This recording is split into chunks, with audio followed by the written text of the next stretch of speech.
21st Precinct, Sergeant Burns. What do you mean, robbed lady? Held up? Oh, burglars. Well, when did this happen? Was during the night? Yeah. Yes, ma'am. You're in the muster room at the 21st Precinct, the nerve center. A call is coming through. You will follow the action taken pursuant to that call from this minute until the final report is written in the 124 room at the 21st Precinct. All right, I'll send the officers right over there. Yeah, they'll be there right away. You just wait for them. What? Oh, yeah. You're welcome. 21st Precinct. It's just lines on a map of the city of New York. Most of the 173,000 people wedged into the 9/10 of a square mile between Fifth Avenue and the East River wouldn't know if you asked them that they lived or worked in the 21st. Whether they know it or not, the security of their home is the job of the men of the 21st Precinct. The 21st, 160 patrolmen, 11 sergeants, and 4 lieutenants, of whom I'm the boss. My name is Kennelly, Frank Kennelly. I'm captain in command of the 21st. I was working my day tour, 8 a.m. to 6 p.m. A light rain had fallen early in the morning, and the temperature had suddenly dropped, making the streets icy and treacherous. At 7:35, after I changed to my uniform, I sat in my office to begin reading and signing the reports and communications that had accumulated since I was last on duty 24 hours earlier. At 2 minutes to 8, Sergeant Burns on TS rang into my office and told me the 8 to 4 platoon was ready to turn out. Lieutenant Gorman, the desk officer, pressed a button that rang a bell in the back room, and the 47 men who would patrol the streets of the 21st for the next 8 hours marched out in a military manner and formed ranks in front of the desk. As I walked out of my office, I crossed the muster room and went behind the desk where the roll call for entry in the blotter was being made by Lieutenant Gorman. Turner? Here. Underwood? Here. Weber? Here. Weeks? Present. Wolf? Yeah. Ziegler? Present. You want to take over, Captain? Yeah. All right, men. A few things. We have instructions to assist the borough president's office in a survey of certain street conditions. Each of you will take note of any street opening now in progress on your post. You will talk to the foreman in charge of the job and ascertain what public utility or city department has opened the street, for what purpose, and the approximate date and time the repairs will be completed. All this information will be entered in your memorandum books, and at the end of the tour will be transferred to a UF-20A and turned in to the desk officer. The streets and sidewalks are icy and dangerous today. In cases that so require, you will call the attention of householders and storekeepers to their legal obligations to remove ice from the sidewalks. That's all. Sergeant, post the platoon. Platoon, tense, hut. Right, face. Forward, hut.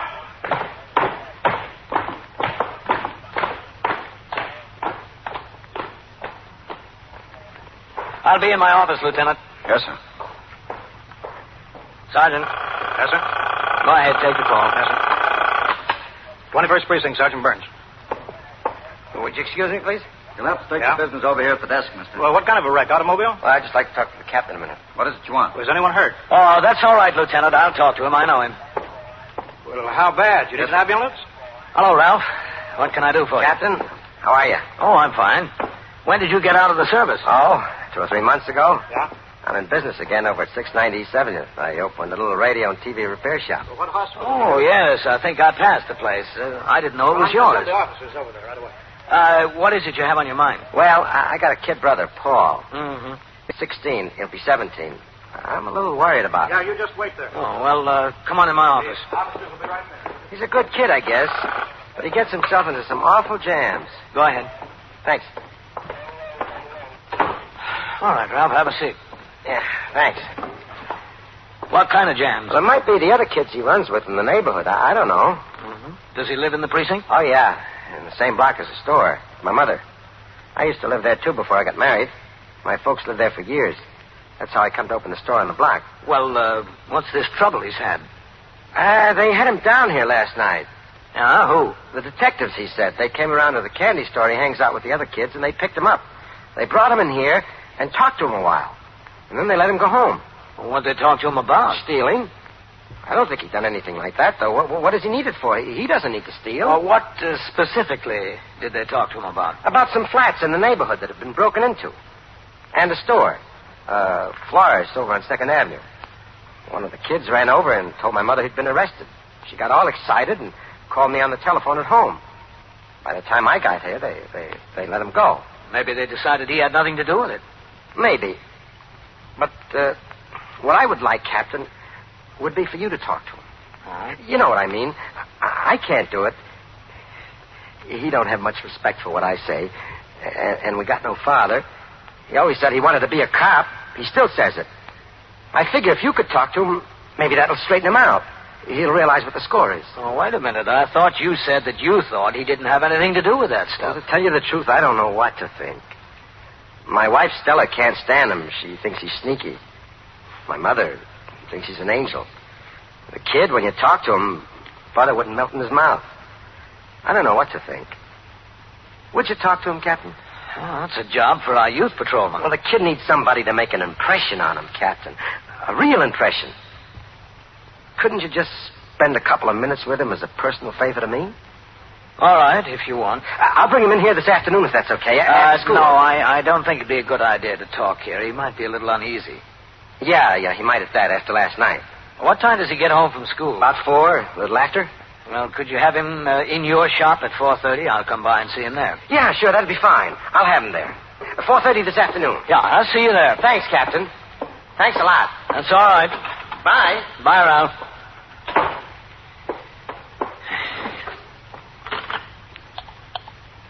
21st Precinct, Sergeant Burns. Sergeant, ring the detectives for me. Yes, sir.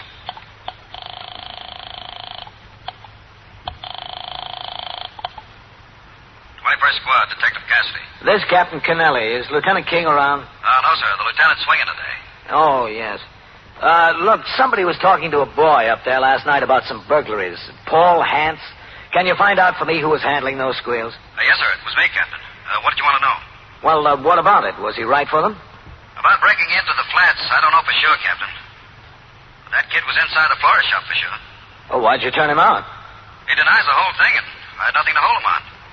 Just the information from another kid that Paul showed him $20 and told him it came out of the shop. Paul says the other kid is a liar. He never had $20. Well, he still had 11 in his pocket.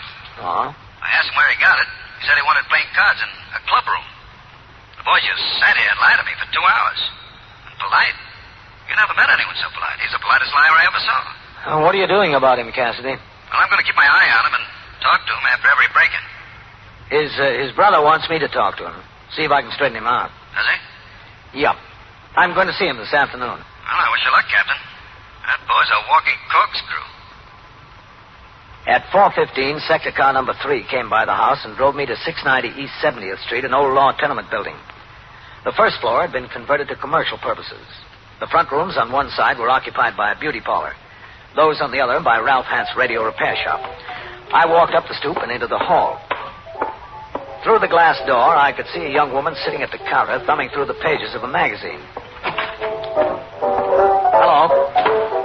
Oh, hello. You're that captain. Captain Kennelly, yes. Ralph's in the back. I'm his wife. Ralph! Let me turn this thing off.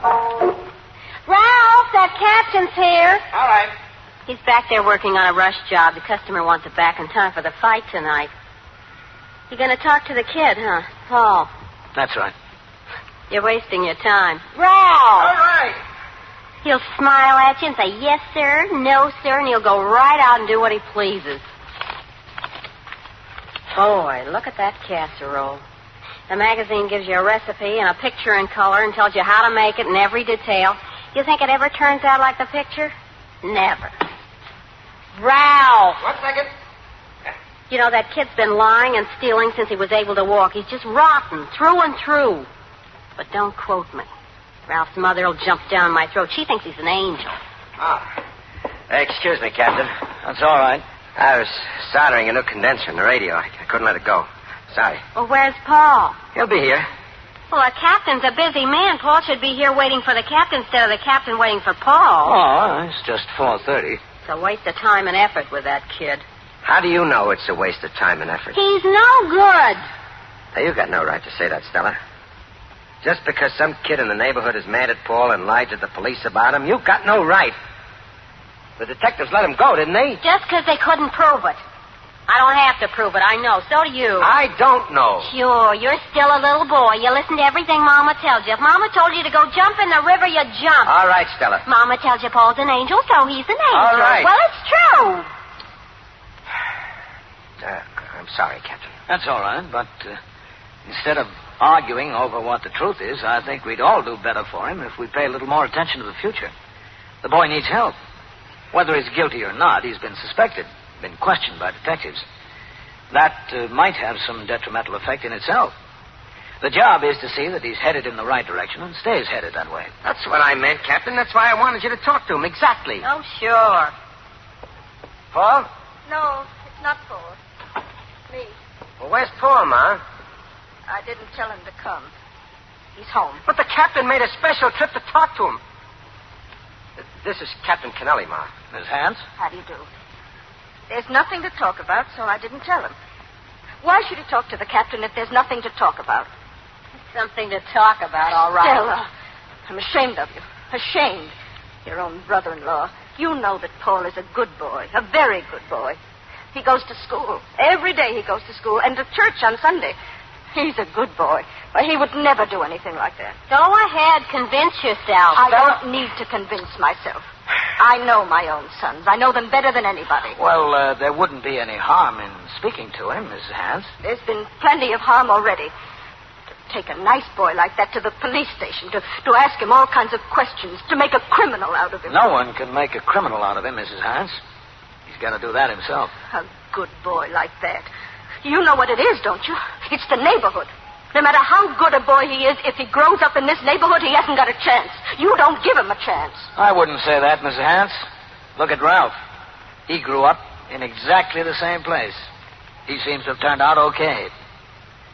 Very little is written or said about one of the most important members of our armed forces. But he's accustomed to doing his work without fanfare or publicity. That's because he has a very personal relationship with the men around him. He's their chaplain. He hears their problems and gives them advice.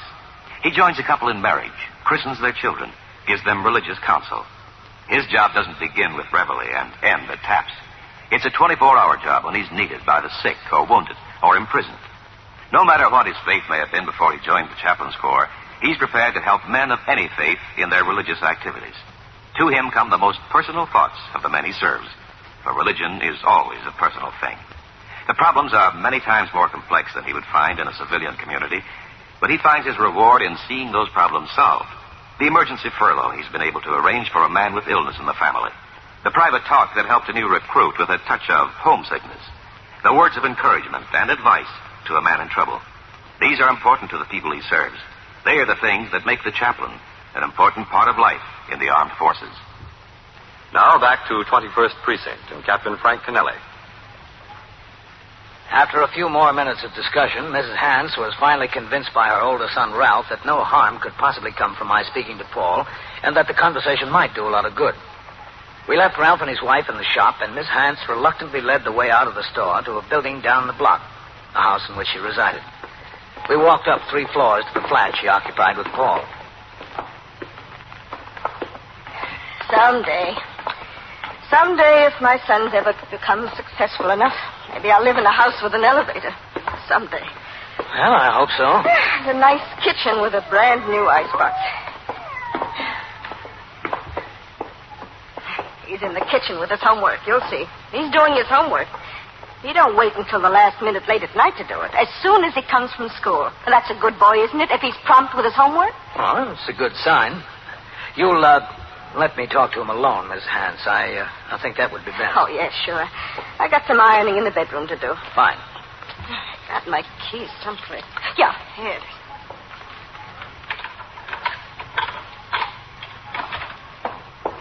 Paul? Yeah, Ma. You see? Homework. Come in, Captain. Thank you. Did you take an apple, Paul? There's some apples under the sink there. No, I wasn't hungry, Ma. Hello. Paul? Paul, this is Captain Kennelly from the police station. How do you do? How are you, Paul? Your brother was over there and talked to the captain today. You know, about what happened last night. Uh-huh. They decided it would be nice if Captain Kennelly came and talked to you. About what? Oh, just about you, Paul. In general. Oh, sure. If you want. There's some coffee on the stove, Ma. Maybe Captain Kennedy would like a cup. No, thanks. Not now. It's, Kennelly. Oh, I'm sorry. That's all right. A lot of people make a mistake. Are you sure no coffee, Captain? It was just fresh this afternoon. No, thank you. Well, I got to do some ironing in the bedroom. All right, Ma. You can talk, huh? Oh, Paul, Yes, Ma? if the captain changes his mind about the coffee, you'll pour him a cup, all right? Sure. There's milk in the icebox. Oh, sit down, Paul. Yes, sir. What's that you're doing? Solid geometry. You good at it? Yes, sir. Pretty good. How about the rest of your subjects? Pretty good. Are your grades good enough so you can go on to college? I'd like to. But I don't know. Ralph has got a lot of responsibilities now. I really should go to work after I finish high school and help out a little bit. Ralph told me you said you wanted to be a cop. Yes, sir. I thought about it. It takes a long time to get in the job and a lot up here. I know. Also, you've got to have a clean record. Yes, sir. That's the first thing. Without that, nothing else does you any good. What happened last night won't show up against me, will it? They just took me down to the police station and talked to me. I didn't know anything about breaking into any stores or anything like that. No, that won't count against you. They've got to be convictions. Oh. Would you like an apple, Captain? No, thank you, Paul. I think I'm ready for one myself now. All right, go ahead. I tell Ma she ought to keep them in the icebox. She's been keeping them under the sink for years. I guess it's hard to change habits. It is, yes. You sure, Captain? No apple? Positive. Still no coffee either, huh? No. It'll only take a second. No, I don't care for any, thanks. Okay. Really good. As a matter of fact, a conviction wouldn't only hurt you as far as getting on the cops is concerned. It'd make it kind of rough for you all around. Yes, sir, I know. Of course, there's case after case of boys getting in trouble and straightening themselves out afterwards. And a lot of them never get straightened out, huh? That's right. Never. One jam after another, all their lives. I really didn't break in any place like that detective said. Well, that's not why I'm here, Paul. Right now, it doesn't make much difference whether you did or not. We can't help what's happened. I guess we can't. But what happens in the future is entirely a different story. Yes, sir. You know, a kid breaks in someplace or mugs somebody for the thrill of it or to get a little money out of it, he's a loser. It just doesn't pay. Believe me. I've been in this job a long time. I've seen more kids than I could count, sitting just like you're sitting right now. Nothing's free, Paul. You've got to pay for everything. And the hardest way to pay for it is with years out of your life. You can't earn them back. They're gone. Yes, sir. Oh, I know what you're thinking right now. This guy's giving me a lecture. No, sir, I'm not thinking that. Well, I am. I hate to give lectures, and I hate to receive them. But this is one instance where it's called for. I didn't break into any place, my word of honor. I told you that was beside the point. Yes, sir. The point is, what's going to happen from now on? You got my word, Captain. Your word for what? But I'm never going to get mixed up in anything like that. Good. You don't have to tell me it doesn't pay. I know it. I'm glad you do, Paul. That's a sucker deal. I want to make something of myself. I want to get on the cops or something like that. I want to get married like everybody else, like Ralph, and have a family. You can't do that messing around with that other.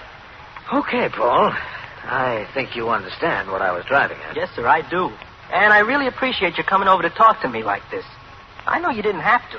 When my brother asked you could have said nuts. What do I care for the kid? Yeah, you could have said it.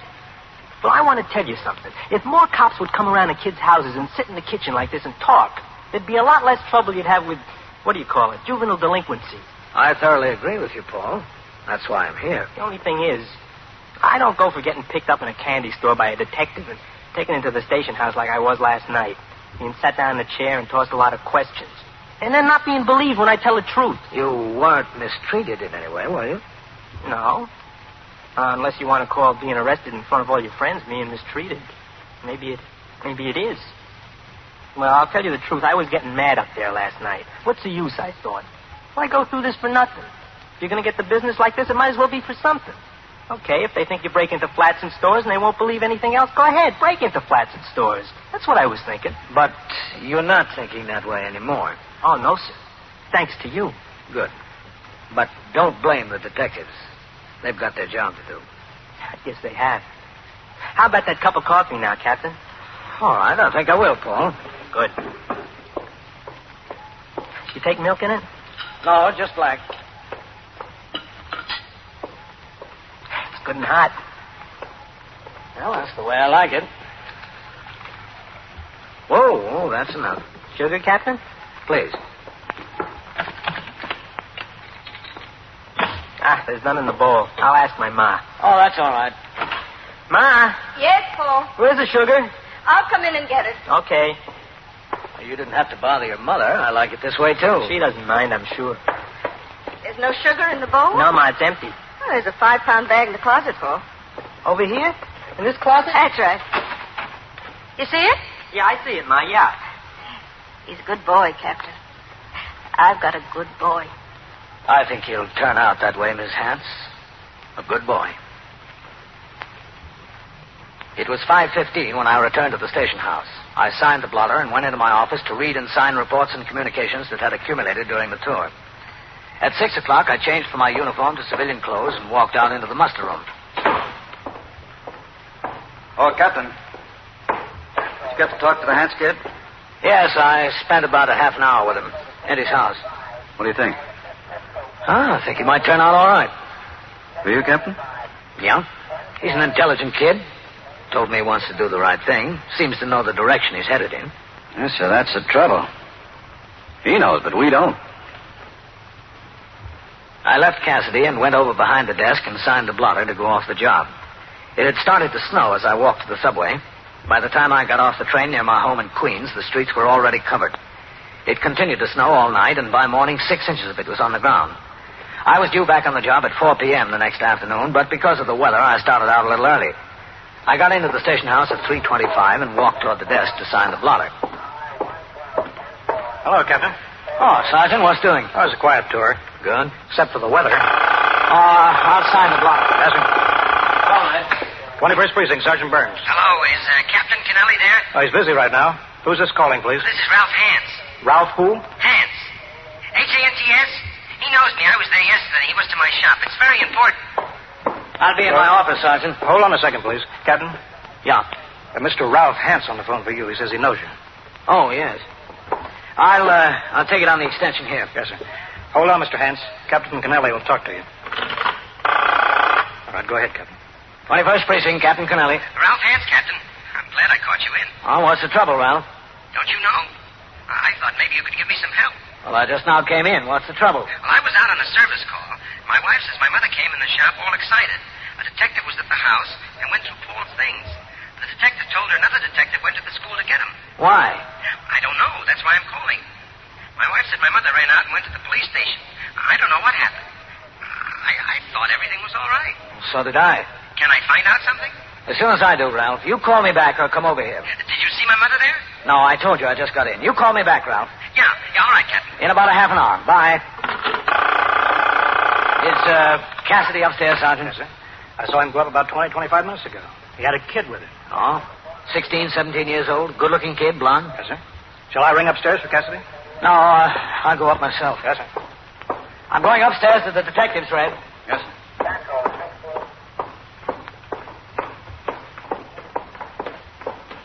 Captain. Huh? They took Paul again. They got him up there, up in the detectives. All right, Miss Hance. You said it was all right. You said it was a good boy. I'm going up to find out about it now. Please, Captain, tell them he's a good boy. He is. He did nothing. Now, look, Miss Hance, there's nothing you can do here now. You better go on home. Yes, that's what the detectives told me, but there must be something. There must. You better go on home. I spoke to Ralph, and he's going to call me back. Oh, my poor boy. When he does, I'll tell him everything I can find out. Now, you better go on home. You tell Ralph. You tell him. I will, yes.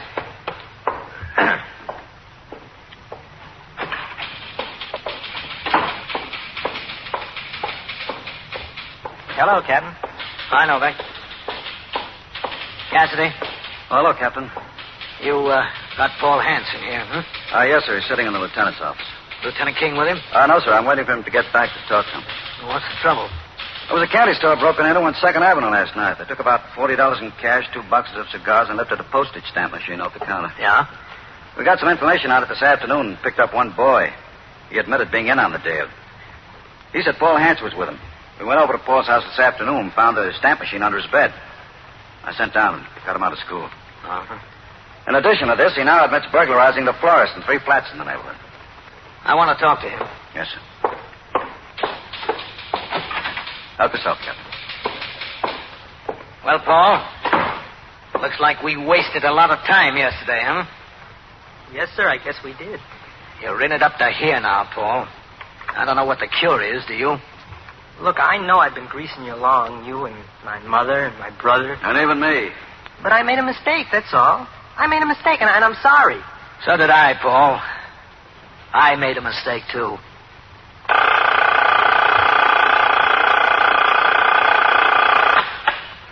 '21st Precinct, Sergeant Burns. Who's shot? Well, where is this? Wait just a minute. Don't talk so fast.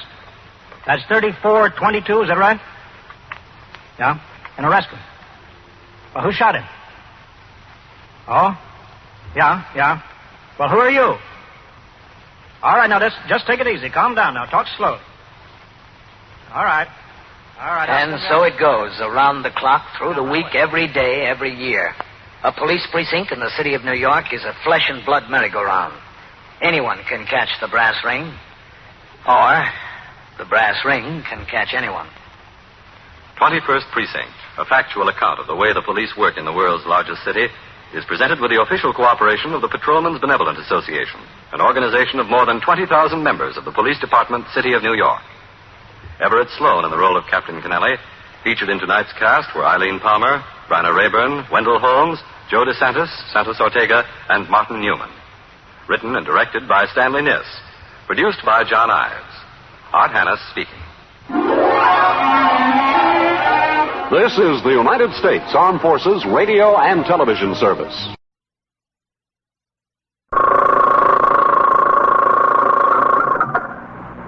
'21st Precinct, Sergeant Burns. Well, who's shot? Where is this? Now, wait a minute. Don't talk so fast. That's 3422. Is that right? And arrest him. Yeah? Well, who shot him? You're in the muster room at the 21st Precinct, the nerve center. A call is coming through. You will follow the action taken pursuant to that call from this minute until the final report is written in the 124 room at the 21st Precinct. All right, I'll send the officers right up there. Yeah, right away. You just wait there. Show them where it is. Yeah, just wait there. Okay. 21st Precinct. Just lines on a map of the city of New York.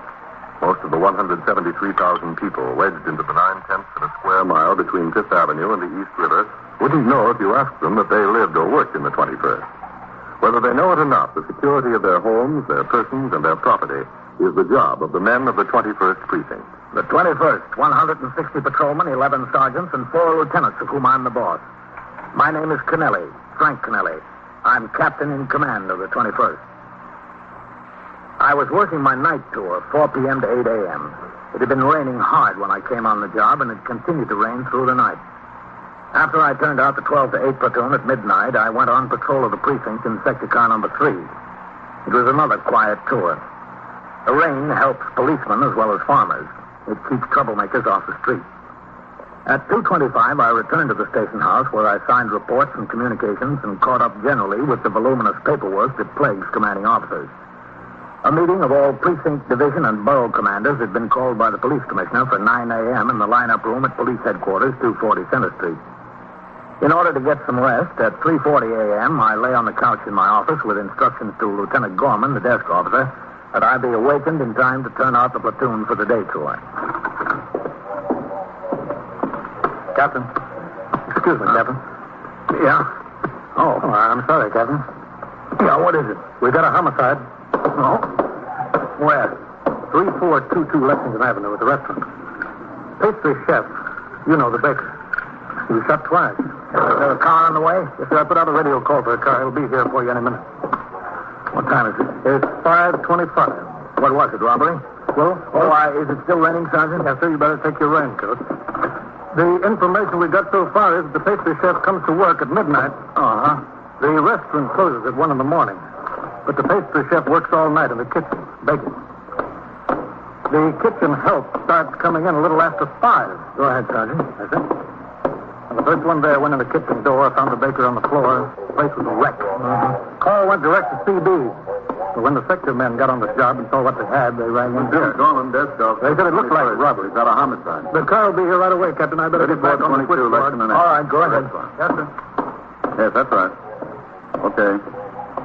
The detectives are there, yeah. You're welcome. I know it was too quiet at school, Captain. Yeah, have you got your notifications all made, Lieutenant? That was the medical examiner's office. I've notified the detectives, the division, the homicide squad. I just got to the DA's office, lad. Sergeant. Yes, sir. Will you get me to the DA's office in here? Yes, sir. What detectives went, Red? Battalion Howard. Hello, CB. This is Sergeant Burns at 21st. What about Lieutenant King? They told him at home. He's on his way. He was around here until 2 o'clock. Probably didn't even get to bed warm. There's one cure for that, Captain. Have his phone taken out. In a few minutes, sector car number 2 came by the station house to drive me to 3422 Lexington Avenue, the scene of the homicide. It was still raining hard when we pulled up to the place. The front of the restaurant, a large and popular place, was still dark. The flashlights of cops inside could be seen poking around in the empty dining room. I instructed the operator of the car, Patrolman Coley, to pull around to the kitchen entrance on the side street. Parked there were 2 sector cars, the patrol sergeant's car, the detective's car, and an ambulance. I got out of the car and crossed the sidewalk to the kitchen door where a patrolman had been posted by Sergeant Waters to keep out unauthorized persons. The patrolman saluted me as I approached and opened the door. Thank you, Marshal. Sergeant? Oh, Captain. What do we got? Want to take a look? Yeah. Looks like robbery. Fellow was in here alone. Uh-huh. That's just the way he was found. See? One shot got him in the shoulder, the other one in the forehead. Name is Eugene Francis Tarpon. Resides at 2119 Mill Avenue in the Bronx. 31 years old. He's a baker here. Comes to work at midnight. He's here all alone after the place closed at 1 a.m. Makes rolls and bread, pies, cakes, and so forth. Yeah. Works all night until 8 a.m. Want to take a look over here, Captain? Yeah. Boss usually doesn't get in to open up the safe until after 8 in the morning. Place open for business at 6:30. So it's been the custom to leave about $100 in coins and small bills locked in this drawer here. The early cashier has a key to the drawer and uses the money for change till the boss gets in. Really hacked away on the drawer, huh? Yes, sir. Apparently with that meat cleaver there. Must have taken a good 10 minutes to get it open. No sign of the gun around? No, sir. Must have taken it out with him. He or they? Yes, sir. He or they. The detectives are talking to the fellow that found him and rang in. That fellow over there, Lenwig. He's a fry cook. He's doing here 5:15. All right, let's go over there. Yes, sir. You don't need all these men around here, Sergeant. You better get some of them back on the job. Yes, sir. I thought he was sick or something. Thank you. That's what I thought. Oh, hello, Captain. The Tally? Captain? Morning. This is Lenwig, Captain. He found the body. He's a fry cook here. I come in and there you are. Right in the middle of the floor. You haven't used your key to get in, I know. Oh, yeah. Just like every morning. I had to use my key. The door wasn't standing open. It was locked. I had to use my key. You always work here alone at night? Oh, yeah. We baked all night so we'd have fresh rolls and bread and cake for the trade the next day. You see, we got a sign out in the dining room. All baking done on the premises. Either is certain. Did he always work alone? Oh, yeah. All alone. And you're always the first employee in the morning? I'm the fry cook. I got to get things heated up, the deep fat fryers for the breakfast rush. You know, French fried potatoes, etc. Mm-hmm. Was the baker always alone here from the time the restaurant closed at 1 a.m. until you came to work? Oh, yeah. He worked alone. Tell me, did you ever see anyone in here with him? Or did he ever tell you he had friends in during the night? Yeah, once in a while. Once in a while, what? Once in a while he had company. He didn't come into work until midnight, like I said, and once in a while, if he had a date, he'd bring her in the kitchen and he'd work and she'd keep him company. Did you ever see a woman in here with him? Oh, yeah. Once in a while. Always the same woman? Yeah. He went with her. Did you know her name? No, touch that. Look, she's a married woman. She's got a husband. I don't like to get her involved. She's involved whether she wants to be or not, don't you think? Yeah, yes, she is. What's her name? Edna. Edna what? Edna, I don't know. There's Lieutenant King. I was told that about, but I don't remember. Hello, Captain. Not? Boy, Lieutenant? Lieutenant, this is Lenwig. He found the body. Lieutenant King, commanding officer of the 21st Detective Squad. How do you do, Lenwig? What's it look like? A drawer where about $100 was kept was broken up, Lieutenant. Robbery, maybe, but any of this says that the victim never opened the door for anyone he didn't know, isn't that right? Oh, yeah. I forgot my key one morning. I had a time convincing him it was me before he'd opened the door. No sign of forcible entry. No. He's a nice guy. A very nice guy. What a baker. His damages couldn't it be. It just couldn't it be. Within a few minutes, detectives of the Manhattan East Homicide Squad arrived to aid the 21st Squad in the investigation. A deputy medical examiner and a representative of the New York County District Attorney's Office were on the scene shortly afterwards. As the ranking officer of the Detective Division present, Lieutenant King dictated to a stenographer from the Homicide Squad a detailed description of the surrounding conditions and the position, appearance, and condition of the body. Meanwhile, the Homicide Squad photographer took pictures of the premises and of the body from every possible angle. The deputy medical examiner then made a preliminary examination of the body and ordered its removal to the Bellevue morgue. The first officer on the scene, in response to the original call, Patrolman Ernest Edelman, placed a UF-95 identification tag on the body. He made a search of the victim's pockets and inventoried the contents in his memorandum book. Fingerprints of the victim were taken by a homicide detective and the body removed to the ambulance. The investigation was underway. Detectives of the 21st Squad and the Homicide Squad were assigned to various tasks in this connection. Detectives Vitale and Howard, for instance, made a call at an apartment building on West 101st Street, an address found in the victim's wallet. Somebody's coming. Yeah. It's about time. This is Edna Heppel? Yes, that's right. You have to excuse me. I thought you were somebody else. I thought you were my husband. What is it? We're detectives. All right. Well, you got him. Every time you turn around, being waked up at 7 o'clock in the morning, he's in some jail. So he's getting into some kind of trouble. Can we come in? Sure, come ahead. I'm used to it. I don't mind the house. I haven't had a chance to straighten up yet. That's okay. I'm Detective Howard. This is Detective Vitale. How you do? Apple. Well, what'd you do now? He was down in Jersey, Trenton. Wrote me to be home last night, 10:30 the latest. He show up? I asked him, did he show up? He did not. Never seen a man like him. It's a wonder I've stuck with him this long. I've been wanting to leave him, but I stuck like a fool. What's he in for now? We don't have your husband, Miss Apple. You don't? No, we don't. Well, what do you want then? Do you know a man named Eugene Francis Tarpon? Oh, sure, Gene. I know Gene. He in trouble? What'd he do? He's never been in trouble before. He's dead. Dead? He was shot.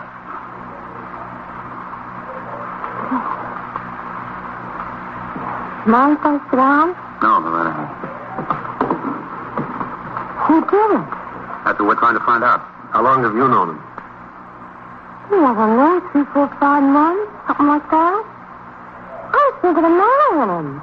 You're married already, aren't you? Married? You don't call this married, do you? Works out of town all the time, never sends me any money, hardly. Uses me to run around with this man and that one. How often did you see Eugene Tarpon? Oh, 2, 3 times a week, I don't know. I was going to get a divorce and we were going to get married. At least we were thinking about getting married. Does your husband know Tarpon? Yeah, sure, he knows you. He didn't like him, though. Why not? Well, on account of me, I guess. I was interested in you. He didn't like him at all. Where is your husband now?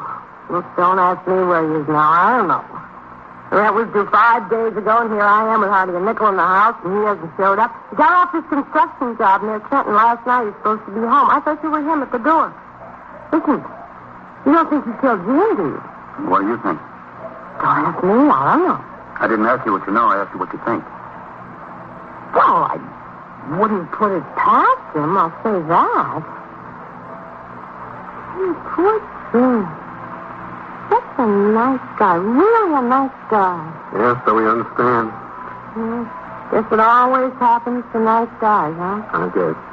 Couldn't happen to a bum like that husband of mine. It's got to happen to a nice guy like me. Well, that's life for you. In addition to assigning detectives to run down what leads existed, Lieutenant King and members of the 21st Squad and the Homicide Squad remained at the restaurant to question employees as they came to work and to talk to the proprietor of the place. I stayed there myself until 20 minutes after 8 when sector car number 1 came by to take me to police headquarters, 240 Center Street, for the scheduled meeting of all borough, division, and precinct commanders in the lineup room. The meeting, called by the new police commissioner to explain his policy in regard to the enforcement of laws relating to gambling and public morals, lasted until 11:15 a.m. At that time, I returned to the 21st in order to change into civilian clothes and finally go off duty. Hello, Sergeant. Captain. Oh, what's doing? Oh, it's quiet to her. There's a lot of calls from the press on that homicide I saw. A couple of messages for you. Nothing looks important. I'll sign the blotter for you. Yes, sir? Take the call. 21st Precinct, Sergeant Burns. All right, 19. You go to meal now. All right, Sergeant. Lieutenant King? Yes, sir? I just want to see the captain. Oh. Matt, you all through up there? Yes, sir. Here are your messages, Captain. Oh, thanks. What's it look like, man? Yeah, looks like robbery, Captain. Money missing out of the drawer. Mm-hmm. There's another angle, too. This Baker Tarpon was going with a married woman. The husband was supposed to be home last night and didn't show. We want to talk to him. Is the husband that kind of guy? I don't know. Any husband can be that kind of guy. Then you think robbery's out? No, not necessarily. The money was taken. I had a long talk with the owner of the restaurant. This Tarpon was pretty cautious when he was working there alone. He wouldn't open up that door unless he was sure of the person that wanted in. Mm-hmm. If it was robbery, I figured it had to be someone Tarpon knew and someone who knew where that change was kept. Former employee, maybe. Yeah, it could be. The proprietor told me about a kitchen helper he fired last week. He came in drunk and nasty a couple of times and let him go. Did Tarpon know him? Yeah, he knew him. Got a couple of men out there tracing the boy. His name is Julio Fernando Organza. Moved from his last address a week ago. People there said they thought he went to Bridgeport, Connecticut to work. Well, and it doesn't look so good, hmm? Nothing. At the moment, I like the burnt-up husband angle a little better. Yeah, it does look a little better. 21st Precinct, Sergeant Got Howard and Vitale over there planted, waiting for him to show up at home. Oh, yes, he's here. Captain Kennelly. Yeah? Dr. Ruffhall, the principal of PS-88, is calling in for you. Oh, all right. I'll take it in my office. Well, I'm interested to know how it comes out, man. So am I, Captain. Well, I've got to get upstairs. All right, I'll see you. 21st Precinct, Captain Kennelly. Yes, Dr. Ruffhall. Oh. Oh, well, I was supposed to go off duty at 8 this morning, but we had a homicide break. Yeah. I see. Well, I'll be back on the job at 8 tomorrow morning. Will you keep until then? Uh-huh. Well, all right. I'll stay around and meet you here. 1:30? All right. Goodbye, Mr. Ruffhall.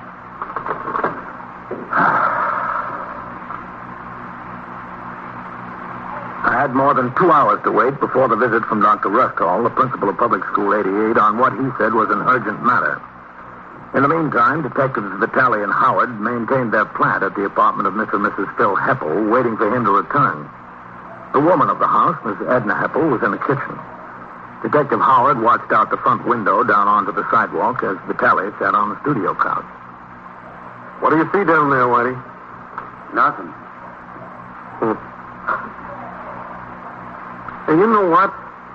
No, what? I went to the candy store to ring in Lieutenant King. I called my wife. Yeah? I told her I got stuck. We had a homicide and I wouldn't be home. Oh, what'd she say? She said bring home the evening papers so she could read about it. I said, honey, I'll tell you all about it. No, she wants to read it in the paper. That's something I don't think she trusts me. Where do you think you're going to go at 8 o'clock in the morning? It beats me. Well, I know where he is. See what I told you about him being unreliable? Yeah, we see. Next getting me lunchtime? Is it? All I got I can whip up is a can of soup and some saltines. Oh, we're not hungry, Miss Heppel. Well, I'm getting hungry. You don't mind if I fix them for myself? No, not at all. Chris, man with a suitcase getting out of a cab. Is that your husband, Miss Heppel? Yes, that's him. That's Phil. All right, away from the window. Imagine. I got a can of soup and a few saltines in the house, and he takes taxi cab. See what I mean? This table, my partner is going up on the next landing out in the hall. What for? Go ahead, Whitey. All right. Okay. What's the idea? I want to wait in the kitchen. You answer the door, all right? Yeah, all right, but I don't get the production. I don't want you to break the news to him about Gene. Gene been dead, you mean? That's the idea, but don't tell him we're here. I shouldn't? He'll know soon enough. All right? All right with me. I like it. I guess I can. Go ahead. Oh, don't close it. Like, that's good. Okay. All right. Hi. Look what the wind blew in. That's all you got to say to me, Edna? Look at the wind blew in? I got plenty more to say to you. What? What? As if you didn't know. Well, tell me. Sure, I'm just itching to. Gene Toppin got killed. No kidding. No kidding. Who killed him? Well, a couple of cops were here and told me about it, and they got a sneaky suspicion you did. Well, they're out of their minds. I was in Trenton. I just got off the train. I'll bet. Look, if I was going to kill somebody, you don't think I'd kill him over you, do you? You told him to stay away from me. You told him to stay away from me or you'd kill him. Now, you forget you ever heard that. I'll forget nothing.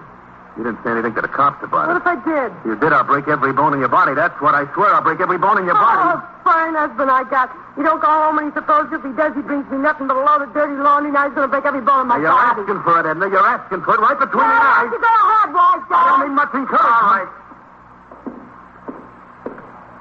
Who are you? A police officer. You just stay right where you are. What's the idea? You'll find out what the idea is. Okay, Whitey. Right here. All right, hold still. What are you looking for? I got nothing. Take a look in the bag, will you, Whitey? Yeah. Listen, if you think I had something to do with that baker getting killed, you're out of your mind. I got off the job in Trenton late last night. I took the train in this morning. I just got here 15, 20 minutes ago. That's where I was. Isn't that right, isn't it? That's where you said you were. You and Carlton didn't get along so well, did you? Listen, I was out of town breaking my back on a job. He was chasing after my wife. Would you get along with a guy like that? He wasn't chasing after me. I was chasing after You him. stay out of this. I think you better stay out of it, Mrs. Heppel. Just sit down right there. He's a liar. Born liar. Nothing in the bag, Chris. Even if he wanted to tell the truth, he wouldn't know how. What are you trying to do to me? You better just sit down there, Mrs. Heppel, and listen. What'd you do in Trenton?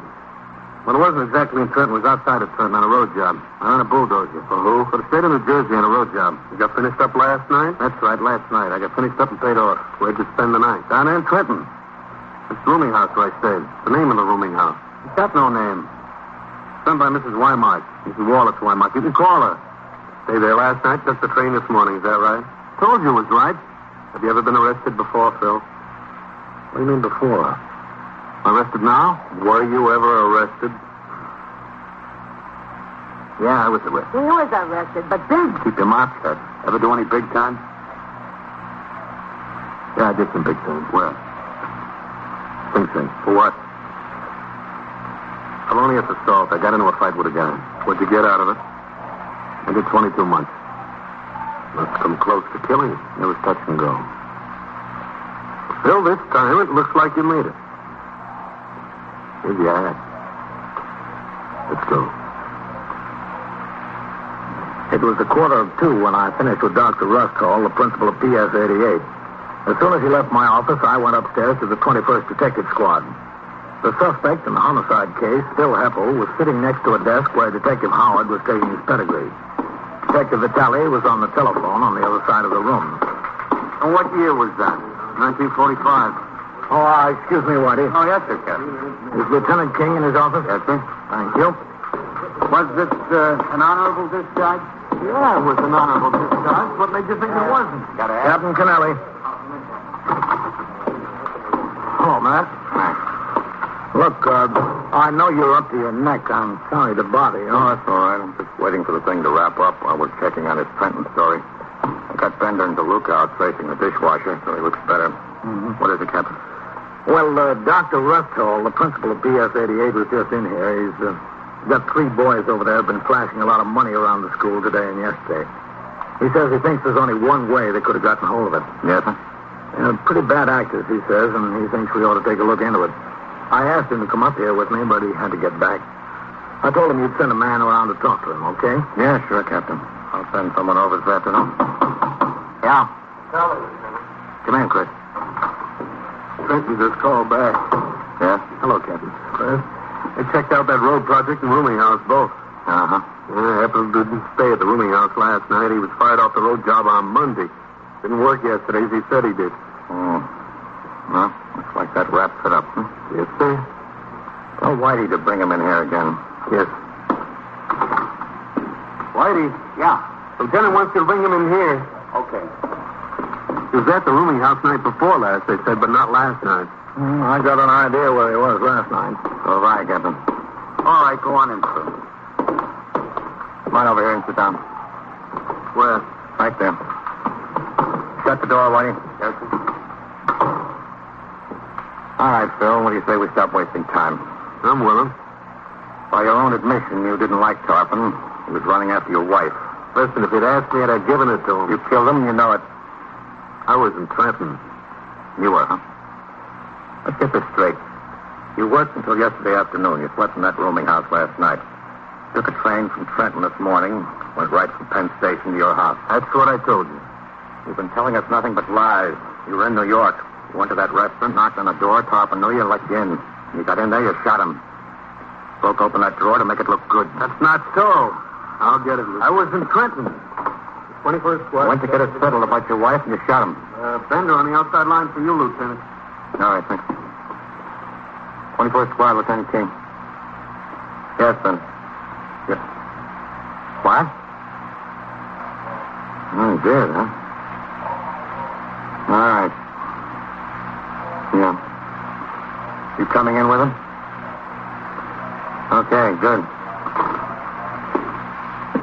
Why are you lying to us, Phil? I'm not lying, and I didn't kill him. No, you didn't kill him. That was one of my detectives on the phone. I got the man who did. Mm-hmm. Who was that? The dishwasher? Yes, sir, Ganza. I found him in a flat on 124th Street. He had the gun there and the money he took. He admits to killing. Yeah, you see, I told you. Well, how do you like that? I told you I didn't do it. I told you. How many times did I have to tell you? Why'd you have to lie about where you were? This is no spot to lie if you want to get straightened out. You were in New York. You should have said so. I wasn't in New York. I was in Trenton. In jail. Oh? I got a little drunk the day before yesterday. I got in a fight with a guy and I wound up in a can. I didn't want to say anything about it because I still owe a little time from that bid I did. Get me in jail, Don. I could get my parole revoked. You're not going to say anything about that, are you? If I do, you'll hear about it from your parole officer. Okay. Can I go? In a little while. Go out there and sit on the bench for now. Okay. Leave it open. Yeah. All right, Whitey. You can sit there. Captain, you ever see anything that looks so good, blow so high, so fast? No, but one killer is as good as another, isn't he? Yes. You want me for anything else, Lieutenant? I'm carrying a pocket full of squeals. Yeah, Chris. Take a ride over to PS 88 and talk to the principal. He's got 3 boys he's kind of worried about. Yes, right away. Come on, Captain. Chris? Kitchen worker. I had it pegged the other way, Captain. I had it pegged on the husband for sure. Did you? Yes. What I get for trying to cherche La Femme when I should have been cherching the dishwasher.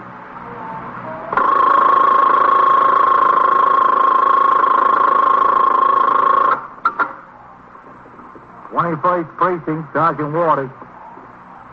Yes, ma'am. Yes, ma'am. This is the police department. Stole your purse. Well, who? What's his name? Do you know him? At what party? Or did you see him take it? Yeah? And so it goes, around the clock, through the week, every day, every year. A police precinct in the city of New York is a flesh and blood merry-go-round. Anyone can catch the brass ring, or the brass ring can catch anyone. 21st Precinct, a factual account of the way the police work in the world's largest city, is presented with the official cooperation of the Patrolmen's Benevolent Association, an organization of more than 20,000 members of the Police Department, City of New York. Everett Sloan in the role of Captain Kennelly, Ken Lynch as Lieutenant King. Featured in tonight's cast were Elspeth Eric, Wendell Holmes, Santos Ortega, Harold Stone, Ross Martin, Bill Quinn, and Mandel Kramer. Written and directed by Stanley Niss. Produced for CBS Radio by John Ives. Art Hanna speaking.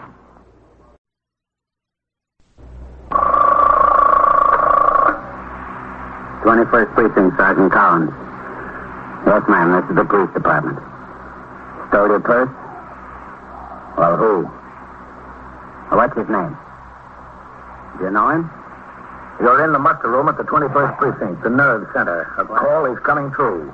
You will follow by transcription the action taken pursuant to that call from this minute until the final report is written in the 124 room at the 21st Precinct. All right, I'll tell you what. You're right around the corner. Why don't you just walk into the station house? You can tell us all about it.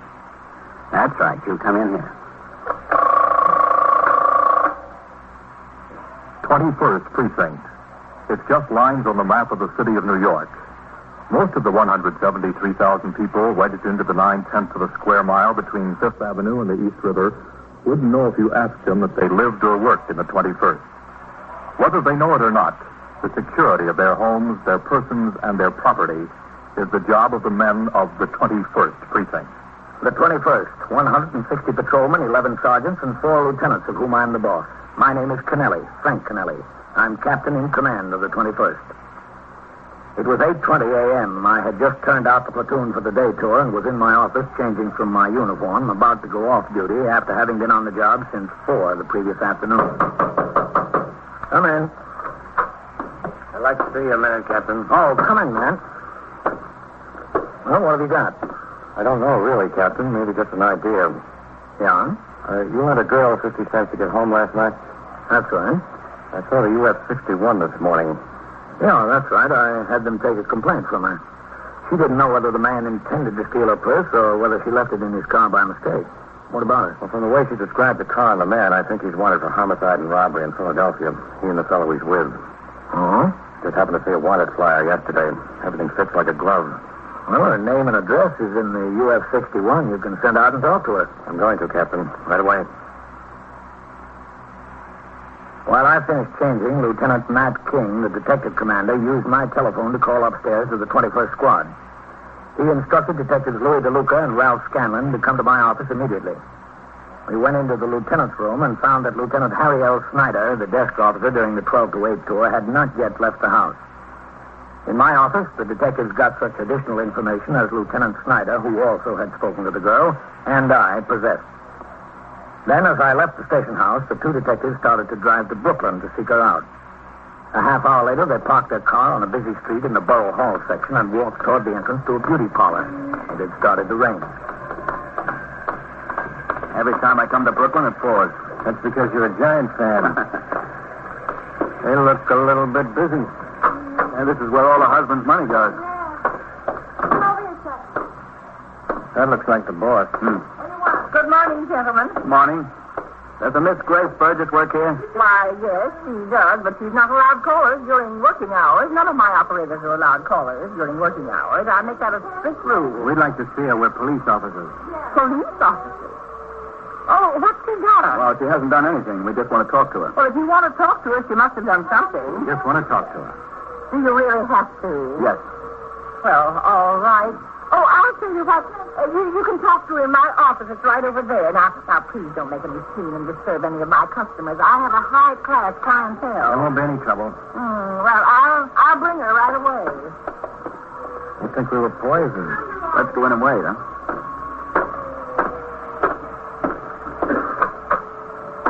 This must be a nice business. Yeah, for the boss, I guess. I don't think the girls make too much. Some do all right with tips, I hear. You think this is going to amount to anything? Pretty thin. Well, you can't tell. It might be the right guy. Well, we'll see fast enough, I guess. Here she is. Go in, Grace. Good morning. Good morning. Now, don't keep her too long. Her book is full of appointments, and I'll have to take Mrs. Terry myself. No, we won't keep her long. Oh, do you want me to stay as a witness, I mean? No, thank you. That won't be necessary. Well, all right, if you say so. We're sorry to disturb you at work, Miss Burgess, but this may be important. Well, it's important. I guess it's all right. I'm Detective Ralph Scanlon. This is Louis DeLuca. How you do? This is from the 21st Squad in Manhattan. Oh, is it about what happened when I was there last night? In a way, yes. You see, that didn't seem very important. It's not important enough to bring you all the way over to Brooklyn. Well, it might have a connection with something important. See? You reported your purse was stolen last night. Now, would you mind telling us exactly how it happened? Well, I didn't say it was stolen exactly. I distinctly told the captain it might have been a mistake. Yeah, we know. Have you got a cigarette? She doesn't let us carry them in our uniform pockets. Yes, sir. Like I told the cat. Thanks. I was in this bar last night by myself. Where? In Brooklyn, on Ocean Avenue. Miss Stella and I, he was alone, too. We started a little conversation. He told you his name was Carl. That's right, Carl. Carl Board. Well, we got to talking, and one thing led to another, and he asked me if I'd like to go to a party with a whole lot of people. Well, he seemed like a nice enough boy, and I didn't know anything to do, so I said yes. Well, the party turned out to be in New York. Well, didn't that make any difference? Well, I didn't find out about it till we were on our way. It was a pretty night, and I didn't mind the ride. Anyway, we got to the party, and there were lots of people. Everybody's having a good time. Do you remember where the party was? Where in New York? Well, I don't know the street names or anything. I don't know much about New York. Up around there on the east side someplace. So, there were all these people, and we started to have a good time, dancing and drinking. They had wonderful food, you know that? Real fancy stuff. They imported, and they had champagne. The report said you left early. Well, it wasn't really early, I guess, but it was first. I was having a good time like everybody else, and then this other fella, this Bob or Rob or something. It was his apartment, I think. Mm-hmm. Well, he started to get frisked. He wouldn't let me alone, so I said to Carl, come on, take me home. Well, Carl wanted me to stay and so forth, and anyway, I finally talked him into going. Well, we got in his car, but as soon as we left the house, he tried to talk me into going back. Finally, I said I didn't want to. So he stopped the car, and he practically kicked me out. Well, my purse was on the front seat. There was $14 and some change in it. I don't think he meant to steal it. How did you get to the police station? Well, I didn't have a cent to my name, and I was mad and wondering what to do, and finally I asked somebody where the police station was, and I walked over there and told him what happened. Mm-hmm. Well, the captain was very nice. He got me 50 cents, and I got the subway back to Brooklyn. Oh, I'd like to give you the 50 cents to pay back the captain. That was very nice of him. I was going to mail it today, but you can give it back for me, will you? Oh, sure. But I don't understand why I had to come all the way to Brooklyn after all it was only $14. $14 means a lot to me, but it wasn't a big crime. I don't even know if Carl meant to take it. I don't think he did. Well, all complaints on theft come to the detectives, and we saw your complaint this morning. We've been looking a long time for two fellows like that. Yeah, Carl Boyd? No, this is Carl Brighter, but he answers the description you gave, and he drives the same kind of car. With the green body and the black top? Yeah, that's right. Is this a picture of him? Yeah. Yeah, that's him. He's a criminal? I didn't know it on him. No way you could have known. Show the other picture, Ron. Yeah. Nice looking boy.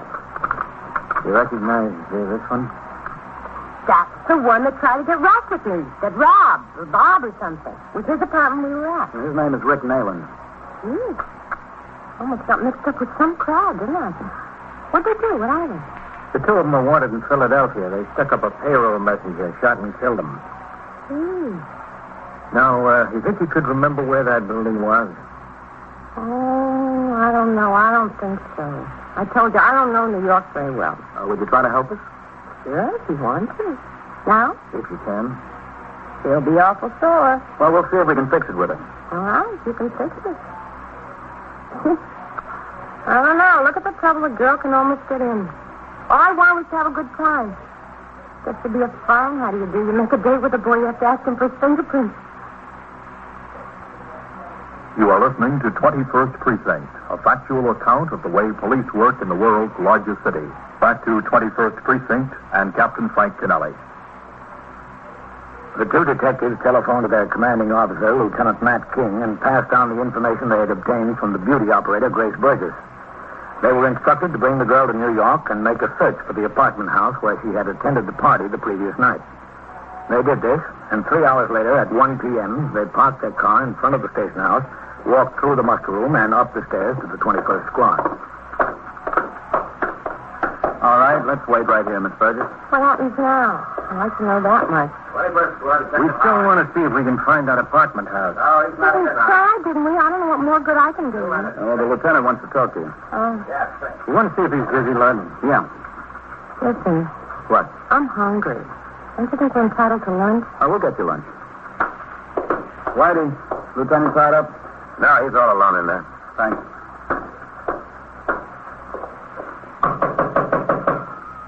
DeLuca, Lieutenant. Come in, Lud. Yes, sir. We've got that Grace Burgess here. Did she locate the building for you? She hasn't any idea where it is. We rode around for 2 hours. Bring her in here. Yes, sir. Scanlon? Yeah? Okay. She's not much help at all. Right in there, Miss Burgess. Yeah. Come in, Miss Burgess. Thank you very much. Close the door, Scanlon. Yes, sir. Now, everybody, move along. This is Lieutenant King, Miss Grace Burgess. Hello. I'm sure. Sit down, please. Oh, thanks. I understand you weren't able to locate the house, Miss Burgess. It's too bad. Well, I tried. I can't say I didn't try. She tried, Lieutenant. Yes, sir. We rode every street between 57th and 79th and 5th Avenue of the river. Nothing, huh? Nothing. It's not my fault. I told you. I don't know New York. Did you locate the spot where she got out of the car? Well, we're only guessing about that, Lieutenant. She doesn't remember which way she walked to get to the station How house. could I remember? But you didn't ride very long from the apartment house before you did get out. No, it was only 3 or 4 blocks, maybe 5. Listen, I'm getting very hungry. This is as bad as being with those crooks. At least they fed me. They had plenty to eat. All right, we'll go out and get something to eat. And plenty to drink. Champagne, all kinds of fancy liquor, delicacies from all over the continent. Well, we don't do quite as well as Feud, Miss Burgess, but there's a nice spaghetti joint around the corner. That's where we're going if you want to come with us. Sure. All right. Now? Miss Burgess, what kind of fancy liquors do they have there? Besides the champagne, I mean. Well, whiskey. There's Scotch whiskey from Scotland and something from Sweden or someplace. Somebody said it could really knock you for a loop, so I didn't try any. Aquavit? Yeah, aquavit. That's all this Rob or Bob drank. He said he didn't drink anything else ever. They're just bottles of it. What have they got besides spaghetti in this place? Anything good? Anything you want? Well, that's nice. I had spaghetti last night. Think they might have a steak? They might. Well, I'm ready. You have a nice lunch, Miss Burgess, and they'll take you back out to try to find that house. Do we have to? I think it'd be a good idea. The process of investigation is slow, painstaking, and often fruitless. Detectives must often rely upon others who have neither an appreciation nor an understanding of the importance of the information being sought. But fortunately for the police, most citizens are willing to give all the time and effort they can spare, whether or not they grasp the implications. In this case, Detective Scanlon and DeLuca took the witness to lunch and then returned to the car. The weather had cleared some, and they slowly cruised the streets of the precinct. Across 62nd to the river, back on 63rd to 5th Avenue, 64th, 65th, and on uptown. No, it's not on this block either. At least I don't think so. Ralph, what do you say we go back to the spot where he put her out of the car? Yeah, okay. I'm not even sure that's where he did that. I thought you decided it was. Yeah, but now I remember I walked a couple of blocks before he saw that fancy store. Which way, uptown or downtown? Which way is uptown? I guess it don't make any difference. You don't have to get sore. Came all the way from Brooklyn to try to help you out. No, we're not sorry. You're trying. You can't say I'm not trying. Oh, we can. After all, I don't know New York, and it was dark then. I wasn't paying much attention where we were going. You can't expect me to pick out a house I've never been to on a street I've never been to after all. Hey, you want to try it again, Grace? It's okay with me? Now, look, when you left the house, can't you recall how many blocks you drove before you turned left, like you said? No, I can't, really. Did I say we turned left? Yeah. Do you remember the kind of building it was? Was it brick, brownstone, what? I wasn't paying any attention. Was there a stoop or was it a street-level entrance? I didn't notice. I could tell you all about the inside of the apartment. The living room was nice. And there was this lovely kitchen where they had the food and everything. All the bottles of champagne and the aquavit, what do you call it? Well, there's no sense worrying about the inside until we find the outside. Well, I'm sorry. I can't remember. It's the first time I had champagne, you know. Maybe that's why I don't remember so well. I wouldn't be surprised. Are you insinuating? No, just speculating. Oh, that's different. Does this block look familiar to you, Grace? No, not a bit familiar. Well, what do you say we take a turn up Lexington, Lund? Okay, go ahead. Well, if I didn't know New York before, I'm sure going to know it now, don't you think? Yeah, I wouldn't be surprised at that either.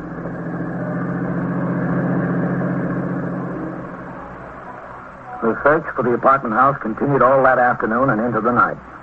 The detectives had no luck. In the meantime, Lieutenant King had taken other investigatory steps in an attempt to locate the 2 fugitives from Philadelphia who were thought to be someplace in the precinct. His immediate superior, Captain Robert Fleischer, detailed 4 detectives from the 6th Detective District to assist in the hunt. 2 additional men from the Manhattan East Homicide Squad were sent to lend a hand. At the turnout of the platoons for the night tour at 4 p.m. and the late tour at midnight, the uniformed officers of the 21st were given descriptions of the fugitives and shown their photographs. If they were holed up in the precinct and showed their faces on the street, it was more than possible that any one of the 150 men who patrolled every inch of the streets might spot them. At 7:45 the next morning, I came into the muster room to report for duty for my day tour. I walked around behind the desk where Lieutenant Pope was on duty as desk officer and signed the blotter. Then I passed the telephone switchboard where Sergeant Collins was on the job. Good morning, Captain. Sergeant? There's a few messages on your desk. Oh, good. Listen. Excuse me, Captain. Yeah, go ahead. 21st Precinct, Sergeant Collins. Yeah? All right. Yes, sir, we'll take care of it. Park Avenue and 68, yes, sir. Thank you. Dead dog in the street, Park Avenue and 68, Captain. Yes, sir. Any trace of those 2 Philadelphia fugitives? There must not be. Lieutenant King asked us to keep giving the descriptions to the men. Mm-hmm. All right, I'll be in my office. Yes, sir. Captain. Morning, man. You talked to the man about those 2 fugitives this morning. Yes, man, sure. How are you doing with them? Yeah, not too good. The girl identifies the pictures of both of them. She's sure about them. Go ahead. But that's the only thing she is sure about. Had her out riding almost all day yesterday. She couldn't locate the building. She had no idea where it is. Mm-hmm. What else have you got working on it? Well, she may not be able to locate the house they're in, but we're pretty sure it's in the precinct. Mm-hmm. She was telling us about the party there. Champagne, all kinds of fancy food and liquor. Seems that one of them, this Rick Nayland, has a taste for that Swedish liquor, aquavit. Yeah? He had several bottles of it there, she said. Well, we know they were in Philadelphia before they got into the deal. They came to New York in a hurry. They certainly didn't carry that liquor with them. Must have bought it here. Aquavit? That stuff's not too common. No, sir. Well, I figured the liquor store might carry a bottle or 2 of it, but if somebody wants to order a case or more, they'd have to get it special. That's good, man. Might amount to something. Better, Captain. That's all we've got. In another few minutes, I turned out the platoon for the day tour. The men were given detailed descriptions of the Philadelphia fugitives and marched out of the station house to take over their posts. I went into my office and started on the paperwork, the signing of reports and reading of communications. As soon as the licensed package stores began to open for the day's business, detectives assigned to the job resumed their canvass. In teams of 2, they worked all day. No luck. Finally, at 5 p.m., Detectives Scanlon and DeLuca walked into a package store on 3rd Avenue near 73rd. Afternoon. Yes, sir. Would you like to look over our specials? Have you got a... I'm sorry. This other gentleman was first. Where to get him? Oh. We're police officers. I'm Detective DeLuca. This is Detective Scanlon. What can I do for you? We're just checking up. We're looking for a fellow who might have bought a lot of aquavit, a case maybe. You sell a lot of this stuff? No. It could sit on the shelf for months. This is not an aquavit drinking country. Have you sold any recently? Me? Yeah. A bottle here, a bottle there. I mean by the case. To that fellow you're looking for? Yeah. No. Well, wait a minute. Just because I didn't sell it don't mean it hasn't been sold. The boss could have sold it. Is he in? No, I'm just here alone right now. Tomorrow morning he'll be in. He's out playing golf. He's a great golf enthusiast. What time will he be in?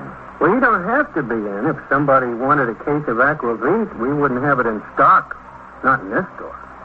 We'd have to order it in from the distributor, so the customer would leave his order and we'd write it down in this book. When the merchandise came in, we'd phone him to come get it. Well, can you look? That's what I'm fixing to do. You'll just have the patience. Yes, sir. Let's see. Would it have been this week? Probably.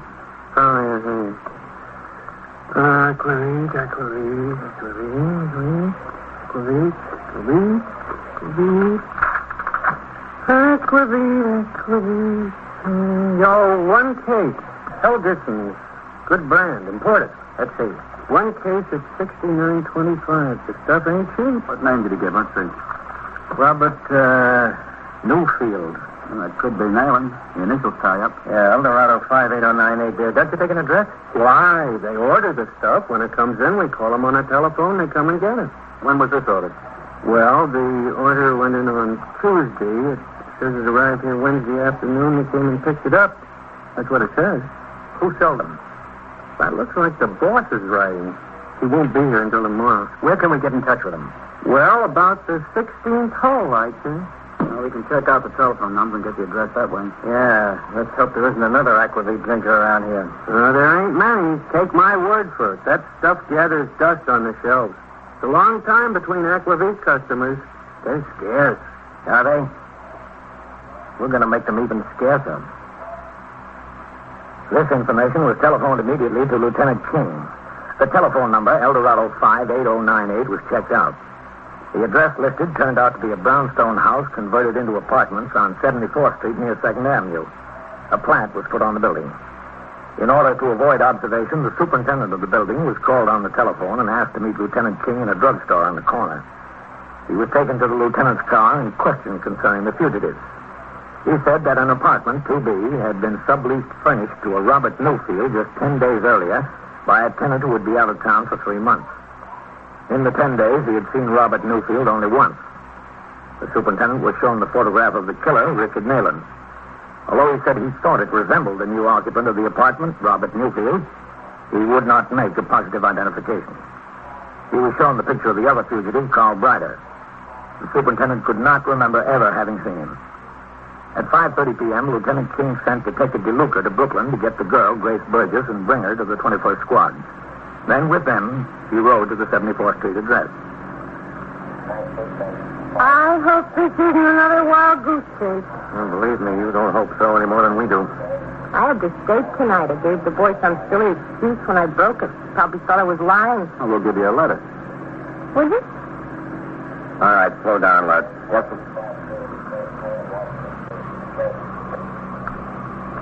Third house from the corner, Grace. The brownstone? That's right. Yeah, I have no reason to remember. That's where you were to the party, wasn't it? It's late at night. Listen, is that door red?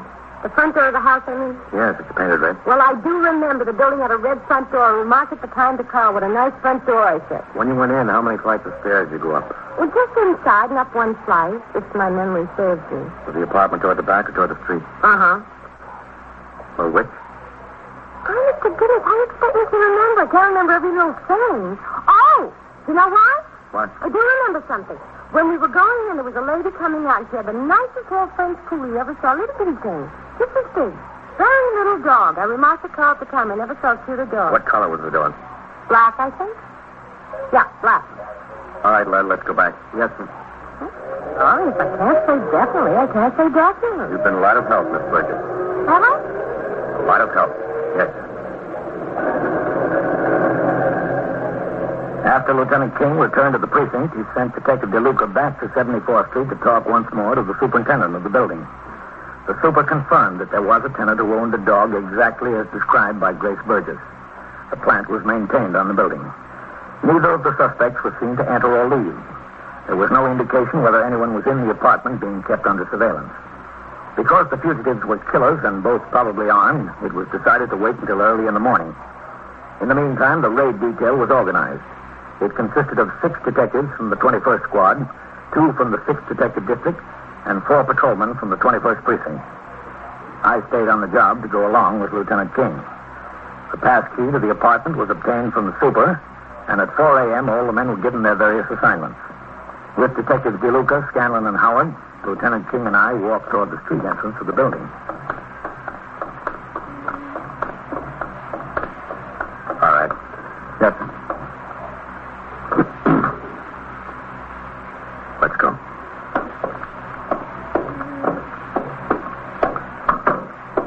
Okay.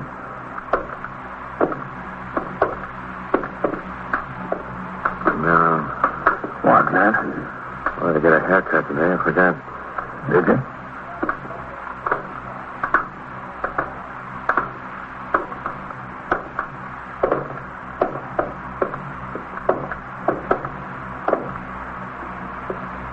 Okay. Whitey. Yes, sir. Up to the top.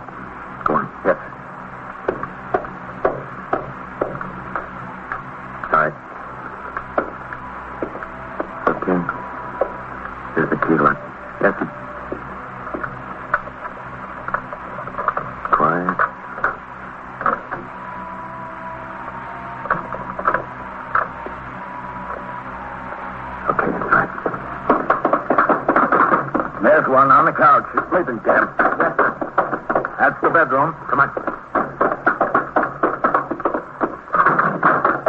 There he is on the bed. All right, Joe. He's out cold. Come on your feet. Let him lay there, Lud. Yes. He's not going anyplace. No. He's full of this. Aquavit. Stay with him, Lud. Captain, coming? Okay, Scanlon. Yes, sir. He's passed out cold. Well, he's the boys, all right. It's a good collar. Yes, sure is. Well, Matt, there'll be some departmental recognition for this. There's one commendation the commissioner shouldn't forget. Which one is that, Captain? Aquavit.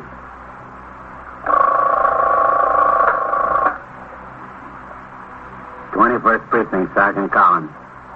Who's trying to kill her? How old is the girl? 16? What is it? And so it goes, around the clock, through the week, every day, every year. A police precinct in the city of New York is a flesh and blood merry-go-round. Anyone can catch the brass ring, or the brass ring can catch anyone. 21st Precinct, transcribed, a factual account of the way the police work in the world's largest city.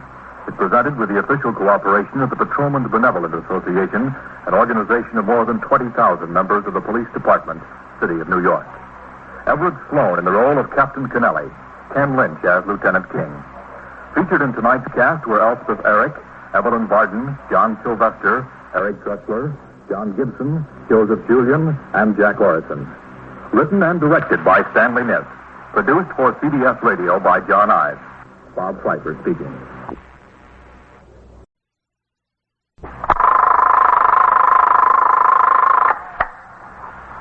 Precinct, Sergeant Burns. Yeah, that's right. We want an ambulance up here at the station house. What's that? Oh, yeah, an injured prisoner. Well, who gave it to you? CB? We got no name on the room at the 21st Precinct. Well, how's nerve center. A call is coming through. You will follow the action taken pursuant to that call from this minute until the final report is written in the 124 room at the 21st Precinct. Well, he'll have to go to Bellevue. He's a prisoner. Okay. Yeah. We'll be looking for them.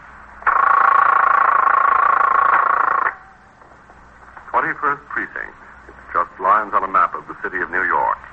Most of the 173,000 people wedged into the 9/10 of the square mile between Fifth Avenue and the East River wouldn't know if you asked them that they lived or worked in the 21st. Whether they know it or not, the security of their homes, their persons, and their property is the job of the men of the 21st Precinct. The 21st, 160 patrolmen, 11 sergeants, and 4 lieutenants, of whom I'm the boss. My name is Kennelly, Frank Kennelly. I'm captain in command of the 21st. I was working my night tour, 4 p.m. to 8 a.m. The weather was cold and still. After a brief flurry of activity between 8 and 10 p.m., including a 2-alarm fire on 2nd Avenue, a bad auto accident on the East River Drive, and the attempted robbery of a delicatessen on 86th Street, things quieted down. I turned out the platoon for the 12 to 8 at midnight and went on patrol of the precinct. Things were still quiet. At 1:35 a.m., Lieutenant Patrick Gorman was on duty as desk officer at the station house, and Sergeant Fred Burns sat at the telephone switchboard.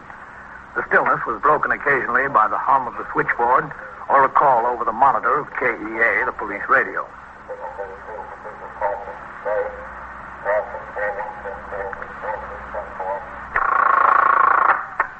'21st Precinct, Sergeant Burns.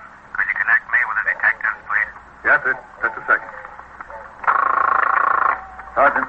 Yes, sir? What time is Jacoby due to ring in? Let's see, it's 40, Lieutenant.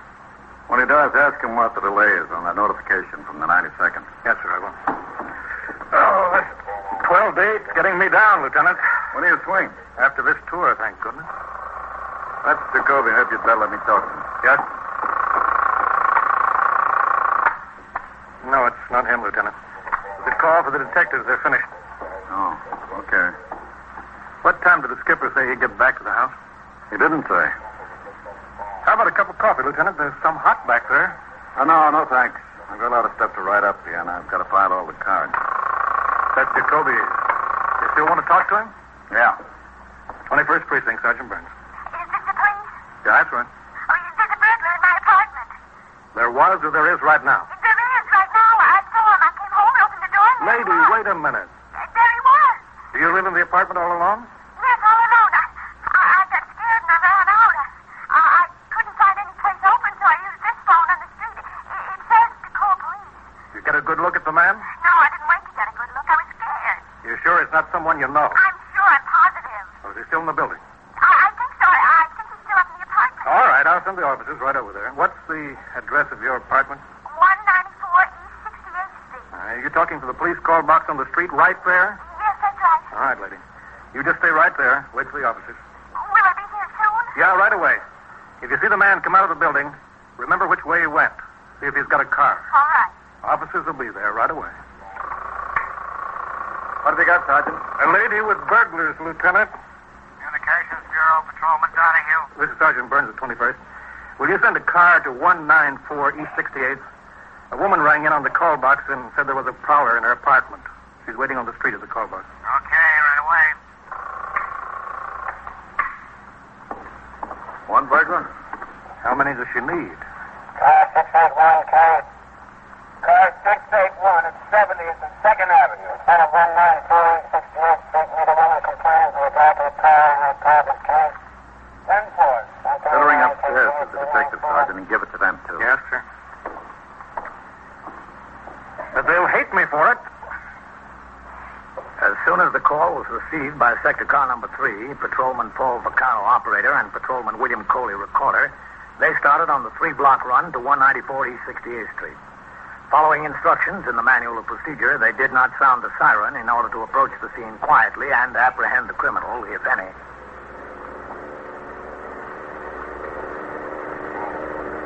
I don't see her, Coley. Maybe she's standing around the corner. Yeah, maybe. Yeah, there she is.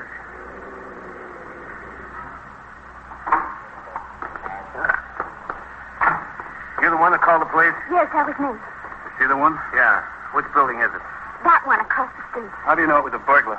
Well, I had this date and I came home. I went upstairs and opened the door and he was in the apartment. Uh-huh. Didn't he jump when you opened the door? I don't think he heard me open the door. Did you see anyone come out of the building? No, not a soul. The street door locked? Yes. Give me your key, miss. Oh, yes. Here. Which apartment is it? 2A, the second floor right at the top of the stairs. Does this key fit the door upstairs, too? Yes. Oh, you better wait down here in the hall, huh? All right. Right here. Okay, Coley? Yeah, let's go. Get set. She may be right. I'm set. Hey, the door's standing open. Yeah. Yeah, she must have left it that way. Kick it. There he is. Well, how do you like that? Old-timer, come on. Wake up, Pop. Well, how did he get up from the bar? Come on, Pop. On your feet. Come on. Come on. What do you want, idea? Sit up there. Come on. Sit up. Let me alone, will you? They've been through all the ladies' liquor. Sit up. I don't want to sit up. I can't. Well, call him still. I want to see what's on him. Now, sit up. Let me alone. Will you let me alone? Nothing. We'd better get her up here, Paul. Yeah. All right, Pop. Sit up, will you? Shut it out, huh? Let me alone, Don't give me a bad sign. Just sit up. Miss? Was he in there? Yeah, he was in here. We got him. You better come up. Is it all right? Yeah, it's all right. Well, who is he? How'd he get in? Yeah, we haven't had time to find that out yet. Was he trying to steal something? Just your liquor, it looks like. My liquor? Oh, before we go in, let me get your name. Huh? Camden, Audrey Camden. Is it Miss or Mrs.? Miss. It was the strangest sensation opening the door and seeing him. Yeah, I'll bet. Compden? A-C-A. You live here alone? Yes, that's right. It's my apartment. You see, I had a date tonight. A business date, really. I'm a fashion designer. This was a client. All right, let's go in. We went to a nightclub, and he just took me in the downstairs door. All right, now, come on. Oh, that poor old man. He's your burglar, Miss Camden. Get in here. Should I know? I don't know. I got in, that's all. Were you looking for a drink? I don't know. Oh, Coley, this is Miss Camden. You know this man, Miss Camden? No. How would I know him? Nobody knows me, nobody. Oh, look. Oh, my 2/5 of 12-year-old scotch. I got them for Christmas and I was saving them. He would rather have had canned heat, Miss Camden. What's your name, mister? I had a name, I did, honest. What is it? I had one. All right, now, come on. Let's have some answers. Yeah, sure. What's your name? You don't have to talk to him like that, do you? How else would you talk to him, lady? Suppose he would have hit you over the head when you came in. He might have if he hadn't found the whiskey first. How'd you get in, Pop? I live here. You do not. I do. I've always lived here, right here. I'd better ring in, Buchanan. Yeah, go ahead. It's my home. Can I use your phone, Miss Camden, to call the station? Yes, right over there. It's all mine. Thanks. I can come in my own house, drink my own whiskey, can I? I think so. How'd you get in? I saw. Where do you live? Here. 21st Precinct, Sergeant Burns. This is Coley, Sergeant. Yeah? What you got there? Well, there was a prowler in the place, all right. We got him. Any trouble? He was asleep in the chair, Sergeant. He's a rummy. How'd he get in? Well, that's what we're trying to find out. If we can ever get him down to earth enough to talk sense. All right, come on in here with him when you get through there. Yes, sir. Oh, Yes, Sergeant? the captain heard the call in the air. He rang in here to ask what it was. I told him we hadn't heard you. He's probably on his way there. Okay, Sergeant. I have another call, Coley. Yes, sir. Bye. Now, come on, Pop. Sit up straight there and talk to me. It's my house. It's my house. Maybe you need some coffee. He needs a lot more than coffee, Miss Come on, Pop. How did you get in here? I live here. It's my house. The captain, Paul. Hello, Carl. Captain. Coley. Captain. Well, what do we got? This is Miss Camden, Captain Kennelly. Hello. Miss Camden. Sit up, Pop. She came home and found him in the place. Look, you'll pass out again. I don't know who he is or how he got in. He found the liquor and did away with 2 bottles of prize A scotch. Christmas gift. Merry Christmas. How'd you get in here, mister?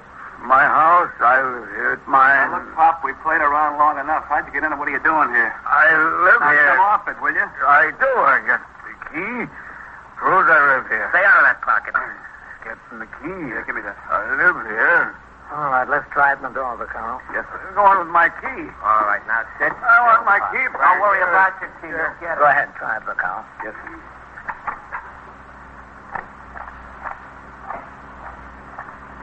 Well, that's funny, Captain. Couldn't work better if it was made for the lock. It probably was, Carl. That's funnier still. The derelict who was caught unlawfully inside the apartment of the fashion designer, Miss Audrey Camden, was taken to the station house by Patrolmen Coley and Vaccaro. The victim, Miss Camden, was told that it might be necessary to appear in court at a later date as complaining witness. She agreed. As I resumed my other duties, the arresting officers escorted their prisoner, slightly recovered but still rather unwieldy, into the front door of the station house at 2:23 a.m. All right, Pop, go in. I'm going. Watch him. Take it steady there. Go on, up to the desk. Who you got there? Willie Sutton? Yes, Sergeant. You want to buy an interest in my commendation? Here he is, Lieutenant. Better take him upstairs and let the detective talk to him, Coley. He's not in much of a talking mood, Lieutenant. What are you doing, huh? Stand on your own 2 feet. Better take him up will you? anyway. Okay, Lieutenant. Who's making the collar? You, Coley? Yes, sir. Okay, give him a hand upstairs, Vaccaro. Yes, sir. And come back down and report to the captain. He has to ride up to the 23rd. Yes, sir. All right, come on, Pop. No, I don't want to go. Precinct, Sergeant Burns. All right, now, steady. All right. You go for your meal now, huh? Come on, Pop. Come on. Let me alone. Just walk. We let you alone. You're through the door. That way. No, I didn't do nothing.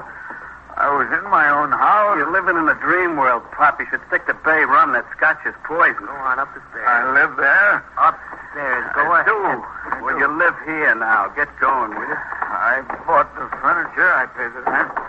And the telephone and the lights for everything. Yeah, for everything except the scotch. Scotch, too? The Scotch, too? Upstairs. Scotch, too? Move, will you, Pop? Scotch and the rye and the gin. What? No beer? Beer, too? You're living, Pop. Come on, Pop. You can do better than that. Go ahead. Just right to that door. Detective. 21st Squad Detective. Is that where I'm going? You're there. Inside. Go on. 21st Squad Detective Kenny. Over there and sit down. And now... Oh, Come on. No, he's not here either. They're out on a plant. I'm here all alone. I'm catching. Sit down, Pop. Yeah? Where? In the chair. Yeah. Oh. Yeah, all right. I'll see what I can do, yeah. Is this for me? With my compliments. Is this the whippersnapper who breaks into ladies' apartments and drinks their whiskey? It's my apartment. You stick with your story, Pop. It sounds good to me. Well, goodbye, one and all. I just hope he's got nothing contagious. Leave it open, Pical. Okay. All right. What's your name, Pop? Tell the man your name. We've been having that trouble with him all night. Look, mister, I really don't care what your name is. Not personally, but I got to make out what we call a 61. And the first thing I got to do is put down your name. Is it going to kill you to tell me? George. Jones. Couldn't you have thought of a better one than that? George Jones. George Jones. How old are you, George? Take a guess. I'm 58. Now we're moving. Sit up, Pop. Where do you live? If any. 194 East 68th Street. Well, let's stop playing, Pop. Where do you hang out? Down the Bowery? What place? 194 East 68th Street. All right, no known address. You got an occupation? Unemployed. That's nice work. Now, what were you doing in the ladies' apartment? It's my apartment. Come on, Pop. I'm carrying a pocket full of squeals. I got no time to waste. Excuse me, gentlemen. 21st Squad, Detective Kinney. No, he's not here. Who's calling? Oh, no, sir, Inspector. Not tonight. Lieutenant King's due at 8 in the morning. Yes, sir. Yes, sir. Yes, sir. Yes, sir, I'll leave a message for him. Why do inspectors sound exactly like people? Beats me. So, what were you doing in your apartment? I just went home. Well, we're not going to get any place with him tonight, Coley. Book him in. We'll try him again in the morning before you go to court. Okay. I just went home. Look, he had a key that fit the door. If you want to put that down. Is that the key? Yeah, that's it. How did it come to fit the door? Give me my key. All right, sit down. I want my key. Give me that key. Grab him. It's mine. What's it? Brother. Let me get the phone up. I think he knocked his head on the corner of the desk. Yeah. Pop? Pop. He's out good. That's the question, whether it's from the whiskey or the fall. Well, both, I guess. Pop? I ought to call downstairs and have a ring for an ambulance. Yeah. Come on, Pop. Nothing. You better call. He doesn't look so good to me. An ambulance was called, and the prisoner was removed to Bellevue Hospital for treatment of a head injury and acute alcoholism. According to Article 24 of the Manual of Procedure, in any unusual occurrence concerning a prisoner, including such an injury, it is contingent upon the commanding officer of the precinct to make a complete and thorough investigation. In response to a radio call, I returned to the station house from the 23rd Precinct, where I was making an inspection as senior officer on night duty in the division. By the time I finished my interview with Detective Kinney, Patrolman Coley had returned from Bellevue, where he had accompanied the prisoner in the ambulance. I talked to him. The incident appeared unavoidable. I instructed the desk officer to check Bellevue every hour to inquire about the condition of the prisoner. It wasn't until 7:30 a.m. that the doctor said he would allow questioning. After I turned out the platoon for the 8 to 4 tour, I rode down to Bellevue with Lieutenant Matt King, commanding officer of the 21st Detective Squad. We drove into the hospital grounds at 26th Street and 1st Avenue and went by special elevator directly to the prison ward on the second floor of I Building. We identified ourselves to the Department of Correction guard, and he opened the steel door and admitted Lieutenant King and me to the ward. Thanks. That's right.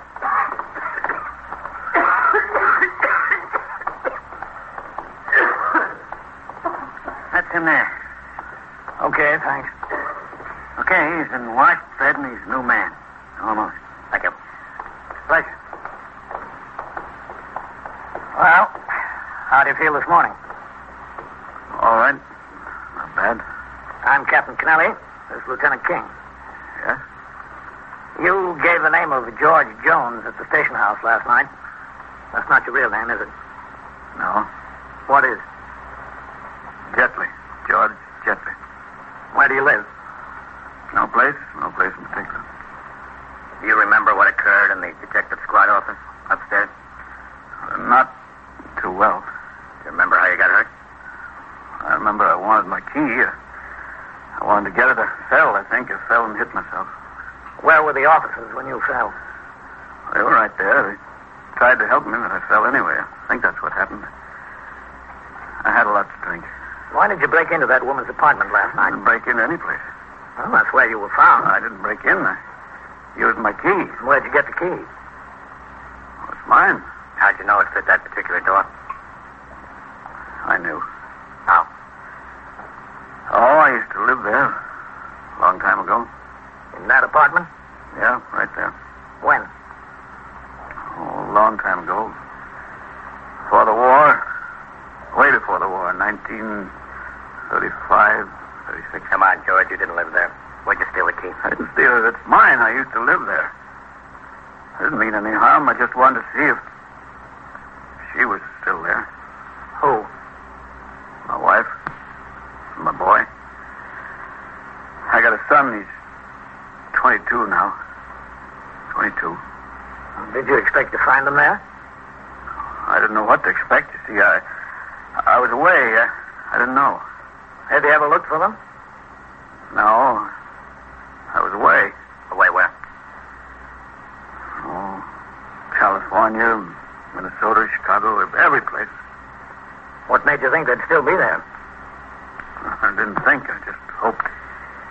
You lived there in 1935, 36? Yes. Well, what have you been doing since? Bumming around, just bumming around. And you haven't been in touch with your family? No, you see, she told me to get out. She said she was tired of my going off on tears every so often, hitting the bottle all the time, staying away 3 or 4 days, losing my job all the time. I had good jobs, very good jobs. Doing what? I was an editor, book editor. I was good. Publishers always used to say, George, you're a crackerjack. Just lay off the bottle, that's all. Just lay off. And my wife, she said the same thing. She didn't want me around the boy like that, you know. She said next time it happens and I got like that, I didn't have to bother to come home.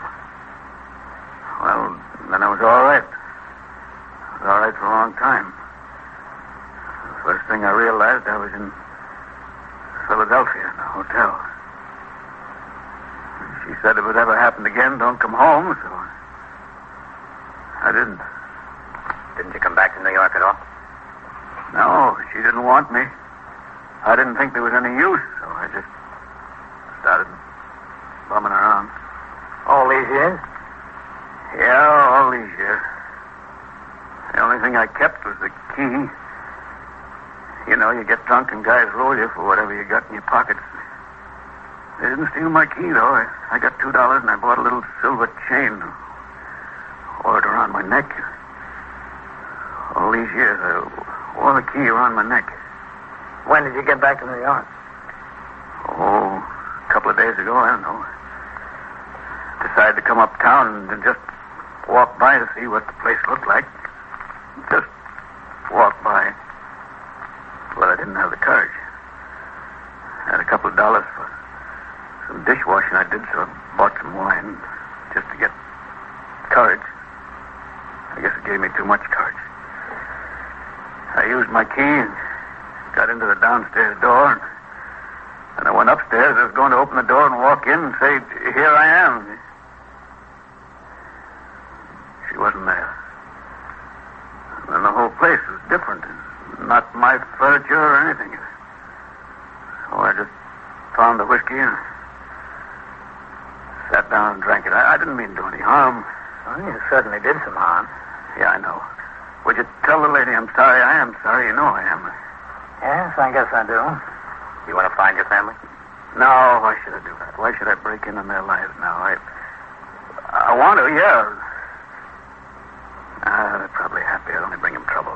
That's all. Look, now, you do me a favor if you just leave me George Jones. Forget about George Jetley. George Jetley should be dead and buried. He not only should be, he is. After the interview was completed, Lieutenant King and I returned to the station house, where before I went off duty, I was obliged to prepare a 49 reporting the facts and circumstances involved in the injury of the prisoner. On the way uptown, Lieutenant King and I talked about the case. We agreed that the charge of burglary against George Jetley would not stand up in court. Burglary involves unlawful entry with intent to commit a felony. In this instance, the intent was lacking. From 42nd Street almost to the station house, we rode in silence. I don't know what Matt King was thinking about, but I had George Jetley on my mind. The dregs of humanity are being washed up constantly. It's not hard to be sympathetic when you think that it might happen to anyone, even yourself. Just before we arrived at the station house, we started talking again. We agreed that a conviction for unlawful entry, a misdemeanor carrying an indeterminate sentence, might be the best thing for Jetley. A term in jail with its attendant medical treatment might be a step toward rehabilitation, if rehabilitation was at all possible. As we walked up the stairs and into the muster room, I suggested to Lieutenant King that he request the Missing Persons Bureau to make a discreet inquiry concerning the wife and son of the man. There was a good possibility they'd welcome a reunion. Well, I've got to get upstairs, Captain. Yeah, I'll see you, Matt. I'll let you know what Missing Persons says about his family. All right. 21st Precinct, Sergeant Burns. Oh, hello, Captain. Sergeant. All right, 27. That lady is waiting for you, Captain. Oh? You're Captain Kennelly, aren't you? Yes? You were up to my apartment last night when that man broke in. Yes, I was there, Miss Campbell. Well, I couldn't sleep last night thinking about him. It was my apartment. I don't think I care to prosecute him. Well, the detectives are working on it, Miss Campbell. You ought to talk to them. I just don't want to prosecute. I couldn't go through that, sending him to jail. Well, don't you realize that a term in jail might be the best thing for him? How could jail be good for anyone? It might be good for him. You think so? Yes. That's the trouble with policemen. They're the same old cure for everything. Not for everything, Miss Camden. The cure for him is pretty young. Only 22. And we're going to find it.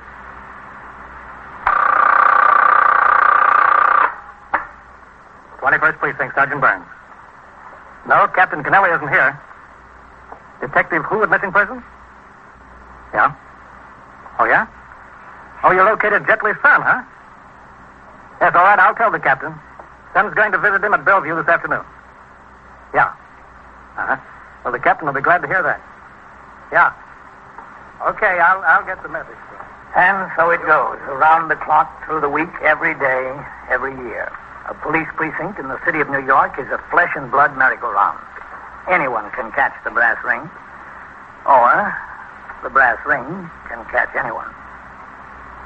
21st Precinct, a factual account of the way the police work in the world's largest city, is presented with the official cooperation of the Patrolmen's Benevolent Association, an organization of more than 20,000 members of the Police Department, City of New York. Everett Sloan in the role of Captain Kennelly, Ken Lynch as Lieutenant King. Featured in tonight's cast were Gene Gillespie, Bill Smith, Santos Ortega, Wendell Holmes, Bill Quinn, Frank Moth, and John Sylvester. Written and directed by Stanley Niss. Produced for CBS Radio by John Ives. Art Hanna speaking.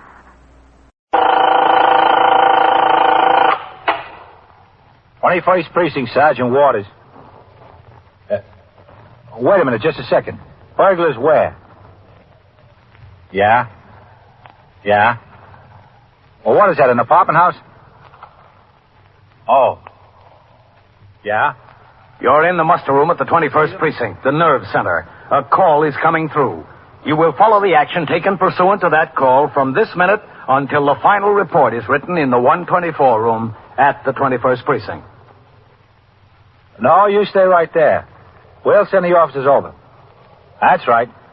They'll be there right away. 21st Precinct. It's just lines on a map of the city of New York. Most of the 173,000 people wedged into the 9/10 of a square mile between Fifth Avenue and the East River wouldn't know if you asked them that they lived or worked in the 21st. Whether they know it or not, the security of their homes, their persons, and their property is the job of the men of the 21st Precinct. The 21st, 160 patrolmen, 11 sergeants, and 4 lieutenants, of whom I'm the boss. My name is Kennelly, Frank Kennelly. I'm captain in command of the 21st. I was working my night tour, 6 p.m. to 8 a.m. At 10:20 p.m., I was out on patrol of the precinct in sector car number 3. I had given instructions to the operator, Patrolman Coley, to return to the station house. and we were driving south on Lexington Avenue in that direction.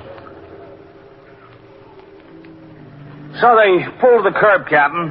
Yeah? I got out and I walked over the car. He was behind the wheel, and she was sitting there next to him with her arms folded. Mm-hmm. I said, "You went through the light." He said, "I know I did, officer. My mind was on something else." Looked at her when he said it. I said, "Let's see your registration and operator's license." Then I went to the curb and I wrote out the summons. Uh-huh. I came back, I give him the summons, and she turns to him, and you know what she says? She says, "Well, there goes your Father's Day present." How do you like that? Wait a minute. Huh?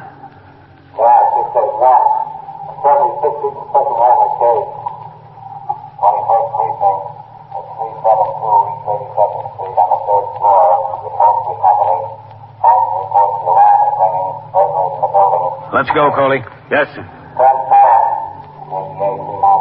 We're liable to be the first ones on the scene. Hold the siren. Maybe they're still in there. Yes, sir. Okay. Go on. Take your left.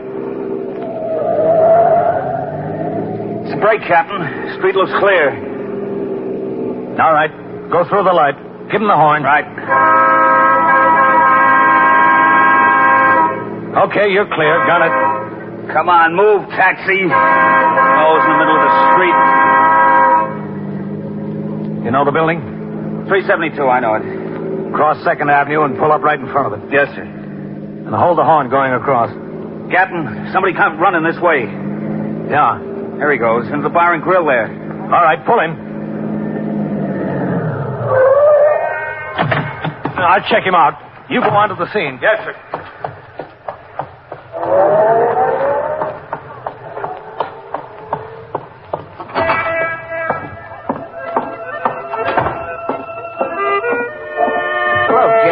Nice to have you in here.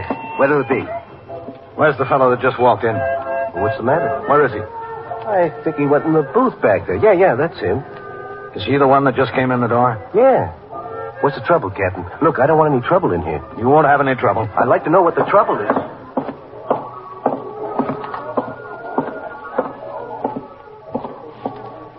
You.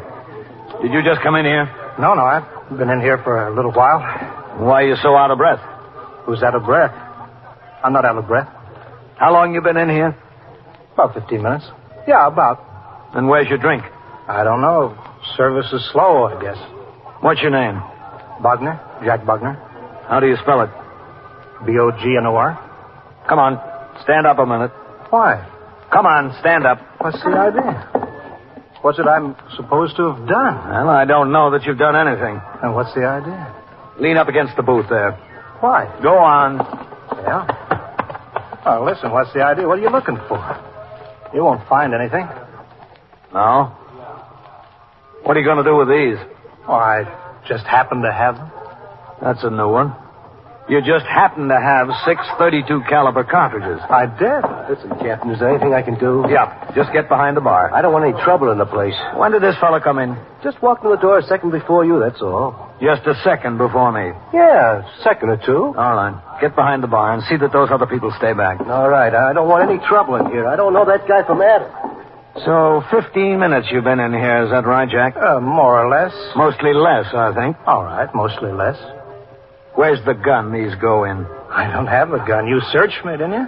Where do you live, Jack? 3422 Curtis Avenue. Where's that, Brooklyn? Yeah, Brooklyn. Well, what are you doing way over here? I came over to meet a friend. Well, where is he? Well, it's not a he, it was a she. I don't know. She left. Is that it, Jack? What? Under there. Under the table. What is it? What do you think it is? What would a gun be doing under there? I think somebody would have to put it there, don't you? That beats me. Bartender, come here. It's not mine. I never saw it before. Oh, didn't you? Yes, Captain, what can I do you? Reach under that booth and get that gun, will you? What gun? For crying out loud. Just pick it up and give it to him. Yes, sir. Is that his? Well, it's not yours, is it? No, sir. It's not mine either. It wasn't there before you came in. Back here, Coley. Who said it wasn't? Can you prove it? I know it wasn't there. They were in there working on the safe, all right, Captain. That's what set off the alarm. The lady was sitting on the stoop across the street. She saw 3 of them come out the front door. They split up when they hit the sidewalk. 2 of them ran toward First Avenue and 1 this way. This one, I guess. Not me. I didn't run any place. Lieutenant King was on patrol. He responded to the call. I told him you came into the bar after a man. He's outside talking to a detective about tracing out the other two. Said he'd be right in. Okay, good. Listen, Captain, you're not going to make a whole big thing out of this, are you? It's a place of business. You better get behind the bar. I just don't want to get a bad name in the neighborhood. Like I said, I don't know this guy from Adam. I never saw him before. Who'd patronize a joint like this? Listen, you. All right. Get behind the bar. Bring the cops down on you and then get tough if you resent it. Who were the two that were with you, Jack? With me? Where? Breaking into the safe there. I didn't break into any safe. Well, and what were you doing in the building? I wasn't in any building. The ladies saw you come out, you and two other guys. I wasn't in any building. Hello, Captain. Oh, Matt. Hello, Lieutenant King. Cully. Well, I think this is one of them, Matt. No? He ran in here and took a booth. Ran in right before I did. According to the bartender, that is. Said he's been here 15 minutes. I have been, more or less. A revolver was under the seat there, and these in his pocket. Looks like you're in trouble, mister. What kind of trouble am I in? Sitting in a bar. Who were the two that tried to rip that safe with you? What safe? I don't know anything about any safe. Well, we know all about safes. You come to the station house with us. We'll teach you a few things. The suspect, Jack Bogner, was taken to the station house, and as the arresting officer, I accompanied him to the office of the 21st Detective Squad on the second floor. There, under the questioning of myself, Lieutenant King, and other detectives, he continued to deny knowledge of the attempted safe burglary. By telephone, the name Jack Bogner was checked out through the Bureau of Criminal Identification. BCI reported a Jack Bogner listed in the resident known criminal file showing 3 arrests for burglary and 1 conviction on the charge of unlawful entry. The suspect admitted he was this Jack Bogner. 2 detectives of the Safe Loft and Truck Squad, specialists in this type of crime, arrived to aid in the investigation. While the interrogation of the suspect continued, at midnight, I went downstairs to the muster room to turn out the platoon for the 12 to 8 tour. Then, after I spoke to the desk officer in regard to a patrol problem he faced, I walked through the back room towards the stairs leading to the detective squad. As I started up, I could see Lieutenant King standing at the top of the stairs talking to a rather heavy-set woman of about 50. Well, I told you I don't know whether I could or not. Hello, Matt. Captain, this is Mrs. Turo, Captain Kennelly. Miss Turo? Oh, how do you do? Mrs. Turo was sitting on the stoop of her house across the street from the loft building. Yeah, it was hot. She saw the 3 men run out. She saw 2 go toward First Avenue, the other one toward Second. Well, I want you to understand that when the policeman first talked to me, I told him I didn't know whether I could or not. Yes, I understand that. After all, it was across the street, and it was night, and I wasn't paying any particular attention. I just saw the 3 men come out of the building. I thought to myself, that's funny. Anyone should come out of the building when it was so dark in there. At that time of night, I mean. They're getting a little line upset, Captain. Oh, good. As far as recognizing any of them's concerned, I don't know whether I could. I don't think I could. But you might be able to. Well, yeah, of course I might be able to. How can I tell till I try? Well, we're going to give you the opportunity to try, Miss Turo. Oh, well, I appreciate that. As long as you don't expect me to do the impossible. Well, anything you're able to do will be a help to us. If you can identify one of the men, that'll help us. If you can tell us positively that none of them or any of the men you saw come out of the building, that'll be a help to us, too. Oh. All we want is your assistance to the best of your ability. Well, that I'll be glad to do. Lieutenant. Yes? We're all set for the lineup in there. Okay. Now, Mrs. Turo, we're going into the detective squad. Yeah. When we get in, you'll see several men lined up across the room. Mm-hmm. They'll all be about the same age and height and build. Well, what do I do? We'll go inside. I'll tell you then. Oh, all right. Okay. All right, straighten up there. Stand in line. All right, Mr. Turo. I want you to go and look at each one of these men standing there. Look them all over good. Look at them twice if you have to. If you recognize any of them as one of the men that came out of the loft building, you stop and tap them on the shoulder. Oh, just tap him on the shoulder. Yeah, that's right. 21st squad. Well, where do you want me to start? Start wherever you like. All right, hold on. Wherever I like. Yes. Captain Kennelly. Yeah? Desk officer wants you to call him when you get a chance. All right, thanks. Okay, Miss Turo. Oh, yeah.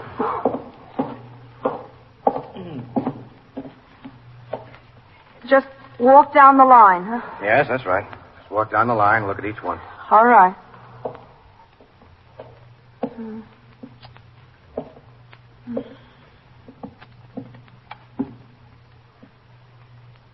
Can I take another look at them? Yes, if you want. All right.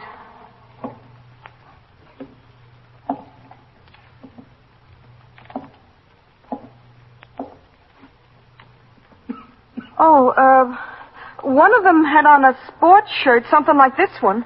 Well, you got a million of them on 34th Street, lady. All right, just keep quiet in line. You recognize any of the men, Mrs. Thoreau? No. I'm afraid it was just too far away. Just too far. I was across the street and I didn't notice particularly. The only thing is one of them had on a sports shirt, something like this man. Send the sports shirt to Sing Sing. All right. Well, Mrs. Thoreau? I'm sorry. That's all right. All we want is the truth. If you can't, you can't. All right, break it up. Okay, you fellas, get over there. Want me to have an officer take you home, Mrs. Thoreau? Oh, no, that's all right. It's kind of late. No, it's all right. I'm so nervous, I think I'd rather walk than ride anyway. I wouldn't be able to sleep. It's too hot. All right, thank you. We'll call you if we need you. It's too bad I didn't get a better look. Yes, it is. Well, goodbye. Goodbye, Mr. Thoreau. Well, that blows that sky high, Captain. Yeah. I thought if she only gave us a tentative identification, Jack would figure he might be hooked and help us. Yeah, no such luck. But we've still got the gun charge against him. I don't know how good that's going to be. Yes, it would be better if he'd had the gun in his pocket and the bullets on the floor. You are listening to 21st Precinct, a factual account of the way police work in the world's largest city. The men who stamp into your house just laugh when you ask for their warrant.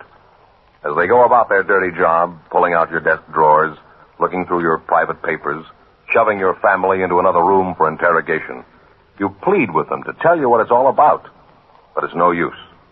Even when they don't find whatever it is they're looking for, they drag you down to headquarters for more questioning. There's nothing you can do about it. The law is on their side. Well, in some countries, that could actually happen today, but not in ours. There's a very old and a very good law against it. The law is on the side of the people. It's in our Constitution, in Article 4 of our Bill of Rights. Listen to the words. They're 165 years old, but they're mighty important to us today. They say, the right of the people to be secure in their persons, houses, papers, and effects against unreasonable searches and seizures shall not be violated, and no warrant shall be issued but upon probable cause, supported by oath or affirmation, and particularly describing the place to be searched and the persons or things to be seized. As long as those words stand, you and your family are protected against black-booted feet tramping through your house in the dark of night without a warrant. It is part of our Bill of Rights. It is one of our freedoms. Now, back to 21st Precinct and Captain Kennelly. As the arresting officer of the burglary suspect and the best witness against him, I followed the prescribed routine. After the detectives had finished their interrogation and he was fingerprinted, at 3:20 a.m., I took Jack Bogner downstairs to the muster room where he was booked by the desk officer on charges of third-degree burglary and Section 1897 penal law. The station house attendant, Patrolman Bailey, then lodged him in a cell for the balance of the night. I completed some paperwork that remained to be done, and then lay down on the couch in my office until 7:30. I had some coffee and shaved, then at 8 turned out the platoon for the day tour. Shortly thereafter, with the assistance of Detective Dan Goldman, assigned by Lieutenant King, the suspect was put in a patrol wagon and we drove to police headquarters, 240 Center Street, where he was photographed and appeared in the citywide lineup with other felony suspects arrested during the night. Following the lineup, Detective Goldman and I went with the prisoner further downtown to 100 Center Street, New York County Criminal Courts Building. There, in felony court, one of the magistrates' courts of the city of New York, all adult persons arrested for major crimes in the borough of Manhattan are given their first hearing. Jack Bogner to the bar. Complainant Captain Frank Kennelly. Present. I'm here. Jack Bogner, you're charged with violation of Section 1897 of the penal law and that you had in your possession one loaded revolver. Also, you're charged with burglary. How do you plead, guilty or not guilty? Not guilty. Do you want to be heard now, or do you want an adjournment to obtain counsel and witnesses? Isn't the defendant represented by counsel? They tried to get my lawyer, Your Honor. They couldn't reach him. They tried twice. He's in Atlantic City. Does the district attorney have any suggestions? I think we ought to have an adjournment until Monday, Your Honor. Should be able to have counsel available by then. Oh, now, Your Honor, it's not fair to make me lay in jail over the weekend like that. I'm ready to make bail. My bondsman's here. I could reach him. I'm inclined to agree that it isn't fair to the defendant. The district attorney's office isn't willing to proceed until the defendant is apprised by counsel of his rights, Your Honor. I know my rights. The court will take responsibility for the rights of the defendant. Go ahead, Mr. District Attorney, on the application for bail. Yes, Your Honor. A few minutes before 11:30 last night, Your Honor, the police department received a report from Holmes that the burglar alarm was ringing at Sunningdale Upholstery Company on the third floor of a loft building at 372 East 82nd Street. In response to the call, as Captain Kennelly will testify if you wish, officers found that the shipping platform door had been jimmied and an entrance made. Burglars started to work on the safe. That tripped the burglar alarm. The burglars abandoned their tools and left in a hurry. A witness across the street saw 3 men run out of the building and separate. In the meantime, Captain Kennelly was proceeding to the scene in response to the call. He saw this man, Jack Bogner, running in a direction away from the building and into a bar and grill on 2nd Avenue. Captain Kennelly alighted from his car, went into the bar and grill, and questioned this defendant. This was on the floor under his seat, Your Honor. A .32 caliber Smith & Wesson, fully loaded. It wasn't mine, Your Honor. I don't know anything about the gun. A half dozen more cartridges, .32 caliber, were found in his pocket. That's substantial proof, Your Honor. Bail of $10,000 on each charge is requested. Did the defendant admit to the burglary?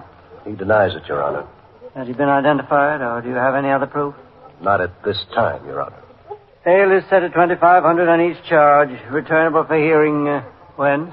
Wednesday at 10 a.m., Your Honor. Hearing next Wednesday at 10 a.m. Can you arrange to be represented by counsel then? Yes, sir. I'll have him here. Thank you, Your Honor. Thanks a lot. All right, Bogner, let's go. Yeah.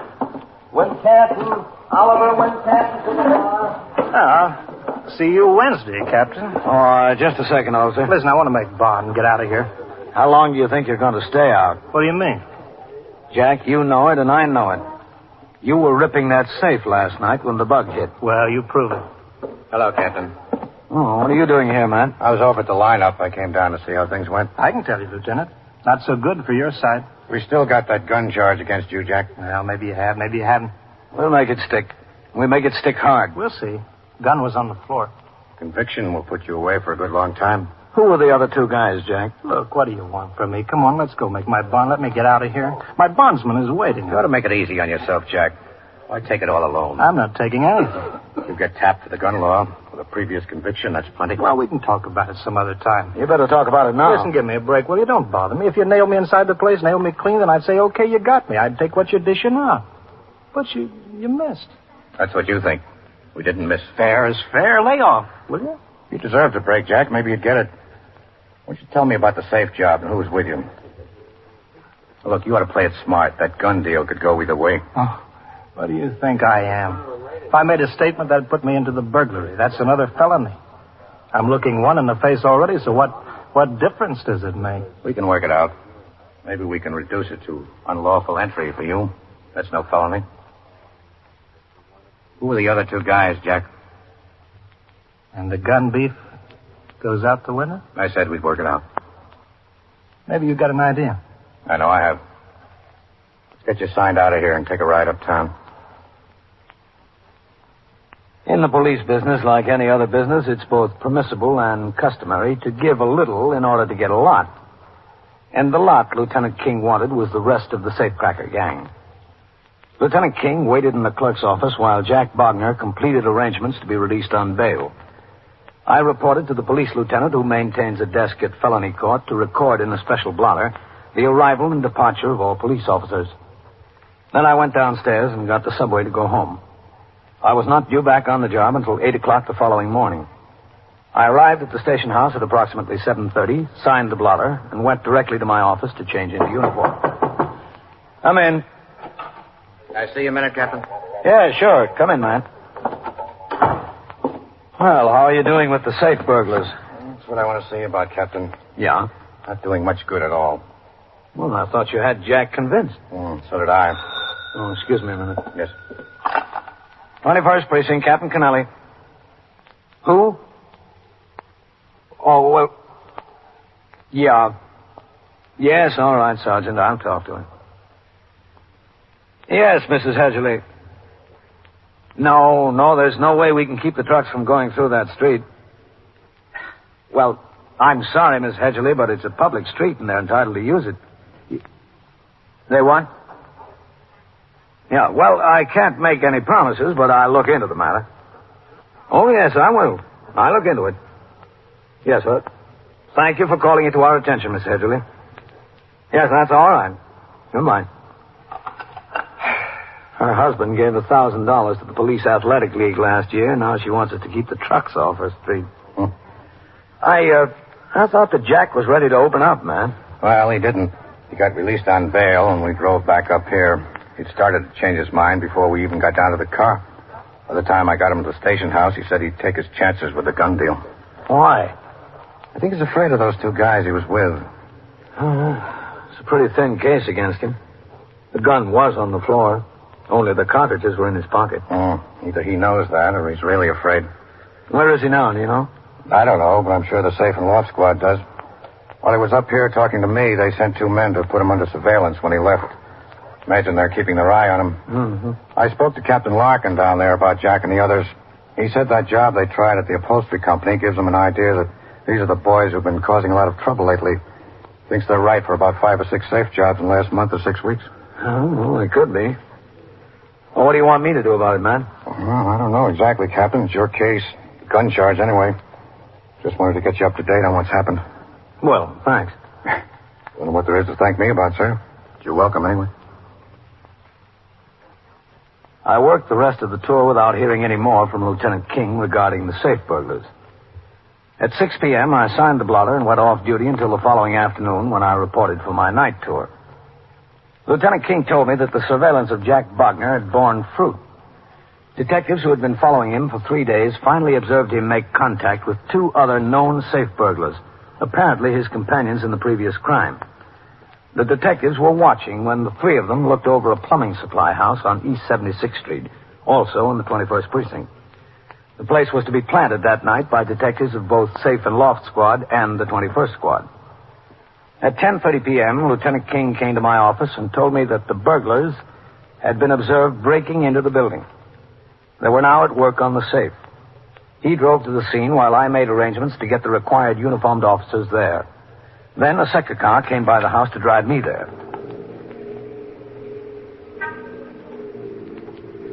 Pull by the place and stop at the corner. Yes, sir, Captain.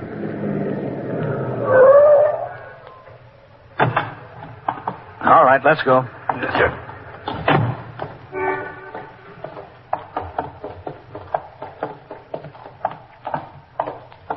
Captain. Yeah?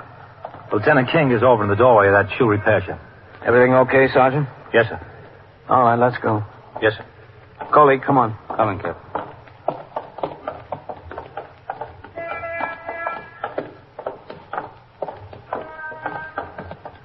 They got in through the freight dock. I think the detectives want to go in the same way. All right. Hello, man. Captain. Well, how does it look? They're in there. They're working on the safe. Are you set? Yes, sir. Got the block covered in the building. How about our men, Sergeant? They've all got their instructions, sir. Good. All right, let's go.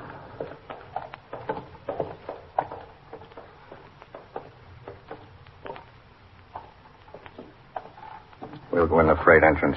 There's a shipping room there, then a stock room, then the office. That's where they are.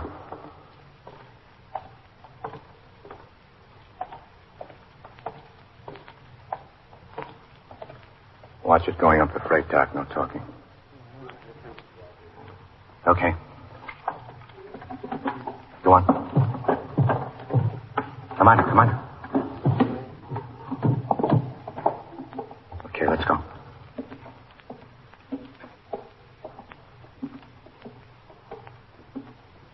That door there.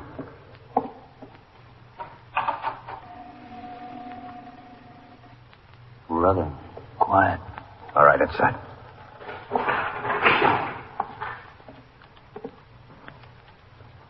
There's a light back there.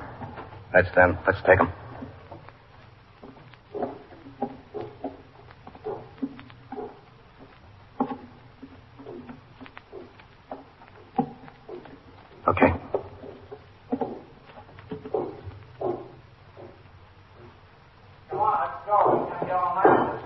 Okay, let's get him. Open the door. All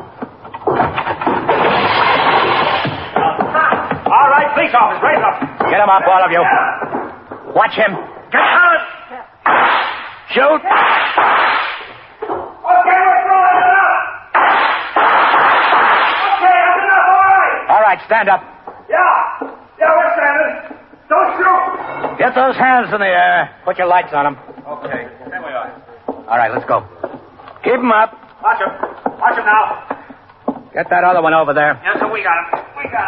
I think Wally's dead. I think he is. You're lucky you're not, Jack. All right, get against the wall there. Get up against there. Very lucky. Didn't you have enough trouble, Jack? Did you have to go into this thing again? Well, I needed money. I needed to pay the bondsman. Needed to get a lawyer. Would have been better off if you helped us. I'll help you now. I'll give you all the help you want. What do you want to know? You're a little bit late, Jack. It just happens that right now we don't need any help.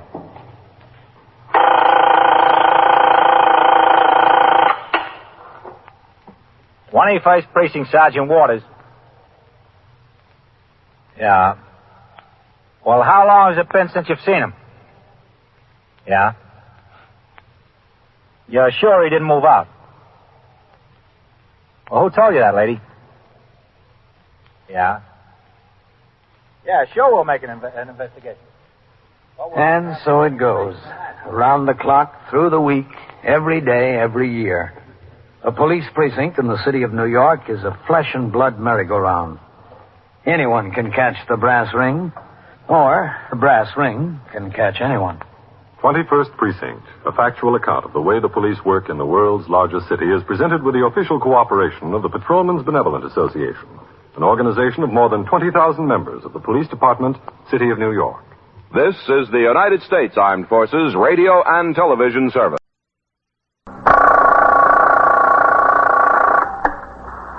'21st Precinct, Sergeant Burns.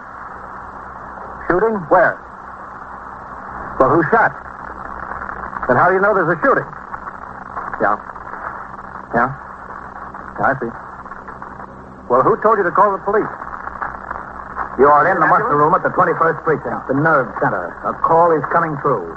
You will follow the action taken pursuant to that call from this minute until the final report is written in the 124 room at the 21st Precinct. All right, wait there for the officers. Yeah, right there where you are. No, you don't have to call for an ambulance. I'll take care of them. You just wait there for the officers. Okay. Yeah. 21st Precinct. It's just lines on a map of the city of New York. Most of the 173,000 people wedged into the 9/10 of a square mile between Fifth Avenue and the East River wouldn't know if you asked them that they lived or worked there. Whether they know it or not, the security of their homes, their persons, and their property is the job of the men of the 21st Precinct. The 21st, 160 patrolmen, 11 sergeants, and 4 lieutenants, of whom I'm the boss.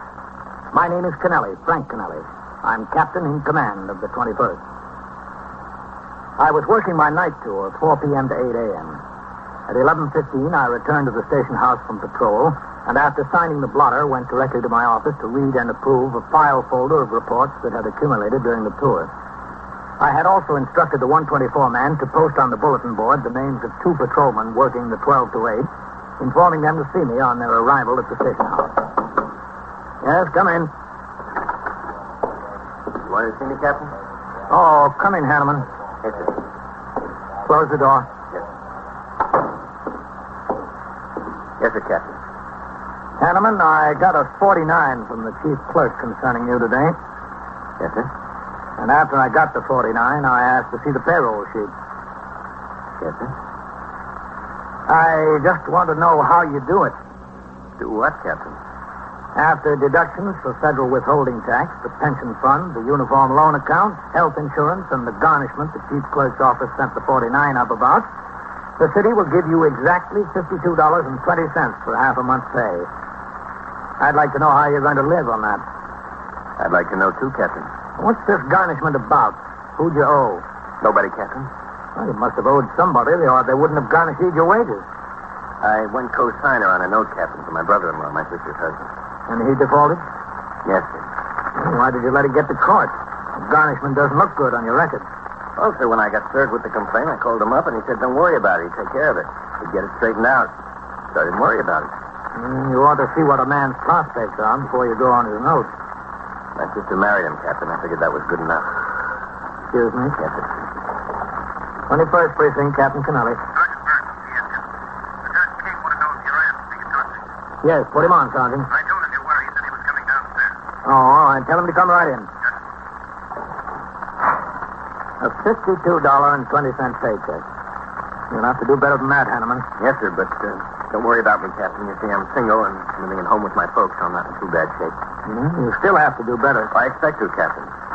This is my last month as a probationer, so I get more money there. Plus the fact I lost 2 days when I went sick in the seat, and my brother-in-law says he'll get the whole thing straightened out by next week. At least I'm glad you're optimistic. There's nothing else I can be, Captain. The check couldn't get any lower, only higher. See that it does. Get rid of that garnishment. Yes, sir. All right, get on the job. We've got to talk to the detective commander. Yes, sir. Thank you, Captain. Hello, Lieutenant King. Hanneman. Go ahead, Russ. Oh, yeah, thanks. Oh, come in, Matt. Shut the door, Hanneman. Yes, sir. Captain, you know acting Captain Russell Larkin of the Safe and Law Squad. Oh, yeah, sure, Matt. How are you, Larkin? Fine, Captain. Sit down. Pull that chair over, man. Yes, sir. Well, what have you got, man? We think we've got a deal on 84th Street, Captain. You give us about 6 men. Right now? I hope soon, Captain. What is it, man? It's a Safe and Law Squad case, Captain. We just got in on it ourselves. Russ? Well, we've had these 3 boxmen under surveillance for more than 2 weeks, Captain. 2 of my detectives made this one boy, his name is Eddie Dorkin, as he was walking on the street in the garment district a week ago Tuesday. They recognized him as a safe burglar and took out after him to see where he'd lead them. I kept him under surveillance all that day. Nothing. After he went home that night, I sent 2 more men to relieve them and instructed them to keep up the surveillance. Captain, this Eddie Dorkin is a pretty good boy. Just finished a bit in Sing Sing. Been up there since 1946. How many deals would he write in when you got him then, Russ? Well, we caught him in the act of burglary, and he admitted to 3 more. So this time I figured we had something. I told them to stay with him. They did. All last week. Nothing. Last night he went to a bar down in Greenwich Village, Sullivan Street. He walked into the place and went right to a booth. There were 2 boys waiting in there. One of them we made right away. Philip Spriggio. We handled him before. The other one we don't have a complete line on yet. They call him Matt, and that's all we know about him until now. 3 of them had a couple of beers apiece and sat and talked for nearly 2 hours. Well, this Philip Spriggio, was he with Dorkin on these deals in 46? No, Captain. The 2 boys who were with him then are still up there. But Spriggio was in while Dorkin was, and that's where they probably got together. And what's this deal on 84th Street? This afternoon, about 5 o'clock, they all 3 met again. This time in a bar on 86th Street. They had a beer and talked. Then they all left together. They walked around the corner and down to 84th. They stood across the street from this 7-story loft building. Must be Spriggio's job. He was talking, the others were listening. Everything seemed to be okay. So they walked toward Lexington Avenue and went down to the subway. On the train, one of the detectives got right up close to them. All they were talking was baseball. Dorkin got off at 14th Street. Spriggio and Mac rode on to Brooklyn. When Dorkin got off, he said, "I'll see you tonight." Tonight up on 84th Street, you say? Yes, sir. Got the building planted now. 4 of my men and 4 of Lieutenant King's. All they got to do is show up. Well, it's getting kind of late, isn't it? It's almost 11:15. They'll be there, I think. All right, what do you need from us, Matt? We'd like about 8 patrolmen and a sergeant, sir. Are you anticipating a lot of trouble with them? We want to be ready for it, Captain. I want those boys, Captain. I want to let them go into the building. Get in whenever they're going and start working on the safe.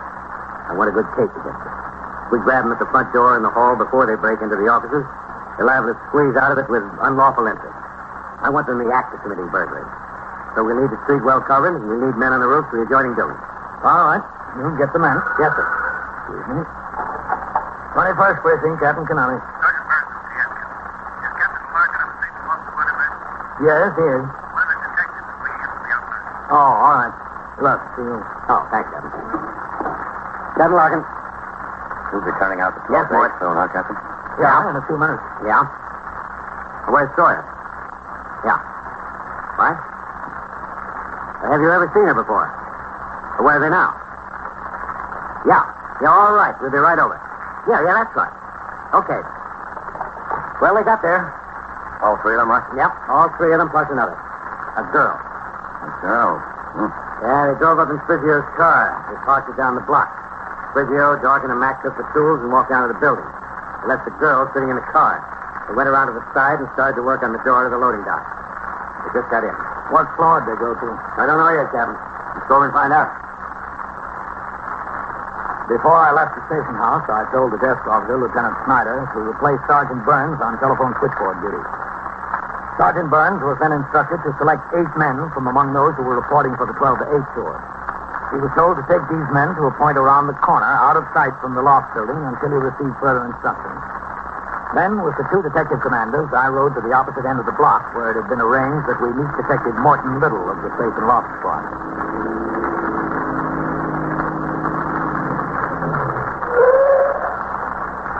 There he is. Go ahead, Captain. Thanks, Matt. Let's go. Mort. Captain Larkin. This is Lieutenant King, Captain Kennelly, Detective Little. There it is. Where's the car they came in, Mort? Across the street here, about 45, 6 feet down the block. Oh, yes. Still a 2-door. Mm-hmm.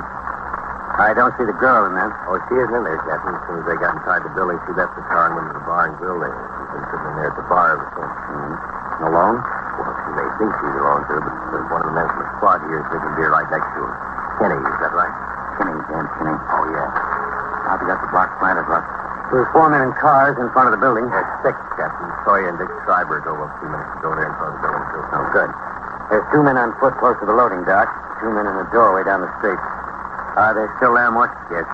You know what floor they went to? No, sir, not yet. We haven't seen any lights flashed on the building. They might still be working on the floor from the hall to the office upstairs. It is. Can the girl see the front of the building from where she's sitting in the box? Yes, sir. I guess that's the idea of her going into the bar. She can see everything. Well, what do you say we talk to her, Matt? She can tell us what floor they're heading. All right with me. Captain? Well, you better leave me out of it, Matt. If I walk in there with the uniform on, it'll tip where cops right away. You might not want to do that. Yes, sir, we might not. Mort, you stay here. Yes, sir. Okay, Matt. All right, I'll see you.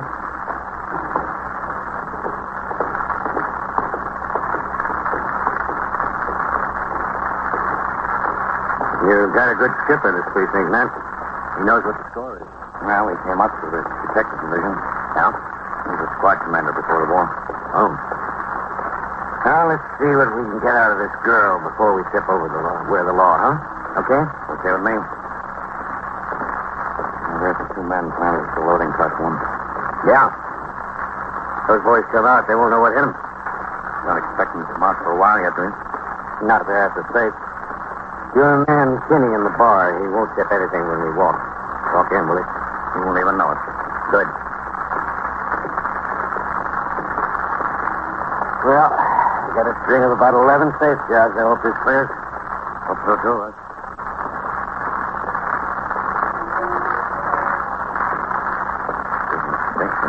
It's all right with me. Okay.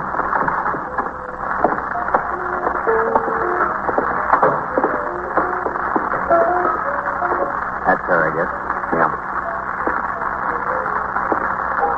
Maybe the lady would move over one so we could sit together. Would you, lady? Would I what? Would you move over a stool so my friend and I could sit together? Yeah, okay. Plenty of room down at that end. Well, thanks. I'd just like to be near the door. I've got a phobia about these things. Oh. What'll it be, gentlemen? Got any beer on draft? Just some bottles. Okay. What kind? Any kind. 2. Okay, any kind. I didn't mean to be a nuisance and put you out, lady. That's all. So I told him I don't care if it's triple time. I don't want to work Saturdays. 5 days enough for me. Yes. Want to be overtime during the week? Oh, just a second. There, wait. Miss. Miss? Yes, you're not waiting for anyone, are you? What's it to you? Well, I just figured if you've got nothing to do, neither have we. I got something to do. No harm in asking. Yes, sir. Now, how's this? All right? That's fine. 60 hours. Well, how about a little conversation until your something to do shows up? Listen, what do you think I am? Well, you have to be for conversation. I'm busy, I told you. I realize that. If I told you I'm busy, just let me alone. Hey, that kind of stuff don't go in here, fellas. What kind of stuff? You don't know the lady, don't talk to her. We'll talk to her. We're detectives. Cops, you mean? Cops, yeah. Oh. What do you want with me? What floor Eddie Jordan and them on across the street? What do you mean? What floor are they on? I don't know anybody across the street. Look, we're not kidding you. So why don't you get up? What floor are they on over there? Listen, let me see that badge again, will you? Yeah, mister. Real. Go stand over at that end of the bar and be quiet. Yes, sir. I'll be quiet. Where are they? What floor? I don't know what floor. They talk something about a printing shop. That's all I know. There's two printing shops. One on the 5th, one on the 7th. Which one? I don't know, honest. Whose girl are you, Eddie? Yeah, Eddie. You ain't anything to do with me now, will you? Well, put it this way. Let's say he won't have much time for you.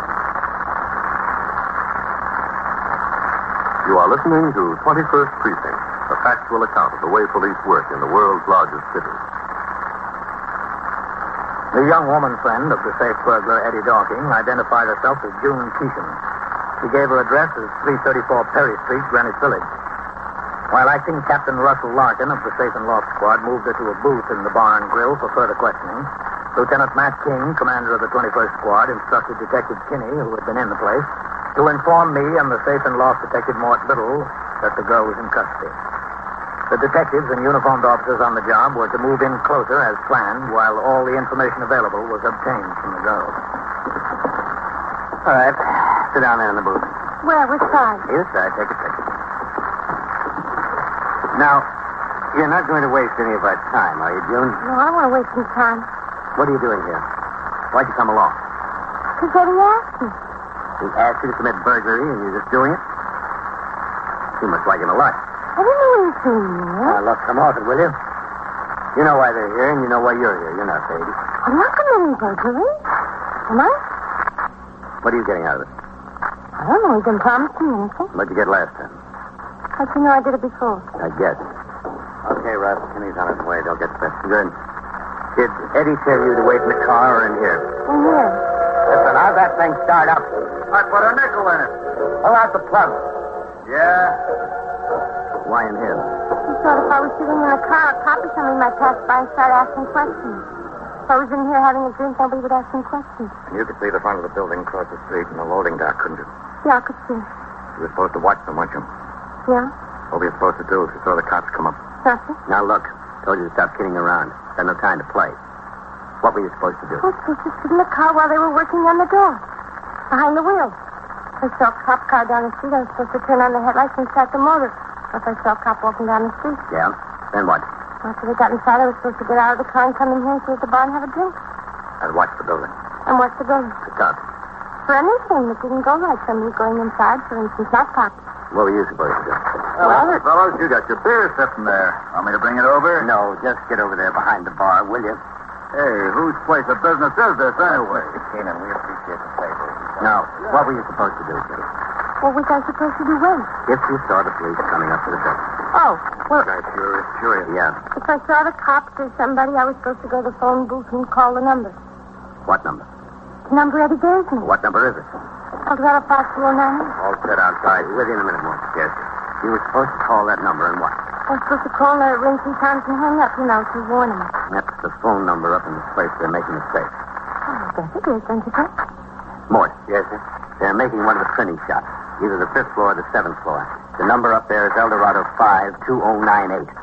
Check it out and see which floor the phone is on, will you? Yes, sir. Right away. He's going to be mad. He's going to be awfully mad. Yeah, I wouldn't be surprised. He's going to blame me. He always does. Wouldn't that be just like it? Have they got guns? Eddie and Mandy me? That's what I mean. Well, I don't know about the others, but Eddie has, I think. Don't you know? Yeah, he's got one. What kind? A gun, a pistol. Like this one? Yeah, something like that. With the thing that spins around where the bullets go in like that. He always wants me to learn how to shoot it, but I'm scared of guns. I don't like them. Well, what about Mac and the Still? You don't know whether they have guns? Well, I'm not very well acquainted with them. Eddie is my friend. I wouldn't know if they had guns. They don't go around showing them to me, you know. Yeah, we know. But you don't have to worry about Eddie. All he wanted out of there was the money from the safe. He don't want to hurt anybody. He wouldn't shoot anybody. Not Eddie. No. Take it from me, June. There's only one reason a man carried a gun. That's to use it. Burglary, defined as breaking and entering with intention to commit a felony, is one of the most difficult crimes to prove.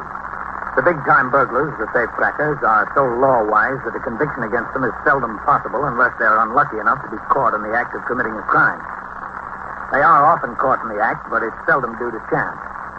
The Safe, Loft, and Truck Squad, a group of specialists in the Detective Division of the New York City Police Department, charged with the supervision and investigation of this type of crime, have developed the technique of catching burglars in the act.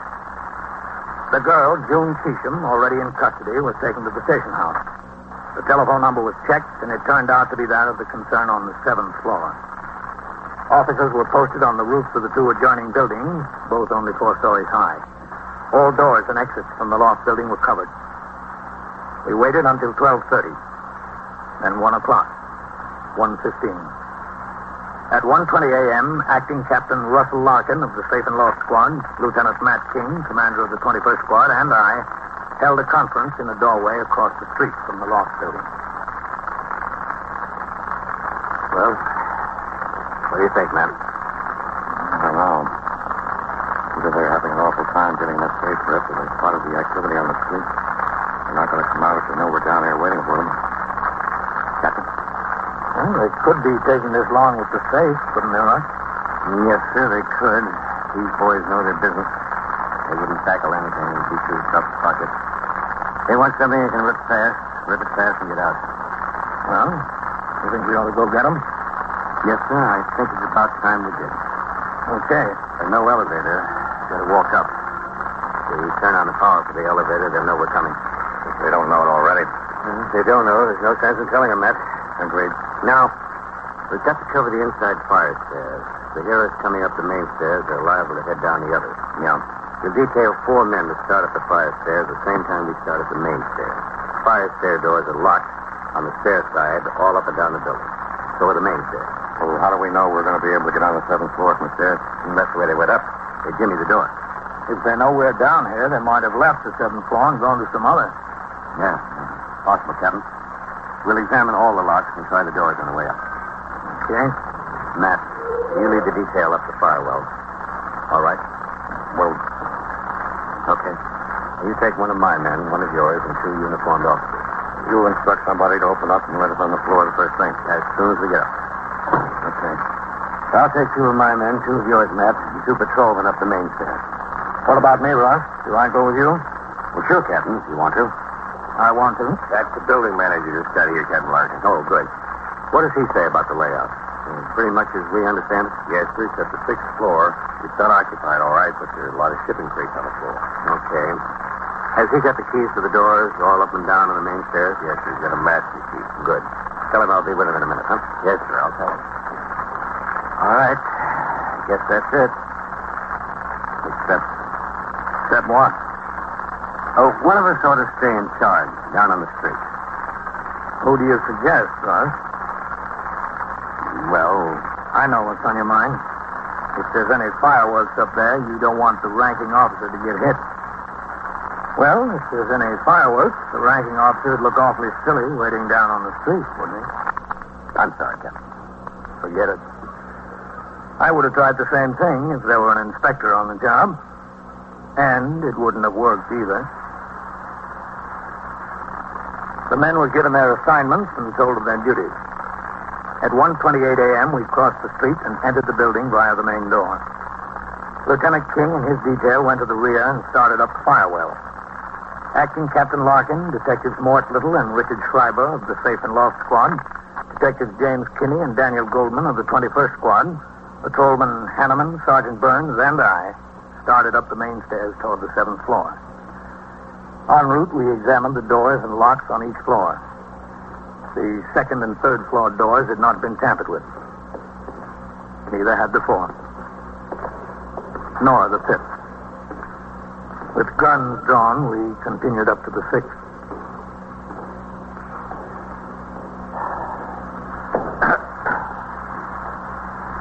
Hold it. Okay.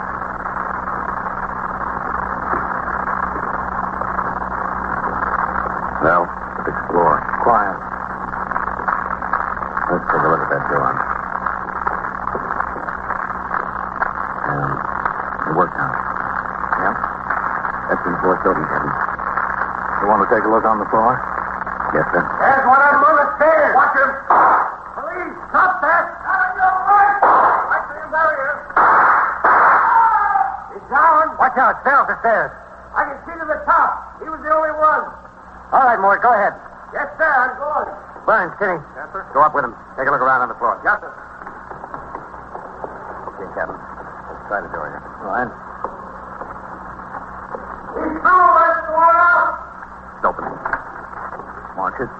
Come on, quick. Hey, Craig, drop behind him.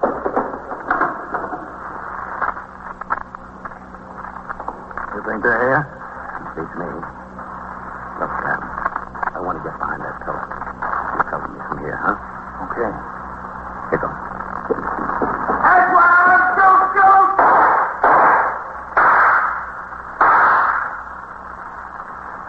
Okay, Russ? Okay. Over in that corner. Over there. To your left. Yeah. Okay. What do you say?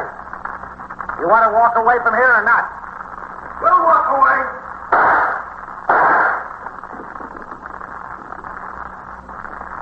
Russ. Yeah? I can't get a shot at him from here. Cover me. I'm coming over. Okay. Ready? Yeah. Come here.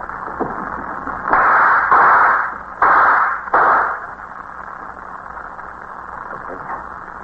Yeah. Okay. All right. Now what do you say?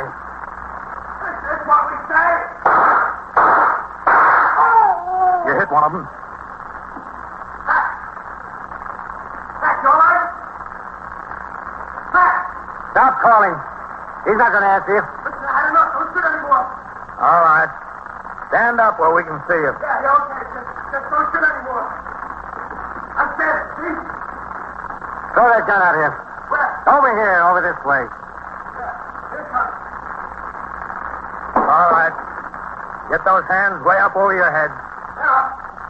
See? Step over there in front of that window. Here. That's right. Now lean up against the window. Come on. Both hands against the window. Yeah. They're up there. Here's the other one. He's not going to bother us, Captain. Mm-hmm. There's the gun. Get it. All right. Now just stay like that. I got nothing else. All right. Sit on the floor. Against the wall. Yes, sir. Now sit there. Everything okay here, Captain? Yeah. Give Captain Larkin a hand with him. Yes, sir. All right, sit still there. That's Matt King at the fire door. I'll better let him in. Yes, sir. Be a good idea. Now, look, I'm not going to tell you again. All right, just a minute. Everything all right, Captain? Yeah, I think we've got a couple of dead burglars, Matt. Oh. All right, come on down this way. Well, I sure wound up on the wrong side of the door, didn't I? Have patience, Matt. You're moving up higher on the captain's list all the time. When you get made, you can be on whichever side of the door you want. 21st Precinct, Sergeant Burns. Beating up a girl? Where? On the street? Between 82nd And so it goes, around the clock, through the week, every day, every year. A police precinct in the city of New York is a flesh and blood merry-go-round. Anyone can catch the brass ring, or the brass ring can catch anyone.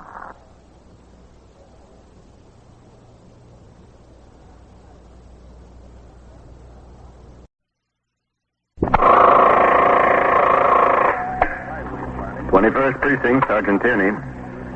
Yes? What kind of bomb? Wait a minute, just a second. Take it easy. In the art gallery where? Yeah. You are in the muster room at the 21st Precinct, the nerve center. A call is coming through. You will follow the action taken pursuant to that call from this minute until the final report is written in the 124 room at the 21st Precinct. No, don't do that. The officers will be right there. Yeah. Go outside on the sidewalk and wait for them. That's right.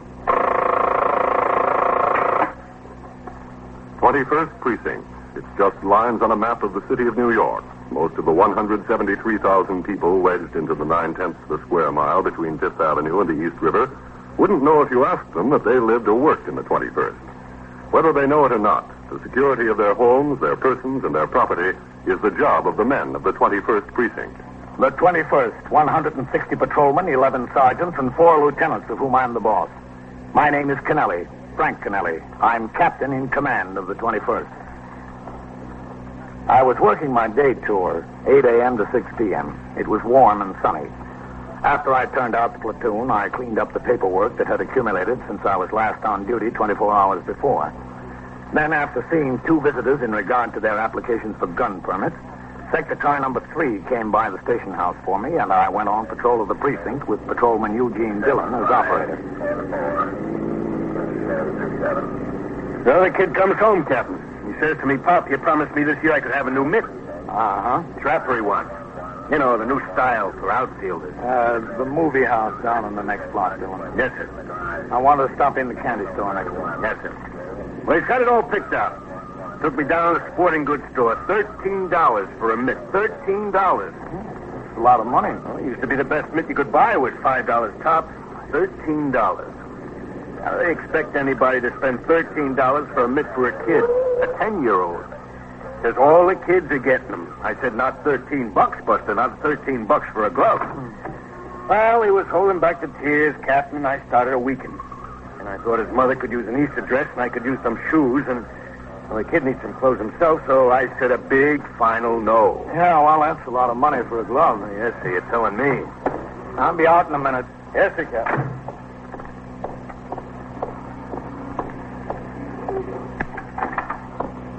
Captain, hello. Hello, Mr. Wolfschmidt. It's always a pleasure, Captain. I stopped by to tell you that we're going to have to do something about that element that's beginning to hang out here at night, Mr. Wolfschmidt. What can you do? A soda, Captain? No, thanks. Not even a small chocolate? Nothing, no thanks. You think I want those kids in here, Captain? I don't want them. I try to discourage them. I don't let them read the magazines or the newspapers, but they come in here anyway. I don't want them. You tell me how to get rid of them. I'll be the first one to agree. Well, the manager of the movie is complaining they're annoying the people on the way to and from the theater. Captain, believe me, they annoy my regular customers. They annoy me. Who needs them for a 10-cent soda here and a nickel candy bar there? I don't need them. But every night, there they are. And to tell you the truth, I'm a little bit scared of them myself. These 14, 15-year-olds. Bullies. Tough talkers. They show me what to do, and I'll do it. Keep them away from here. Yes, Dillon. Phone came over. I think you want to roll on. Yeah? Broadstone Gallery on Madison Avenue. They got a phone call. A bomb was left in the place. A bomb? All right, let's go. I'll be back later, Mr. Wolfschmidt. Bomb? That sounds like my element in here. Go ahead, Captain. Any other information? No, sir. The dispatcher gave the call to sector cars 1 and 2. No other details. Okay. You better go across and down Park. Yes, sir. $13. What'd you say, Dillon? I said $13, Captain. $13 for a glove.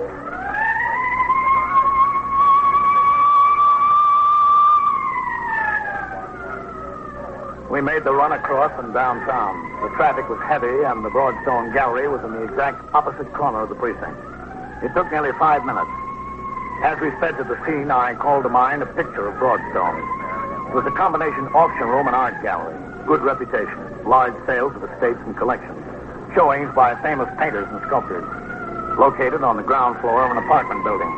One large room with offices on a balcony. When we turned the corner into Madison Avenue, there were 4 police cars in the block. Cops were keeping the sidewalks clear in front of the gallery. The crowd was being held across the street and 50 feet on each side of the store. Okay, Dillon, let's go. Yes, sir. That's Sergeant Jackson, Captain. Keep those people back. Get them across the street. Sergeant? Yes, sir, Captain. Now, what do we got? There was an anonymous phone call. The caller said he put a bomb in the place. There was an auction in progress. 40 or 50 people. We got them all out. Any sign of the package or anything, Sergeant? We haven't looked, Captain. The first job was to get the people out. Good. Well, what happened? Did you find anything? We haven't looked yet. This is Captain Kennelly. Mr. Broadstone. How do you do? Well, this is absurd. It's really absurd. I can't think of any reason any person in his right mind would make such a call. Well, maybe he's not in his right mind, Mr. Broadstone. Let's take a look inside, Sergeant. Yes, sir. Dillon? Yes, sir? It's a joke. Must be a joke. Mr. Broadstone. Here? You better get back behind the line. Oh, but Captain... Go ahead, please. Yes, it's all right. Behind the line. Everybody out, Sergeant? Yes, sir. Signal those men to keep the people back until we come out. Yes, sir. All right, Captain. Let's go. Dillon? Yes, sir. Have the detectives been notified? Yes, sir. I rang in. The desk officer notified them. Okay. Those chairs were set up for the auction, Captain. The officers are upstairs in the back, on the balcony. All right, let's take a look around. If you see anything, let it lay. Sergeant, take that aisle. Yes, sir. Dillon, left side. Yes, sir. I'll go down the center.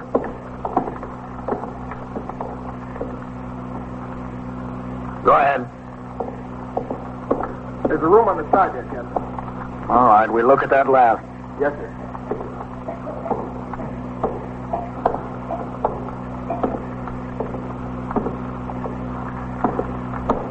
Anything, Dillon? No, sir.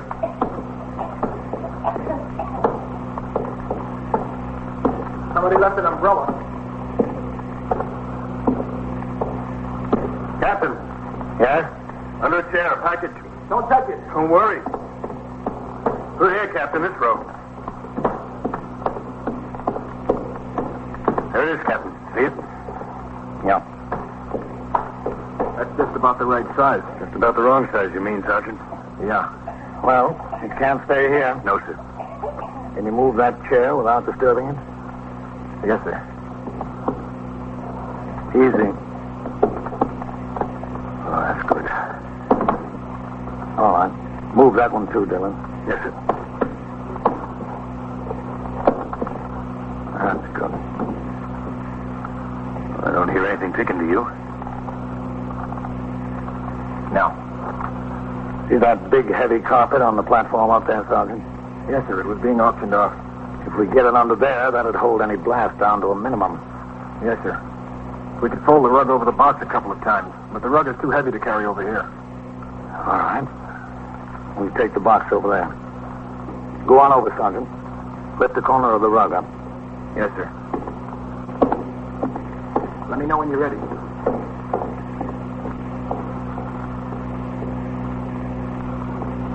I'll carry it over, Captain. All right, Dillon. You ready, Sergeant? All set. Well, easy now. There's nothing.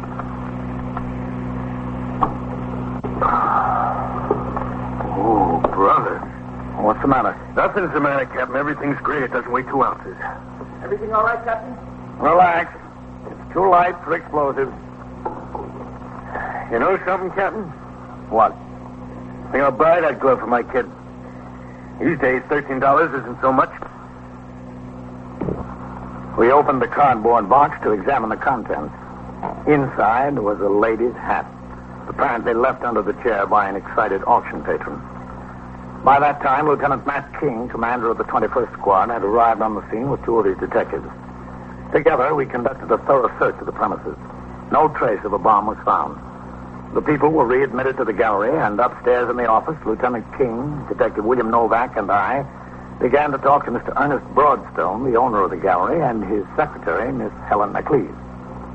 Yes, sir. I was up here all alone. The auction was going on downstairs. I see.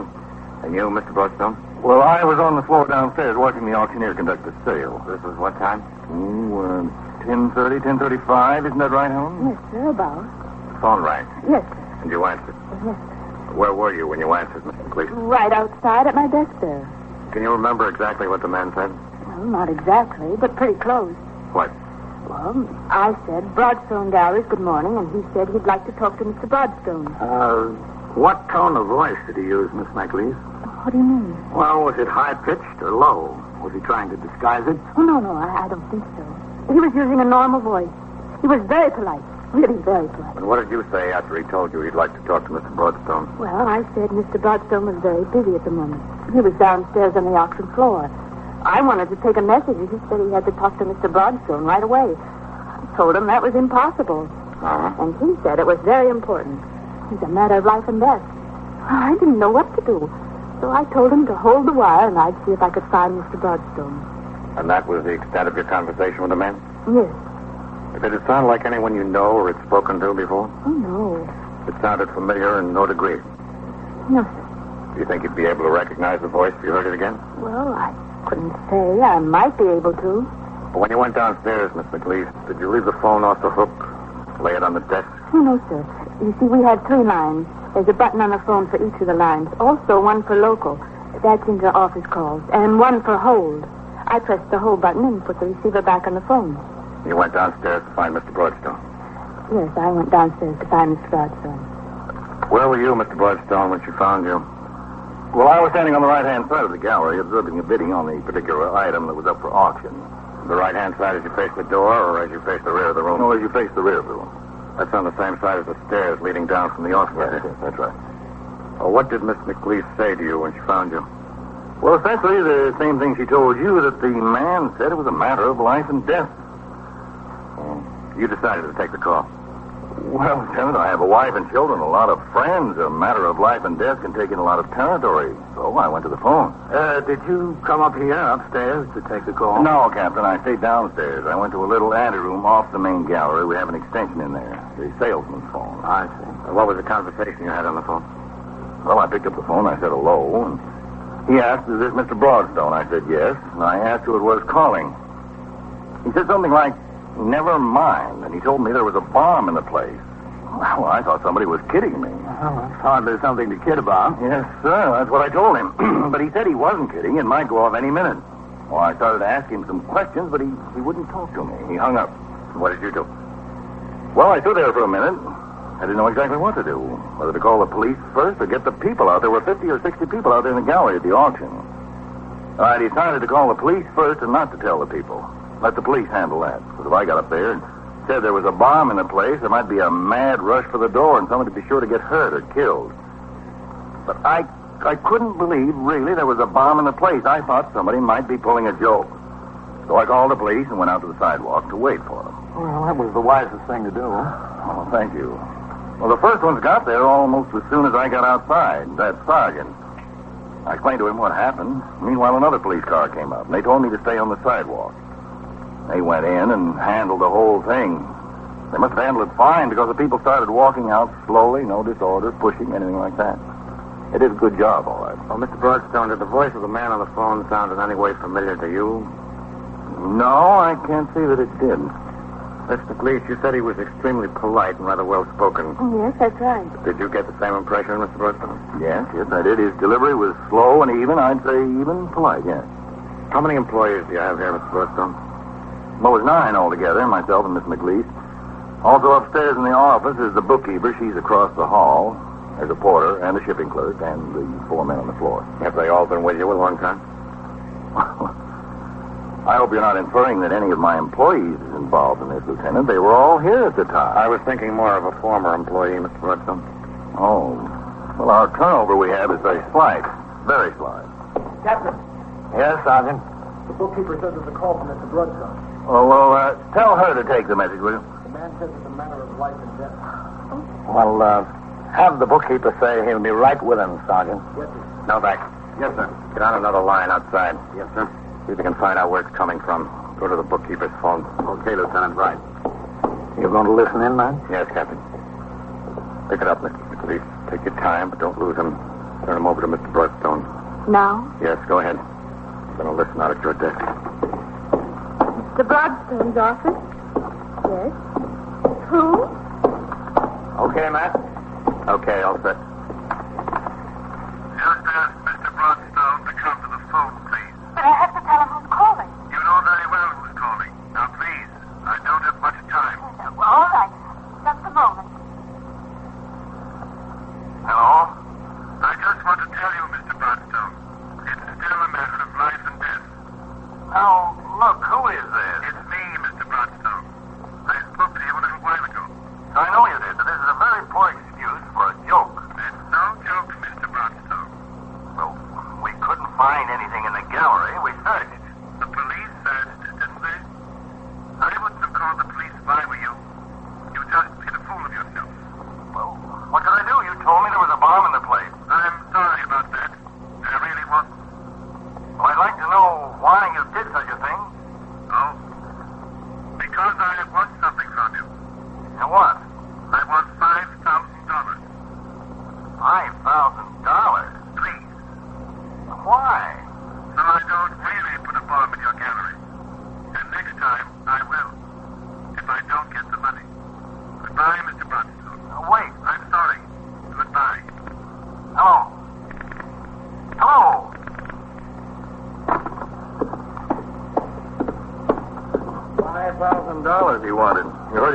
didn't you? Yes, I heard him.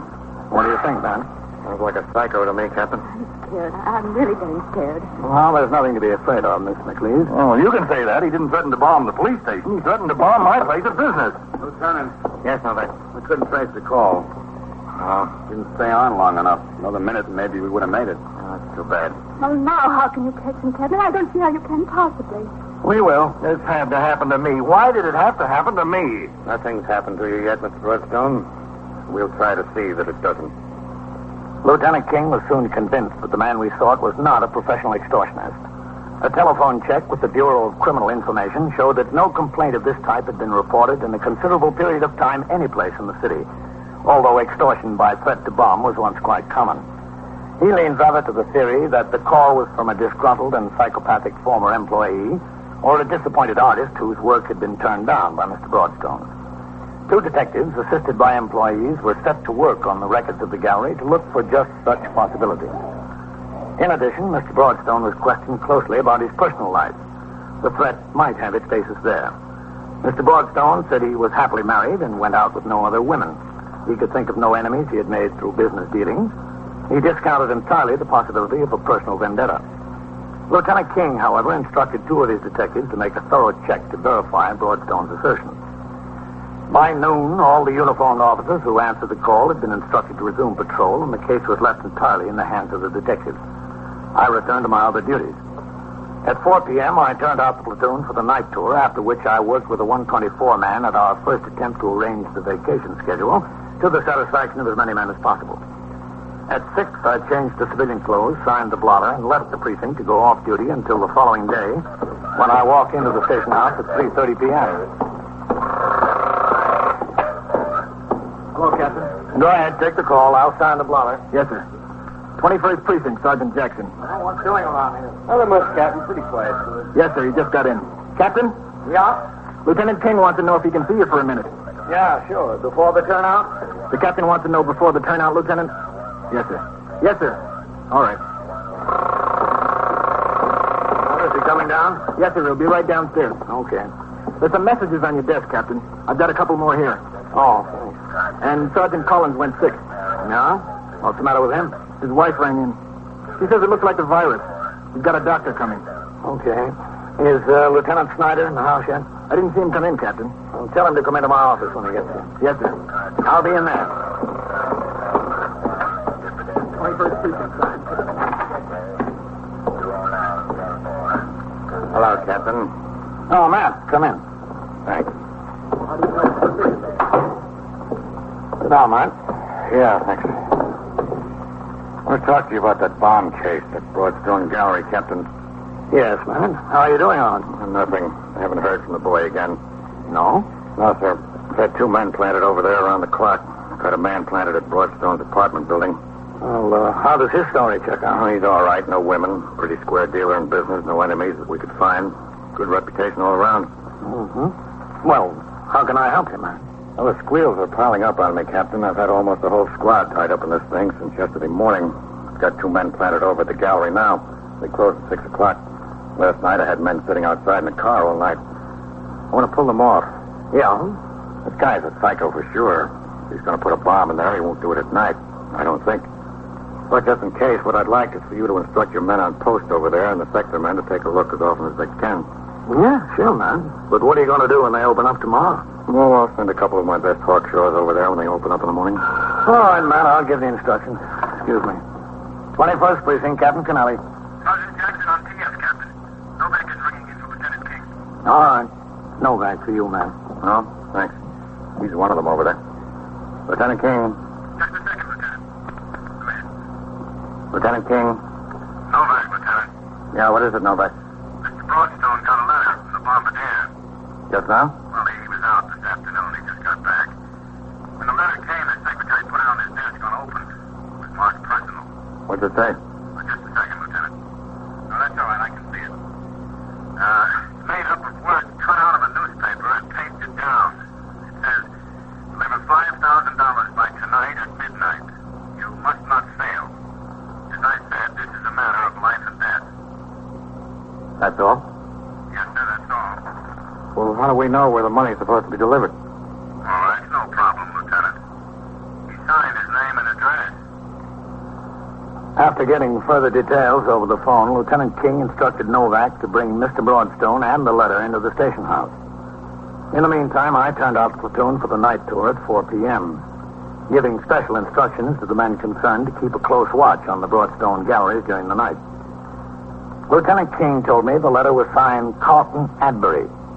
The address given was a pleasant apartment house on Madison Avenue, not too far from the Broadstone galleries. When Detective Novak and Mr. Broadstone arrived at the station house, they were directed to my office where Lieutenant King was waiting. Come in. Thank you. You remember Captain Snelly and Mr. Broadstone? Yes, of course. Sit down, Mr. Broadstone. Yeah. Where's the letter? I got it, Lieutenant. Captain. Oh, thanks, man. Broadstone, do you know anyone named Carlton Adbury? No. You ever heard of him?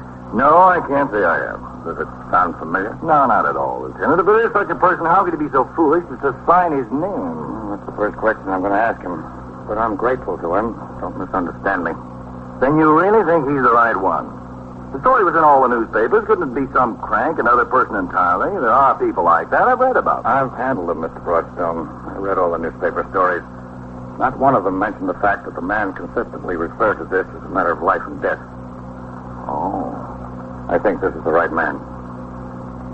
With Lieutenant King, Detective Novak, and Detective Whitey Howard, I left the precinct house a few minutes later. We drove to the Madison Avenue address given in the letter received by Mr. Broadstone. On arrival there, we asked for the manager of the apartment building. He was out. The elevator operator told us that a Mr. Carlton Adbury did in fact live in the building. He said that Mr. Adbury was a man of about 40, perhaps a little older. He had a reputation of being rather eccentric in his habits. He would stay in his apartment for days, or he would leave without luggage and not return for days. As far as the doorman knew, Mr. Adbury was in no financial difficulty. It was rumored he had an independent income. We had the doorman get the pass key and take us up. There it is. That one. Yeah.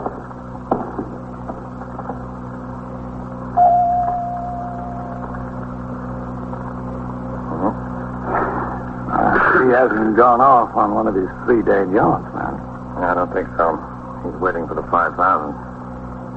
You want to try it again? Coming. Yes? Mr. Carlton Adbury? Yes, just a moment. Yes? Oh. Did Mr. Broadstone send you, gentlemen? In a way, yes.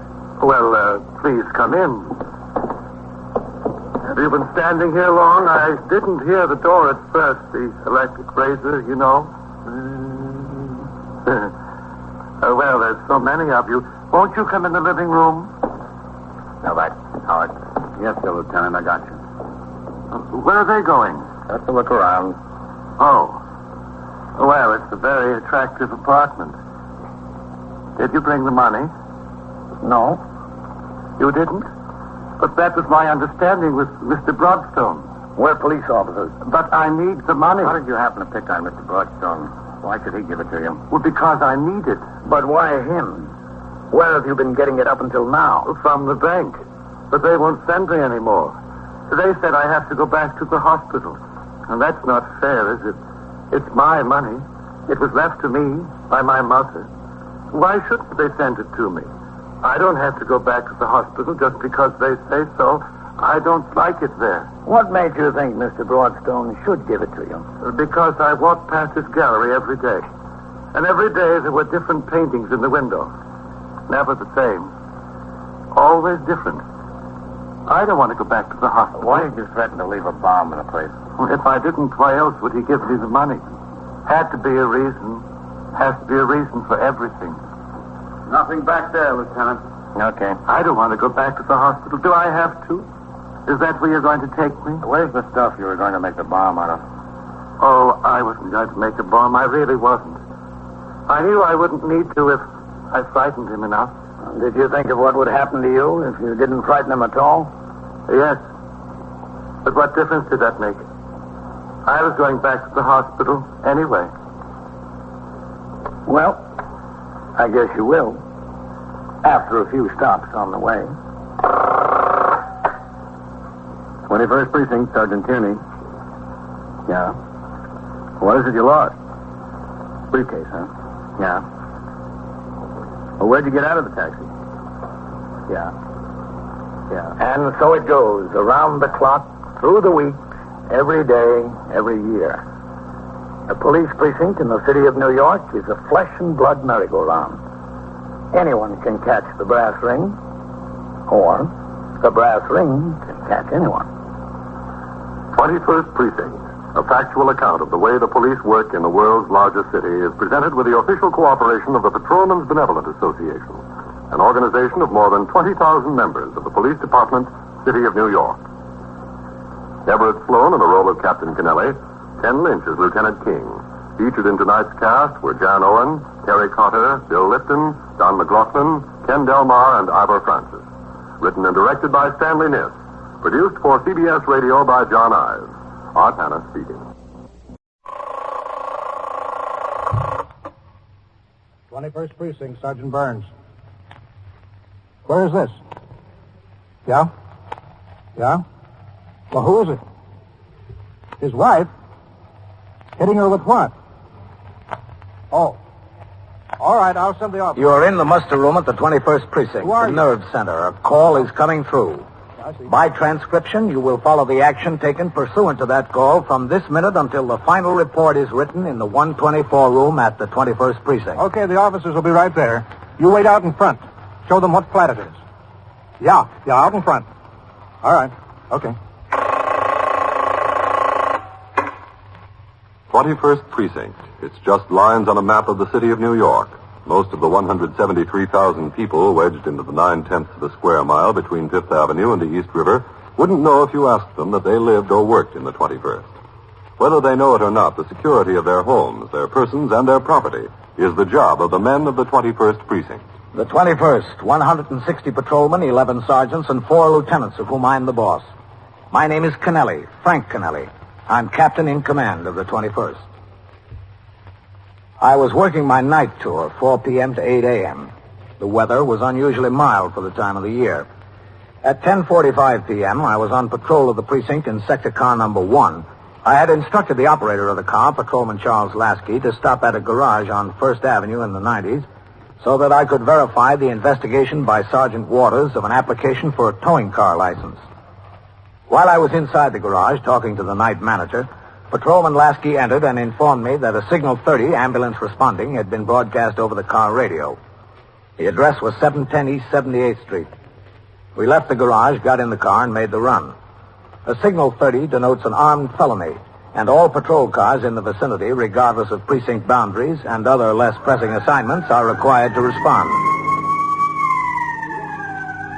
As we pulled into the block, I could see 2 sector cars, the sergeant's car, and an emergency service car were already on the job. A crowd was beginning to gather on the sidewalk in front of 710, a converted brownstone. There's a spot, Lasky. Pull in. Yes, sir.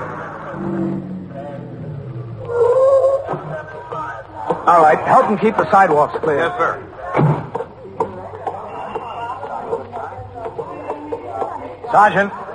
Sergeant Burns. Oh, hello, Captain. What have we got? You been up there? Yes, sir. I just came down to call in, let CB know what it was. Original call was a disturbance, family fight. All right, get back off the stoop there. I told you before, there's nothing to see here. There's a man beating up his wife. Neighbors called in with it. They were making so much noise. Yeah? Now, I'm not going to tell you again. You got no business here. Now, stay off the stoop. Lasky. Yes, sir. Get on the job here. Keep the sidewalk and the stoop clear. Yes, sir. Clear. Now, get back All right, there. go ahead. Come on. Thanks. Why Signal 30 over a family fight? There's 3rd floor, Captain. Conlon and Hanneman answered the original call. They came in here. The neighbor who called in pointed the way. They could hear the screaming in the hall. They ran up and knocked on the door. All right, come on. Clear. Fight stopped. The occupant, a fellow named Holtz, opened the door. He ran out between them and up the stairs. They chased him up to the roof, collared him just as he was going out the door. Meanwhile, the neighbor phoned in again. He started to fight them, and they finally got him quieted down, searched him. They found a gun on him. They're set into the hall, Captain. What is he, a psycho? I don't know, Captain. I haven't had much chance to talk to him. There's that door there. Or would you rather go up to the roof? They've still got him up there. Oh, let's take a look in here first. Huh? That's the wife. I don't know what I'm going to do. I don't know. All right, sector car number 4. Resume patrol. I don't know. He won't hurt you now, Mrs. Holmes. I don't know what I'm going to do. Well, we'll take care of him. That's the trouble. What's the trouble? He'll go to jail, and what'll I do? How am I going to live? Why don't people mind their own business? Why do they have to call the cops? You ought to be thankful. You could have killed him. It's just an argument. A family argument. But why do people have to call the cops? He didn't even touch me. Then what happened to your face? Nothing the matter with my face. He didn't touch me. It's just an argument, that's all. Well, it might have started out as an argument, this Holtz, but it's a little more now. The officers took a gun off of him up on the roof. I don't know why people have to butt in. Always butting in where it isn't any of their business. The neighbors called the cops because they thought he was killing you. It wasn't killing me. It was just a little argument. Likes to argue. Gets a couple of beers in him, he likes to argue. Is this what he was drinking? Doesn't look like beer. He had a couple of beers before he got home, then he had some of that whiskey here. It wasn't killing me. Where is he? Where is John? They still got him up on the roof. What are they doing with him up there? They're talking to him. Waiting till he calms down. He's calm. He was never anything but calm. I don't know why you keep coming around here bothering people. He's calm. If we didn't come around, Miss Holtz, he might have shot you. He wouldn't shoot me. Not John. People butting in. What am I going to do? That's what I'd like to know. What am I going to do with him in jail? Well, what would you do if you were dead? They brought him down, Captain. All right, John. Inside. John. Just sit down, Mrs. Holtz. Baby, I'm sorry. All right, stay away from her. Stand there, John. I want to talk to my wife. Just stand right there. Where's your coat, John? It's there in the closet. Which closet? Yeah, that one. You see, Annabelle, you see, if you kept your mouth shut, I wouldn't have this. What am I supposed to do? Die in silence? All right. Touch her and she hollers. Okay. Touch me. Now, look. This isn't any picnic, John. You're in a big jam. You don't want to go down into the station house with the cuffs on? Calm down. I'm calm. You should have seen him before. All right, Mrs. Holmes. I'm calm. You want a hat, too, John? No, I don't need a hat. Good work, Hanneman. Yes, sir. Let's see the gun. 38 revolver, Captain. Spanish make. What were you doing with this, John? I had it. I thought I might need it. Here's your coat, John. Put it on. Well, that's not what I meant. It don't go good with the pants. Nobody will notice the difference. I guess not. What do you think you might need the gun for, John? For protection? Protection around the house? From your wife? From anybody. You taking the pinch, Hanneman? Yes, sir. All right, get him in. Go on, John. I'm coming. See you in the station house, Sergeant. Take him right up to the detectives. Okay. I don't want him to go to jail. Not for hitting me. You can't send him to jail for that. He's in worse trouble than that. The gun, you mean? Yes, the gun. He told you what that was for, just for protection. While he's carrying the gun, what's supposed to protect everyone else from him? As in all felony cases, the suspect was taken directly to the 21st Detective Squad on the second floor of the station house to be fingerprinted and questioned by detectives under the command of Lieutenant Matt King. Although the investigation was now in the hands of detectives, the prisoner remained in the custody of Patrolman Frank Hanneman, the arresting officer, who would be responsible until he was booked and lodged in a cell. Patrolman Hanneman's platoon was relieved at midnight, but he was obliged to stay with the suspect until the investigation was completed and then appear in felony court in the morning. At 12:45 a.m., I was in my office reading and signing reports when Sergeant Burns on TS rang in and told me that Lieutenant King requested that I come upstairs to the 21st Squad on an urgent matter. I walked out of my office, through the muster room, and into the back room where two plainclothesmen from the 6th Division were questioning a suspected policy writer. Then I went upstairs to the second floor and into the detective squad room. Hello, Captain. Hanneman? Listen, can I bum another cigarette off of you? Haven't you smoked enough, John? You don't begrudge me my little pleasures. Here. Much obliged. You know what, Captain? Turns out his name isn't John Holtz at all. It's John Henley's. Oh? And they had him down in the 5th Precinct last week on an armed robbery deal. I didn't do it.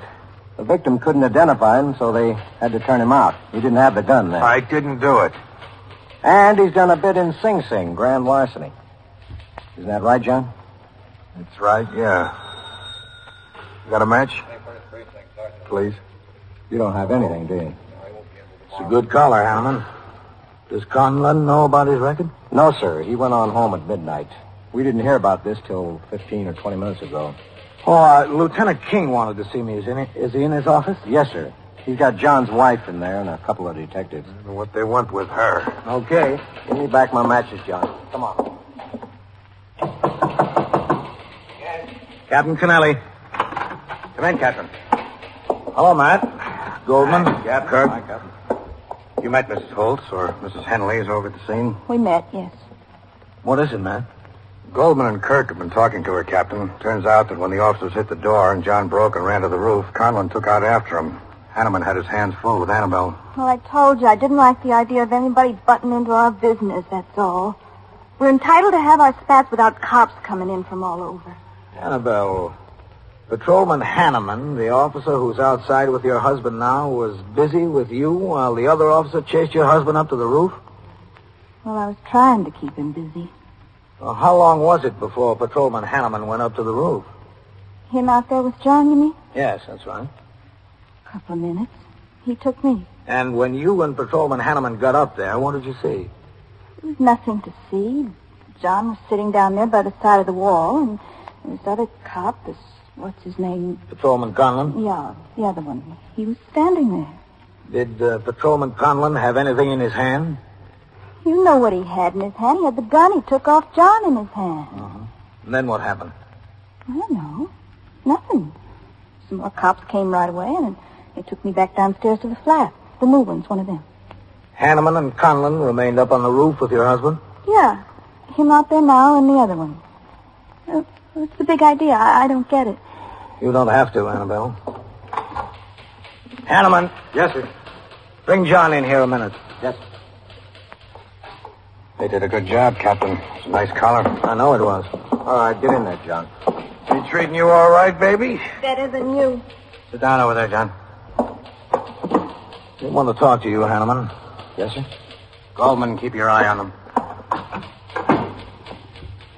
Over here, Hanneman. Yes, sir. Okay. Yes, sir. Hanneman, were you present when the gun was taken off of John? Well, were you? I was on the way up. Is it true that Conlon took the gun off his person when you were still down in the hall with the wife? Yes, sir. Then how come you took the pinch in this case? It's Conlon's case. We're partners. Everybody splits up the pinches. I know they do when they're both present, but you weren't. Why did you take the pinch? Conlon asked me to. He didn't want to go to court in the morning. Oh, he didn't? No, sir. Well, he will. Matt, is this phone to TS? Yes, sir. 21st Precinct, Sergeant Burns. This is Captain Kennelly. Yes, sir? Get out the residence record on Patrolman Conlon. Yes, sir? Notify him to report to the station house forthwith. You are listening to 21st Precinct, a factual account of the way police work in the world's largest city. You hear your confession repeated over and over again, drummed into your head. They make you memorize it, sign it, and by torture and drugs, they finally get you so you yourself believe it. Then, finally, they put you on the witness stand, and you hear a voice admitting the guilt. You don't even care anymore.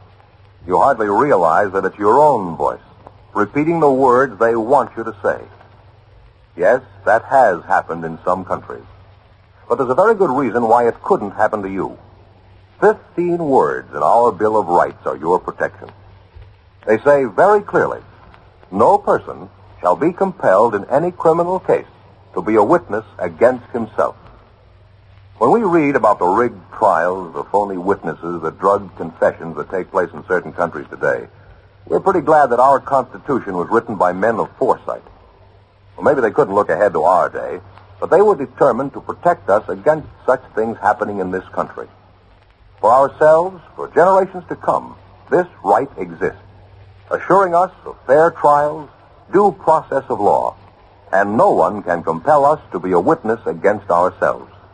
It's right there in black and white, in words that have been unaltered for 165 years. It is one of our freedoms. Now back to 21st Precinct and Captain Frank Kennelly. While we awaited the arrival of Patrolman Conlon from his residence in response to the forthwith, The suspect, John Henleys, was taken downstairs and booked in on charges of felonious assault and violation of Section 1897 penal law. I instructed Patrolman Hanneman to report to my office after the prisoner was lodged in a cell. Yes? Patrolman Hanneman, Captain. Come in. Is your prisoner booked and in a cell, Hanneman? Yes, sir. Did Conlon tell you why he didn't want to appear in court tomorrow? No, sir.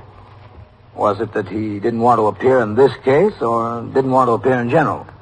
In general, Captain. Before the tour, he asked me if I'd take any pinches tonight. He had something to do tomorrow. What? I don't know, Captain. He asked you to take the pinch, didn't he? Yes, sir, but I've asked him to take pinches on certain nights because I've had something to do the next day. We were over that before. That's perfectly all right when you share in an apprehension. Either one of you could appear. But would you kindly tell me how you could expect to qualify as a competent witness in this case when you couldn't testify of your own knowledge that the defendant was carrying a gun? Well, usually a cop doesn't have to testify at arraignment, Captain. Bail is usually set for hearing at a later date. Supposing you got into court. Supposing John Henleys had his lawyer there, which he will. And supposing John told his lawyer that you weren't the cop who took the gun off him. The lawyer would insist on your testimony. What could you testify to? Nothing. It'd be dismissed then and there. Yes, sir. And it'd be a fine impression for a police officer to make in court, wouldn't it? To appear as the complaining witness in a gun case when you couldn't even say whether he had a gun or not? All I can say, Captain, is that I didn't see any harm in it. It's not a trial or anything. It'd only be an arraignment. Remember this, Hanneman. Without a proper arraignment, there'd never be a trial. Yes, sir. 21st Precinct, Captain Kennelly. Sergeant Burns on TS, Captain. Yes? Patrolman Conlon's out here at the desk, Captain. He just came in. All right, send him in here. Yes, sir. You've been a good cop, Hanneman. You made a good collar tonight. Don't spoil these things. Do it according to the book, and you won't get in any jams. Yes, sir. Come in. Hello, Frank. Mike? Leave the door open, Conlon. Yes, sir. Hanneman's going out. Yes, sir. You, wait in the back room, Hanneman. Yes, sir. Excuse me, Lieutenant. That's all right. I'm sorry. I wanted to see you a minute, Captain. Come in, Matt. Yes, sir. Would you shut the door? Hello, Conlon. Lieutenant King? Sit down over here, Matt. Thanks. You know why you're here, Conlon? No, sir. I got the fourth wit and I came, that's all. You have any idea? No, sir. Well, you should. You and Hanneman handled a case tonight. Henleys. Henleys? We found out Hulse was an alias. The name is John Henleys. Oh. Yes, sir. Is it correct that you and Henleys were alone on the roof when you took the gun off him? Hanneman was down in the hall? Yes, sir, that's correct. It was your case. You were the only competent witness. Why did you ask Hanneman to take the pinch? I wanted to get out of going to court in the morning, Captain. Oh, you did? Yes, sir. That's the job, to go to court. You've been in it long enough to know that, haven't you? Yes, sir, but he's been taking the pinches one night and me the next. He's captain of a bowling team, and I thought... I don't care what you thought or what you've done. In this case, Hanneman isn't worth a nickel in court. You're the only one. You knew that, didn't you? Yes, sir. Usually the hearing is set down for another date. What was so urgent to keep you out of court? I'm supposed to be in Albany at noon, Captain. And back on the job by the 4 o'clock turnout? No, sir. I'm swinging. Why were you supposed to be in Albany? What's so important there? It's a personal matter, Captain. It might be personal, but it better be good. My wife's there and my kids, my 2 kids. On a pleasure trip? No, sir. We're living there for 6-7 weeks with my mother-in-law. We've been separated. Oh. I had it patched up. I spoke to her on the phone yesterday. She agreed to come home, try it again. I was going up and drive them home. Well, she knows you've got a job. You could have called her and told her you had to go to court. She'd be there later in the afternoon. No, sir, I couldn't. Why not? That's the reason for all our troubles in the first place. The job. Most of them, anyway. Working nights, being delayed, getting home by going to court. That's how it all started. She said she had enough of it. She's sick of staying alone at night. She wanted me to quit the job. Get into something where my time's a little more my own with her brother. He's got a bar and grill and wanted me to come in as a partner, practically. I liked the job. I wanted to stick with it. So we broke up. I guess after 6 or 7 weeks, she missed me as much as I missed her and the kids, Captain. I called her. I asked her to come home. She said okay. And I was going. Now, if I called her again and said I couldn't be there on account of the job, she'd probably say, don't come at all. Why didn't you tell the captain on the scene over there? You know, he probably could have worked something out. Yes, sir, Lieutenant. I know he probably could have, but I wasn't taking any chances. I thought it would work out okay with Hanneman taking the pinch. But it didn't. No, sir. Now I'm in a jam with her and then a jam with you. All right, Conlon. You'll find Hanneman in the back room. Wait there with him. Yes, sir. Conlon. Yes. Well, never mind. I'll talk to you later. Yes. Conlon. Yes, Sergeant. Come here. What's your trouble? You got an extra sling back there, Sergeant? Just a second. 21st Precinct, Sergeant Burns. Lost your what? What's a euphonium? Yeah? Yeah? Oh, it's like a tuba, huh? Well, where'd you lose it? What subway? Yeah, I see. Yeah. Well, the first thing I'd suggest that you do is call the transit lost and found. That's Ulster 25000. Ulster. UL. That's right. And you come in here and we'll take a lost property report. Yeah, that's right. That's between Lexington and 3rd. You're welcome. Now, there's a guy with real troubles, Conlon. He lost his euphonium. He ought to be happy he had one to lose. It couldn't be that bad, Conlon. Don't try to cheer me up, Sergeant. All right. You want to suffer? I'll be in the back room. 21st Precinct, Sergeant Burns. All right, you take your meal now. Where you be? Hi, Frank. What do you say? All right. I got us jammed up, didn't I? It's nothing. Sit down. What do you mean, nothing? If I had any sense, I wouldn't have asked you to take the pinch. You want to smoke? Yeah, thanks. Thanks. So what happened? Well, the guy turned out to be a pretty hot customer. He did some big time, and they think he's right for a couple of armed robberies downtown. Yeah? Yeah, they're tickled to death to have him right on the gun deal. They're tickled to death, and I'll probably be up on charges. I'll be right there with you. What could they stick us with? Well, they'll find something in the rules or in the manual. Or conduct to the prejudice of good order, efficiency, and discipline. That covers everything else. This is a stinking job. You break your back, and what do you get out of it? Nothing. Besides losing your family. Don't cry on my shoulder, Mike. I'm not the PBA delegate. I'm in the same boat you're in. Lieutenant King was in there with him. Yeah, he went in as I was going out. Oh, yeah. He's probably up in the captain drawer, the charges and specifications. And I quit a good job on the New York Central to join the cops. Hi, Mike. Frank, what do you say? How you doing? You guys must sure like the job. Yeah, we're married to it. Big deal. If I've got any sense, I'll go into that bar and grill with my brother-in-law. What are they keeping us waiting around here for?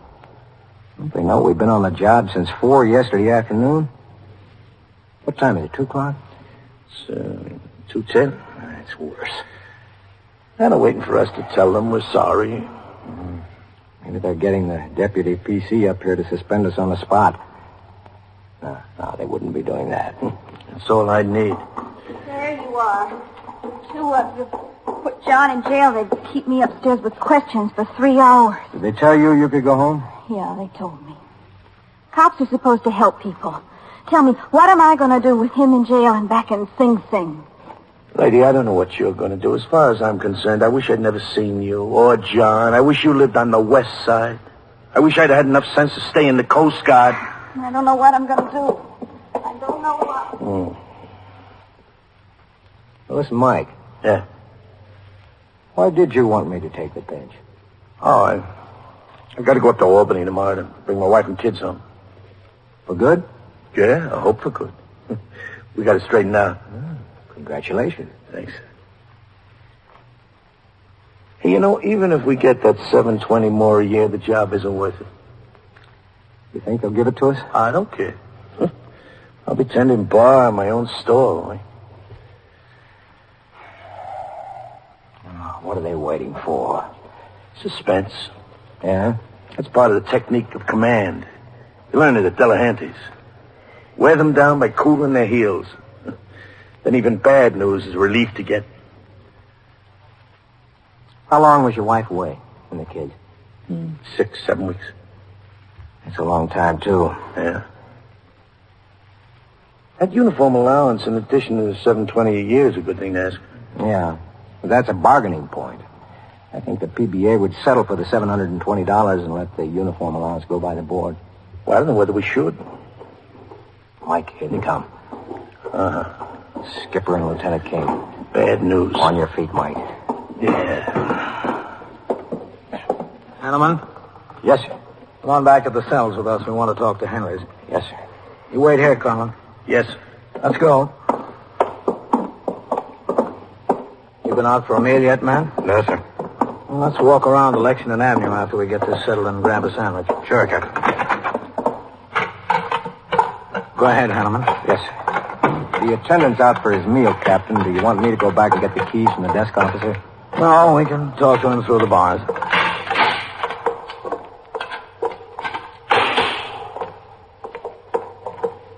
There's where we put him. Number 3.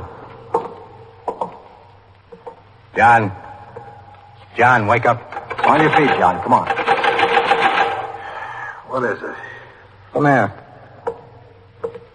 Can't you let a guy sleep in peace? John, you told us you did a bit for grand larceny. Yeah, so? The BCI records show you were released in 1951, April. You owe any short time now? Yeah, I owe him a year almost, not quite a year. All right. In addition to the charges you're booked in on, you're being held for parole violation. We'll notify the parole board that you're here when the office opens in the morning. And all you got in your mind? Can I go back to sleep? Do what you want. Okay, let's go. Thanks for the good news.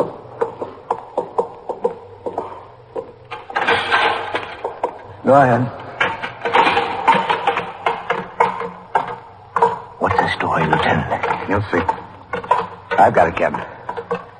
Thanks. Okay. All right, Conlon. Yes, sir, Captain. Notify the desk officer that you, instead of Hanneman, are the arresting officer in the case. Yes, sir. Then I do have to go to court in the morning. Is that right, Captain? You go to Albany. You'll be notified when to appear in court. Yes, sir. I'll be in my office, Matt, when you want to go out for that sandwich. Yes, sir. Captain. Yes? What about me? You get out of here, Hanneman. Go on home. Yes, sir. Good night, Captain. Okay, Conlon. You're off a tough spot. Next time, do it according to the book, will you? I will, Lieutenant. And thanks. Who's going to take John to court? He's got to go, doesn't he? I really appreciate it, Lieutenant. You're talking to the wrong man, Conlon. Am I? It was the captain who pulled you out of it. He's fixed it so John can be held on a short affidavit. Do they do that? I thought the police officer or a complaining witness had to be injured and unable to appear. He'll do it. The captain got in touch with the DA's office. The assistant on the job told him the magistrate would hold John without arraignment for 48 hours if he appeared to be a parole violator. Also, the captain, as the commanding officer, would appear and make a short affidavit that he had reason to believe the defendant guilty, but the arresting officer was unable to be in court. And the captain's taking him to court. Oh. Have a good trip to Albany, Colin. Yes, sir.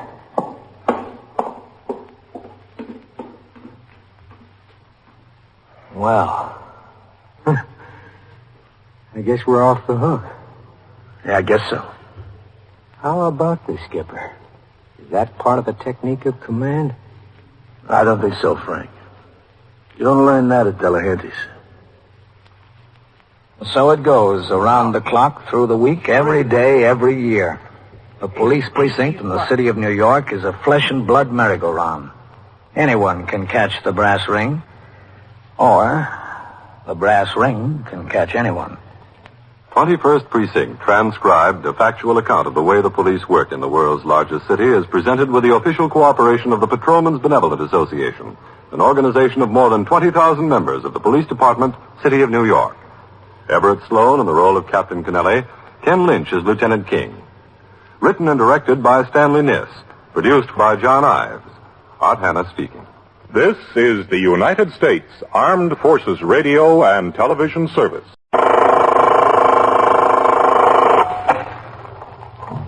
21st Precinct, Sergeant Waters. Who shot? Who? Well, where? All right, just take it easy. Talk slower so I can understand you. Now, where is this? Yeah? You're in the muster room at the 21st Precinct, the nerve center. A call is coming through. You will follow the action taken pursuant to that call from this minute until the final report is written in the 124 room at the 21st Precinct. All right, don't worry about that part of it. We'll take care of it. Yeah. We'll send the ambulance right away. That's right. Right away. 21st Precinct. It's just lines on a map of the city of New York. Most of the 173,000 people wedged into the 9/10 of a square mile between Fifth Avenue and the East River wouldn't know if you asked them that they lived or worked in the 21st. Whether they know it or not, the security of their homes, their persons, and their property is the job of the men of the 21st Precinct. The 21st, 160 patrolmen, 11 sergeants, and 4 lieutenants, of whom I'm the boss. My name is Kennelly, Frank Kennelly. I'm captain in command of the 21st. I was working my night tour, 4 p.m. to 8 a.m. It was a dark, foggy night, and between dusk and midnight, we were plagued with automobile accidents. 2 pedestrians were struck by cars, one on York Avenue and one on Lexington. Both were taken to Mount Sinai Hospital in serious condition. Out on patrol of the precinct, I instructed my operator, Patrolman Eisman, to proceed through the streets slowly and with extreme caution. It was impossible to see clearly for a distance of 50 feet ahead. At midnight, I returned to the station house to turn out the platoon for the 12 to 8 tour. The 52 men who would patrol the streets of the precinct on post and in sector cars for the next 8 hours were assembled before me in the muster room, ready to be posted. Sergeant, post your platoon. Platoon, attention. Right, face. Forward, march.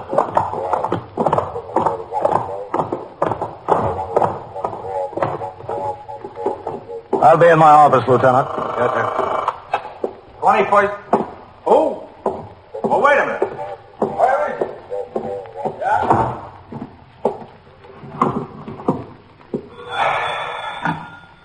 21st Precinct, Captain Kennelly. Sergeant Waters on TS, Captain. We've got a report a cop has been shot at 96 in the drive. I'll be right out. Yes, sir.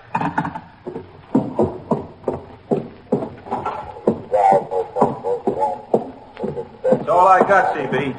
Yeah. 96 in the East River Drive. Okay. Now, what do we got, Sergeant? 681. Putting it out on the air now, Captain. Car 681, 93rd New York, at 96 in the East River Drive. At signal 32. Report of a police officer shot. The ambulance is responding. Case. 10-4. Who's on post over there? Brennan, Captain. He was there for the 4 to 12, and his relief hasn't had a chance to get over yet. I better notify detectives. Yeah, go ahead. This is Sergeant Waters on TS. We've got a report of a police officer shot at 96 in the East River Drive. I don't know. Well, that's all we got. Okay. There's also a traffic man on the job at the intersection, isn't there? Yes, sir. Oh, how'd you get it? A civilian used the call box on the corner there. Told me there was a cop shot. He was excited. Hung up. I couldn't get any more out of him. All right, I'll go over there. Yes, sir. I went to my office for my hat and then back through the muster room to the front door of the station house. Patrolmen Egan and Lewis were waiting at the curb to relieve the operator and recorder of sector car number 3, who were due to go off duty. Within a minute, the car came around the corner and stopped in front of the station house. After the relieving operator, Patrolman Egan walked quickly around the car to inspect it for recent damage and entered the mileage and gasoline gauge readings in his memorandum book. I got in and instructed him to make the run to 96th Street in the East River Drive. The weather was still foggy and visibility extremely poor. As we turned off First Avenue east on 96th, I could make out 2 sector cars parked along the curb. The scene of the shooting appeared to be on the site of the old transit system power generating plant which was in the process of being wrecked to make room for an overpass cloverleaf entrance to the East River Drive.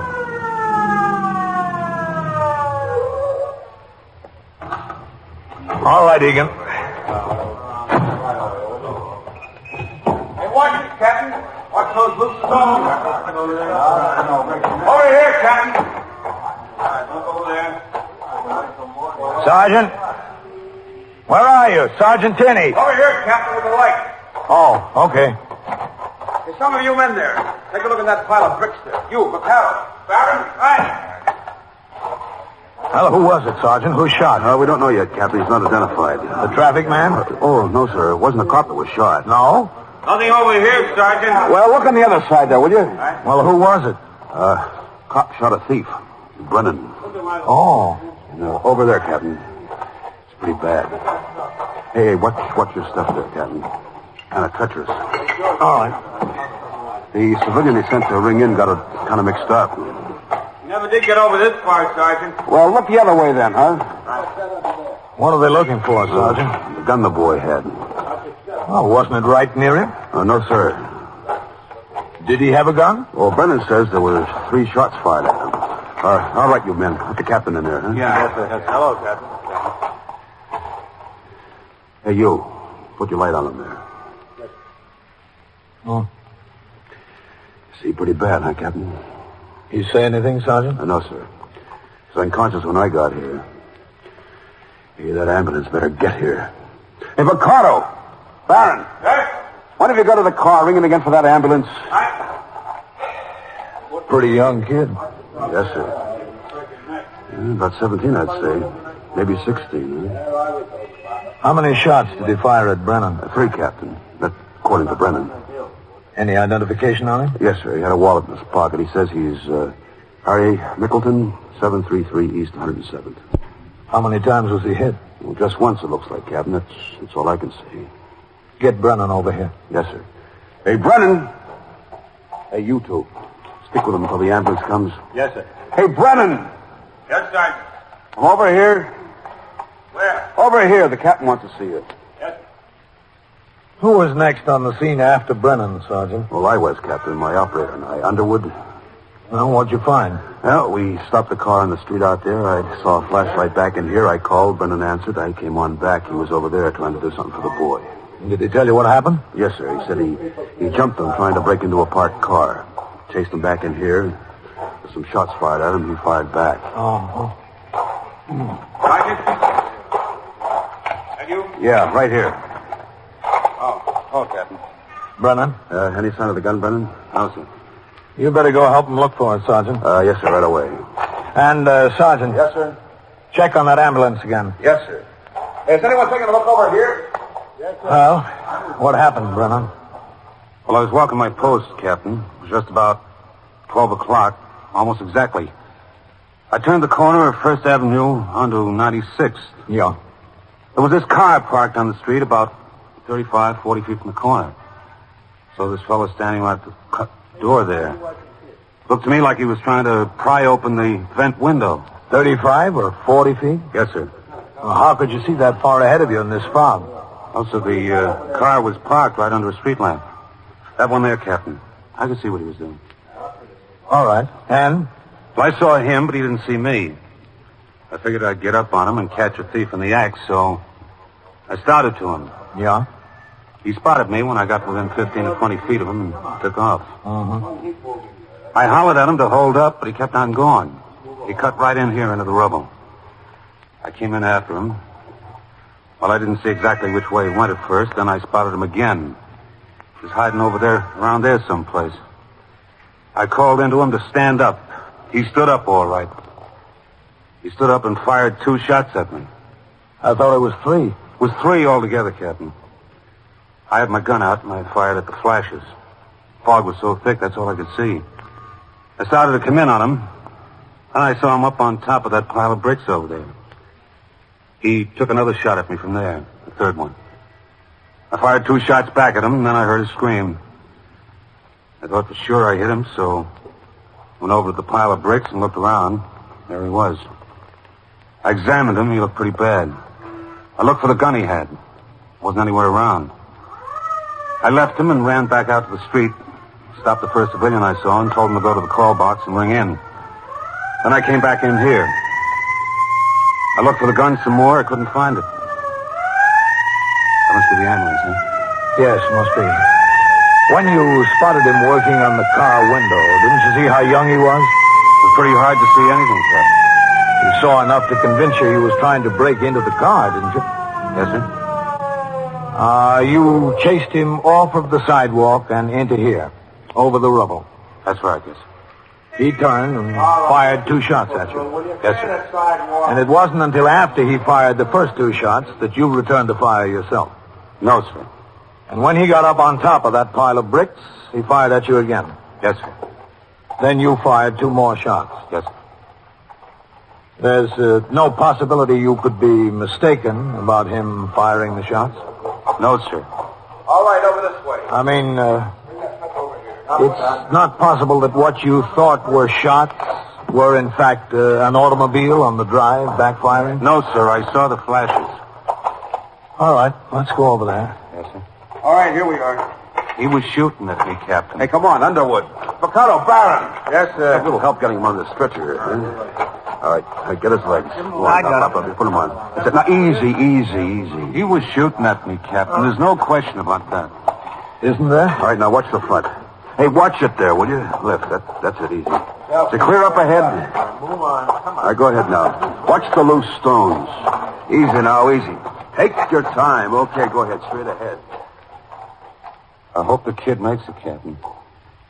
You better hope for something else, Brennan. You better hope we find that gun. You are listening to 21st Precinct, a factual account of the way police work in the world's largest city. You're accused of a crime you didn't commit. The authorities won't even tell you what the exact charges are. They take you out of your hometown to a place 1,000 miles away, and you're held for 3 years without ever knowing what it is you're supposed to have committed. When your trial is finally held, you're not allowed to present any witnesses in your defense, and they don't even permit you to have a lawyer to handle your side of the case. It's cut and dried. You might as well plead guilty, because that's the way they're going to decide it anyhow. That's a pretty frightening situation, isn't it? It could happen in some countries, but not in ours. And you know why? Because of the 6th article of our Bill of Rights. That's what protects you and every other American citizen from what we've just described. Listen to what it says. In all criminal prosecutions, the accused shall enjoy the right to a speedy and public trial by an impartial jury of the state and district wherein the crime shall have been committed, and to be informed of the nature and cause of the accusation, to be confronted with the witnesses against him, to have compulsory process for obtaining witnesses in his favor, and to have the assistance of counsel for his defense. Yes, those are your rights, guaranteed by our Constitution. It's something that no one can ever take away from you. It is one of our freedoms. Now back to 21st Precinct and Captain Kennelly. The badly wounded suspect was driven straight down the East River Drive in the ambulance to Bellevue Hospital.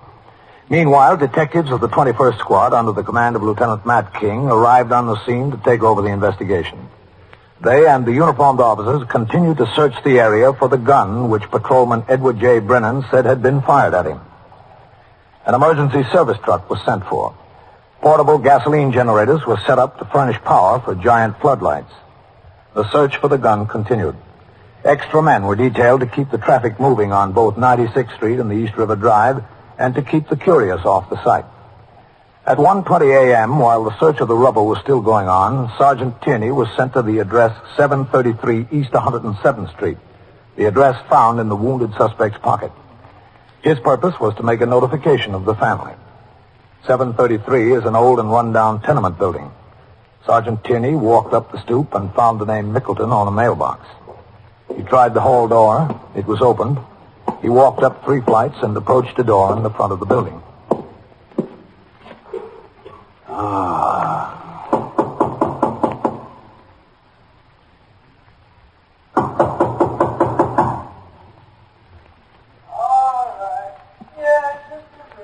Okay. Who is it? Police officer. Police officer. Oh. Does Harry Mickleton live here? Yeah, I'm his mother. Oh, can I come in? What is it? What's the matter? Did he do something? What'd he do? Well, let's sit down, Mrs. Mickleton. We'll talk about it. What did he do? Well, he was stealing from cars. No, not my Harry. Couldn't be. Suppose we sit down and talk about it, huh? Not my Harry. And he got hurt. Shot. He couldn't. He's in Bellevue. Not my Harry. My Harry's asleep in there. I heard him come in. Oh, did you? I was in bed. Not asleep, just in bed. I heard him come in, go to his room. Ma, I'll show you. Not my Harry. Yeah, I'd like to see. He's asleep. I'll show you. Harry! Harry! What is it, Ma? George, where's Harry? How should I know? Harry isn't here? Hey, listen, what's this all about? Who are you? That's my son, my other son, George. Harry's hurt. Shot. Where? Yeah, it's in Bellevue. Oh, no. All right, Miss Mickleton. Sit down, huh? My Harry, my poor Harry. Is he all right? Tell me. Don't lie to me. What happened to him? He's dead, isn't he? No, he's not dead. But he's hurt pretty bad. But he's not dead. Will somebody tell me what's going on? You answer a few questions first, huh? Do you live here? I used to. Ma, cut it out, huh? He'll be all right. I know he won't. You don't live here now? Where do you live? In Jersey. I live over there with my aunt. I work there. Ma, cut it out. My poor Harry, my boy. Bellevue. Can I go to him? Yeah, yes, you can go there. If you work in Jersey and live there, what are you doing here? I come here and stay once in a while, when I'm in New York late. Huh, Ma? Don't I? Don't you what, John? Don't I stay here when I'm in New York? Yeah, you stay here. Must have been him coming, George. I thought it was Harry. That's what I thought. How bad? Very bad? Pretty bad. Oh, my Harry, my poor Harry. What happened? He was shot. I know, but how? Caught him breaking into a car. He fired a couple of shots at the officer. Not my Harry. No, Harry wouldn't do that, would he, George? How should I know, Ma? How should I know what he'd do? He wouldn't, not Harry. I'm sorry, Mrs. Mickleton. It looks like he did. While the mother and her other son got dressed to be taken to Bellevue Hospital, where Harry Mickleton was in a critical condition, the search for the weapon continued at the scene of the shooting. Although the fog had lifted somewhat, it could not be found. And at 2:15 a.m., more than 2 hours after the original call, the search was abandoned for the night. A patrolman was assigned to a fixed post to guard over the scene until detectives could resume their search in the morning. I returned to the station house with Patrolman Brennan. It was 2:30 a.m. when we walked into the muster room. Now look, Brennan. Yes, sir. You go to the 124 room and get the clerical man to assist you in making out a 61 on this. Yes, sir. As soon as you're finished with that, report to me in my office. Yes, sir. Oh, Captain. Yes? Can I call down to the hospital and find out how the boy's doing? You take care of that 61. I'll let you know how he's doing.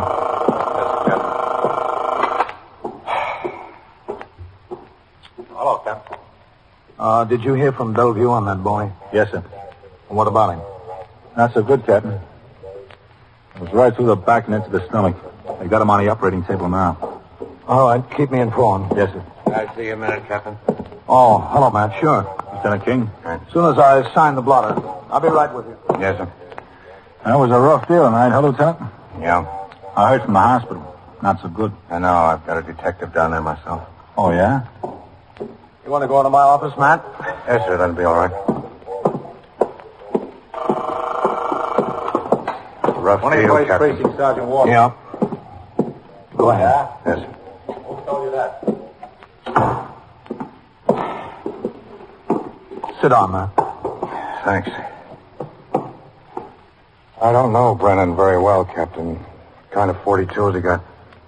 Well, he's a St. John's graduate. He's been in the precinct since he got out of the academy. That's more than a year now. His brother is a fireman. So is his father. He retired about 4 years ago. Been doing a good job. No complaints on his 42. He made one good collar about 2 months ago. He got a thief in a stolen car as it pulled to a stop at a signal light up there. Oh, yeah. Yes, sir. He's a quiet boy. Not a particularly good mixer around the house. Any reason to think he'd be trigger happy, Captain? No, not to date. Well, I hate to say this, Captain, but you know what I think. I've got an idea, Matt. There's no sign of a gun up there anyplace. We don't need daylight. We went through that pile of junk with a fine-tooth comb. I don't think that Mickleton boy ever did have a gun. I think that Brennan jumped the boy, took out after him, pulled his gun, and let fire. He hit him, thought better of what he'd done, and told the story about getting fired on himself by 3 shots. Yeah, I'm afraid I think the same way, man.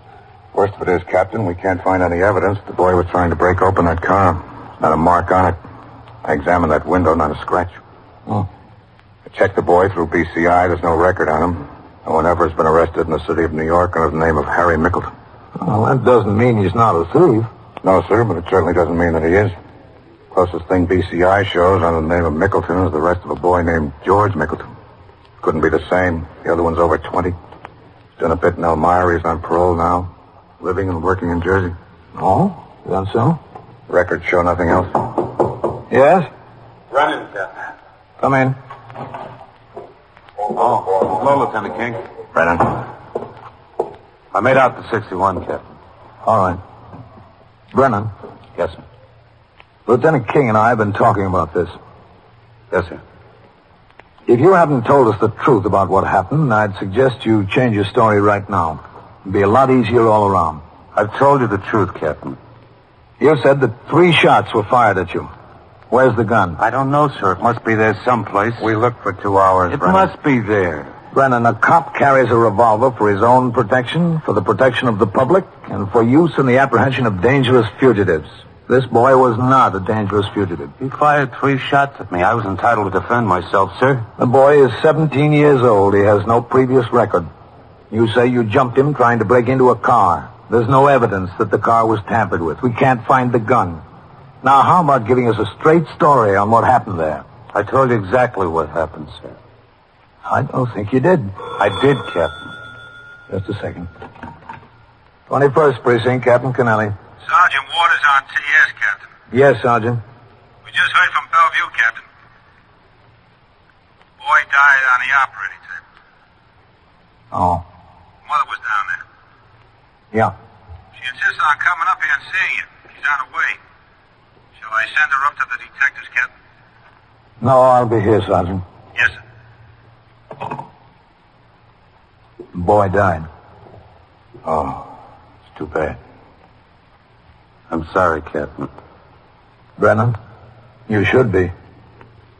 That mother is on her way up here now. What am I going to tell her? I don't know, sir. Well, you better start thinking of something.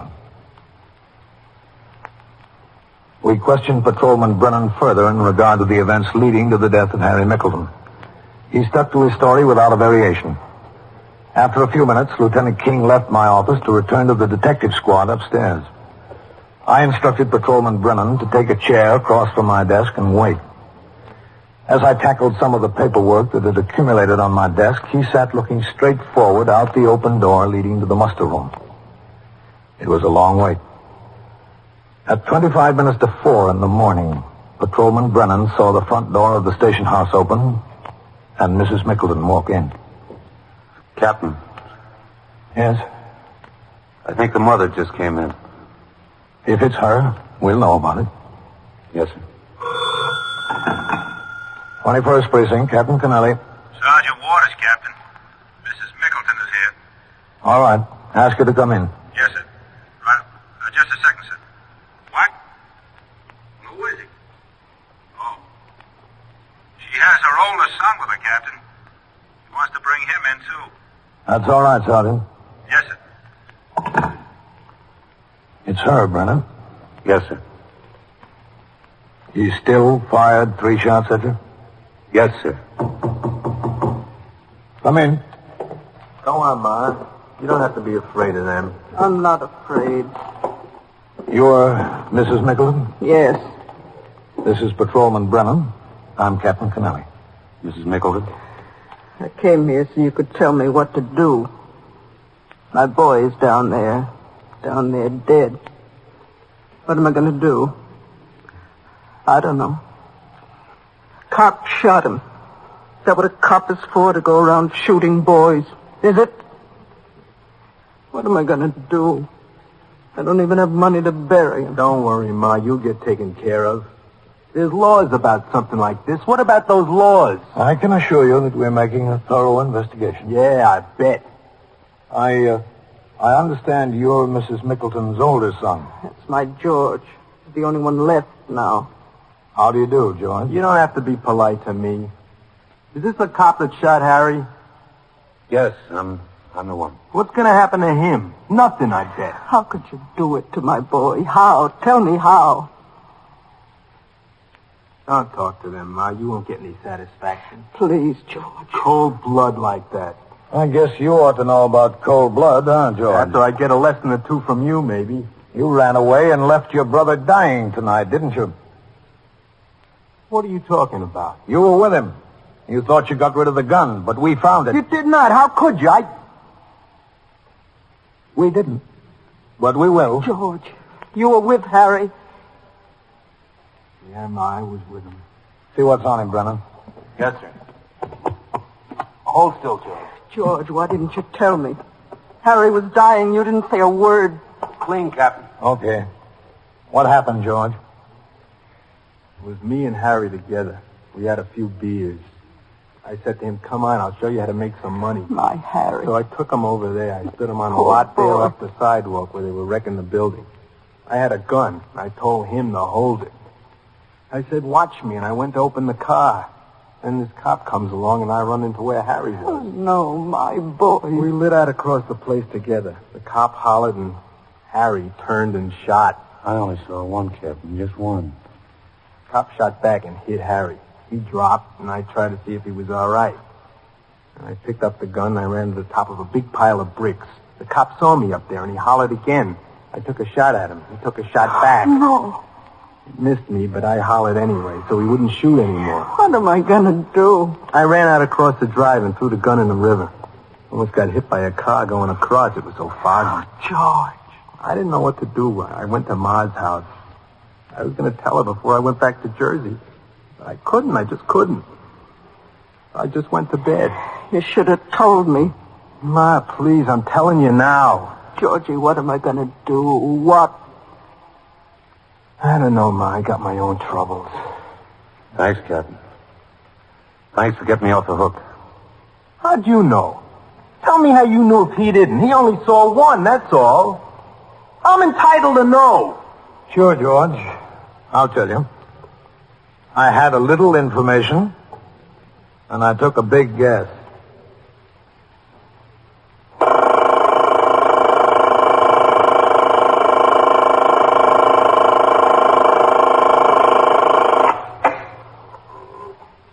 "21st Precinct, Sergeant Waters."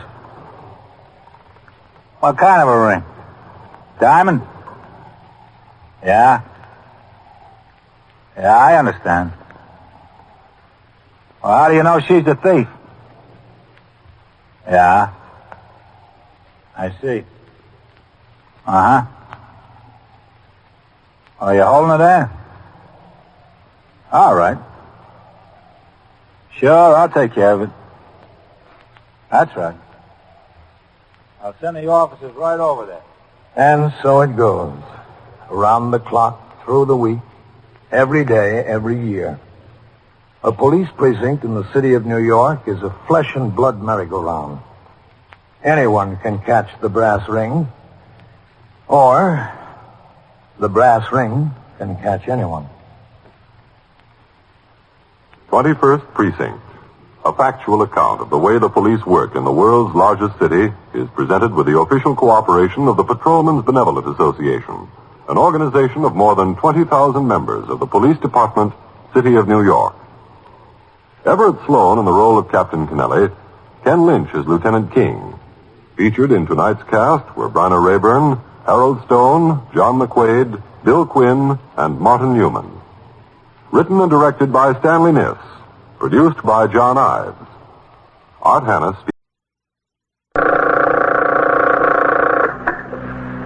21st Precinct, Sergeant Tierney. Where's that? Somebody is shooting or shot. Yeah? Yeah, well, did you see it? Well, where's the woman? Yeah? Well, which way do they go? Up First Avenue across town. You're in the muster room at the 21st Precinct, the nerve center. A call is coming through.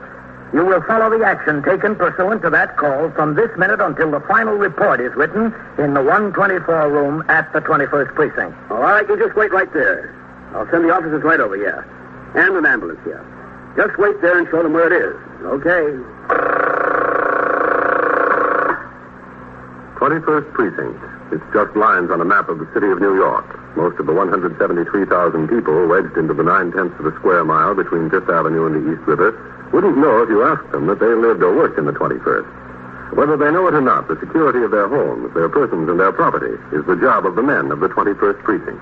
The 21st, 160 patrolmen, 11 sergeants, and 4 lieutenants, of whom I'm the boss. My name is Kennelly, Frank Kennelly. I'm captain in command of the 21st. I was working my night tour, 4 p.m. to 8 a.m. It was a warm spring night, and I took advantage of the weather to make a thorough survey of conditions in the precinct in connection with the growing problem of youthful offenders. Riding in sector car number 2 with patrolman Patrick E. Cahill as operator, I patrolled the precinct from one end to the other to look for possible trouble spots during the coming months of warm weather. Places where potential teenage troublemakers might congregate, certain street corners, candy stores, playground and park areas, movie theaters, and so forth. I had noted several such places for future reference, and at 11:15 p.m. I instructed Patrolman Cahill to return to the station house. We were at 96th Street and Park Avenue proceeding downtown when a Signal 30 ambulance responding at 1st Avenue and 90th Street was broadcast. The Signal 30 denotes an armed felony, and all RMP and detective cars in the vicinity are required to respond.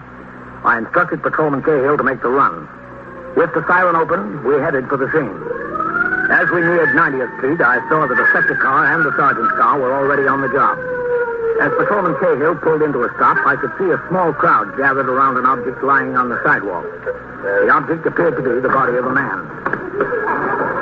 All right, help him keep the sidewalk clear, Cahill. All right. Stand back there. There's nothing to see. Police officer coming through.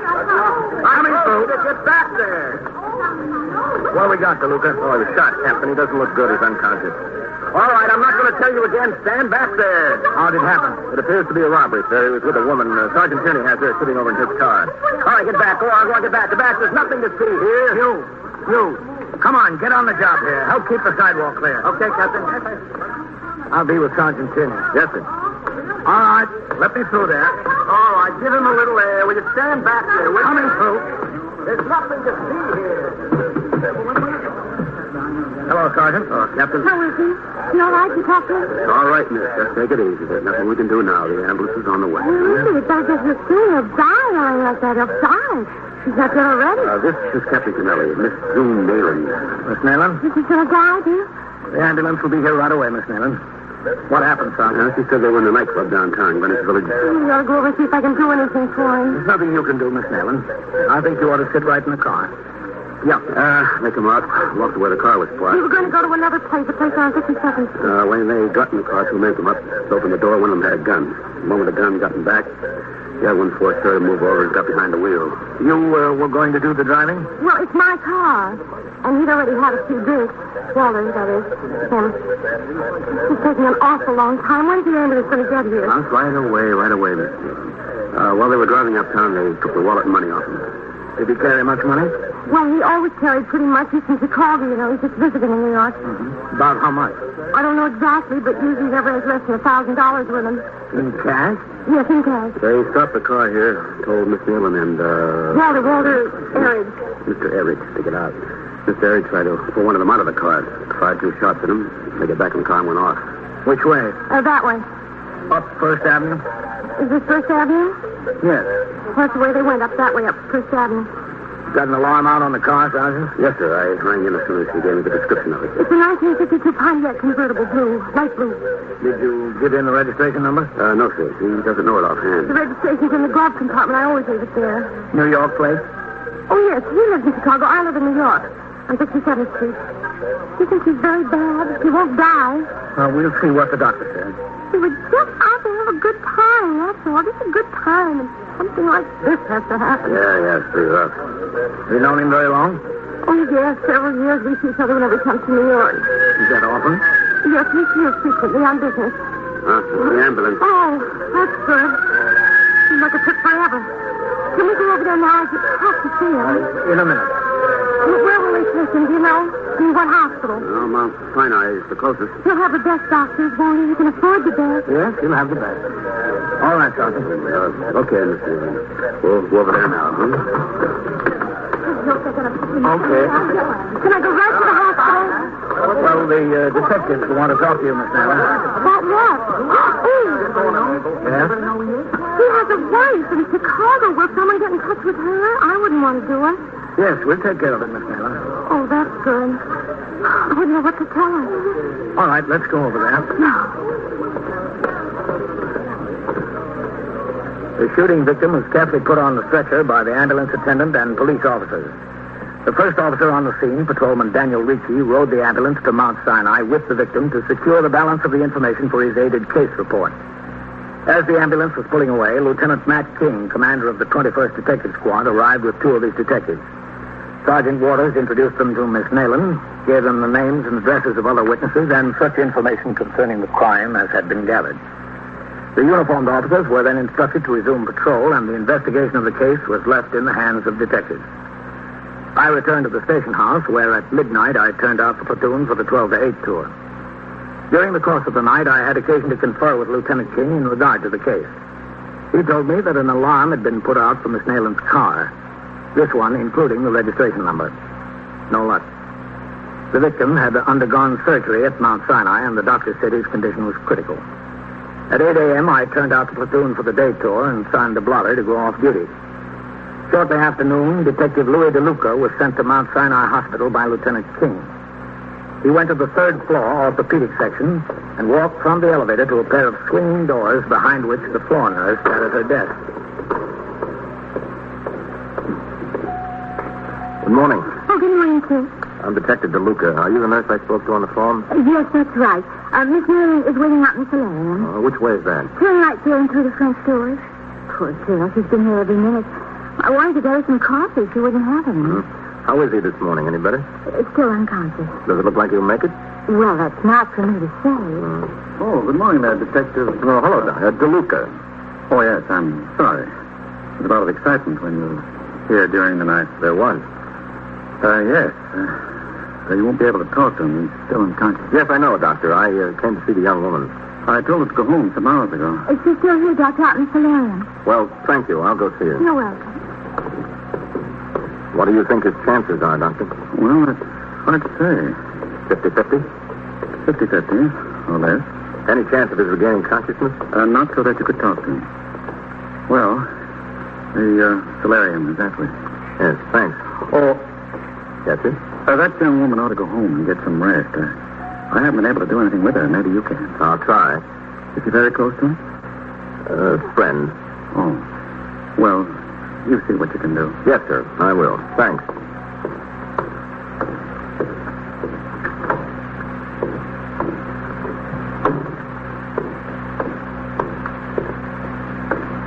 Good morning.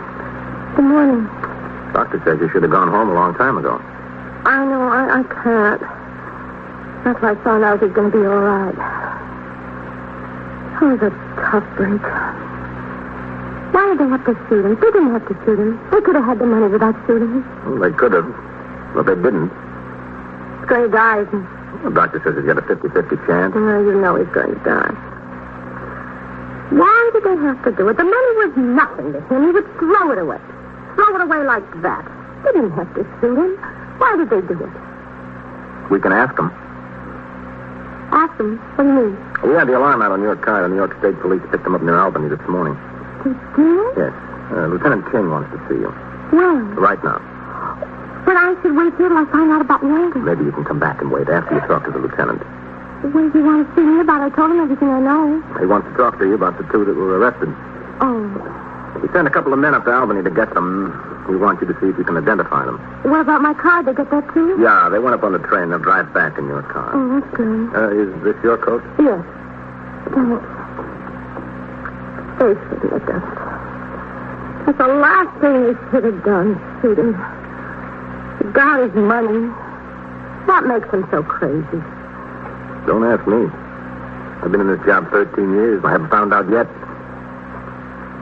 It was 12:35 when Miss Nayland and Detective DeLuca left the hospital and headed for the station house. Although I was scheduled to be off duty, I had received a telephone call at my home to appear at the borough commander's office at 2 p.m.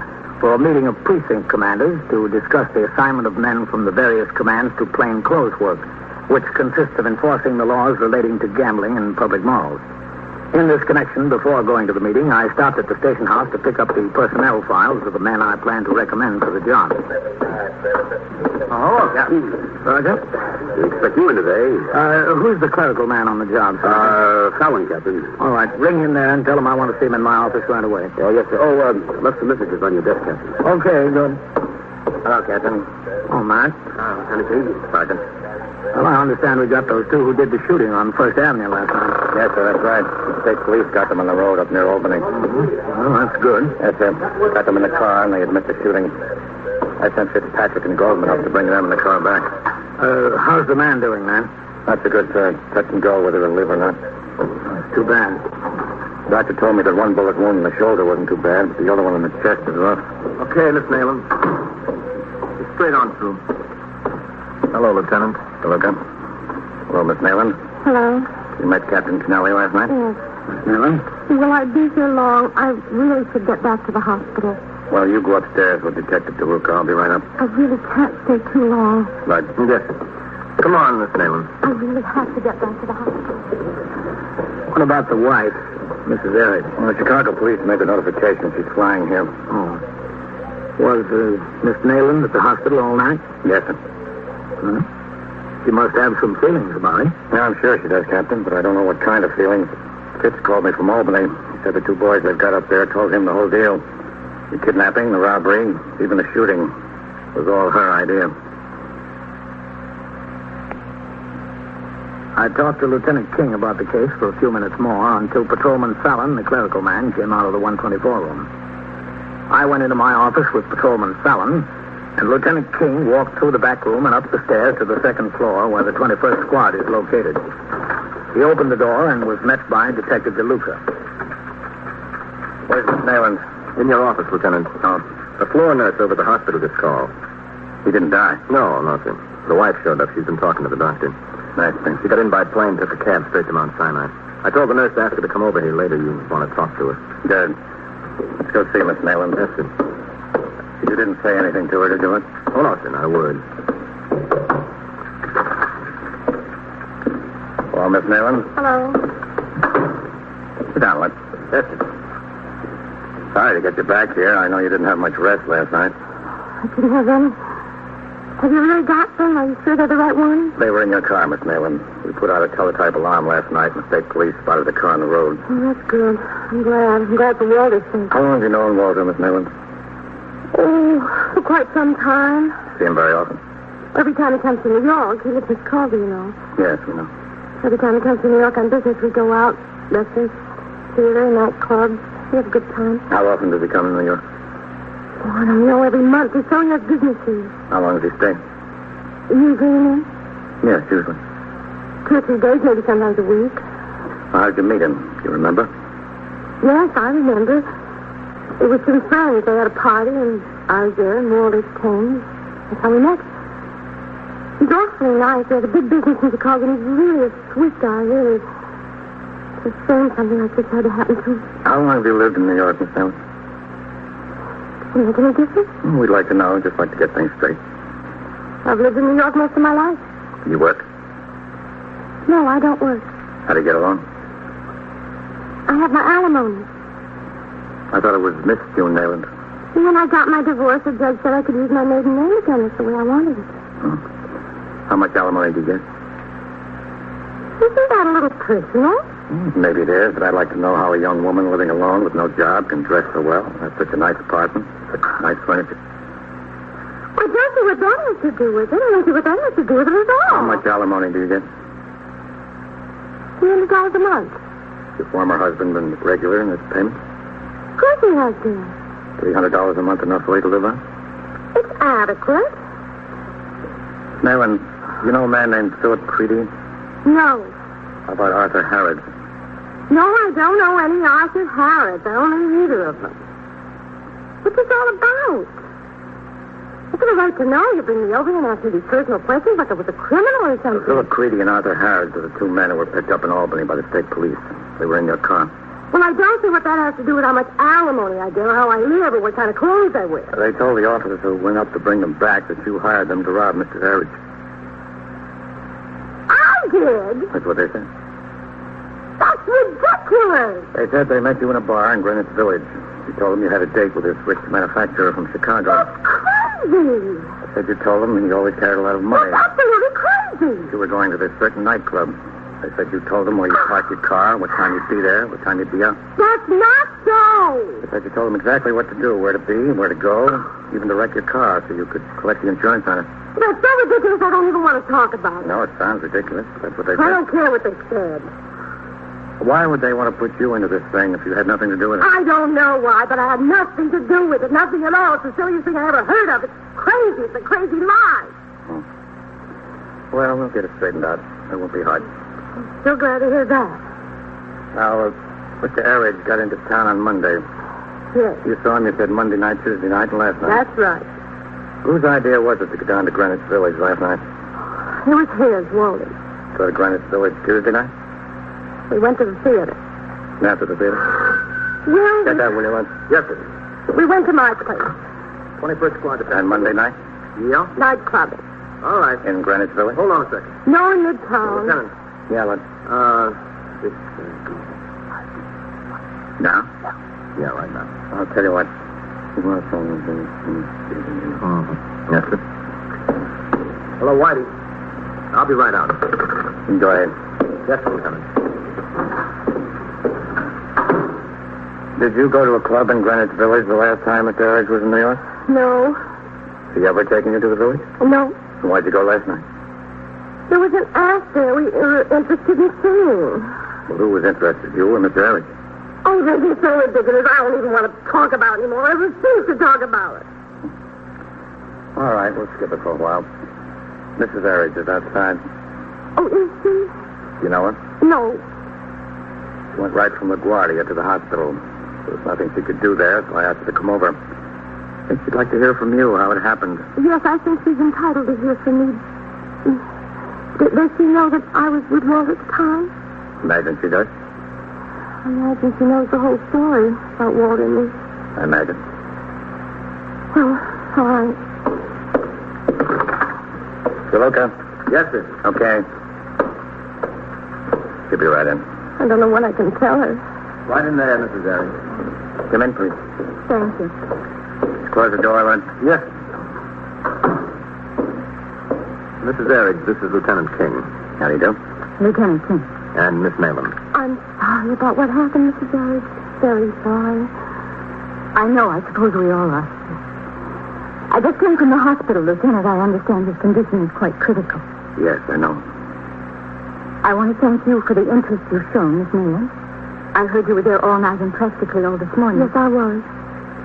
It was very considerate. I appreciate it.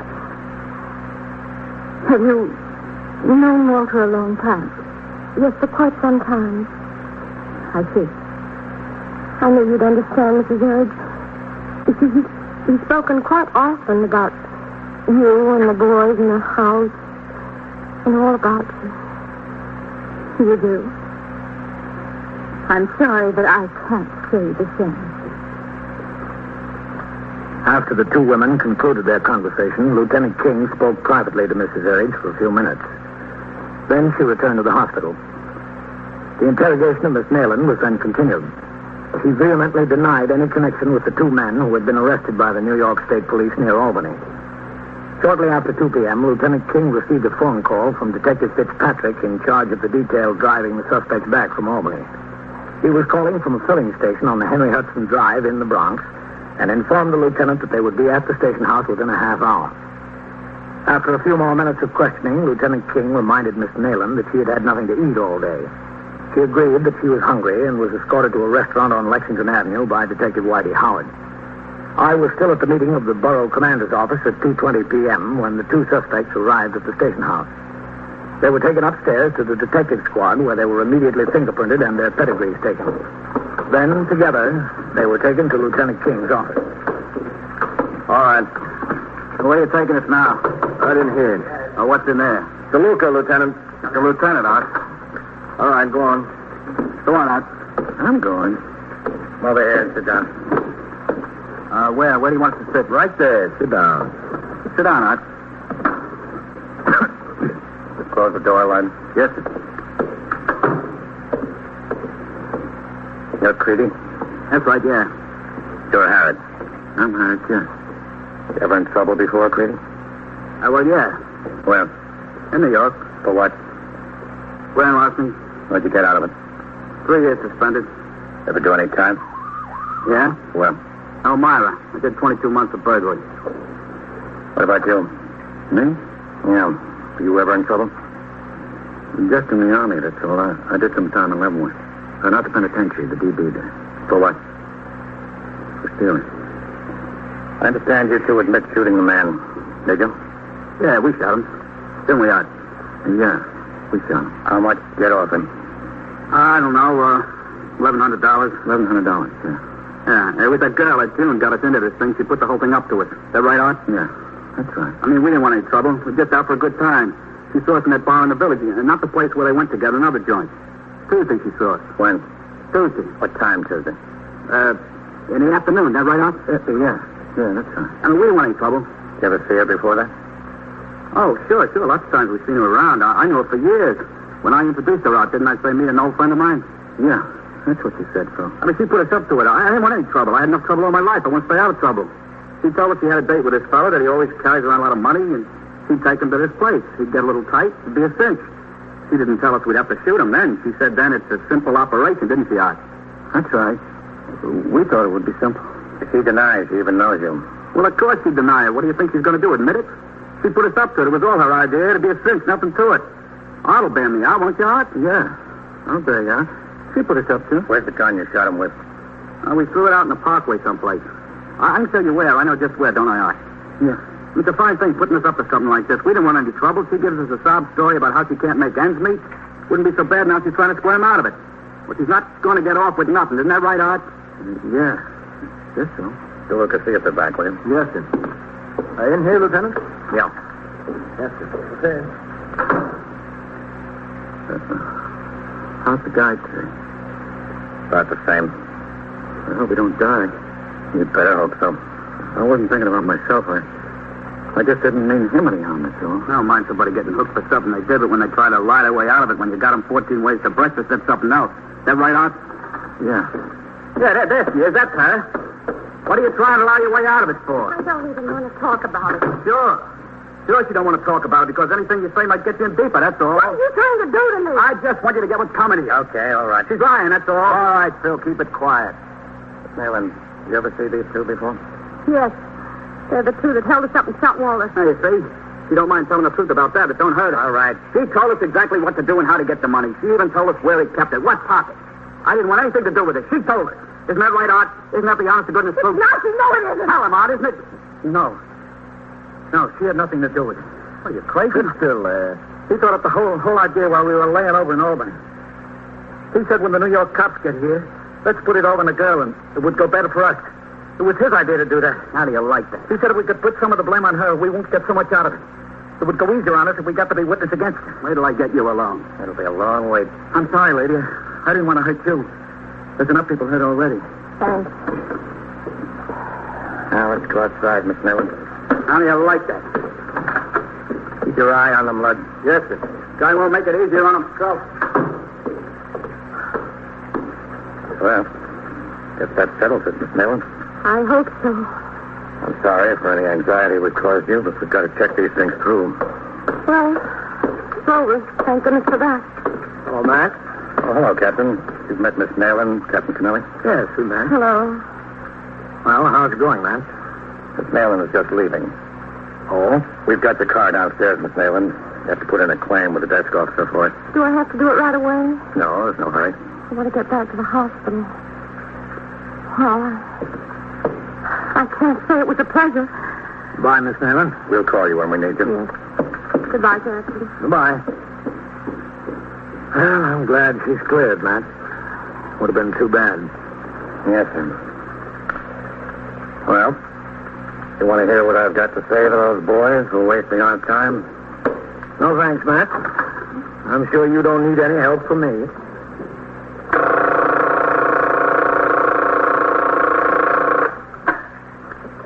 "21st Precinct, Sergeant Tierney."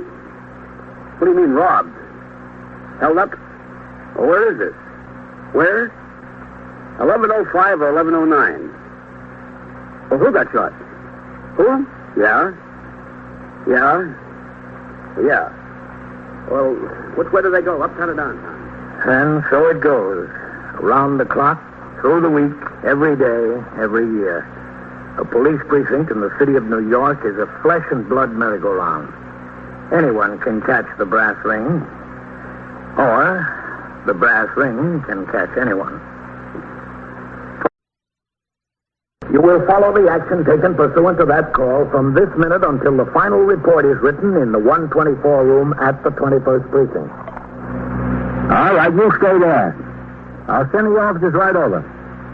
Yeah, right away. Just stay there and wait for them. Okay. 21st Precinct. It's just lines on a map of the city of New York. Most of the 173,000 people wedged into the 9/10 of a square mile between Fifth Avenue and the East River wouldn't know if you asked them that they lived or worked in the 21st. Whether they know it or not. The security of their homes, their persons, and their property is the job of the men of the 21st Precinct. The 21st, 160 patrolmen, 11 sergeants, and 4 lieutenants, of whom I'm the boss. My name is Kennelly, Frank Kennelly. I'm captain in command of the 21st. I was working my night tour, 4 p.m. to 8 a.m. At 10 o'clock, after having been on patrol of the precinct for 3 hours in sector car number 3, I returned to the station house where Lieutenant Snyder was desk officer and Sergeant Tierney was on telephone switchboard duty. As I walked from the front door toward the desk to sign the blotter, I saw Lieutenant King, commanding officer of the 21st Detective Squad, and another man come out of the back room. Captain? Yes? You got a minute, Captain? Yeah, sure, man.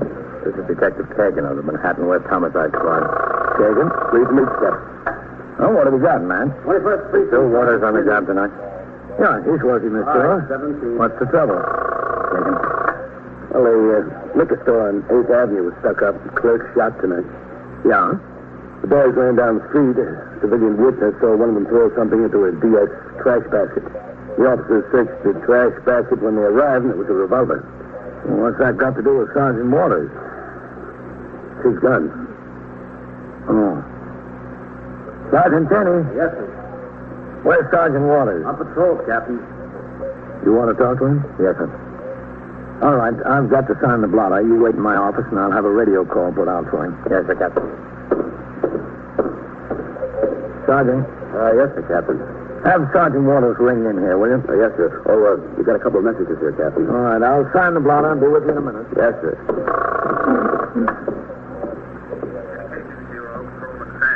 Sergeant Tierney of 21st. Yes, sir. Have 681 call the 21st, will you? Yes, sir. When Sergeant Waters rings in, I'll talk to him. Yes, sir. Oh, here are those messages, Captain. This message here, give it to Fallon. Yes, sir. He knows all about it. I'll be in my office.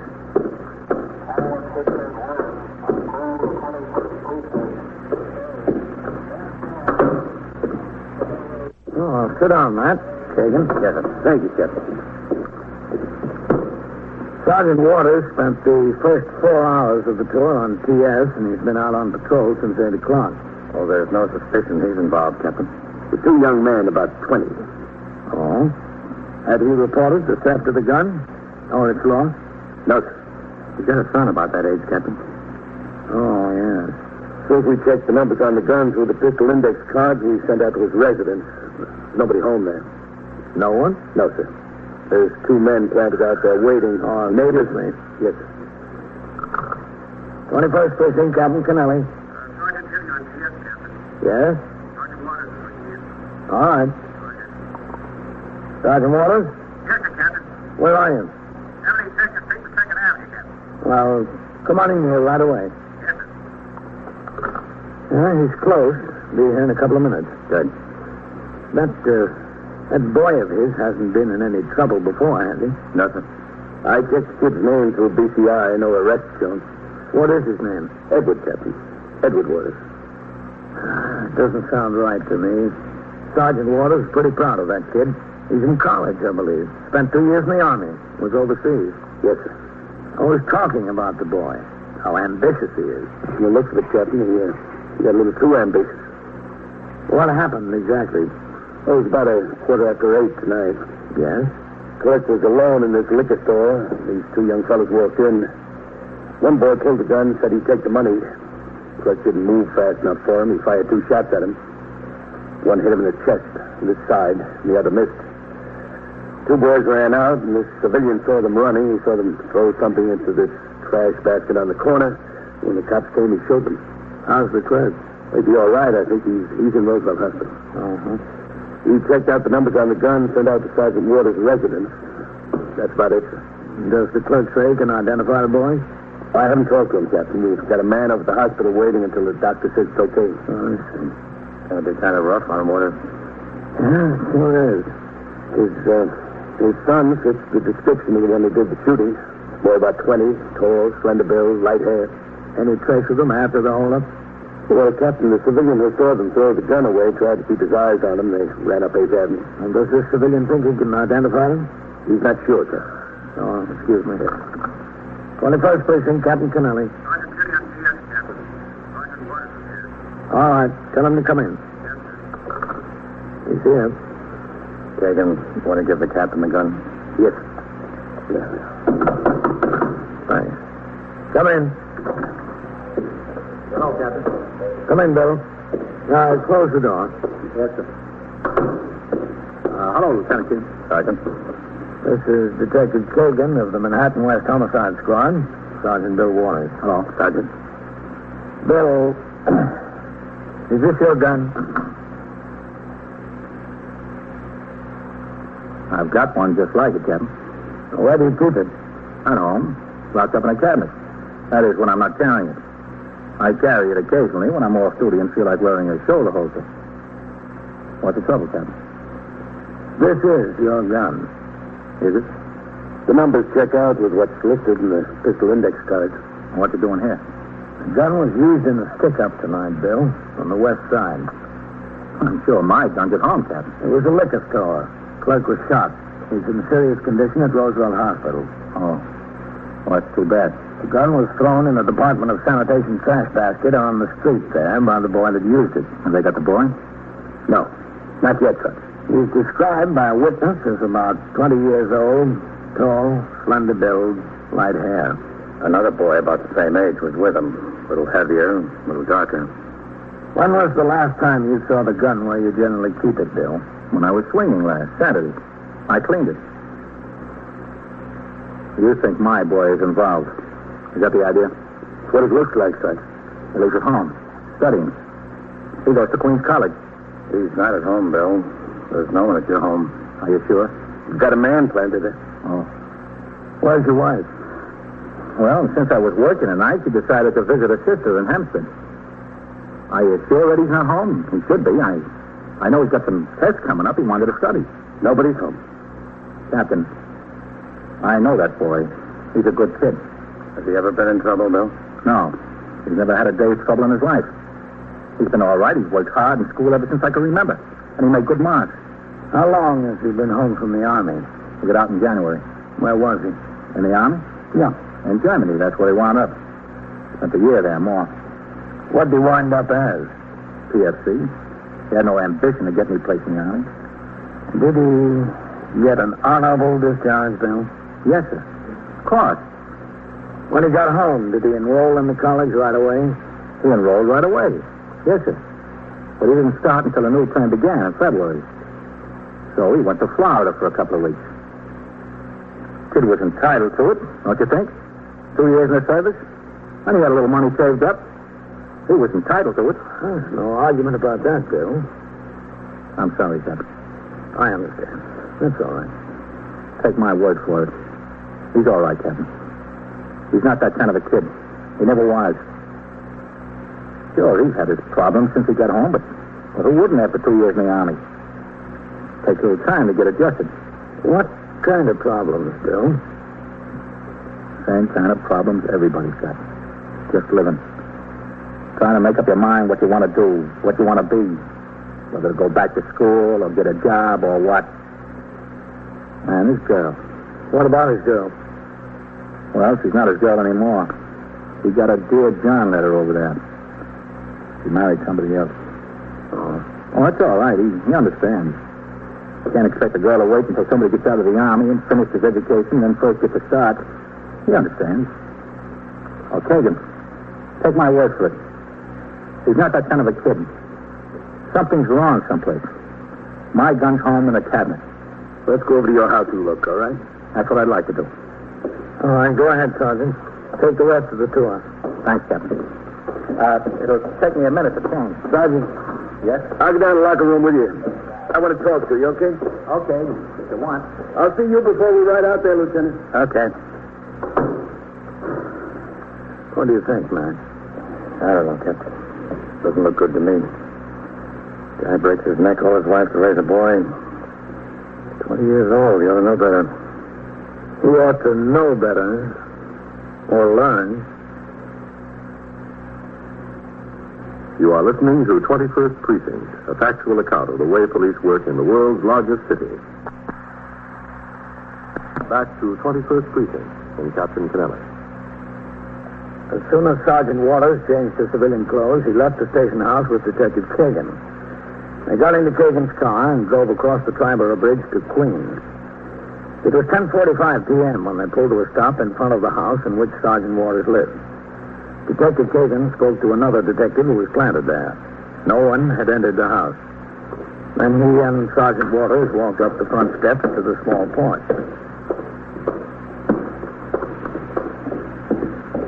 Well, I guess there isn't anyone home. There'd be some lights. Yeah. Just a second till I find my key. Sure, okay. It's not so. Can't be. Go ahead. Yeah, I'll get the light. Yeah, it's a nice place. 18 years we live here. You own it? Oh, yeah, practically. You must have bought it right. Let me turn on the light from here.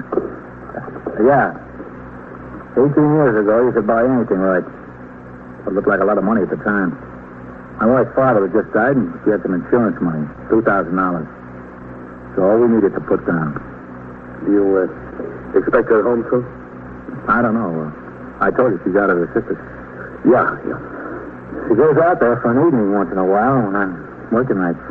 But she usually gets back before I do. Well, you're a little early tonight. Yeah. Carl, you want to show me where you keep the gun? Yeah, in here. In the dining room, I've got a cabinet in there. Now, wait till I get the light. Okay. That's it. You keep it locked, huh? That's right. And the key in the drawer? I've been keeping the key in the drawer for 10 years. Nobody's disturbed it yet. I'm not worried about my family. Only if a prowler breaks in. That's where you usually keep the gun? Yeah. Well, I guess there's no mistake about it, Sergeant. That revolver was yours. I guess it was. Kid's known that gun was there. I don't know how many years he's known it. Why would he do it?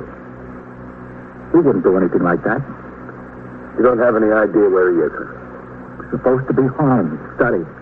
Think your wife would know where he is? I don't know. Well, I guess we ought to go in and sit down, huh? Might have a long wait.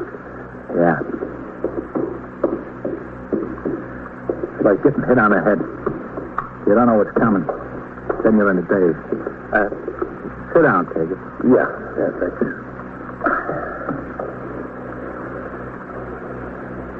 What do? You make some of this furniture yourself? Furniture? Yeah, some of it, like the tables. I got a few power tools downstairs. I fool around with them. That's nice, huh? Very nice work. Thanks. Would you like some coffee? No. I'll put some coffee. No, thanks. Won't be any trouble. That's all right. I make all the coffee around here. You don't have to bother, thanks. Okay.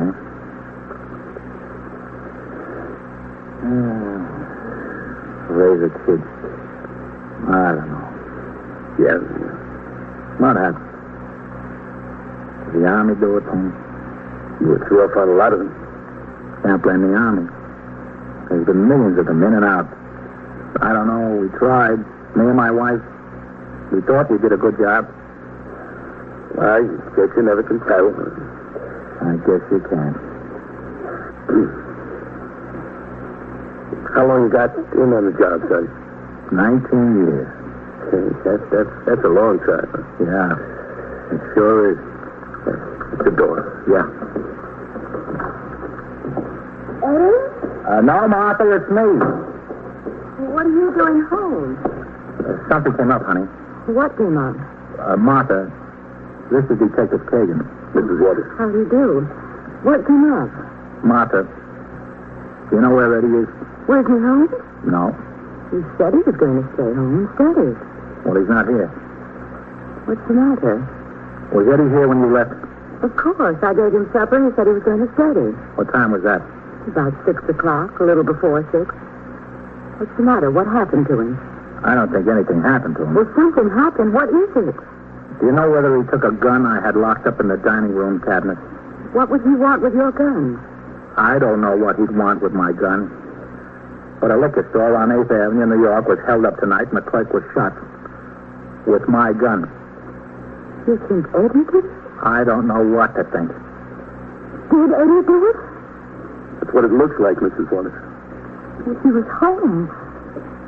He said he was going to stay home and study. That's what I thought he said. Then why didn't you stay home with him instead of running out to Hampstead? He's not a child anymore. He's 20 years old. Nobody has to watch him. I'm sorry. I'm sorry, honey. That's all right.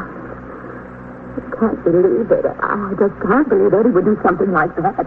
Mrs. Waters, did he go to classes today? Yes, he went to classes. What time did he get home? About 4:30, 4:45, something like that. It's not possible. He took the gun. Was anyone with him when he came home? Yes, a friend of his. They came in together. Which friend, Martha? I don't know. I never saw him before. What's his name? Eddie introduced us, but I don't remember. When you left, were they here together? Yes. I asked the other young man if he'd like to have supper, but he said no, thank you. He sat in the kitchen with Eddie while he ate. About how old would you say the other boy was? About Eddie's age, about 20. Did he have light hair like Eddie's? No, it was darker, much darker. Well, did Eddie say they were classmates? Does he go to the college? I don't know. I don't think it was mentioned. Bill, tell him you don't think Eddie would do anything like that. Tell him you're sure he wouldn't. I've already told him. With Detective Kagan, Sergeant Waters and his wife sat down in the living room to wait for their son to return home. At midnight, after the 51 men who would patrol the streets of the precinct from midnight to 8 in the morning marched out the front door of the station house to take over their post, I went into my office to sign reports which had been put on my desk by Patrolman Fallon, the 124 man. At 25 minutes after 12, the sergeant on telephone switchboard duty notified me that sector car number 2 was en route to the station house to take me on patrol. I left my office, went into the muster room, and behind the desk to sign the blotter. Then I walked toward the door to the street to wait for the RMP car.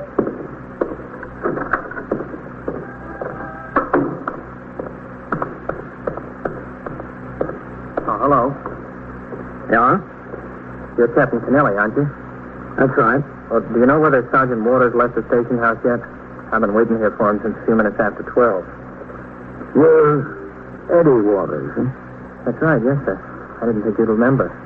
We met a couple of years ago before I went in the Army. Yes, I remember. Was your father supposed to meet you? Oh, no, sir. No, I just happened to be in New York in the neighborhood. I knew he got off the job a little after 12, and I thought I'd ride home with him. Oh, I see. You didn't see him in there, did you? He didn't come out.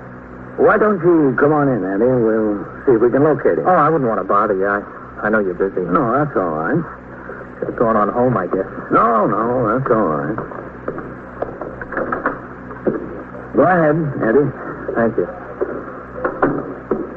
Now, supposing you wait in my office over there, and I'll see what I can do. Oh, no, I'm putting you to too much trouble. No, not at all. Have a seat in there. Yes, sir. I certainly appreciate this. Make yourself comfortable. 21st Precinct, Sergeant Tierney. All right, 32. Oh, did the car come by yet, Captain? I don't know. Is Lieutenant King upstairs? I think so, Captain. I'll see if you can get him. Yes, sir. Sergeant Tierney on CS. Captain Ellie would like to talk to Lieutenant King. Yeah.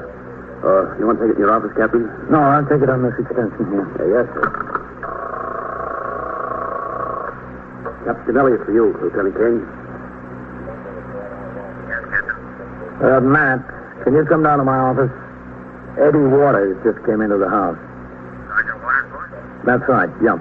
He was looking for his father. Right downstairs, Captain. When the car gets here, Sergeant, tell him to resume patrol. I won't be going out for a while. Yes, sir. I'll be in my office. Yes, sir.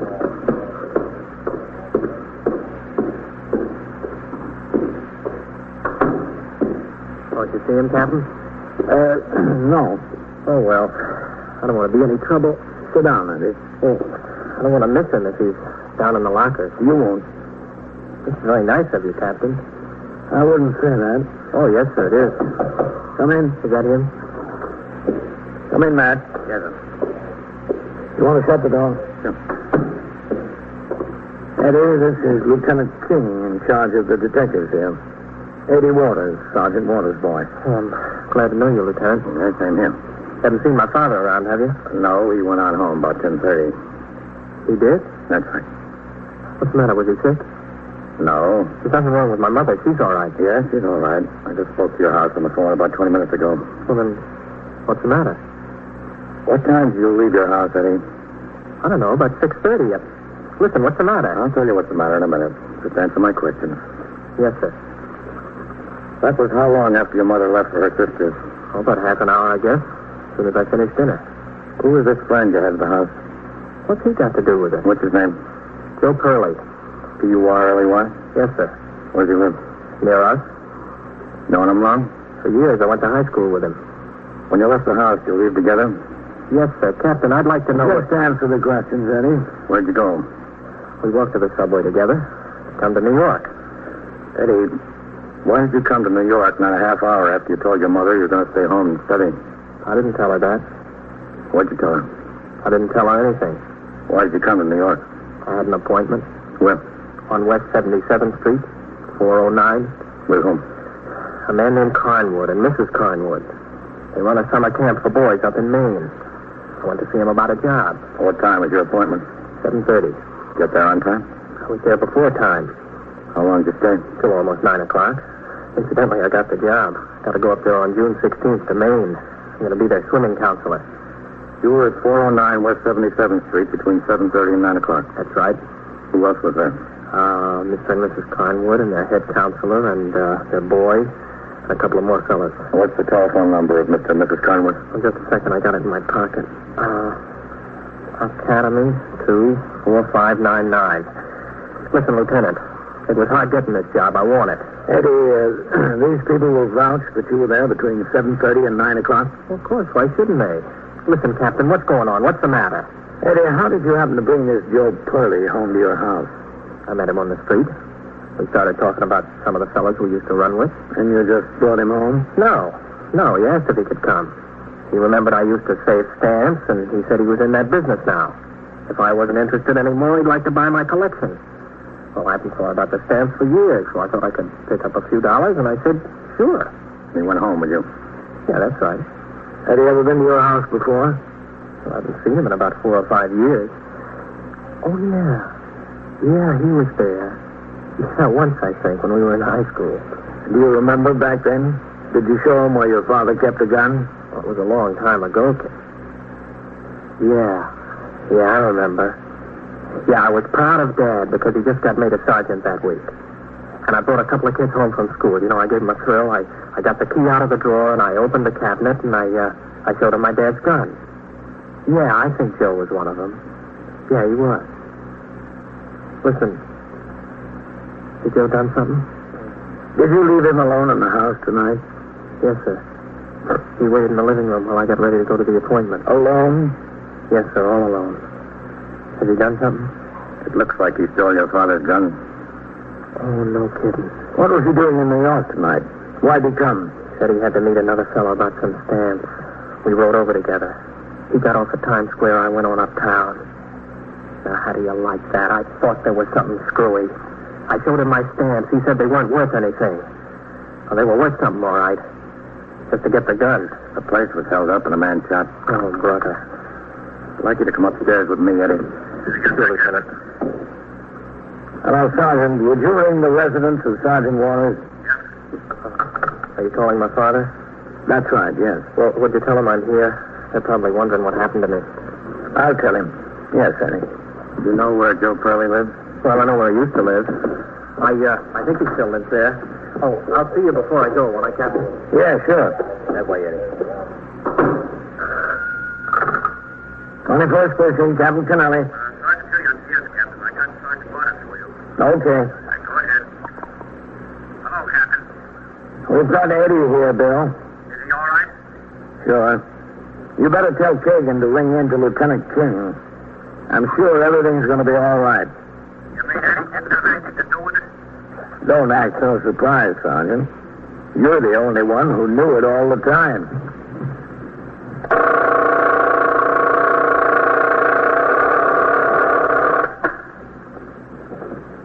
First Precinct, Sergeant Tierney. Well, what do you need the emergency squad? Yeah. Well, what's the trouble up there? Locked behind what? Yeah. I see. Has a what? What kind of a gun? Well, how many shots has he fired? Yeah? Well, where's that? The bar in the grill head?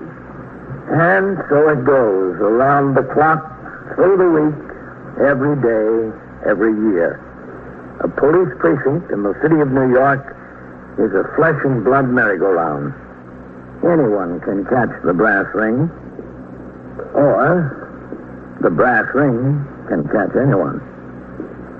21st Precinct, a factual account of the way the police work in the world's largest city, is presented with the official cooperation of the Patrolmen's Benevolent Association, an organization of more than 20,000 members of the Police Department, City of New York.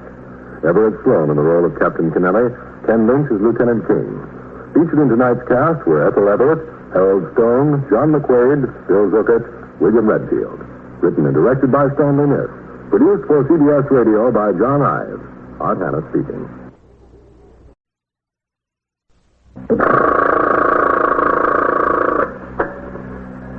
First Precinct, Sergeant Waters. Well, where do you need the emergency squad? Yeah?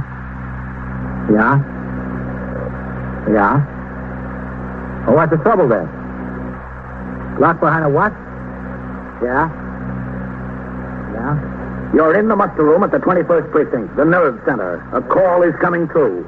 You will follow the action taken pursuant to that call from this minute until the final report is written in the 124 room at the 21st Precinct. All right. I'll notify the Communications Bureau. Yeah, that's right. They've got to be notified before the truck can roll. 21st Precinct. It's just lines on a map of the city of New York.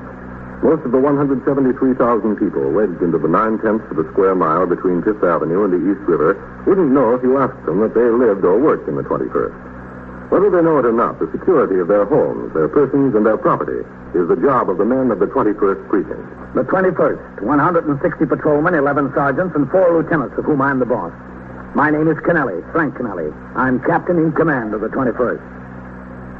I was working my day tour, 8 a.m. to 6 p.m., After I had turned out the platoon, I read reports and signed communications for approximately 1 hour until sector car number 3 came by the house to take me on patrol. At 9:25 a.m., we were driving downtown on 5th Avenue, and as we turned east into 72nd Street, a Signal 30 ambulance responding was broadcast over the radio. As the Signal 30 denotes an armed felony, I instructed the operator, Patrolman Meister, to make the run up the east side to Lower Harlem. When we hit the block, I saw that 2 sector cars and the sergeant's car were on the job. The ambulance had arrived. I got out of my car and went into the building, an old and ill-kept tenement. Patrolman Vaccaro, who had been posted inside the hall at the front entrance, told me the trouble was on the 4th floor, that a man had stabbed his wife. I started up the stairs. Who's that? Who's that coming up? Captain Kennelly. Oh, hello, Captain. Sergeant. Is Vaccaro down at the bottom, Captain? Yes, he's there. Vaccaro! Vaccaro! Yes, Sergeant. Ring in for a medical examiner. All right, Sergeant. Ring in for a medical examiner. Yes, sir. Right away. She's dead, hmm? Yes, sir. That's what the ambulance attendant says. In the rear there. You got the husband? No, sir. He was gone. Her mother's in there. She lived with him. What does she say? Go ahead. Thanks. She speaks nothing but Spanish. Oh. That's the mother. Where's the body? In the bedroom? Yes, sir. Okay. Lieutenant King. He really did a job, Captain. You see this over here? Yeah, he sure did. That's it. Oh, Matt. Oh, hello, Captain. What happened? We don't know exactly, sir. Would you like to help me out with the mother? Yeah, sure. Maybe we can find out something. All right, I'll try, Matt. We got the name from the super, and that's about all we know. The dead woman's name is Alfonsina Maria Catella. Mm-hmm. Mother's name is Torque. He didn't know the first name.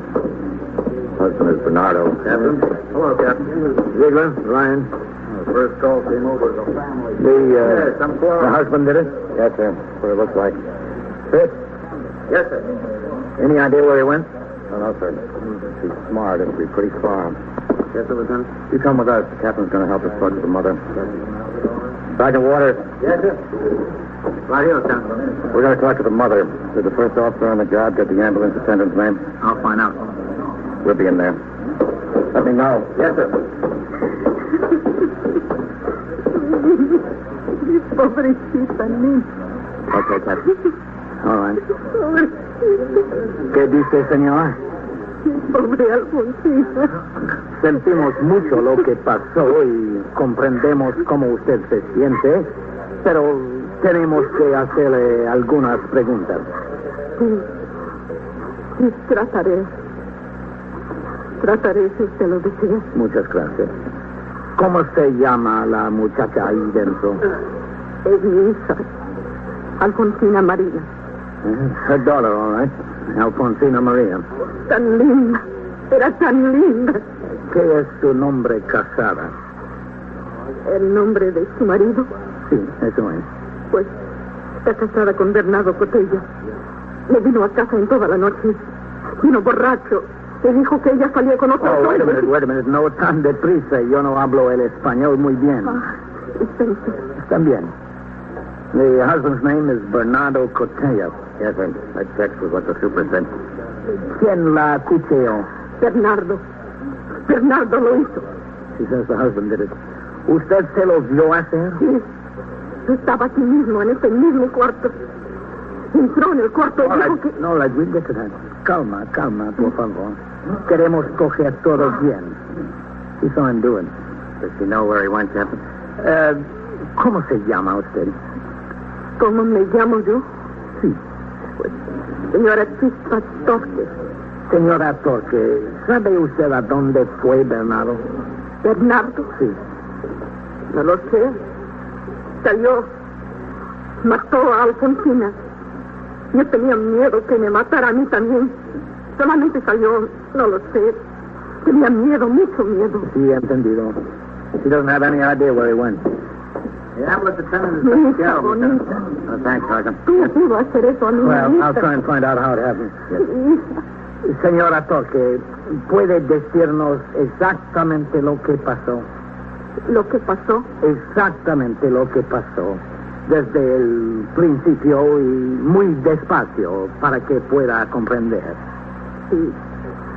Trataré. Despacio. Sí. Pues Bernardo no vino a casa anoche.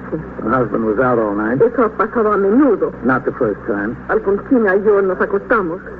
Él no estaba aquí cuando nos despertamos esta mañana. He wasn't home when they got up. Por fin regresó. Estaba muy borracho. ¿A qué hora? A las 9, poco más o menos. He came home very drunk about 9 o'clock this morning. Alfonsina quería saber en dónde había estado. Empezaron a discutir una The wife discusión wanted to know enorme. where he'd been. There was an argument. Estaba muy borracho. Ella gastaba todo su dinero, él dijo. Very drunk. Accused her of wasting his money. Él dijo que no había vuelto en toda la noche porque ella salía con otro. The husband accused her of running with other men. Pero mi Alfonsina nunca salió con otros hombres. No desde que se casó. Deje eso por un momento. Quédese con la discusión. Sí. Bueno, sacó una navaja grande de su bolsillo y la tiró en el suelo. Just a second, espere. No la entiendo. ¿De dónde sacó la navaja? De su bolsillo. Sacó la navaja de su bolsillo. Claro. La tiró en el suelo. Bueno, llegaremos a eso. He had a knife with him. Took it out of his pocket. ¿Qué clase de navaja era? Una navaja grande. Así de larga. ¿Se abría? Sí, se abría. Así de larga. It was a switchblade, man. Oh, we didn't find it, Captain. Can you ask if she knows what he did with it? Sure. Señora Torque, ¿sabe lo que hizo con la navaja? ¿Con la navaja? Sí. ¿Qué hizo con ella? Entró en la cocina y la lavó. Y la volvió a poner en su bolsillo. He washed it off and put it back in his pocket. I'll see if I can find out where she was doing all of this. That's a good idea. Señora Torque, ¿qué hacía usted cuando él atacó a su hija? Yo estaba aquí. She was here in the kitchen. Entré. Traté de ayudarla. You tried to help her? Pero ella gritaba y él estaba borracho. Y yo tenía mucho miedo, Bueno, no sé. espere un momento. Sí, bueno. She será said she was very eso. frightened. No sé lo que voy a She hacer. was in the kitchen, heard her daughter scream. She ran in and tried to help her, but she was afraid he'd kill her, too. Bueno, ¿a dónde fue cuando salió? Afuera. Solo salió corriendo. ¿Por la puerta? Por la puerta, sí. See a minute, Sergeant? All right. He says he just ran out, man. Out the door. I don't mean for you to come up. Captain, would you ask if he made an attack on her, if he threatened her in any way? Yes, sir. Señora Torque, ¿le atacó a usted con la navaja su hijo político? Dijo que me fuera. Era su mujer. ¿Pero le atacó o amenazó? Dijo que me mataría si no me fuera. ¿Él dijo eso? Sí, él dijo eso. He says he threatened to kill her, too, if she didn't get out of the room. Tenía miedo, mucho miedo. Yes, Sergeant. Can I see you out here in the hall, man? Yeah, all right. Sit. Jesse, you stay here with Mr. Torkin. Yes, sir. ¿A dónde van los policías? I'm sorry, I don't get it. What is it, Sergeant? Vaquero's got some information, sir. In connection with this case, Vaquero? Yes, sir. This is Leroy Perford. Gentlemen, how do you do? Hello. What kind of information is it, Vaquero? When I was standing downstairs where the sergeant posted me, this fellow walked up to me and told me he knew where Bernardo Cortella was, the husband. You know where he is right now? Yes, sir. A few minutes ago. Where is he? In a bar and grill. Where? Over there on Lexington Avenue. Where on Lexington? What number? Well, I couldn't tell you the number, but I could show you the place. Are you sure it's the same Bernardo Cortella who lives here? Yes, sir. Well, what makes you so sure? Well, I see him every day. We work in the same restaurant. We ride downtown on the bus sometimes. And I've been up here to the house for a beer a couple of times. Oh, it's too bad about her. Too bad. What do you do at the restaurant? Oh, I'm the fry cook. And Bernardo? He's the busboy. How'd you happen to see him in the bar and grill? Oh, I was just walking by now. I looked in the window. I knew he had to be to work, so I went in and I said, "Come on, Bernardo, we ride downtown on the bus together." And, well, he was about 2/3 in the bag, and I thought it wasn't going to do any good, so I said, "You ought to go on home, Bernardo. Get sobered up." And what did he say? Said he couldn't go home. Said he was in big trouble. He wanted to borrow money. He's very tight with money. He said the cops were after him. Said he had a gun and a knife both, so they weren't going to get him. Did you see either of them? No, sir. He always talked like that when he had a few drinks. So I told him if he wasn't going to work, I was. I came out of there and walked over to the bus stop. I saw the big crowd, people in front of here. Somebody told me what happened. I thought maybe I'd better tell somebody. So I walked right up to this policeman, didn't I? That's right. And I told you. Will you come back over there and point him out to us, Leroy? Yes, if you want. I just don't want to be late to the job. We'll take care of that, Leroy. He didn't tell you anything about what he planned to do or where he was going? No, sir, but from the condition he was in, I don't think he's going far. Well, he's been a pretty long way already. Leaving the others in charge at the scene of the homicide, Lieutenant King, Detective Fitzpatrick, Sergeant Waters, Patrolman Vaccaro, and I took Leroy Purford and, in 2 cars, drove to the bar and grill on Lexington Avenue, where he said he had seen the husband of the murdered woman. Because of the possibility that Bernardo Cortea had a gun as well as a knife, the others in uniform and I stayed out of sight on the sidewalk while Lieutenant King, Detective Fitzpatrick, and Purford walked by the window of the place.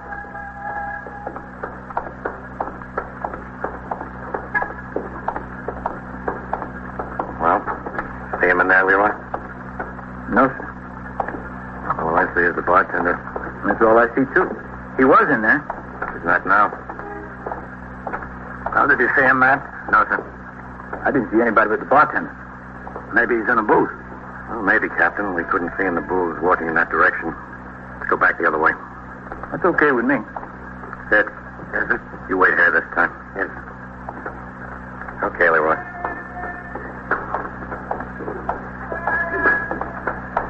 Can you see in the booth? Yes, I can see. There's nobody in any of them. You sure this is the place? Oh, yes, this is the place. Anything in there, Lieutenant? No. That's the place, Sergeant. That's where he was. All right, Leroy, let's go in and talk to the bartender. Lieutenant. Yeah? Well, if it's all the same to you, I'd just as soon not get involved. Leroy, from the second you walked up to that cop and told him you saw Bernardo, you've been involved. Well, I guess I can't argue with that. Sid. How do you know that bartender? Oh, just to say hello. You ever patronize the place? Oh, yeah, sure. Yes, sir, Lieutenant? We don't see him in there, Fitz. We're going in and talk to the bartender. Yes, sir. You wait here, Sergeant. Yes, sir. Okay. He was in there. Hasn't been 20 minutes. All right. Go ahead. Yes.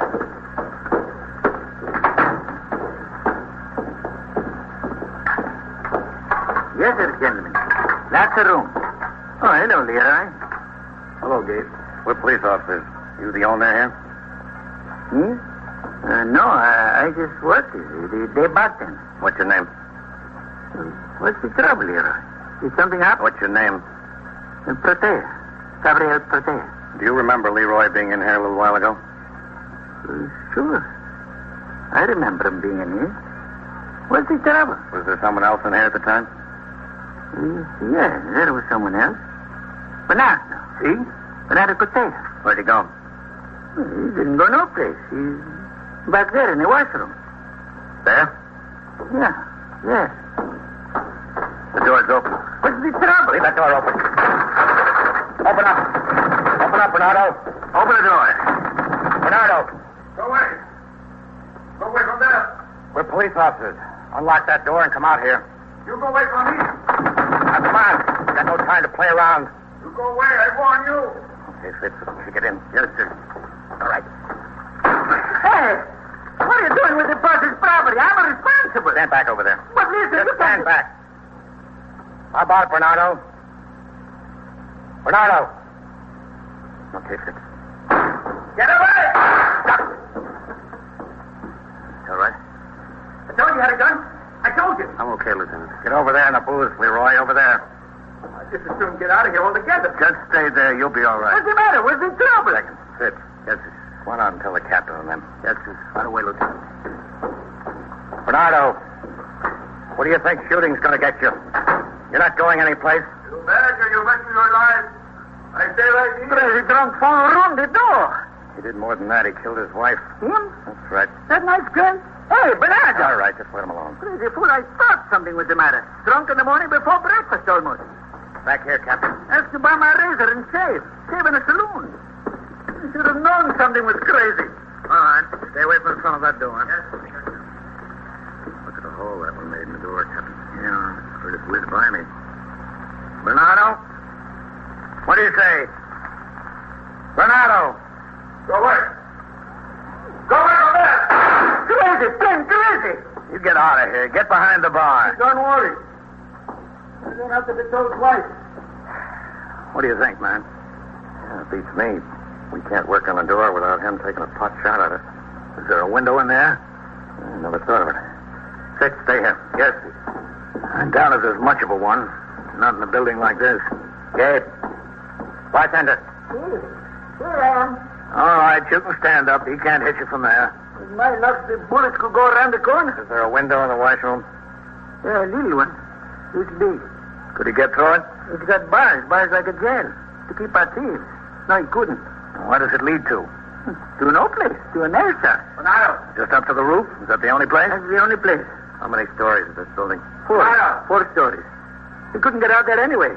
The bars, thick iron. Matt, we ought to get an emergency truck up here. Might not be a bad idea, Captain. With their axes and crowbars, they can work on the door and stay out of the line of fire at the same time. The boss wouldn't like it to break the door. What do you want to do? Have a cop killed to save the door? Sergeant? Yes, sir. Come here. Crazy guy, I could have told you something was wrong. Plain crazy. Yes, sir, Captain. Look, go on out to your car and call in for an emergency truck. Yes, sir. Tell them to send the truck, not a car. We need the equipment they carry to work on that door. Right away, Captain. Loco, plain loco. Come on now. Okay, Vaquero. Stay posted at the door. Yes, sir. Keep them on.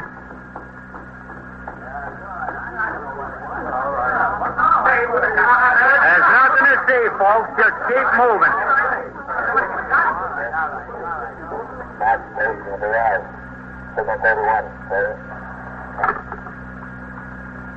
Car 681 is settled, okay? At 3321 Lexington Avenue. The bar and grill. That's 3321 Lexington, okay? Right. 3321. An armed fugitive has locked himself in the washroom. Send the emergency truck, okay? Do you need any additional assistance? Okay. Just a truck. We got 5 men on the job, okay? On our way. Get here, from that way.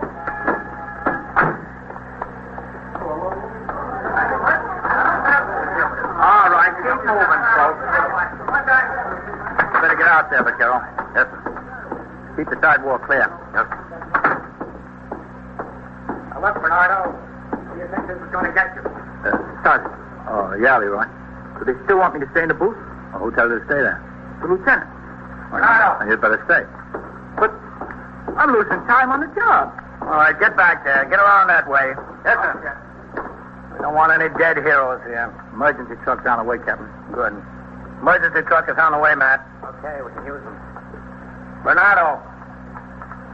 Bernardo, open that door and come out here. No. I won't come out. I won't. Anybody want a drink of whiskey? Whiskey's on the house. Save it, Gabe. Bernardo, let's cut out the kidding. Open the door and come out. No, I won't. Watch it. I won't come out. Well, that's 4, Captain. Yeah. Well, he's only got 2 more. Unless he has an automatic or a pocket full of shells. Yes, sir. Captain. Yeah? Coming over.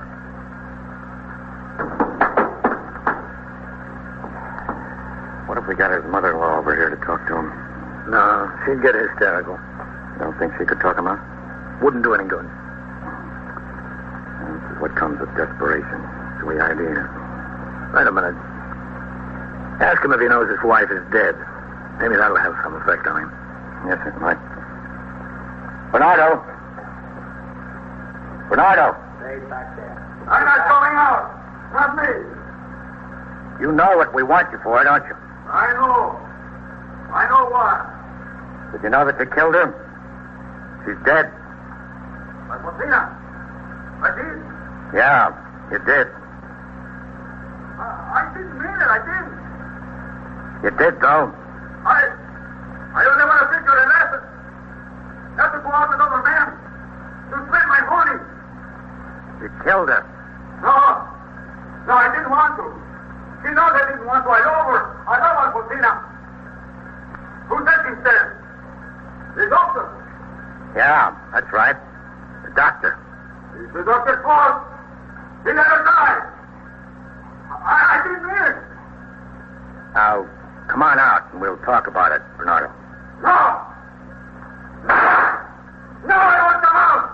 I don't convinced. I guess the only thing to do is wait and break it in. Yeah, I guess so, man. Got a cigarette on you? I'm out. Yeah, sure. That's the emergency truck, Captain. Here you are, man. Thanks.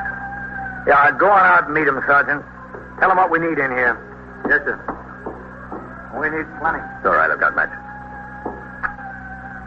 Captain, Yeah, Fitz. could I have one of those two, please? Sure. Catch. Thanks. Want a light? Yes, sir. Coming over. Much obliged.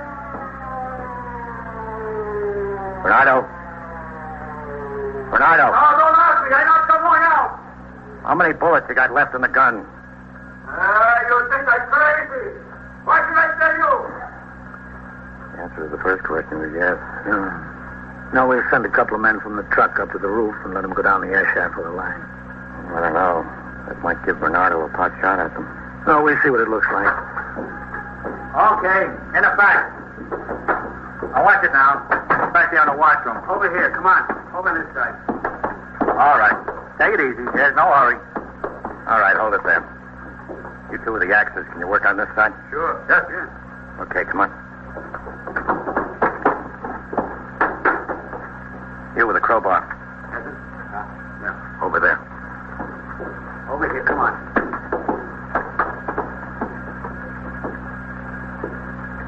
All right. You all know what the situation is. He's got a gun in there. Do your work. Stay out of the line of fire. Matt. Yes, sir? Let me talk to him once more. You know how much good talker's going to do, Captain? I can't do any harm. No, sir. Can't. Go ahead. Bernardo. No, I don't come out. Quiero decirle algún, Bernardo. ¿Quién es? Escúcheme. Hay hombres afuera con hachas. Van a romper la puerta. ¡Se matarán, se matarán! Solo quiero decir que si rompen la puerta, usted tendrá que pagarla. ¿Yo? Sí, usted. ¿Cuánto? Por lo menos $50. $50. Y que sí. Abra. Bueno. Abriré. He's going to open the door.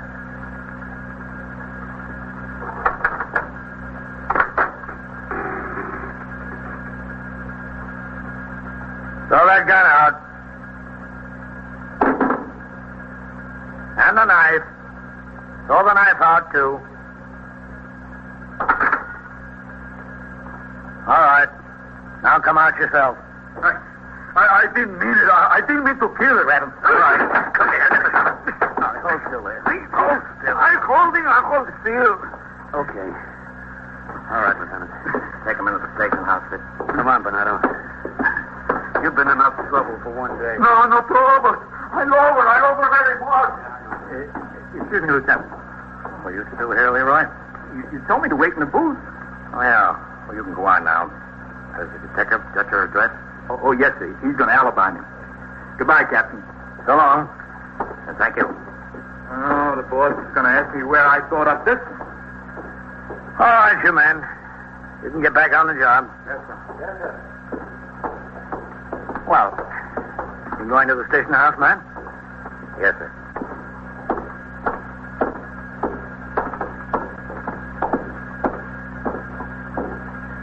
Oh, Captain. Yeah. What did you say that made him open up?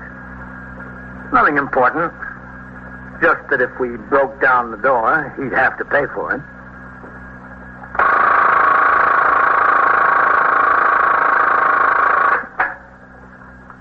21st Precinct, Sergeant Waters. What kind of accident? Yeah? Yeah? Yeah. Where? Yeah? Was anyone hurt? Was it hit and run or head on? How was it head on there? And so it goes. Around the clock, through the week, every day, every year. A police precinct in the city of New York is a flesh and blood merry-go-round. Anyone can catch the brass ring. Or the brass ring can catch anyone. 21st Precinct, a factual account of the way the police work in the world's largest city, is presented with the official cooperation of the Patrolmen's Benevolent Association, an organization of more than 20,000 members of the Police Department, City of New York. Everett Sloan in the role of Captain Kennelly. Ken Lynch is Lieutenant King. Featured in tonight's cast were Bryna Rayburn, Santos Ortega, T.J. Sidney, Harold Stone, Ralph Camargo, and Bill Quinn. Written and directed by Stanley Niss. Produced for CBS Radio by John Ives. Art Hanna speaking.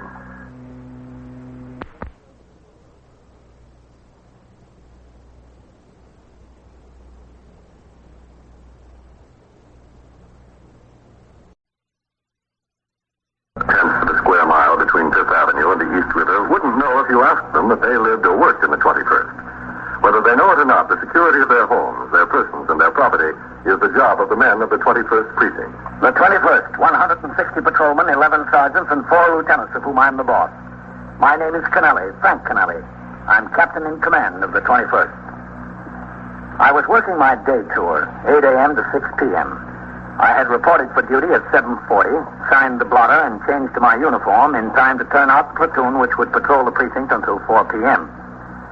After I had read and signed reports and communications which had accumulated since I was last on duty, I began the quarterly inspection of the entire station house as required by Rule and Regulation 24. In the company of Patrolman Fallon, the clerical man, and Patrolman Bailey, the attendant, I started on the 3rd floor where the offices of the Civil Defense Patrolman, the Youth Patrolman, and the Old Wretches are located.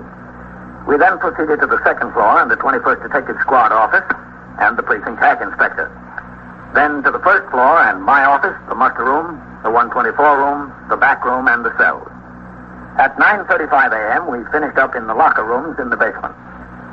After the inspection was completed and I gave instructions to Patrolman Fallon in regard to preparation of the report, I walked out into the muster room where Lieutenant Gorman was desk officer and Sergeant Waters was on telephone switchboard duty.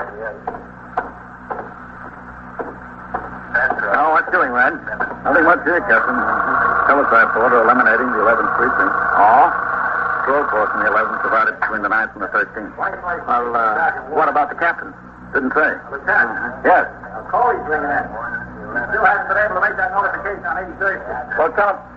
I'll talk to him myself. Yes, sir. Oh, Captain. Yeah? Father Bernard Creedy of St. Barbara's is waiting in your office. Father Creedy? Young assistant, Father O'Ban. Oh, yes. 21st Precinct, Lieutenant Gorman. I'll be in my office, Sergeant. Yes, sir. Well, how many sergeants in charge? Yeah? Well, keep at it until we find someone home. Hello, Father. How are you, Captain?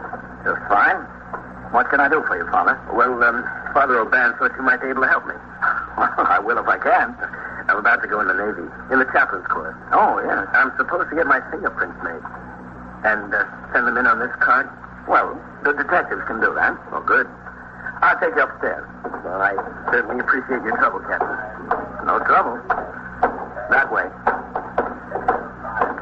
Upstairs to the detectives, Lieutenant. Yes, sir. That saves me a trip downtown. We're happy to do it, Father. Oh, when do you report? Well, I don't have my orders yet. July 1st, I think. Mm-hmm. Up the stairs, Father. Thank you. Well, are you looking forward to it? Well, yes, very much. Of course, I would have liked to have spent a little more time at St. Barbara's. Learned a lot from Father O'Ban. In there. Go ahead, Father. Oh, thank you. 21st Squad, Detective. That way, Yes. Well, he's down at the grand jury this morning. I ought to be hearing from him, though. Hold on a second. Yes, sir, Captain. Is Lieutenant King in his office? Yes, sir. He and Scanlon and DeLuca are talking to a robbery suspect. He'll have a minute. Yes, sir. I'm sure he will. All right, Father. Hello? Can I have him call you? Well, I'm not upsetting any routine, am I? Oh, no. Yeah? Yeah, I got it. Captain Kennelly. All right, I'll give him a message.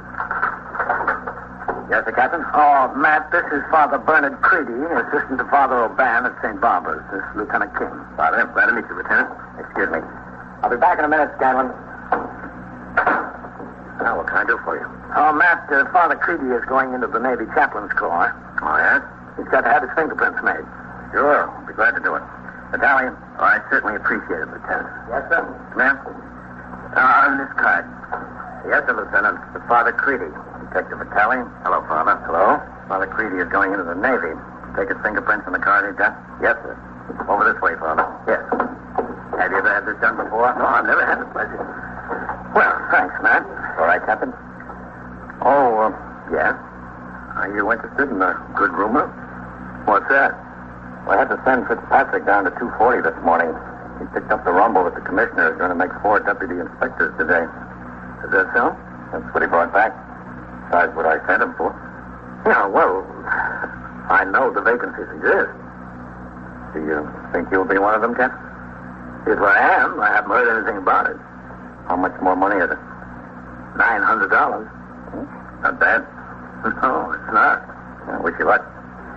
Oh, we got the boy inside who's been robbing us blind. Have you? Yes, sir. Scanlon picked up some information on him during the night. Got his address and waited on a plant at his house. Oh, it's good. Boy came home at 7:30 this morning. He admits to mugging 3 women on the street and stealing their pocketbooks. He's right in that delicatessen stick-up last week, too. That's a good collar, man. That's the way it looks. I've called the squad commanders from the 19th and 23rd. Maybe he'll help them clear a couple of cases, too. Want to see what he looks like? Yeah, I'd like to. Come in, Captain. Hello, Scanlon, DeLuca. Yeah. I want you to take a look at a real miserable character, Captain. He beats up ladies on the street and robs them. He holds up delicatessens. He's 24 years old. He's never done a day's work in his life. That's not so. What's not so, Bud? That I never done a day's work. I worked a lot. Who'd give you a job? I got an uncle. I worked for my uncle. Why'd he fire him? Who said he fired? He did, didn't he? Yeah, he fired me. He made my mother sore. She hasn't spoke to him since. What'd you do, steal from him, too? Well, not much. You didn't hit him over the head, too, like you did the ladies? No, he's my uncle. Wonder you didn't kill him. As long as it's in the family. Listen, what am I going to do? Sit here all day? Don't hurry, Bud. You've got time. You're lousy with time. How do you want to tell us about anything else besides those 3 ladies and the delicatessen? That's all there was, I swear to you. My word of honor. You know what your word of honor is worth, don't you? Come on, Bud, on your feet. Where am I going? Get up. All right, I'm here. Let's go. Look, I didn't mean to hurt anybody much. I just wanted the money. Makes it all right, huh? Just wanted the money. Go ahead. How do they grow them like that, Captain? Beats me. All right, Bud. Vitale. Yes? Don't fold that thing up when you get through. I want you to print this boy. Yes. Go on, Bud, over there. Captain. Right with you, man. Listen, I want to tell you I had my fingers print before. Well, we want to do it again. All right, Father. Now, give me the whole hand, please. I just want to save you the effort. That's it. Now, let me do the work. Just relax. I'm certainly obliged for all this, Captain. We're happy to do it, Father. All right, Father. You can wash your hands over there. Well, thank you very much. Okay, Bud. Step right up there. Does the ink come off easy? Yeah, a little soap, Father. All right, you. Oh, hey, Father. Oh, yeah. What did you do? Me? Yeah. What they got you for? Oh, nothing serious.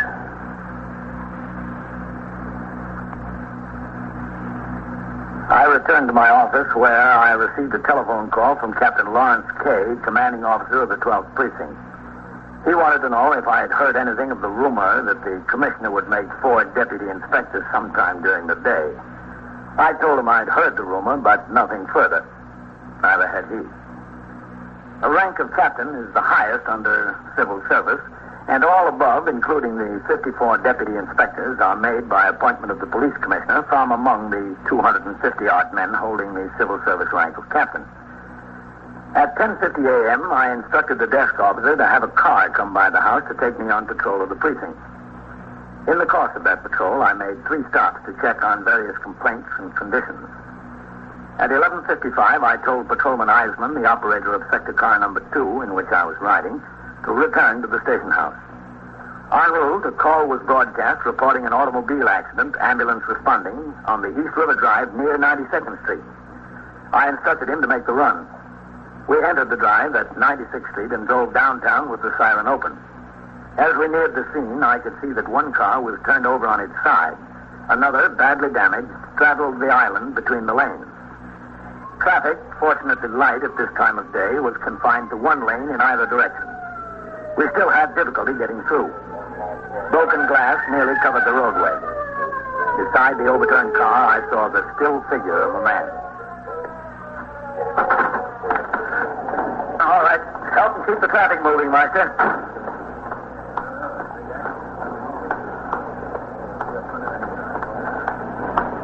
Sergeant? All right. Captain. Get back there. He looks in pretty bad shape. Yes, sir. I think he's had it. No response when we pulled him out of the car. Was he in this lane, coming in this direction? Yes, sir. The woman was heading uptown the other lane. She lost control and a car jumped over the island. Is she hurt? She seems to be shaken up a lot, Captain. I thought it best to leave her sit in her car until the ambulance gets here. All right, come on. Keep it moving. How did it happen?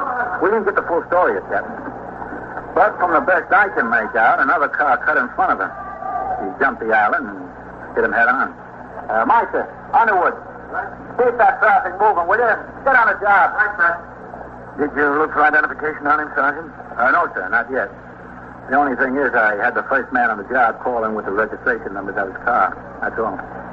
Well, I guess we better talk to her. Yes, sir. Turner, Ryan, post yourselves over here. She's not hurt very bad? No, sir, I don't think so. What's that glass, Captain? She's lucky. Sergeant? Yes, sir? You haven't said anything to her yet about the man probably being dead. No, sir, I didn't want to get her hysterical. Good.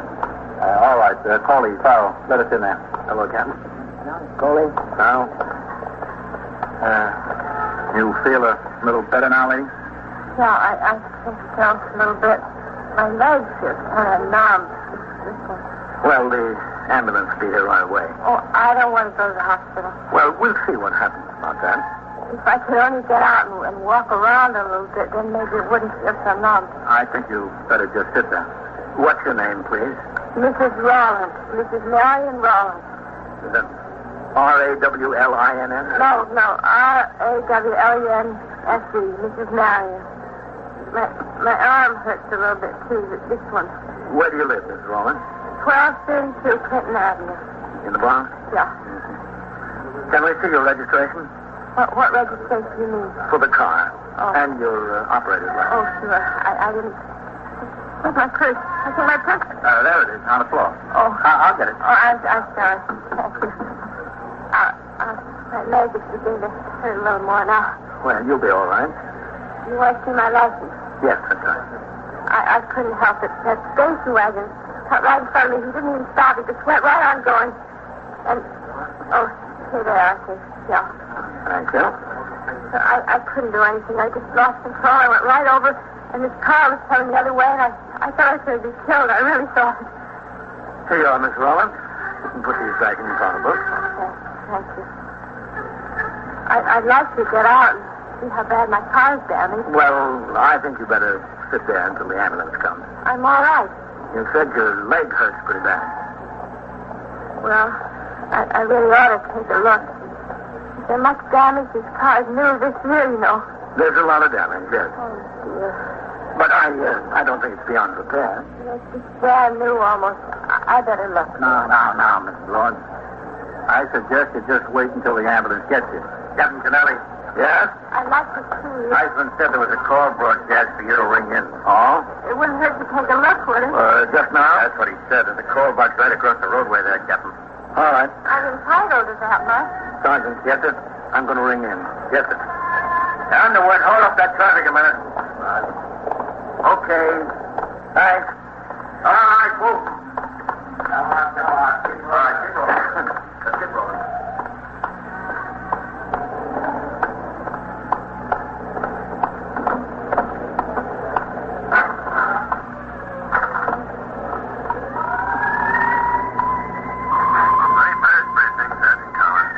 Captain Kennelly, did you put out a call for me? Lieutenant Clemens did, Captain. Hold on a second. All right. Captain Kennelly ringing in. Go on, Captain. 21st Precinct, Lieutenant Gorman. Captain Kennelly, Red. Where are you, Captain? I'm at the scene of that auto wreck on the drive. Looks like there's one man dead and a woman injured slightly. Yes, sir. Listen, Captain. Wait a minute. Hold on. The ambulance is just coming up here. I can't hear anything you say. Yes, sir.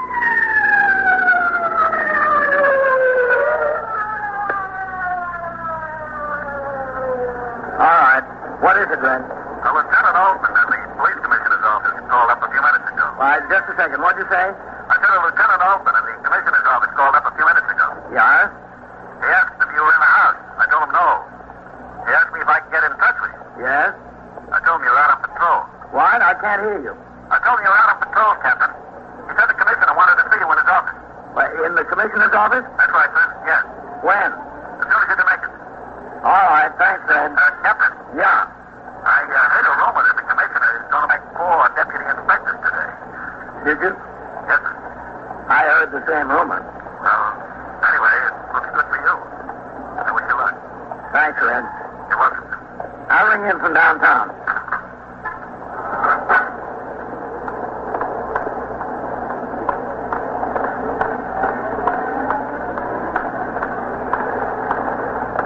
All right, hold the traffic up there. Hold it up.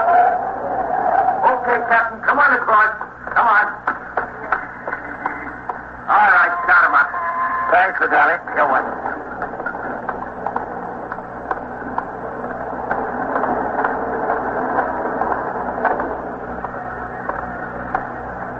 Is he dead, Sergeant? So the ambulance attendant says. I put out a radio call for the morgue wagon. What about identification? Underwood is making a search of the body now, Captain. Okay. Now, the ambulance can take her to Metropolitan. What about getting the roadway cleared here? Yes, sir. One of you. Yes, sir. Ring into the desk officer. Tell him we need 2 wreckers to clear the roadway. Tell him there was a death. Yes.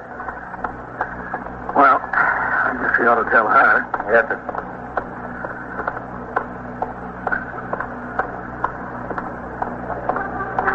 I think she'll be all right.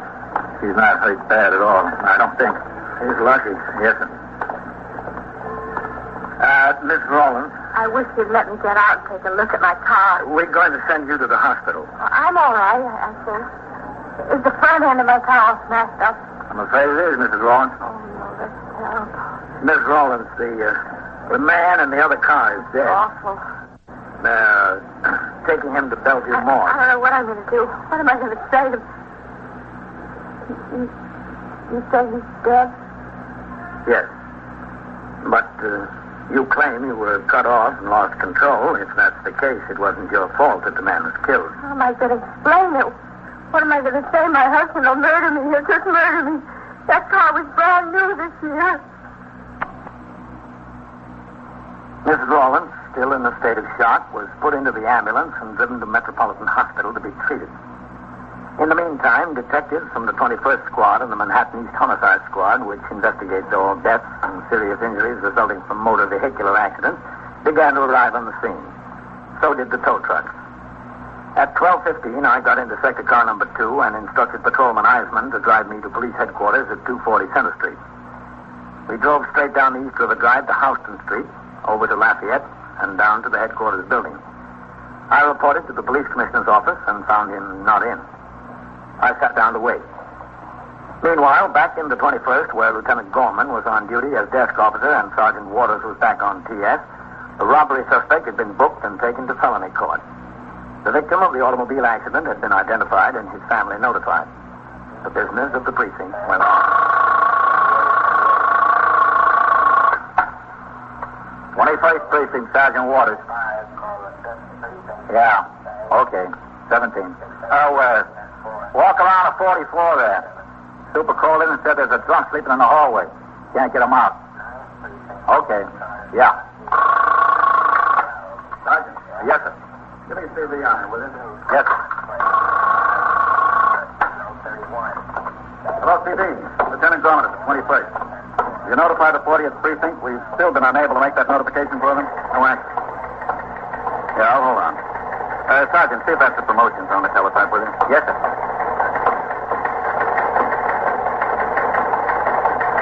All right. What's the time? Is it the promotion? No, sir. It's an alarm for a stolen car out of the 5th Precinct. You think the captain's going to get made a DI? Certainly looks that way. Promotion's coming up and he gets called down to the commissioner's office. Yeah, a lot of captains have got a lot more time in the job than he has. It doesn't make any difference. It's up to the commissioner. Remember, Valentine was promoted from captain all the way to chief inspector. Yes, sir. I remember. Well, I hope he gets it for his sake. But for ours, I don't know. He could do a lot worse. That's what bothers me. I beg your pardon. Lieutenant, can I be excused on a matter of personal necessity? I thought you were going to give me police protection, Lieutenant. Mr. Reigate, we've been giving you police protection. We have nearly 200 policemen in this precinct, not to mention the detectives. We're all protected. Well, that hasn't stopped me from being threatened again. Lieutenant, send him down to the FBI. Well, who threatened you, Mr. Reigate? The same spies? We've been watching the house, Mr. Reigate. I promised we would, didn't I? Yes, you promised me you would. I've issued special instructions. The men have got their eyes open, sir. Well, that's good to hear. It relieves my mind. But I've still been threatened. They're following me around. Right now? All day. Maybe they'll follow you in here. Sergeant. Oh, no. They're too clever for that. How many are there, Mr. Reigate? Well, I don't know. They're so clever. I've never seen them. But they're there. They've been following me around. They want to kill me. I'll tell you what I'll do, Mr. Reigate. You go home, and I'll see that you have adequate protection. I'm afraid to go home. They might be there. Now, Mr. Reigate, it's been a long time since they first started following you around and threatening you. Isn't that right? Yes. Quite a long time. And it's been a long time since you first came in and told me about it. Isn't that right? Yes, but... Mr. Reigate, just step up a little closer. Now, you know how a police department has to operate. We have to do things undercover. We've been working on it. Don't you think that if we didn't work on it, they'd have forgotten you by this time? Well? Don't you think so? Yes. I suppose you're right. You don't have to worry about a thing. Just let us go on protecting you in our own secret way.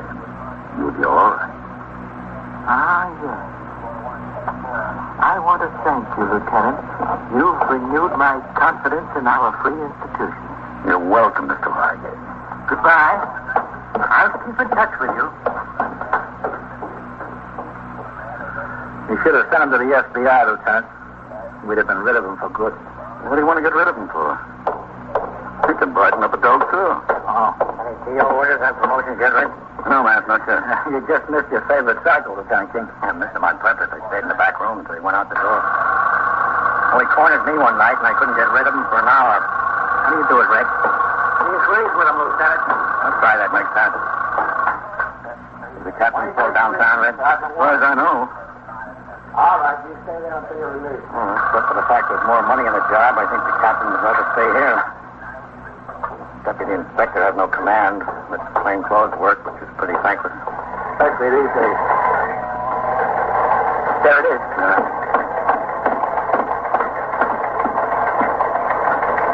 That's it, all right.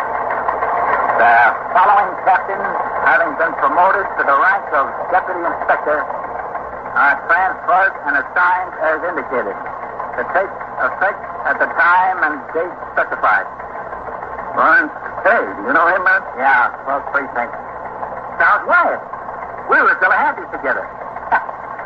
Look how far I got and how far he got. Yates, where's he from? I never heard of him, man.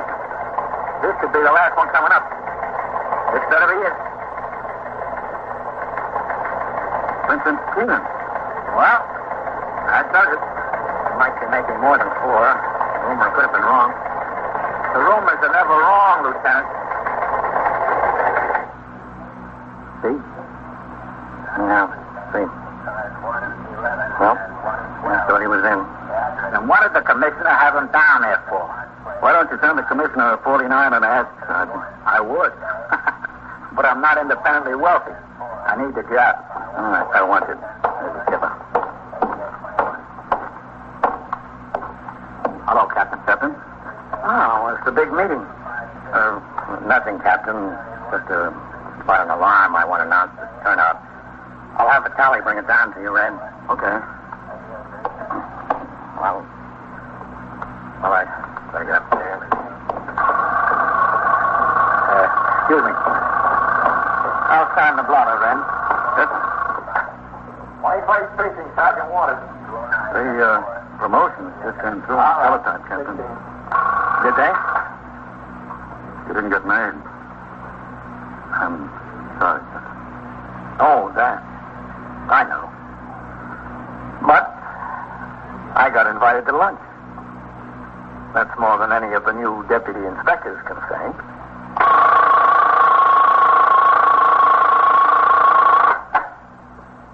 "21st Precinct, Sergeant Waters."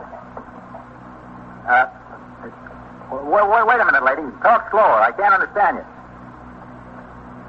A man in the hallway? Well, what's he doing there? Yeah?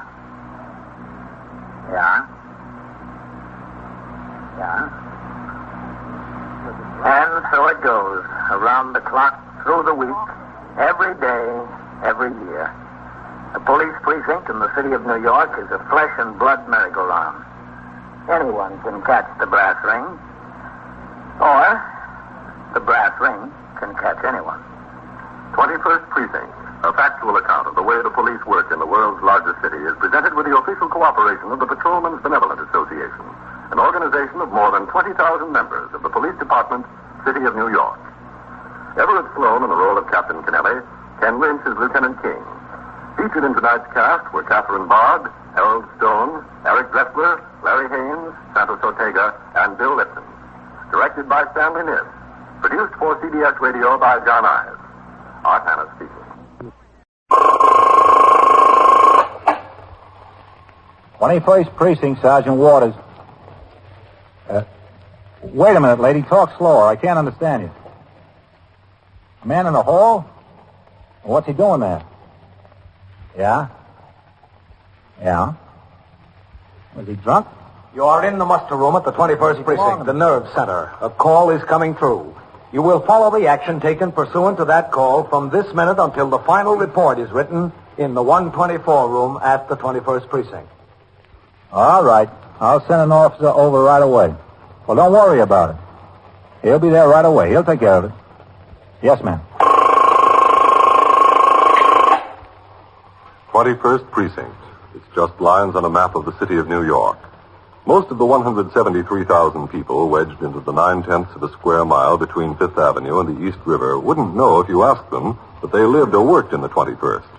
Whether they know it or not, the security of their homes, their persons, and their property is the job of the men of the 21st Precinct. The 21st, 160 patrolmen, 11 sergeants, and 4 lieutenants, of whom I'm the boss. My name is Kennelly, Frank Kennelly. I'm captain in command of the 21st. I was working my night tour, 4 p.m. to 8 a.m. It had been a quiet night in the precinct, and after I turned out the platoon for the 12 to 8, as superior officer on duty in the division during the night, I was called to the 23rd Precinct to supervise the patrol force on duty at a 3-alarm fire near the approach to the Triborough Bridge. I was still out of the precinct at 2:10 a.m. when Patrolman William F. Coley, assigned to post number 4, approached a call box on York Avenue to make his hourly ring.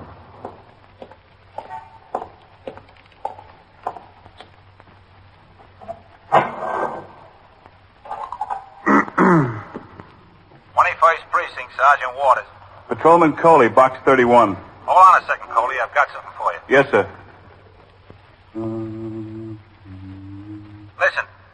Walk around to 341 there. Yeah. A party named Healer's called in. There's a drunk sleeping in the hallway. Okay, Sergeant. When you get it cleaned up, ring in again. He'll take your meal. Yes, sir.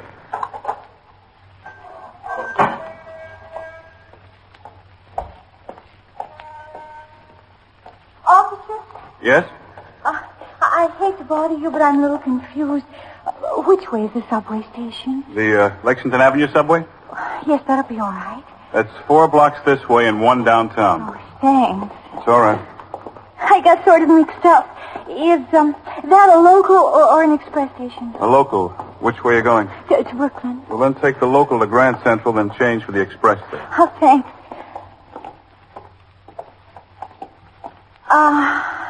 Yes?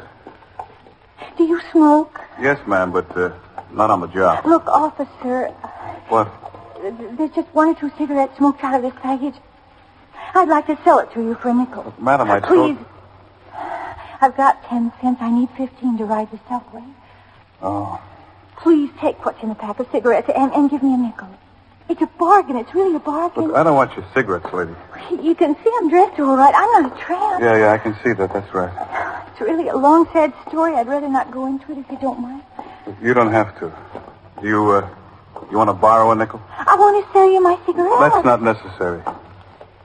Here. You, sure you have the dime? That's all I've got. Here you are. And here are your cigarettes. Oh, forget it. I can afford to be that generous. Where can I send it to you? Forget it. It's nothing. Oh, look, I certainly appreciate it. You don't know how much I appreciate it. It's all right. I know how you feel. I don't know what to say. You see, I'm not a tramp. It's okay, lady. Oh, I've got a job in this building. Now, you just walk over to Lexington Avenue in downtown 1 block. Well, thanks a lot. It's okay. I certainly appreciate it, really. Yeah.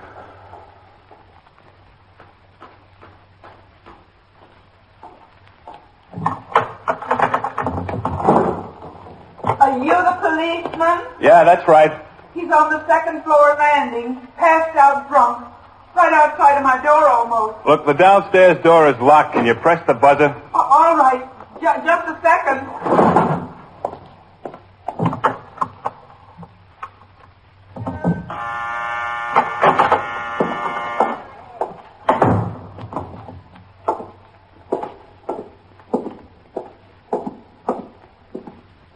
Up here on the second floor. Okay. He's still here. He's still passed out. All right, I'm coming. How to get in here, I don't know. Well, don't worry about it. I'll take care of him. An old man like that will lose all his self-respect. Hey, Pop. Pop, come on, wake up. What's the matter? Come on, Pop, sit up. You ought to be ashamed of yourself. Ashamed of yourself. That's it, Pop. That's it. What are you doing here? Oh, sleeping, that's all. Just sleeping. Look, don't you know better than to get drunk in other people's hallways? No, I'm not drunk. I was just sleeping. Look, Pop, you can kid yourself, but you can't kid me. No, I'm not drunk. I'm 78 years old. I never had a drink in my life. Then what were you doing here? What were you doing in this hallway? I was sleeping. Can you stand up? Of course I can stand up, but... The idea. Coming into a hallway and sleeping. Well, I wanted to sleep someplace. Don't you have a home? No, not anymore. You live someplace, Pop. Where? If I lived someplace, I'd be there. I wouldn't be sleeping in the hallway. Why did you have to pick my hallway right outside of my door? I'm sorry. I didn't know it was your hallway. Any hallway had been good enough. What's your name, Pop? You called me Pop. Now, come on, will you? Pop is good enough. Look, old-timer, it's 2 o'clock in the morning, and we're going to wake up the whole building. Now, what's your name, and where do you live? My name is Pop, and I don't live anyplace. Look, I can't stand here and waste time with you. I can take you down to the station house, and we'll get it settled there. He's not drunk. What do you want to do that for? Lady, you sent for the police. I thought he was drunk. You can take me to the station house if you want to. I don't care. Look, I want to be reasonable. Just tell me your name and where you live and what you were doing here. And we'll see if we can get the whole thing straightened out. You saw what I was doing here. I was sleeping. Well, what's your name? Pop. All right. You have a phone, don't you, Mrs. Healer. Mrs. Bertha Healer. You have a phone? Yes, I have a phone. We go inside so I can ring in. Yes, we can go inside. But what are you going to do with him? He wasn't drunk. I was mistaken about that. Look, I don't know what to do with him. That's what I want to ring in for. Let them tell me. Patrolman Coley rang into the station house and explained the situation to Lieutenant Gorman, the desk officer on duty. He was instructed to bring the man to the station house, and for this purpose, an RMP car was sent by radio to the address. In the meantime, the fire in the 23rd Precinct had been extinguished, and I returned to the 21st. It was 2:25 a.m. when I got out of the car, crossed the sidewalk, and walked up the 3 stone steps into the muster room of the precinct house.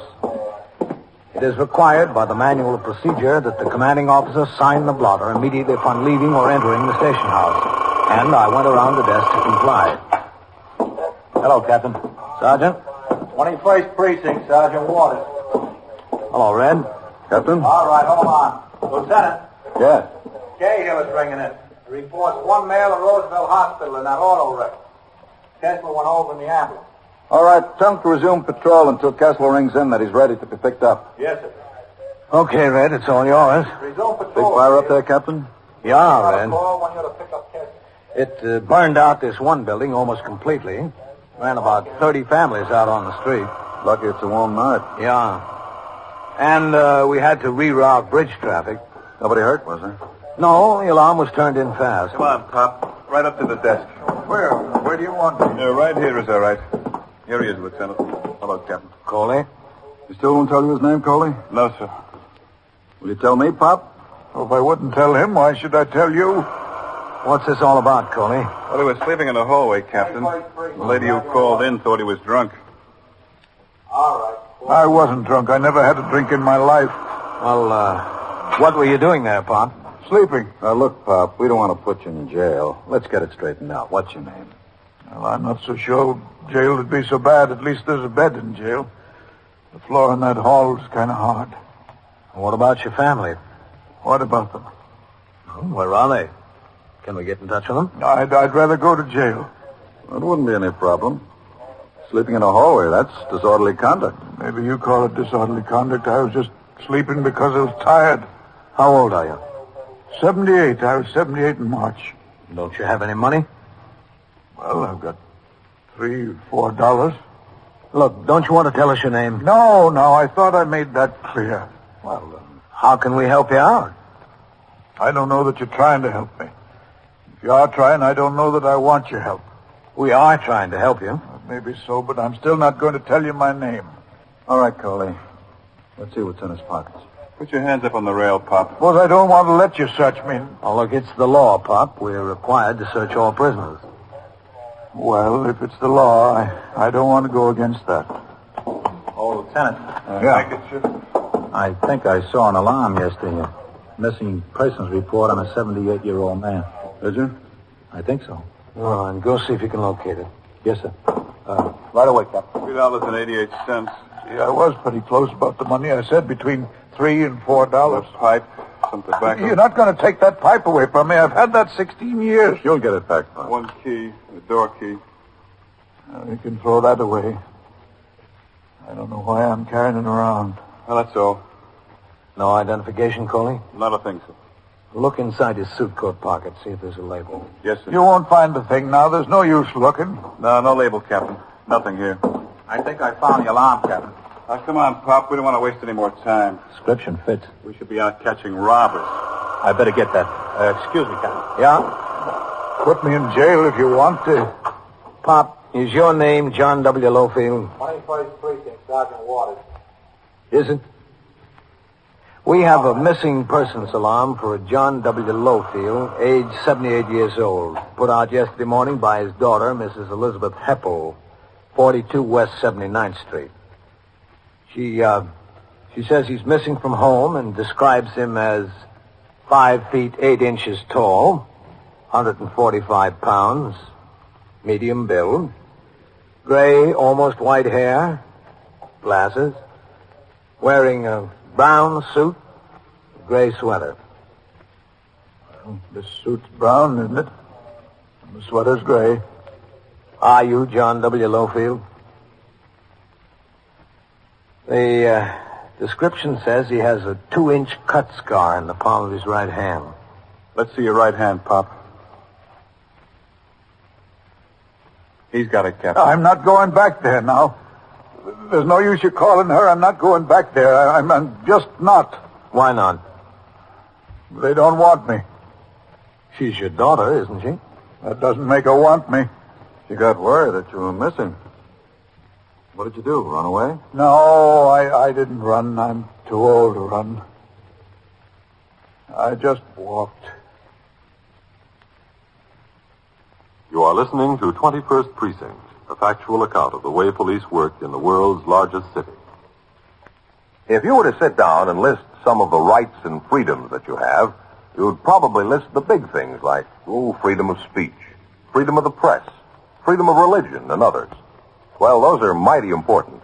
But what about the little things?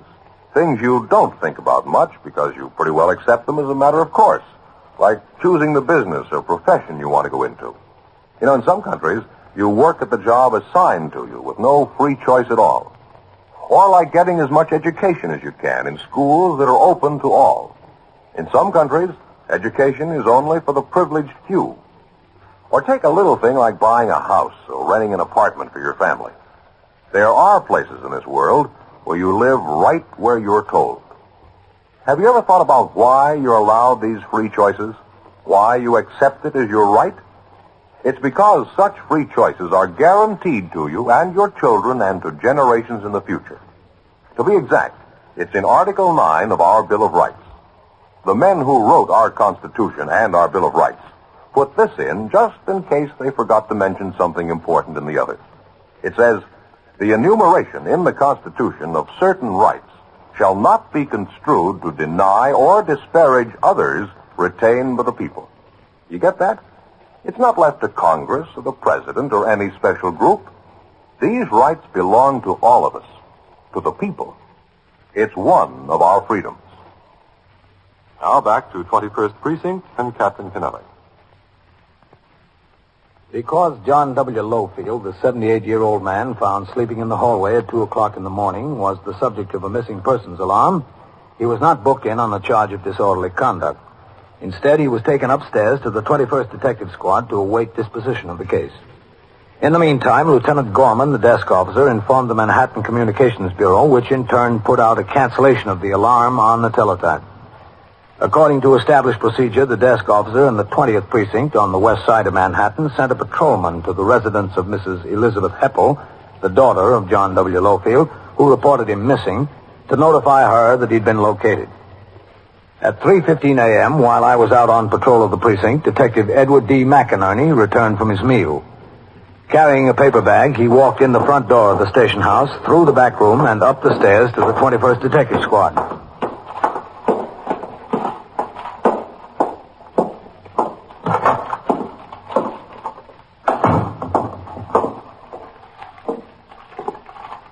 Here you are, Pop. Bought you container of coffee. And a Danish. Oh, thanks. Thanks a lot. I didn't know how much sugar you wanted, so I brought 3 lumps. No, I don't use any sugar. Now, how much do I owe you? Oh, you don't owe me a thing. No, you're not supposed to buy food for me now. Forget it. No, how much is it? Forget it, Pop. I've got money. Save it for your old age. Well, thanks. Thanks a lot.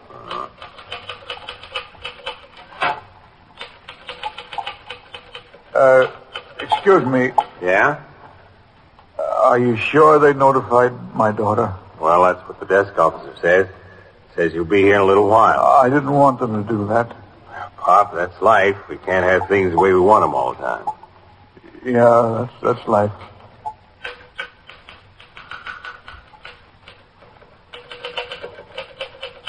Is that about me? What?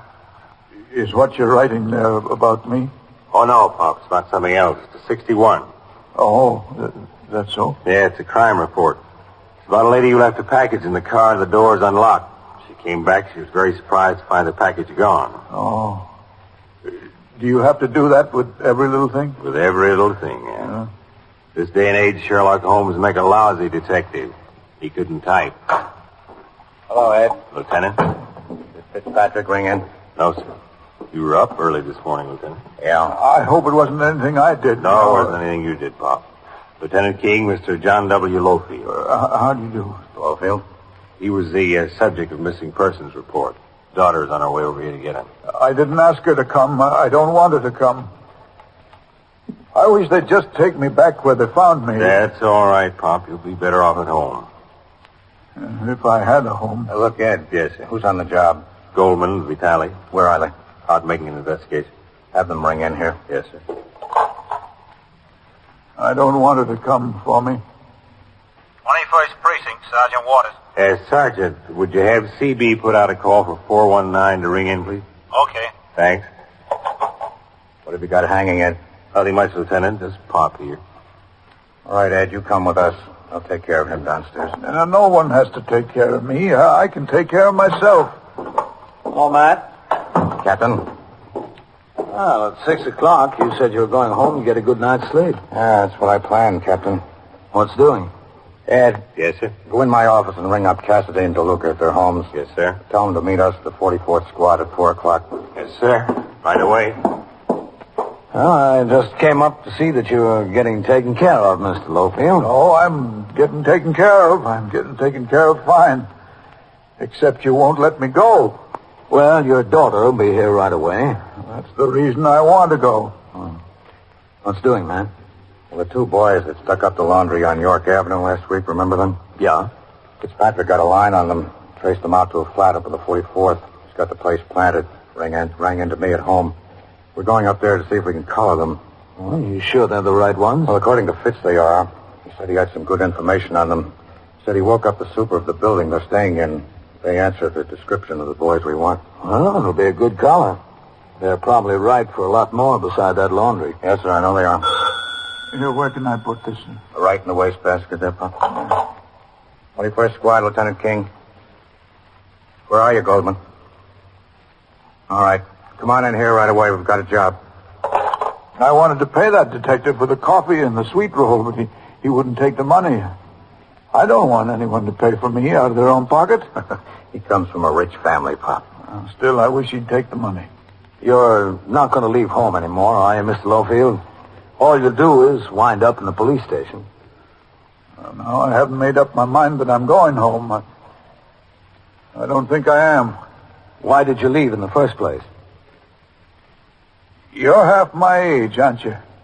Well, little more than half. Everyone gets old, Pop. Old, yes. But old and in the way, not everyone. After Lieutenant King and his detectives left for the 44th Precinct, John W. Lowfield was brought downstairs where he was told to wait in the back room for the arrival of his daughter at the station house. I went into my office where I occupied myself reading and signing reports and communications which would be forwarded to division at the completion of the tour. At 3:40 a.m., the muster room was quiet except for an occasional call heard over the monitor of KEA 394, the police radio. The desk officer assigned to the 12 to 8 tour has the added job of classifying and filing various reports turned in during the preceding 24 hours, and Lieutenant Gorman was busy at this task. Sergeant Waters was at the telephone switchboard. Sergeant. Yes, sir. What time is Coley due to ring? 48, Lieutenant. When he rings, I want to talk to him. Yes, sir.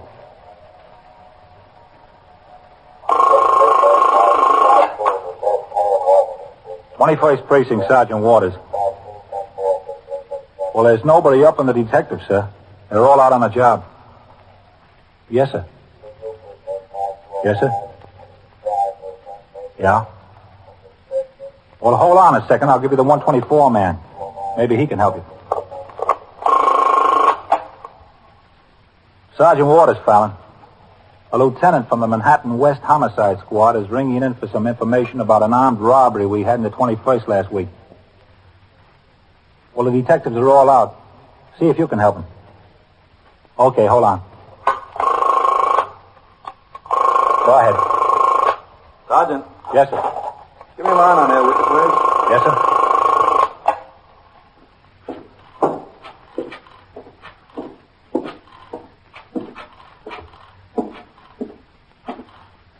You want some coffee, Lieutenant? No, not right now. Hello.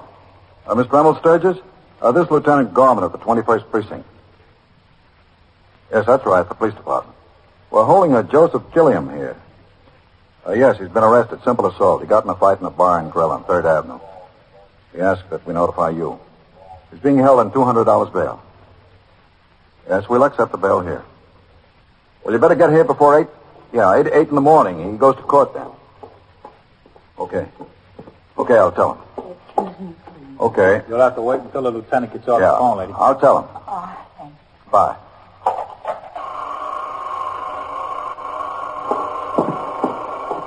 All right. You can talk to him now. Thanks. Yes, ma'am. I'm Miss Elizabeth Heffel. Oh, yes. I was notified my father was here. Oh, yes, ma'am. He's here. Where? Well, he's in the back room, but the captain wants to talk to you first. Is anything the matter? No, he just wants to talk to you. Cross the room and in that door. All right, thank you. Just knock on the door. Thank you. Yes, come in. Oh, come in, please. Thank you. That's all right. Just leave it open. I'm Miss Heffel. Oh, yes. Won't you sit down? Where's my father? He's in the back. We've been worried.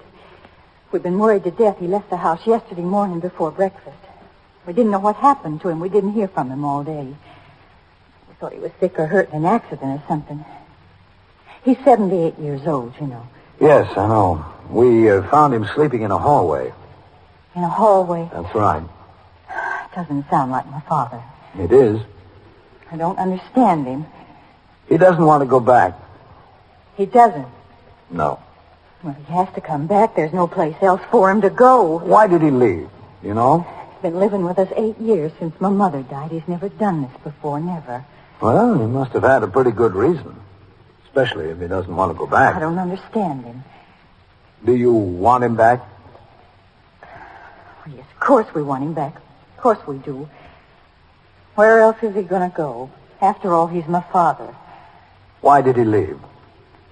It was my fault, I guess. My fault, my husband. Yes? We had an argument the other night. About him? No, not the way it started anyway. It was about something I served for dinner, meatloaf. My husband doesn't like meatloaf, not the way I fixed it.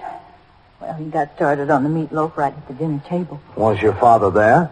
We were all eating together, my husband, myself, my father, and my 2 sons. One thing led to another, and Harry and I... Harry, that's my husband, we started screaming at each other. He said he pays the bills, all he gets is meatloaf, that he doesn't even like. And the first thing you know, we were screaming back and forth about my father, and he was sitting right there. Guess we didn't even realize it. Harry says he's been living with us all these years, and we've been supporting him, and my sister does nothing about it. You know how those things lead one to the other. Yes, I know. Harry really likes my father. They get along swell. They play chess. They watch the ball games together. They really get along swell. Sure, he didn't mean anything. It must have sounded like he meant something. Guess it did. Guess it sounded like I meant something, too. I said I'd been trying to get my sister to take him for a while. Got so we didn't even realize he was sitting there listening. I guess it just got beyond control. We were both sorry right away. We said so. We told him. He said, that's all right. He went in his room. We thought everything was okay. Except when we woke up in the morning, he was gone.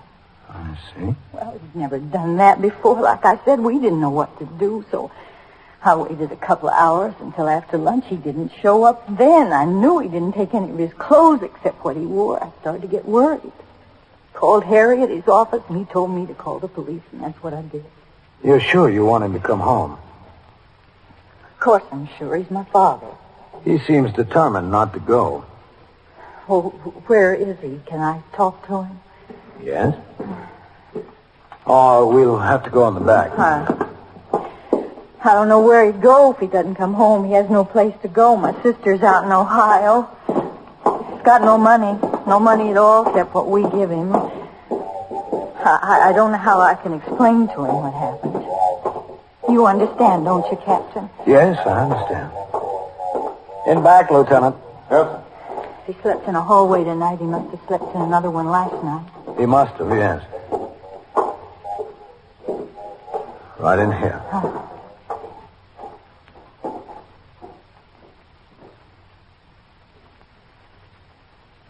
Hello, Papa.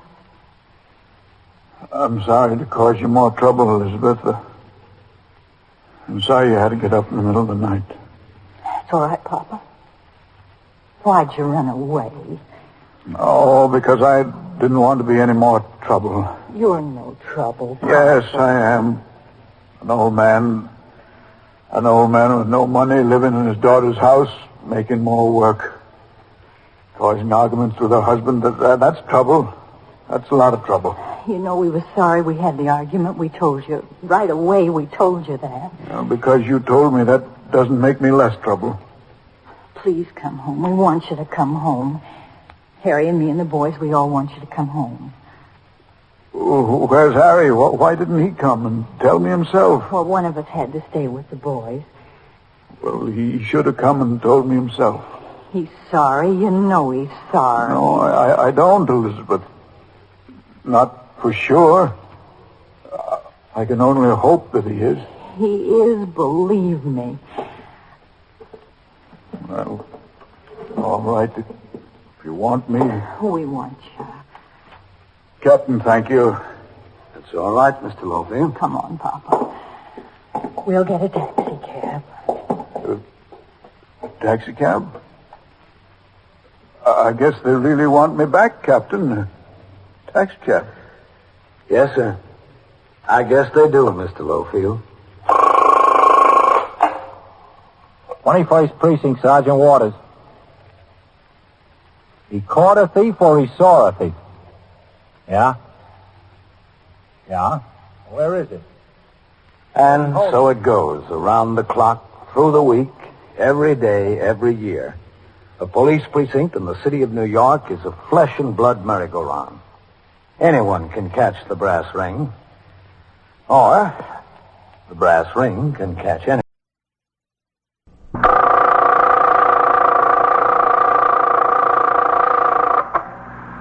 21st Precinct, Sergeant Waters. He caught a thief or he saw a thief? Yeah? Yeah? Well, where is it? Where are they holding him? Oh, it's a woman. Where has he got her? Yeah? You're in the muster room at the 21st Precinct, the nerve center. A call is coming through. You will follow the action taken pursuant to that call from this minute until the final report is written in the 124 room at the 21st Precinct. Yes, sir. I'll send the officers right over there. That's right. Yeah. You stand out on the sidewalk and show them where to go. All right. Okay. 21st Precinct. It's just lines on a map of the city of New York. Most of the 173,000 people wedged into the 9/10 of a square mile between Fifth Avenue and East River wouldn't know if you asked them that they lived or worked in the 21st. Whether they know it or not, the security of their homes, their persons, and their property is the job of the men of the 21st Precinct. The 21st, 160 patrolmen, 11 sergeants, and 4 lieutenants, of whom I'm the boss. My name is Kennelly, Frank Kennelly. I'm captain in command of the 21st. I was working my day tour, 8 a.m. to 6 p.m. After I had turned out the platoon and attended to other matters in the station house that required my attention, sector car number 3 came by the house to take me to 84th Street and 5th Avenue, where a large crowd was expected at the reopening ceremonies of a remodeled wing of the Metropolitan Museum of Art. Although the museum itself is in the 22nd or Central Park Precinct, 3 patrolmen from the 21st had been detailed to handle the traffic on 5th Avenue. On arrival, I determined that the congestion was not nearly as heavy as anticipated, and I returned to the car with the intention of inspecting other conditions in the precinct. During the course of the patrol, we had occasion to drive downtown on 2nd Avenue in the 70s. There, I spotted the sergeant's car double parked at the corner a block ahead. As we approached, I saw a group of pedestrians peering into the window of a small neighborhood drugstore. I instructed the operator of my car to stop. I got out and crossed the sidewalk to the store. Coming through there, please. Coming through. Hello, Captain. Oh, Carol, what do we got? I don't know. The sergeant posted me here, sir. Sergeant? Oh, hello, Captain. Oh, what do we got? I'm trying to find out, Captain. We just got here ourselves. It's the first time anything like that ever happened to me. This is Mr. Crowe, the druggist, sir. Captain Kennelly. Captain, how do you do? Mr. Rose? I didn't mean any harm. I really didn't. Oh, we were riding by, Captain. I saw the disturbance on the sidewalk, and we got out to have a look. The nerve of her. He went right into the showcase. He took a hypodermic syringe and a needle. Right into the showcase. I didn't mean any You harm. didn't mean any harm. You stole my merchandise, didn't you? She comes in here. The telephone rings. I go in back. She thinks I can't see her, but I can. Right in the counter, like she knew just exactly where I keep the hypodermic. You knew what she was after. Is that true, man? I guess so. Yes, she ran out of the door. Then I hung up the phone and I followed her out into the street and I grabbed her. She tried to get away, but lucky the sergeant was right there, running on the spot. She had the needle and the syringe in her hand, didn't she, Sergeant? Yeah, that's right. He had them. I didn't mean any harm. What's your name, miss? Kitty. Kitty what? Kitty. Where do you live? Well, where? No place. Well, now, you must live someplace. I don't live any place. Is it that you don't live any place, or is it that you don't want to tell us where you live or what your name is? I'm not telling you.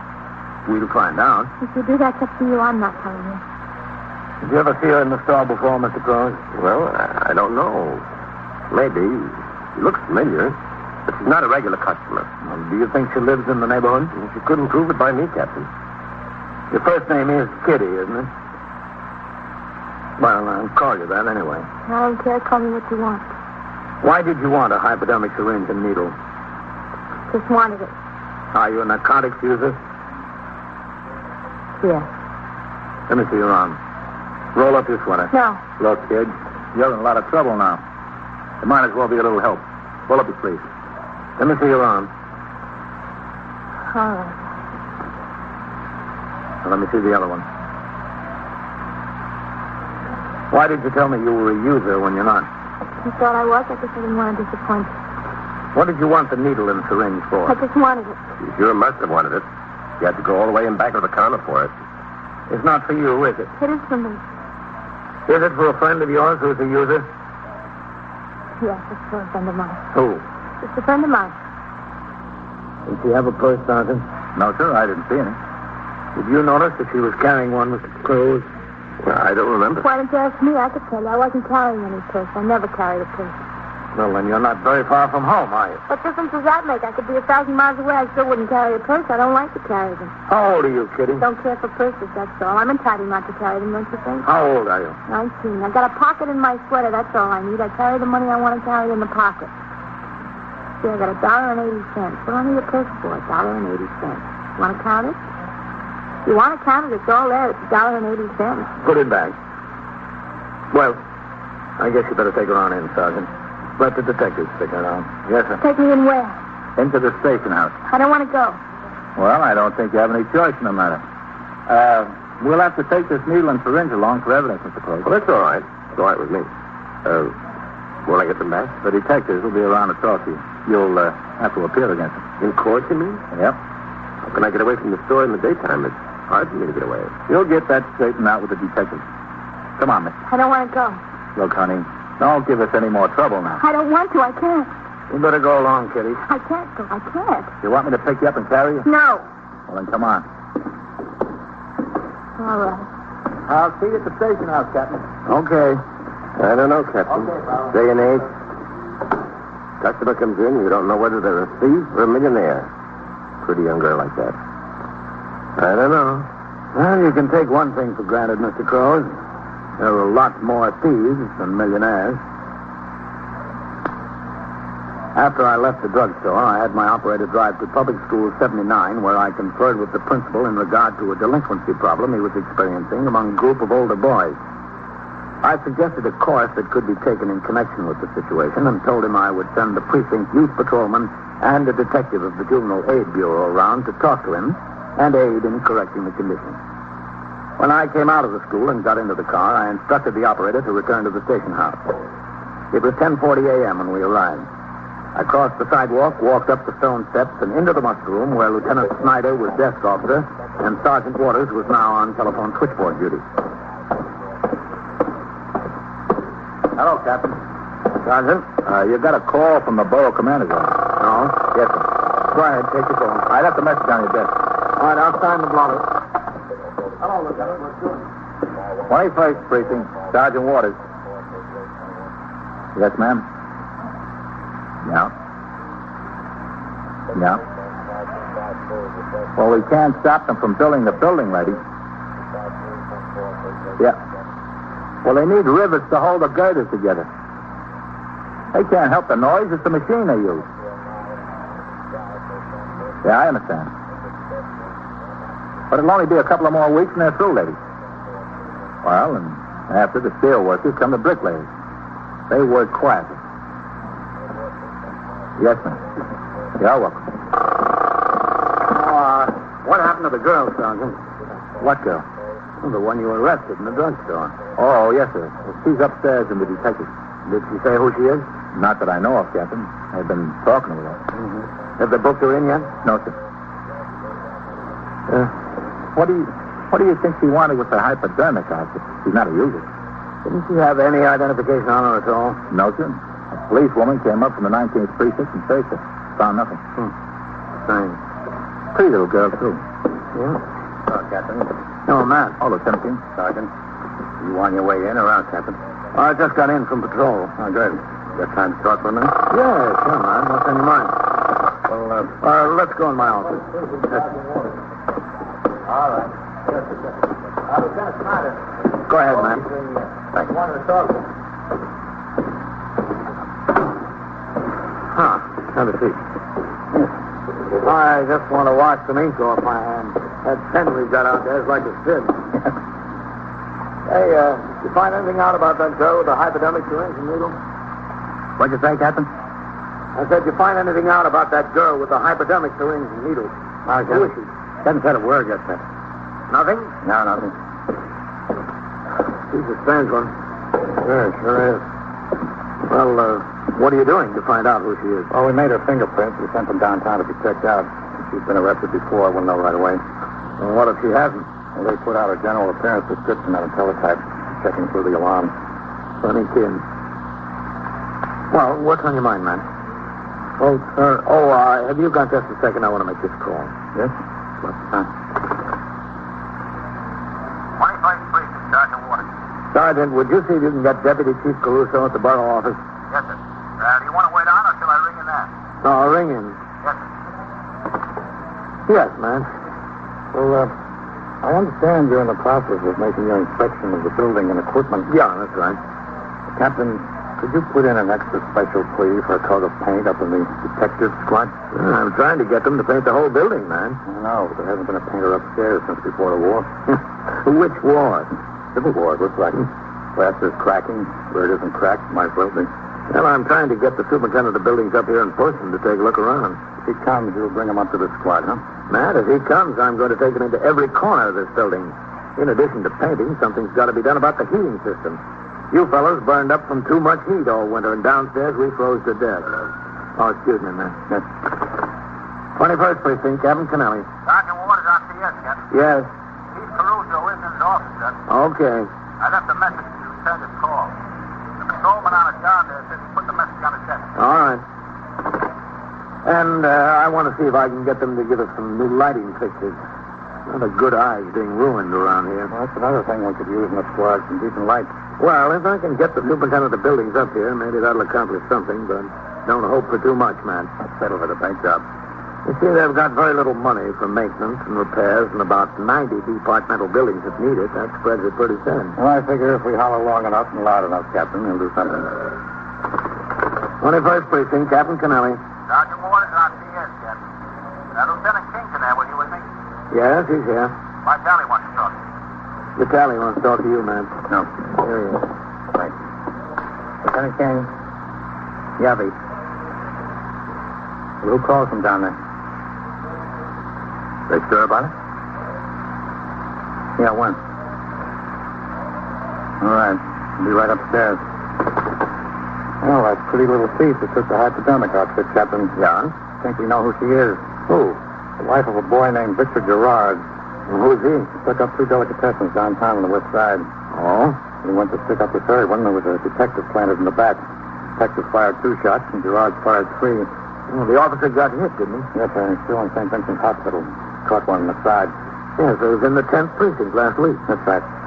The detective felt sure that he hit the boy with one of his shots. Squad commander of the 10th rang up here and spoke to the tally. He saw the description on teletype and thought it fit the girl. The girl I knew was married to this Gerard. Well, if the boy was hit, maybe she wanted the needle and syringe for him. That's what it looks like. Going upstairs to talk to her again. You want to come along, Captain? Yes, Matt. I think I do. I walked out of my office with Lieutenant King, and we headed through the muster room toward the back room where a motorcycle patrolman from Traffic Precinct F was sitting at the table going through his summons book, preparatory to turning the stubs over to the desk officer. Together, we went up the stairs towards the 2nd floor where the 21st Detective Squad is located. You see? Look at the hall even, Captain. Plaster's cracking out here, too. Yeah. I don't know why it's so hard to get someone up here with a bucket of paint. Not asking for the world. Almost the world, Matt, but not quite. Go ahead. Thank you. Pete. Yes, sir, Lieutenant. Where is she? In my office still? Yes, sir. Someone coming up here from the 10th Precinct? Yes, sir. There's 2 men on the way. Do you think it's the girl? They think so. They had her husband identified, is that right? Yes, sir, Captain. According to the information I got, they made him from mugshots. Two of these delicatessen store operators identified him and the detective he shot. They traced him out to an apartment down in Greenwich Village. He just moved out of there a day or so before, left no forwarding address. None of his friends knew where he went. They knew he married this girl named Kitty. Well, then Kitty's her right first name, at least. Yes, sir. They've been watching her parents' apartment. They got a plant there. No one's heard from her. We heard from her. Yes, sir. Well, let's go in and talk to her. Who's in there with her? Goldman and Cassidy, Lieutenant. Good. Okay. Hello, Captain. Hi, Captain. Goldman. Hello, Cassidy. Close the door, V. Yes, sir. Well, you ready to tell us who you are, miss? I told you I can't. I can't. You have to believe me. Well, we haven't gotten very far, have we? I can't tell you. I want to, but I can't. Well, if you won't tell us who you are, supposing we tell you. You're Kitty Gerard. Isn't that right? Isn't that right? Oh, look, Kitty. There's no sense wasting any more time. They know who you are, and they know who your husband is. They know your husband is Vic Gerard. They know he stuck up 3 delicatessens, and they know he shot a detective. Now, you're in a lot of trouble, and so is your husband. You want to help yourself, you better help us. I'm not looking for any help. I don't need any. I don't want any. But you are Kitty Gerard. Yes. Yes, I'm Kitty Gerard. Where's Vic? Not going to tell you. Now, look, you're a pretty little girl. You're 19 years old. You've got long blonde hair and a sweet, innocent little face. It might do you a lot of good in some places. But right now, you're in a police station. It doesn't help you here. You take about 10 seconds and think over what you're facing. After you think it over, your mind better be made up to tell us what we want to know. Now, you go ahead and think. Nothing to think about. I'm not going to tell you. He's my husband, and I love him, and I'm not going to tell you. Your husband isn't worth loving. He held up 3 delicatessens, and he shot a detective. That's something that's worth loving? Yes, he's worth loving. Not in my book, it isn't. I don't know what your book is. All right, Kitty. What did you want with the needle? I wanted it. You sure must have wanted it to steal it. Runs in the family. It's for Vic, isn't it? Yes, it's for him. Is that why he held up the delicatessen? Because of the habit? He hasn't got the habit. He hates it. He saw it happen to a couple of his friends. Told me time and time again, lay off the stuff. It's no good. He said, don't touch it. I don't touch it. And he doesn't touch it. Well, then why did you want the needle? He's hurt, isn't he? Yes, he's hurt. Is he shot? Yes, he was shot by the same policeman he shot in the delicatessen, the last one. Has he had any treatment? No. I wanted to take him to a hospital. I wanted to get him a doctor, but he said, no, don't do that because he'd get turned in. The hospital would call the cops, so would the doctor. Have you been taking care of him yourself? Yes. Where's he shot? In the leg. Right above the knee, about 3 inches above the knee. Which leg? The right one. I don't know how he made it home. A miracle he ever got there. It was a miracle I was able to stop it bleeding. I don't know how I did it. That bullet in there, or did it go through? It's in there. How long has this been, man? 6 days? Yeah, 6 days, Captain. Is he sick? Yes, he's sick. Running a fever about 102, 103. His legs all swollen up. I want him to go to a doctor. I said, Vic, get some sense. Get some sense, because I can't take care of this thing. I don't know anything about it. He's sick. I don't know what would happen. It's better to go to a doctor or a hospital than to take a chance. Even if you get arrested, you can't take a chance. He wouldn't let me take it. He sent me down to a couple of drugstores. He said to go to a different one every time and get some bandages and some iodine. And he said, you'll take care of it for me. You'll take care of me. Well, I've been trying. I want to do what he says. But he's really sick. With 103 fever, he must be.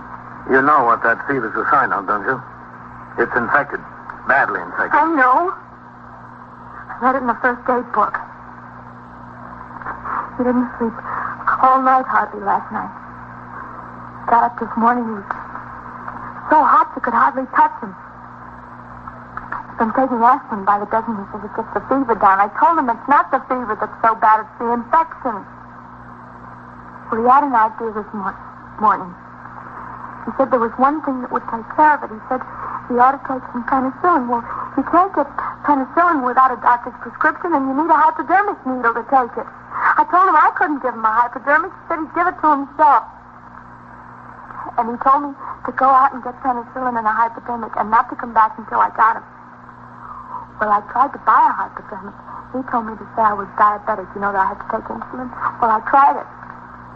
Druggist store said I needed the doctor's prescription. Including the druggist where you tried to steal the stuff? No, other ones. I went to a lot of drugstores. Finally, this one. I saw where he kept them, so I looked around the store, and his phone rang. I tried to get it out of the showcase before he caught me on the street. You know the rest. I never even got a chance to get any penicillin. I didn't even try. Where is he, Kitty? No, I'm not going to tell you. He's my husband. I'm not going to go against anything that he says. Just because he's your husband, that doesn't make him right. I know it doesn't. But he's my husband. Kitty, he's got a bad infection in his leg. He's been running 103 fever. You know what's going to happen to him if he doesn't get under a doctor's care, don't you? If he doesn't get into a hospital? He said the penicillin would take care of it. Well, how is he going to get the penicillin now? I guess he won't be able to. Yes, he's just going to stay there and wait for you to come back. He told you not to come back until you got it. He's probably up there in that bed, sick with fever and in agony from pain. Pretty soon he's going to be beyond the point where any doctor can help him. Now, you say you love your husband. I do. Well, if you love him, you'd see that he got into a hospital and under proper care. He doesn't want to. It's not going to make any difference what he wants very soon because he's going to be dead. But it couldn't be that bad. It's bad enough. Now, if you want him alive, you better tell us where he is. I wanted him to go to a doctor. I wanted him to go to a hospital, but he said no. Where is he, Kitty? In the room. We've got a furnished room. Where? He said I should. Where is your room? 742 East 78th. Is he there alone? Yes, he's alone. In bed? He was when I left him. Can he get out? He can't walk. Did he have a gun? Yes, he's got a gun. Where does he keep it? Right there next to him on the table. You think he'll use it? No, he won't use it. I'm sure he won't. He's sick. He's sick in bed. He was shot in the leg. Yes, I know. There's nothing wrong with his hands. The interrogation of Kitty Gerard continued until the arrival of the two detectives from the 10th Squad. In the course of the questioning, a complete description of the room in which she resided with her husband was obtained. Detectives Goldman and Cassidy were sent to the address with instructions to wait there on a plan. At 12:05, the detail assigned to make the arrest left the station house. Because Gerard was known to be armed and had already shot one detective, the utmost precautions were made to take him, despite his apparent physical disability. 4 patrolmen and Sergeant Waters were detailed to assist the detectives by covering the hallway, the sidewalk, and the rear of the building. It was decided to take Kitty along in the hope that the element of surprise could be employed and the fugitive apprehended without further shooting. At 12:20, Lieutenant King, with Kitty at his side, Sergeant Waters, Detective Vitale, Detective Wilkes of the 10th Squad, and I proceeded up the stairs to the 3rd floor hall room which the couple occupied. Our revolvers were drawn.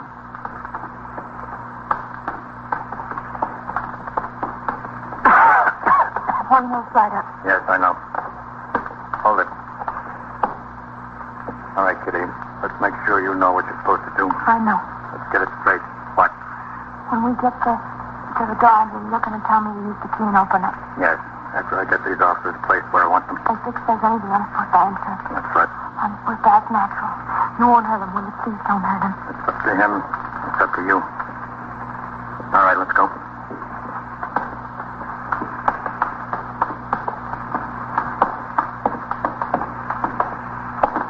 You won't get hurt, Captain. No, not if you help us. All right. Better keep quiet. Okay, upstairs. To get that fixed.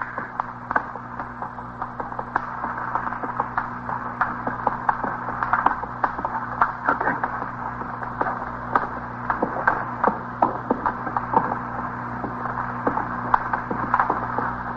All right. Sergeant.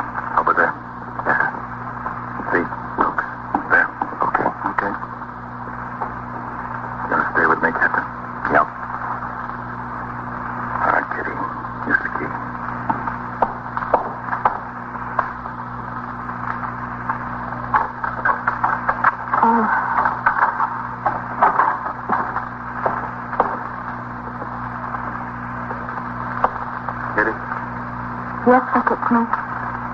How do you feel? Lousy. Get this stuff. Okay, let's go. Out of the way, Kitty. What is... Here we are, Vic. Don't move. Get the gun. I see it. What's going on? You know what's going on, Vic. Kitty. Yes, sir.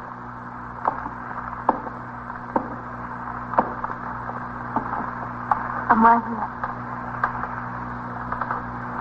You went and got him, huh? Is that what you do to me? You went and got him. All right, let's see you, Vic. Keep away from me. Get those hands down at your side. Get them down there. Yeah. That's better. Yeah, he's burning up, all right. Well, what do you expect? I got a bullet in my leg. What do you expect him to be cool as a cucumber? Sergeant. Yes, sir. You better go down and ring in for an ambulance. Yes, sir, Captain. Right away. Who's got the gun? Wilkes. Wilkes, bring the gun over here. Yes, Lieutenant. Here you go. Thanks. What did you expect to accomplish with this, Vic? I don't know. Shoot another cop? What do you want me to do? The cop was shooting at me. I know what I wanted you to do. Kitty. Yeah. Sally, What'd you do it for? take a look around the place, will you? Yes, sir. What'd you do it for? What'd you turn me in? I was arrested in the drugstore, Vic. I was arrested taking a needle. You'd be so stupid as to get caught. I ask you to get a little thing like a hypodermic needle, some penicillin, you get caught. How could you be so dumb? All right. Take it easy. How could I take it easy? How could you be so dumb when you answer me that? Couldn't help it, Vic.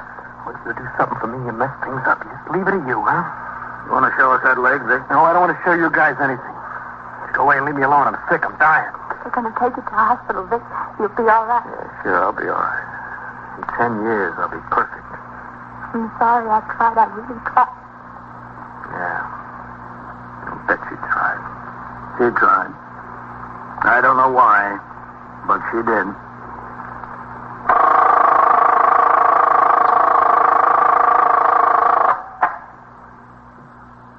"21st Precinct, Sergeant Waters.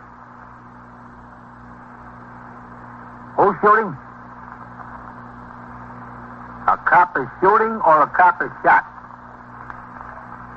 Yeah? Yeah? Where is it? 75 or 79? Wait a minute now, not so fast. What about a taxi cab? Yeah? Yeah? And so it goes, around the clock, through the week, every day, every year. A police precinct in the city of New York is a flesh and blood merry-go-round.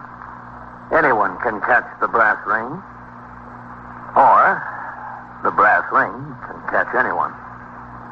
21st Precinct, the factual account of the way the police worked in the world's largest city, is presented with the official cooperation of the Patrolmen's Benevolent Association, an organization of more than 20,000 members of the Police Department, City of New York.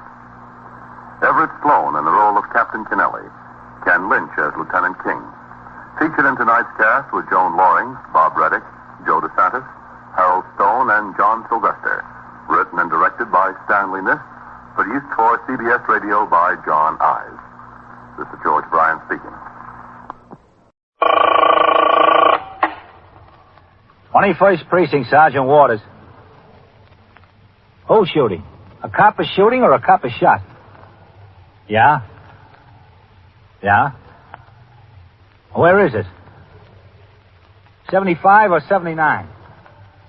Wait a minute now, not so fast. You're in the muster room at the 21st Precinct, the nerve center. A call is coming through. You will follow the action taken pursuant to that call from this minute until the final report is written in the 124 room at the 21st Precinct. All right. I'll send the officers right over there. No, you just stay there. Show them where it is, yeah. Right away. They'll be there right away. 21st Precinct. It's just lines on a map of the city of New York. Most of the 173,000 people wedged into the 9/10 of a square mile between Fifth Avenue and the East River wouldn't know if you asked them that they lived or worked in the 21st. Whether they know it or not, the security of their homes, their persons, and their property is the job of the men of the 21st Precinct. The 21st, 160 patrolmen, 11 sergeants, and 4 lieutenants, of whom I'm the boss. My name is Kennelly, Frank Kennelly. I'm captain in command of the 21st. I was working my day tour, 8 a.m. to 6 p.m. As customary, I arrived at the station house around 7:30, and after signing the blotter, went into my office and changed to uniform. Meanwhile, the 65 men who would work the 8 to 4 were coming into the station house, walking through the muster room, and downstairs to the basement lockers. They changed to uniform and reported to the back room. At 5 minutes to 8, the patrol sergeant began forming them into ranks for inspection, preparatory to marching out into the muster room for the turnout.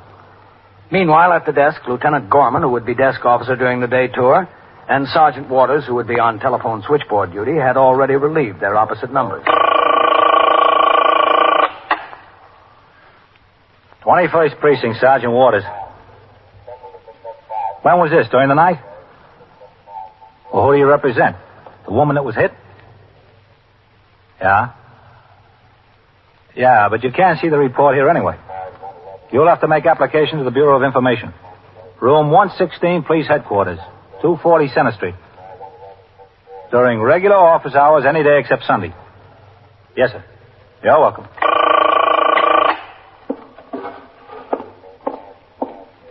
That's the kind of lawyer I want if I ever get in a jam, Lieutenant. Yeah? Lady was hit by a bus at 2:30 this morning, and the lawyer's on a job before breakfast. Probably wants a settlement before lunch. Yes, sir. Oh, I understand we've got a rookie reporting for this tour. So I hear. Have you seen him? Not yet. Better hurry up, or he'll be late the first day on the job. He won't be late. I had a good one last night. Yes, sir, so I heard. Whose shot was it that hit him? I don't know yet. I haven't dug the slug out. How is the boy? Lieutenant Snyder told me he checked the hospital right before I relieved him. It's not in too good shape, not too bad. Oh, here comes your rookie, Lieutenant. Yeah. Probationary Patrolman Cochran, transferred from the police academy, reporting for duty, sir. All right. You go on back to the 124 room. Clerical man will tell you what squad you're assigned to. Yes, sir. His name is Patrolman Fallon. Yes, sir. All right, Sergeant. You let the captain know they're ready to turn out? Yes, sir.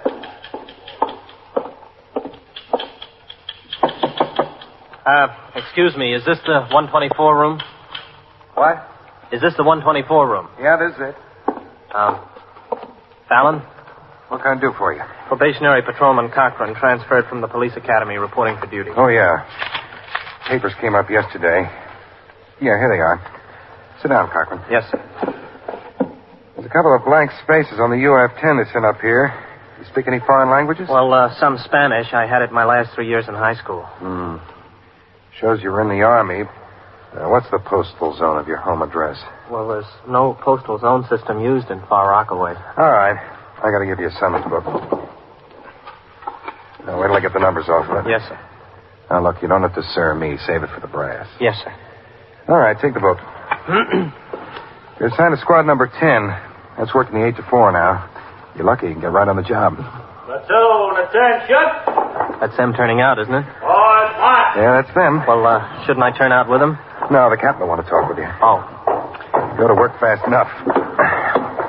Come on. I'll take you downstairs to lockers. Yeah. Platoon, halt! Land, face! Right, Through here. Lockers are downstairs. Are there many new men getting assigned to this precinct? You're the only one out of this class. Oh? You got 5 or 6 out of the last bunch. Oh. Now, go ahead. You can have number 47 over here. Okay. If you want to lock it, bring a lock from home. If you keep a revolver in the locker, you're required to have it locked. That looks pretty clean. Yeah. The washroom and showers are through there. The beds are through there. Okay. I suggest that you come in when you're off duty and leave a uniform and a change of civilian clothes. Oh, yeah, I intend to. I thought it best to report in uniform this morning. I didn't know whether you'd have a locker for me. I heard down at the academy that they were short on lockers in some of the precincts. Oh, we got plenty. We'd better get out of here. The men coming off the job will be streaming in soon. Okay. Go ahead. How long have you got in the job, Fallon? 14 years. Wow, that's a nice long time. I got a nice long time ahead of me, too.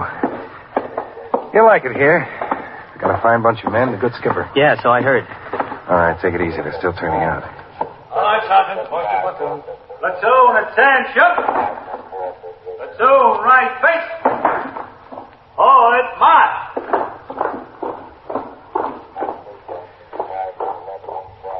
I'll take you into the captain's office. Okay. He likes to say something to all the new men. He sounds tough sometimes, and he is tough, but right in what you do, he'll stand behind you. Well, that's good to hear. What's my job going to be, do you know? Well, I'll check with the desk officer while you're in with the captain. Okay. Go on, follow him right into the office. Captain. Yes, come in, fella. Go ahead, Cochran. Yeah. Captain Kennelly, probationary patrolman Paul Cochran assigned to the precinct this morning. All right, fella, close the door. Yes, sir, Captain. Well, I'm glad to have you on the job, Cochran. Thank you, sir. The policy in this command is the same as it is throughout the department. We want to keep the goodwill and the confidence of the people by fostering an attitude of courtesy and service with whomever we come in contact. You've got to remember that to most people, the individual policeman is a representative of the entire department, the representative of the city. Your demeanor and deportment in dealing with the public will create either favorable or unfavorable impressions of yourself, the department, and the city. Yes, sir. The people naturally look to their police force for security in their person, their homes, and their property. We want the people to look for that protection and at the same time respect a cop, not fear him. You'll get that respect through the use of courtesy, patience, and tact. Yes, sir. Now, you're new on the job. You've just been through an intensive course of training at the police academy. Apply what you learned there, and at the same time, try to learn more from the experienced men around here. If you want to get ahead in this job, you'll never stop learning. You got your assignment? Well, no, sir, not yet, but I'm in a squad that's working this tour. All right, report to the desk officer. Yes, sir. And good luck. Thank you, Captain. Leave the door open, Cochran. Yes, sir.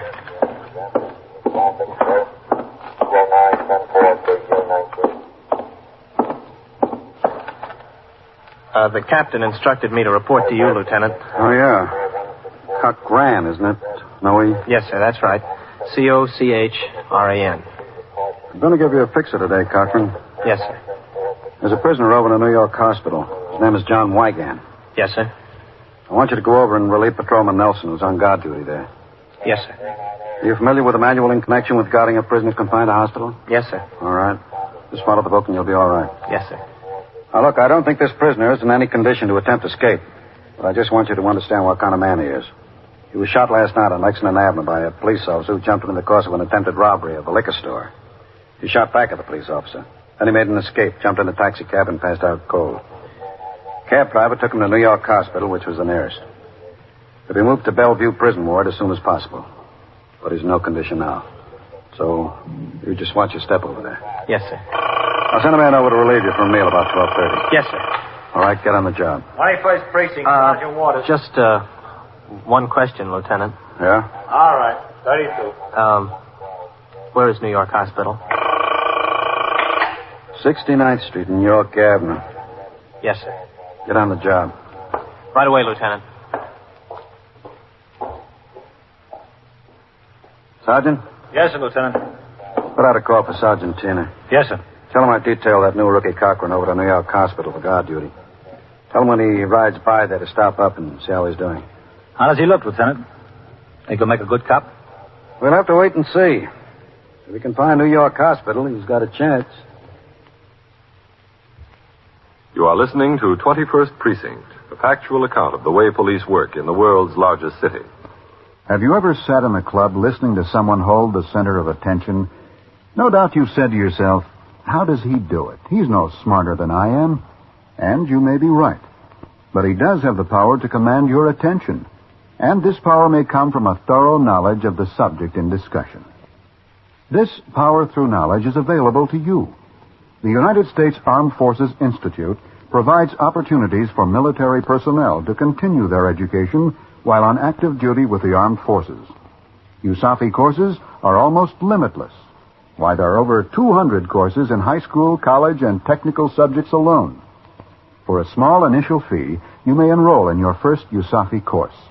From then on, you can continue to take other USAFI courses at no further cost, as long as your progress is satisfactory.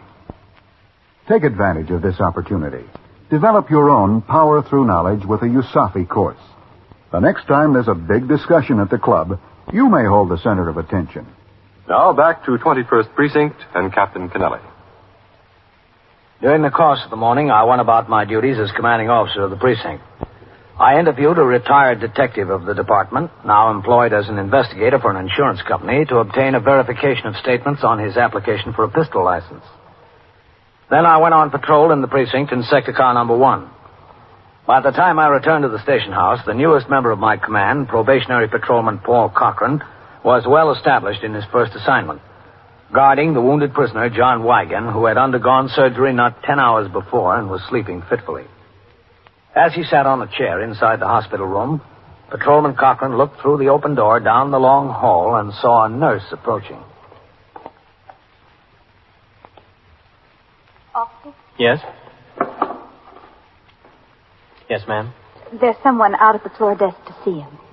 Oh, well, nobody can see him. This is an FBI man. I don't care who it is.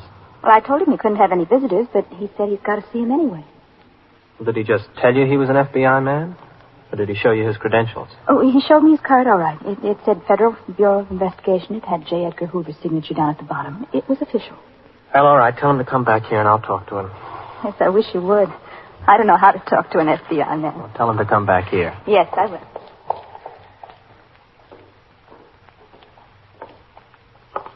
So what's the matter? What's going on? You just better put your head back on the pillow there, mister. What is it? What did she want? Oh, boy, I feel lousy. Well, that doesn't surprise me. What time is it, anyway? About 11:30. I feel terrible. Officer? What does she want now? Now, just put your head back there. Oh, I got a right to know. Oh, this is him. Hello. Hi. My name is Martin Holtz, Hoults. I'm a special agent of the Federal Bureau of Investigation. Oh, yeah. Well, if you need me... Nurse. Yes? What is it? Could you just step inside the room for a minute while I talk to Mr. Holtz? Oh, sure, I guess so. I can see the bed from here, so don't worry. I'm not worried. I don't think he's going to get up and walk away. Not for quite a while. Yeah. Now, let me see those credentials again, would you, Mr. Holtz? Oh, yeah, sure. Thank you. I'm Patrolman Paul Cochran. I'm glad to know you. It's a good arrest here. This fella's wanted in Pennsylvania, West Virginia, and Delaware. You know that? No, I didn't. Yeah, they got 7 or 8 cases of robbery against him down there. It's a good collar, all right. Well, I didn't make it. I'm just here on guard duty. I know. We've got fugitive warrants on him. Oh, is that so? I'd like to talk to him a while, if you don't mind. I don't think that'd be possible, sir. Well, he looks all right. I see he's talking to the nurse. Yeah, I know. He was talking to me, too. Well, why can't I talk to him? You just can't, that's all. Do you have specific instructions not to let a federal officer talk to this prisoner? No, sir. Well, I don't like to get insistent, but that's what I came up here for.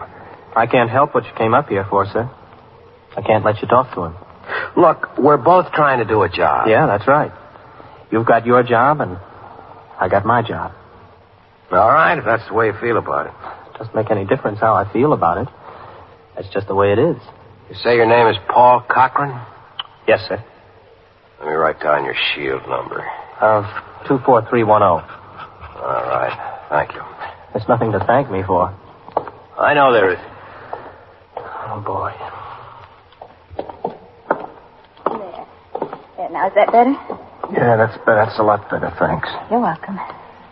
Well, where is he? Huh? Oh, he went. I thought he wanted to talk to him. To me? Who wanted to talk to me? He didn't have authorization. You should have let him in. An FBI man. An FBI man? Just I didn't know I had federal trouble. Well, relax, mister. Maybe we both got it. When I had returned to the station house, I found a delegation of mothers waiting for me. A committee of the Parents Association of PS 70. They desired to have an additional intersection on First Avenue designated as a school crossing. I agreed with their contention that the intersection was dangerous and promised to investigate the possibility of posting a patrolman at the crossing. After I walked with the committee to the front door of the station house, I went around the desk to see Lieutenant Gorman.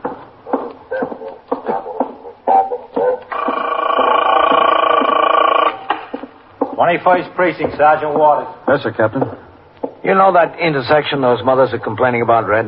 Yes, sir. All right, you go to me. Send a patrol sergeant around there this afternoon between 3 and 4, and tomorrow morning between 8 and 9. Yes, sir. All right. Okay. Have him give me a report on conditions at the intersection. Traffic's pretty heavy. Yes, I know the traffic's pretty heavy. I want to see whether we should make that a school crossing or not. Yes, sir. Fallon's got the paychecks, Captain. Oh, good. He says he'll check them against the payroll and have them ready for distribution by the 4 o'clock turnout. And, remind me to make an announcement about getting house tax paid up. Yes, sir. Captain, Yes, Sergeant. Lieutenant King is on a phone from upstairs. He wants to talk to you. All right, I'll take it right here. Okay, Red? Yes, sir. Go ahead, Captain. 21st Precinct, Captain Kennelly. Lieutenant King, Captain. Yes, Matt. You busy right now? No. I have an FBI agent in the detective squad, Captain. Wonder if we can come downstairs and see you. Right now? Yes, sir, right away. Well, all right. Come on down, Matt. I'll be here. Yes, sir. I'll be in my office, Red. Yes, sir. Oh, Captain. Yes, Sergeant. I got something I think you'll be glad to hear. Yes, what's that? My boy's decided he'd like to get on the cops. Oh? Yes, sir, he made up his mind. He's 20 now. He'll be 21 in November. What he's going to do is finish out this year at college. Then in the fall, enroll in Delahanty's. Oh, that's good, Sergeant. I don't know whether I'm pleased about it or not. When it's some other job, he's sure to do better in money. Well, I can't argue with you there. But tell him I wish him a lot of luck. Yes, sir. Oh, and there's Lieutenant King. I've got to see him. I'll be in my office. Yes, sir, Captain.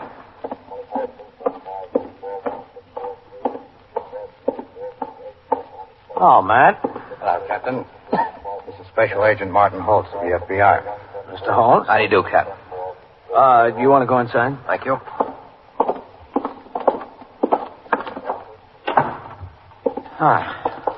Have a chair. Anyone all right? Yes, sure. Anyone at all. Now, what can I do for you, Matt? Well, Captain, Mr. Holtz tells me he had quite an experience. Oh? That's right. You know that prisoner we've got over in New York Hospital, John Wagon? Yes? Mr. Holtz says the patrolman on the job guarding over there refused to permit him to have an interview with the prisoner. Is that so? That's right, Captain. I went there and identified myself. The officer refused to let me talk to him. I told him we had federal fugitive warrants out on the man. Well, why didn't you come to the station house first, Mr. Holtz? Well, I'm a law enforcement officer, and I thought I'd like to save a little time. I know he's your prisoner. All I wanted to do was talk to him. I see. Captain, since I came to the station house, I learned that it's that officer's first day on the job. No, I wouldn't want to get him in any trouble. I didn't realize that when I was there. I might have handled it differently. Differently? In what respect? Oh, I don't know. Perhaps I might have taken the fact that he didn't know his way around into consideration. I'm not sure. It's a question of whether he knows his way around or not, Mr. Holmes. Did you see what the book has to say on this, man? No, sir. Well, let me see. There's a whole subsection on it. It's Article 24, I think, Captain. Yes. Yeah, that's right. Article 24. Interview with and visits to prisoners. Paragraph 29. Who may interview a prisoner in a hospital? A member of the force assigned to guard prisoners confined in a hospital shall not permit anyone to personally interview a prisoner except those listed below. Well, let's see who's listed below. A superior officer of this department. B, a member of the detective division. And C, district attorney or his representative. D, chief medical examiner or his representative. E, attachés of the hospital. F, clergymen in discharge of their duties. G, parole officers. H, probation officers. I, social workers and welfare officers. J, lunacy commission appointed by a court. Well, so far, nothing about the FBI. No, sir. K, a member of the United States Secret Service, when the prisoner is charged with violation of Section 37, United States Criminal Code, counterfeiting. L, recipient of a telegram signed by superintendent of hospital notifying him that prisoner is seriously ill. M, prisoner's legal representative, when that representative is so on. N, a member of the prisoner's immediate family, if such person has written authorization from the commanding officer of the precinct in which the arrest is recorded. That's all. Doesn't say anything about the FBI, Mr. Holmes. Doesn't it? You want to look for yourself? No, that's all right. Well, can you give me authorization to interview the prisoner, Captain? No, sir. You heard what's in the manual. Well, can't I get authorization from the Department of Corrections? This is still a police case, Mr. Holtz. The suspect hasn't been arraigned in court yet. He won't be turned over to the Department of Correction until he is. And in view of his condition, I don't know when we can arraign him. Well, how can I interview him? Well, either the captain or I are authorized to interview him. If either one of us go over there and you happen to accompany us, I suppose that'll be all right. What you think, Captain? Yes, I think so, Matt. I certainly appreciate it. Be glad to accommodate you, Mr. Holtz. Fellow Cochran sure knows the book, doesn't he? For a probationary patrolman. Mr. Holtz, he spent 6 months at Delahanty Institute and 3 months at the police academy learning it. If he doesn't know the book now, he never will. Lieutenant King said that he intended to go to the hospital to interview the suspect. He invited Mr. Martin Holtz, the special agent of the Federal Bureau of Investigation, to accompany him. I told the lieutenant that I would like to go along and suggested they wait 5 minutes until I called Inspector McBride at Division to report verbally, as he had requested, on a patrol condition about which he had received a complaint.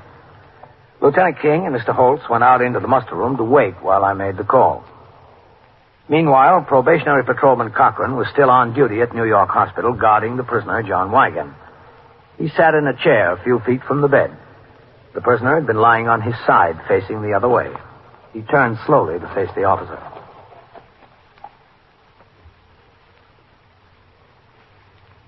Say, Admiral. Yeah?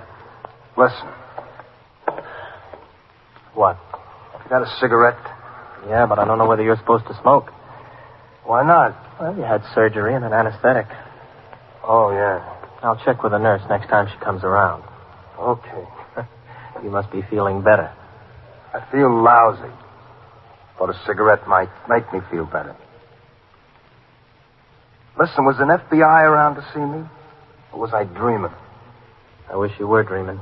Well, what happened to him? Where'd he go? Beats me. Officer, Yeah? can I see you a minute? Okay.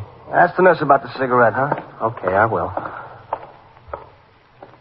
Yes, ma'am? They'll be around to serve lunch soon. Oh? I think you could eat his. He won't want anything. Oh, thanks, but somebody's supposed to come over here around 12:30 to relieve me while I go out for a meal. Oh, I didn't know. Thanks a lot anyway. That's all right. Yes? He asked if he could have a cigarette. I told him I'd ask you. Well, the doctor didn't leave any instructions. Oh. If the doctor calls, I'll ask him. All right, good. Did you hear anything more from the FBI man? No. Well, that's good. If you change your mind about the lunch, just let me know. I will, thanks.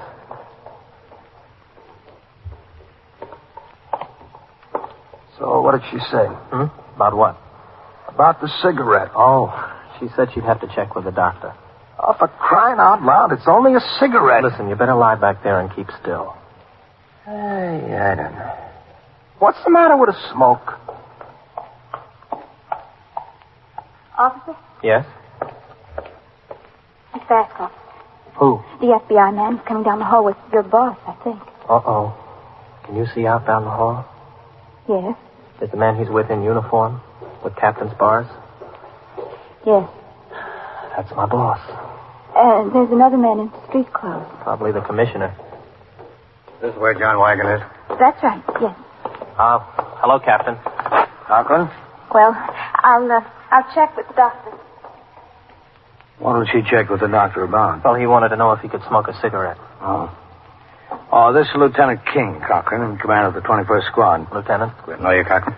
And, you've met Special Agent Holtz. Yes, sir. Yes, we've met. How's John doing, Cochran? Still pretty weak, I think, Lieutenant. If he wants to smoke, I guess he can talk, huh? Yes, sir, I guess so. All right, Mr. Holtz. See what he has to say. Okay. Well, how do you feel, John? Cochran. Yes, sir, Captain? I'd like to talk to you out here a minute. Yes, sir. What prompted you to refuse permission to a representative of the federal government to interrogate the prisoner? Well, Captain, according to the manual of procedure, the only representative of the federal government authorized to interview a hospital prisoner before arraignment, is an agent of the United States Secret Service when the prisoner is charged with counterfeiting. Yes, I know what's in the book, Cochran. Yes, sir. And you were right. Perfectly right. Yes, sir. But I want you to remember one thing. The book is fine. There's a good common sense reason for everything in there. But there'll be occasions in this job when you won't have time to refer to the book. Yes, sir. That'll show what kind of a cop you are when you're out there on your own.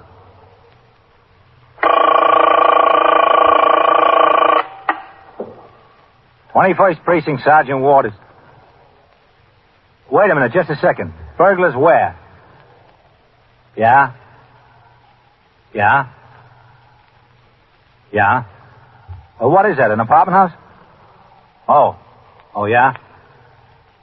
Did you see them? What? Yeah? And so it goes. All right. Around the clock, through the week, every day, every year. A police precinct in the city of New York is a flesh and blood merry-go-round. Anyone can catch the brass ring. Or the brass ring can catch anyone. 21st Precinct, a factual account of the way the police work in the world's largest city, is presented with the official cooperation of the Patrolmen's Benevolent Association, an organization of more than 20,000 members of the Police Department, City of New York. Everett Sloan in the role of Captain Kennelly, Ken Lynch as Lieutenant King. Featured in tonight's cast were Elaine Rost, Harold Stone, Bill Redfield, Phil Sterling, Santos Ortega, and Mason Adams. Written and directed by Stanley Niss. Produced by John Ives. Art Hannah speaks. 21st Precinct, Sergeant Waters. Wait a minute, just a second. Burglars where? Yeah? Yeah? Well, what is that, an apartment house? Oh. Yeah? You're in the muster room at the 21st Precinct, the nerve center. A call is coming through. You will follow the action taken pursuant to that call from this minute until the final report is written in the 124 room at the 21st Precinct. No, you stay right there. We'll send the officers over. That's right. They'll be there right away. 21st Precinct. It's just lines on a map of the city of New York. Most of the 173,000 people wedged into the 9/10 of a square mile between Fifth Avenue and the East River wouldn't know if you asked them that they lived or worked in the 21st. Whether they know it or not, the security of their homes, their persons, and their property is the job of the men of the 21st Precinct. The 21st, 160 patrolmen, 11 sergeants, and 4 lieutenants, of whom I'm the boss. My name is Kennelly, Frank Kennelly. I'm captain in command of the 21st. I was working my night tour, 6 p.m. to 8 a.m. At 10:20 p.m., I was out on patrol of the precinct in sector car number 3. I had given instructions to the operator, Patrolman Coley, to return to the station house, and we were driving south on Lexington Avenue in that direction. So they pulled the curb, Captain. Yeah? I got out and I walked over the car. He was behind the wheel, and she was sitting there next to him with her arms folded. Mm-hmm. I said, "You went through the light." He said, "I know I did, officer. My mind was on something else." Looked at her when he said it. I said, "Let's see your registration and operator's license." Then I went to the curb and I wrote out the summons. Uh-huh. Well, I came back, I give him the summons, and she turns to him, and you know what she says? She says, "Well, there goes your Father's Day present." How do you like that? Wait a minute. Huh?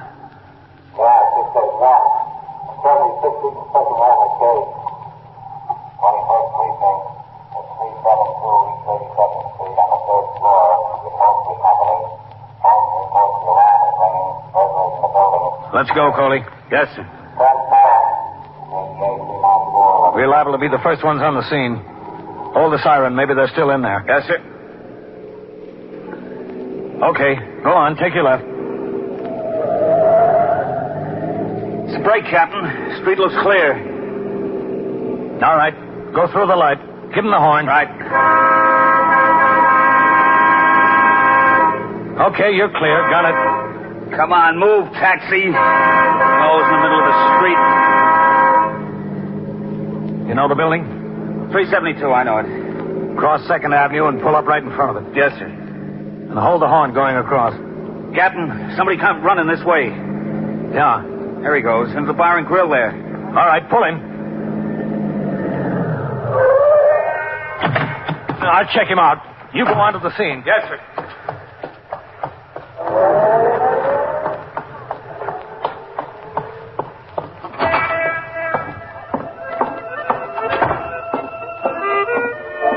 Hello, Captain. Nice to have you in here.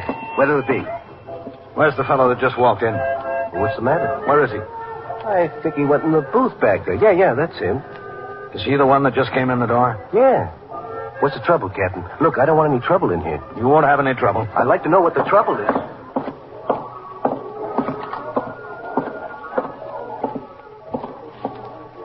You. Did you just come in here? No, I've been in here for a little while. Why are you so out of breath? Who's out of breath? I'm not out of breath. How long you been in here? About 15 minutes. Yeah, about. And where's your drink? I don't know. Service is slow, I guess. What's your name? Bogner. Jack Bogner. How do you spell it? Bognor. Come on. Stand up a minute. Why? Come on, stand up. What's the idea? What's it I'm supposed to have done? Well, I don't know that you've done anything. And what's the idea? Lean up against the booth there. Why? Go on. Yeah? Oh, listen, what's the idea? What are you looking for? You won't find anything. No? What are you going to do with these? Oh, I just happen to have them. That's a new one. You just happen to have 6 .32 caliber cartridges. I did. Listen, Captain, is there anything I can do? Yeah, just get behind the bar. I don't want any trouble in the place. When did this fella come in? Just walked in the door a second before you, that's all. Just a second before me. Yeah, a second or two. All right. Get behind the bar and see that those other people stay back. All right. I don't want any trouble in here. I don't know that guy from Adam. So, 15 minutes you've been in here, is that right, Jack? More or less. Mostly less, I think. All right, mostly less. Where's the gun these go in? I don't have a gun. You searched me, didn't you?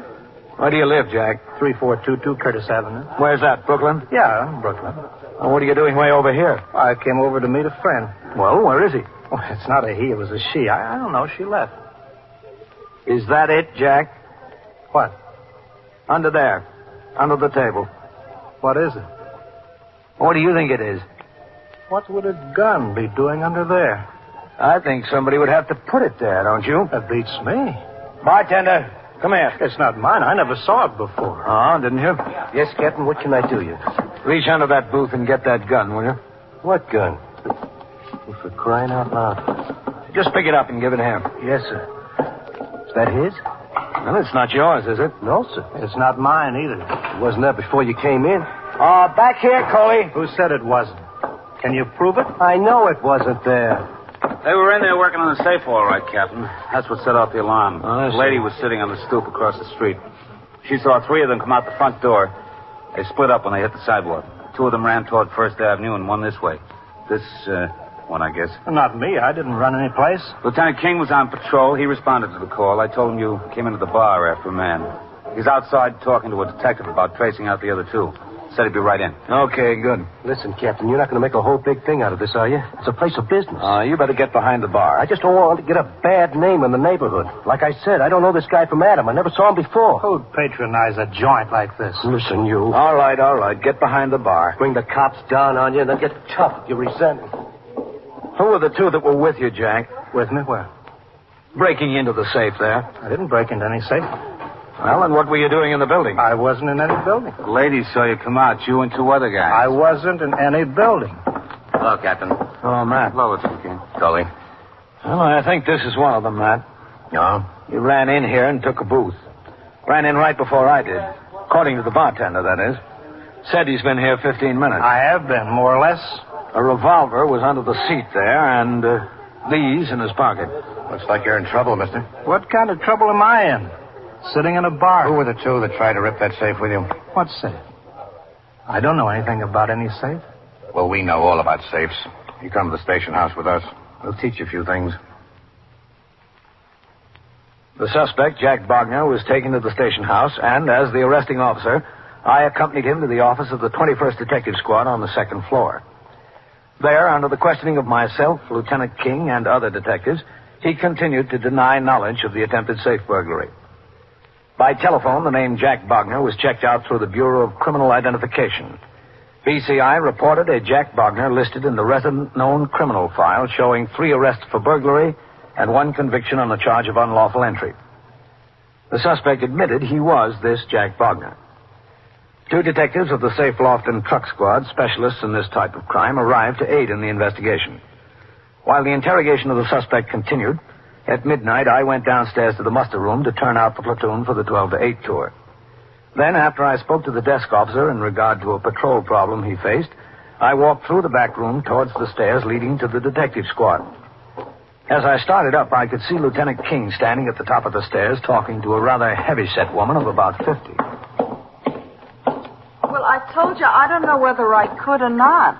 Hello, Matt. Captain, this is Mrs. Turo, Captain Kennelly.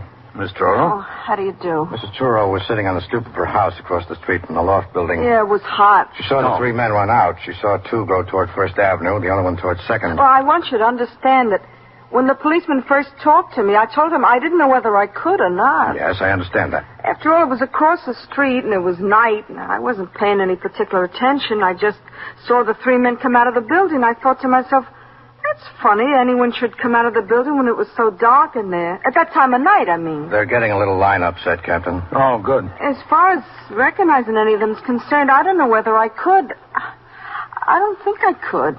But you might be able to. Well, yeah, of course I might be able to. How can I tell till I try? Well, we're going to give you the opportunity to try, Miss Turo. Oh, well, I appreciate that. As long as you don't expect me to do the impossible. Well, anything you're able to do will be a help to us. If you can identify one of the men, that'll help us. If you can tell us positively that none of them or any of the men you saw come out of the building, that'll be a help to us, too. Oh. All we want is your assistance to the best of your ability. Well, that I'll be glad to do. Lieutenant. Yes? We're all set for the lineup in there. Okay. Now, Mrs. Turo, we're going into the detective squad. Yeah. When we get in, you'll see several men lined up across the room. Mm-hmm.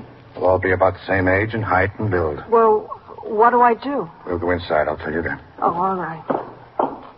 Okay.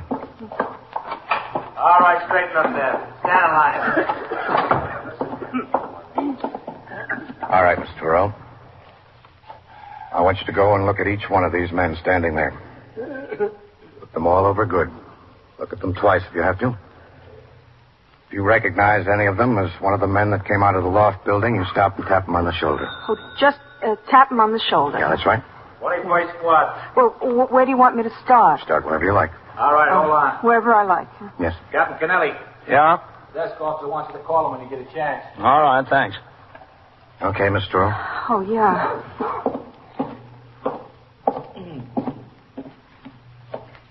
Just walk down the line, huh? Yes, that's right. Just walk down the line, look at each one. All right.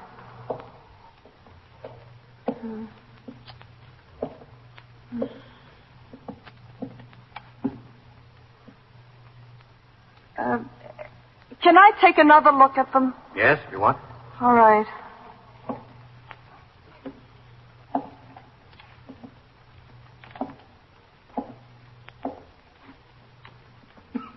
Oh, one of them had on a sports shirt, something like this one. Well, you got a million of them on 34th Street, lady. All right, just keep quiet in line. You recognize any of the men, Mrs. Turo? No. I'm afraid it was just too far away. Just too far. I was across the street. I didn't notice particularly. The only thing is one of them had on a sports shirt, something like this man. Send the sports shirt to Sing Sing. All right. Well, Mrs. Turo? I'm sorry. That's all right. All we want is the truth. If you can't, you can't. All right, break it up. Okay, you fellas, get over there.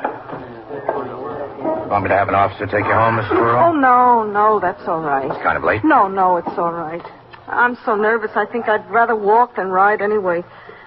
I wouldn't be able to sleep. It's too hot. All right, thank you. We'll call you if we need you. It's too bad I didn't get a better look. Yes, it is. Well, goodbye. Goodbye, Miss Turo. Well, that blows that sky high, Captain. Yeah. I thought if she only gave us a tentative identification, Jack would figure he might be hooked and help us. Yeah, no such luck. But we've still got the gun charge against him. I don't know how good that's going to be. Yes, it would be better if he'd had the gun in his pocket and the bullets on the floor. You are listening to 21st Precinct, a factual account of the way police work in the world's largest city. The men who stamp into your house just laugh when you ask for their warrant. As they go about their dirty job, pulling out your desk drawers, looking through your private papers, shoving your family into another room for interrogation, you plead with them to tell you what it's all about. But it's no use. Even when they don't find whatever it is they're looking for, they drag you down to headquarters for more questioning. There's nothing you can do about it. The law is on their side. Well, in some countries, that could actually happen today, but not in ours. There's a very old and a very good law against it. The law is on the side of the people. It's in our Constitution, in Article 4 of our Bill of Rights. Listen to the words. They're 165 years old, but they're mighty important to us today. They say, the right of the people to be secure in their persons, houses, papers, and effects against unreasonable searches and seizures shall not be violated, and no warrant shall be issued but upon probable cause, supported by oath or affirmation, and particularly describing the place to be searched and the persons or things to be seized. As long as those words stand, you and your family are protected against black-booted feet tramping through your house in the dark of night without a warrant. It is part of our Bill of Rights. It is one of our freedoms. Now, back to 21st Precinct and Captain Kennelly. As the arresting officer of the burglary suspect and the best witness against him, I followed the prescribed routine. After the detectives had finished their interrogation and he was fingerprinted, at 3:20 a.m., I took Jack Bogner downstairs to the muster room where he was booked by the desk officer on charges of third-degree burglary and Section 1897 penal law. The station house attendant, Patrolman Bailey, then lodged him in a cell for the balance of the night. I completed some paperwork that remained to be done, and then lay down on the couch in my office until 7:30. I had some coffee and shaved, then at 8 turned out the platoon for the day tour. Shortly thereafter, with the assistance of Detective Dan Goldman, assigned by Lieutenant King, the suspect was put in a patrol wagon and we drove to police headquarters, 240 Center Street, where he was photographed and appeared in the citywide lineup with other felony suspects arrested during the night. Following the lineup, Detective Goldman and I went with the prisoner further downtown to 100 Center Street, New York County Criminal Courts Building. There, in felony court, one of the magistrates' courts of the city of New York, all adult persons arrested for major crimes in the borough of Manhattan are given their first hearing. Jack Bogner to the bar. Complainant Captain Frank Kennelly. Present. I'm here. Jack Bogner, you're charged with violation of Section 1897 of the penal law and that you had in your possession one loaded revolver. Also, you're charged with burglary. How do you plead, guilty or not guilty? Not guilty. Do you want to be heard now, or do you want an adjournment to obtain counsel and witnesses? Isn't the defendant represented by counsel? They tried to get my lawyer, Your Honor. They couldn't reach him. They tried twice. He's in Atlantic City. Does the district attorney have any suggestions? I think we ought to have an adjournment until Monday, Your Honor. Should be able to have counsel available by then. Oh, now, Your Honor, it's not fair to make me lay in jail over the weekend like that. I'm ready to make bail. My bondsman's here. I could reach him. I'm inclined to agree that it isn't fair to the defendant. The district attorney's office isn't willing to proceed until the defendant is apprised by counsel of his rights, Your Honor. I know my rights. The court will take responsibility for the rights of the defendant. Go ahead, Mr. District Attorney, on the application for bail. Yes, Your Honor. A few minutes before 11:30 last night, Your Honor, the police department received a report from Holmes that the burglar alarm was ringing at Sunningdale Upholstery Company on the third floor of a loft building at 372 East 82nd Street. In response to the call, as Captain Kennelly will testify if you wish, officers found the shipping platform door had been jimmied and an entrance made. Burglars started to work on the safe. That tripped the burglar alarm. The burglars abandoned their tools and left in a hurry. A witness across the street saw 3 men run out of the building and separate. In the meantime, Captain Kennelly was proceeding to the scene in response to the call. He saw this man, Jack Bogner, running in a direction away from the building into a bar and grill on 2nd Avenue. Captain Kennelly alighted from his car, went into the bar and grill, and questioned this defendant. This was on the floor under his seat, Your Honor. A .32 caliber Smith & Wesson, fully loaded. It wasn't mine, Your Honor. I don't know anything about the gun. A half dozen more cartridges, .32 caliber, were found in his pocket. That's substantial proof, Your Honor. Bail of $10,000 on each charge is requested. Did the defendant admit to the burglary? He denies it, Your Honor. Has he been identified, or do you have any other proof? Not at this time, Your Honor. Bail is set at $2,500 on each charge. Returnable for hearing when? Wednesday at 10 a.m., Your Honor. Hearing next Wednesday at 10 a.m. Can you arrange to be represented by counsel then? Yes, sir. I'll have him here. Thank you, Your Honor. Thanks a lot. All right, Bogner, let's go. Yeah. Wincanton. Oliver Wincanton to the bar. See you Wednesday, Captain. Just a second, officer. Listen, I want to make bond and get out of here. How long do you think you're going to stay out? What do you mean? Jack, you know it and I know it. You were ripping that safe last night when the bug hit. Well, you prove it. Hello, Captain. Oh, what are you doing here, man? I was over at the lineup. I came down to see how things went. I can tell you, Lieutenant. Not so good for your side. We still got that gun charge against you, Jack. Well, maybe you have, maybe you haven't. We'll make it stick. We make it stick hard. We'll see. Gun was on the floor. Conviction will put you away for a good long time. Who were the other two guys, Jack? Look, what do you want from me? Come on, let's go make my bond. Let me get out of here. My bondsman is waiting. You ought to make it easy on yourself, Jack. Why take it all alone? I'm not taking anything. You get tapped for the gun law, for the previous conviction, that's plenty. Well, we can talk about it some other time. You better talk about it now. Listen, give me a break. Well, you don't bother me. If you nail me inside the place, nail me clean, then I'd say, okay, you got me. I'd take what you're dishing out. But you missed. That's what you think. We didn't miss. Fair is fair. Lay off, will you? You deserved a break, Jack. Maybe you'd get it. Why don't you tell me about the safe job and who was with you? Look, you ought to play it smart. That gun deal could go either way. Oh, what do you think I am? If I made a statement, that'd put me into the burglary. That's another felony. I'm looking one in the face already, so what difference does it make? We can work it out. Maybe we can reduce it to unlawful entry for you. That's no felony. Who were the other two guys, Jack? And the gun beef goes out the window? I said we'd work it out. Maybe you got an idea. I know I have. Get you signed out of here and take a ride uptown. In the police business, like any other business, it's both permissible and customary to give a little in order to get a lot. And the lot Lieutenant King wanted was the rest of the safecracker gang. Lieutenant King waited in the clerk's office while Jack Bogner completed arrangements to be released on bail. I reported to the police lieutenant, who maintains a desk at felony court, to record in a special blotter the arrival and departure of all police officers. Then I went downstairs and got the subway to go home. I was not due back on the job until 8 o'clock the following morning. I arrived at the station house at approximately 7:30, signed the blotter, and went directly to my office to change into uniform. Come in. Can I see you a minute, Captain? Yeah, sure. Come in, man. Well, how are you doing with the safe burglars? That's what I want to see about, Captain. Yeah? Not doing much good at all. Well, I thought you had Jack convinced. So did I. Oh, excuse me a minute. Yes. 21st Precinct, Captain Kennelly. Who? Oh, well... Yeah. Yes, all right, Sergeant. I'll talk to him. Yes, Mrs. Hedgerly. No, there's no way we can keep the trucks from going through that street. Well, I'm sorry, Miss Hedgerly, but it's a public street and they're entitled to use it. They what? Yeah, well, I can't make any promises, but I'll look into the matter. Oh, yes, I will. I'll look into it. Yes, sir. Thank you for calling it to our attention, Miss Hedgerly. Yes, that's all right. Goodbye. Her husband gave $1,000 to the Police Athletic League last year. Now she wants us to keep the trucks off her street. I thought that Jack was ready to open up, man. Well, he didn't. He got released on bail, and we drove back up here. He'd started to change his mind before we even got down to the car.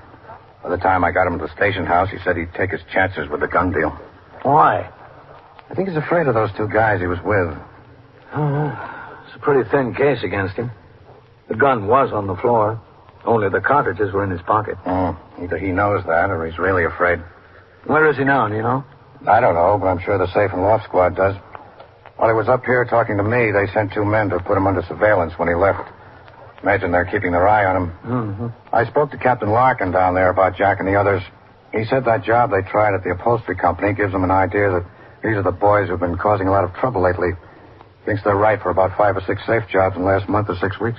Oh, well, they could be. Well, what do you want me to do about it, man? Well, I don't know exactly, Captain. It's your case. Gun charge, anyway. Just wanted to get you up to date on what's happened. Well, thanks. Don't know what there is to thank me about, sir. You're welcome, anyway. I worked the rest of the tour without hearing any more from Lieutenant King regarding the safe burglars. At 6 p.m., I signed the blotter and went off duty until the following afternoon when I reported for my night tour. Lieutenant King told me that the surveillance of Jack Bogner had borne fruit. Detectives who had been following him for 3 days finally observed him make contact with 2 other known safe burglars, apparently his companions in the previous crime. The detectives were watching when the 3 of them looked over a plumbing supply house on East 76th Street, also in the 21st Precinct. The place was to be planted that night by detectives of both Safe and Loft Squad and the 21st Squad. At 10:30 p.m., Lieutenant King came to my office and told me that the burglars had been observed breaking into the building. They were now at work on the safe. He drove to the scene while I made arrangements to get the required uniformed officers there. Then a sector car came by the house to drive me there. Pull by the place and stop at the corner. Yes, sir, Captain.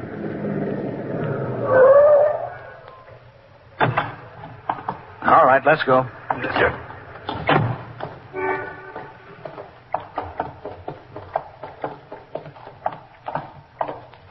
Captain.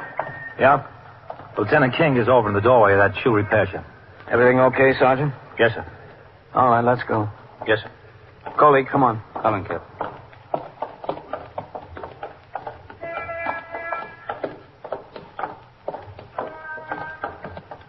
They got in through the freight dock. I think the detectives want to go in the same way. All right. Hello, man. Captain. Well, how does it look? They're in there. We're working on the safe. Are you set? Yes, sir. Got the block covered in the building. How about our men, Sergeant? They've all got their instructions, sir. Good. All right, let's go.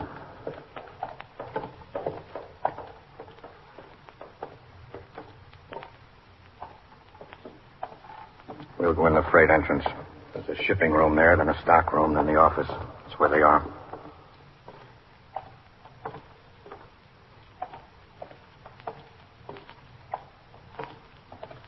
Watch it going up the freight dock, no talking.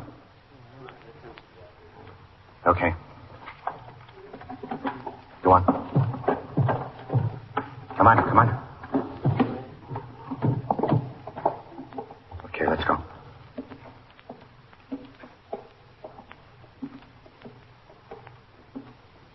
That door there.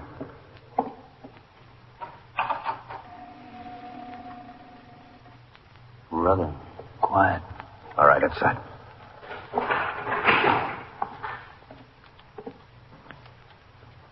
There's a light back there. That's them. Let's take them.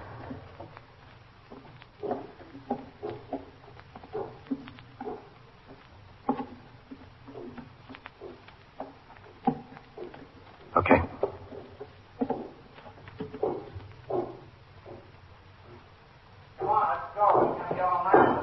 Okay, let's get him. Open the door. All right, police officers, raise up. Get him up, all of you. Watch him. Get out! Shoot. Okay, we're through. That's enough. Okay, that's enough. All right. All right, stand up. Yeah, we're standing. Don't shoot. Get those hands in the air. Put your lights on them. Okay, here we are. All right, let's go. Keep him up. Watch him now. Get that other one over there. Yes, sir, we got him. I think Wally's dead. I think he is. You're lucky you're not, Jack. All right, get against the wall there. Get up against there. Very lucky. Didn't you have enough trouble, Jack? Did you have to go into this thing again? Well, I needed money. I needed to pay the bondsman. Needed to get a lawyer. Would have been better off if you helped us. I'll help you now. I'll give you all the help you want. What do you want to know? You're a little bit late, Jack. It just happens that right now we don't need any help.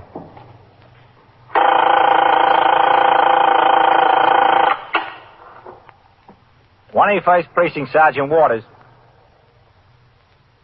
Yeah. Well, how long has it been since you've seen him? Yeah.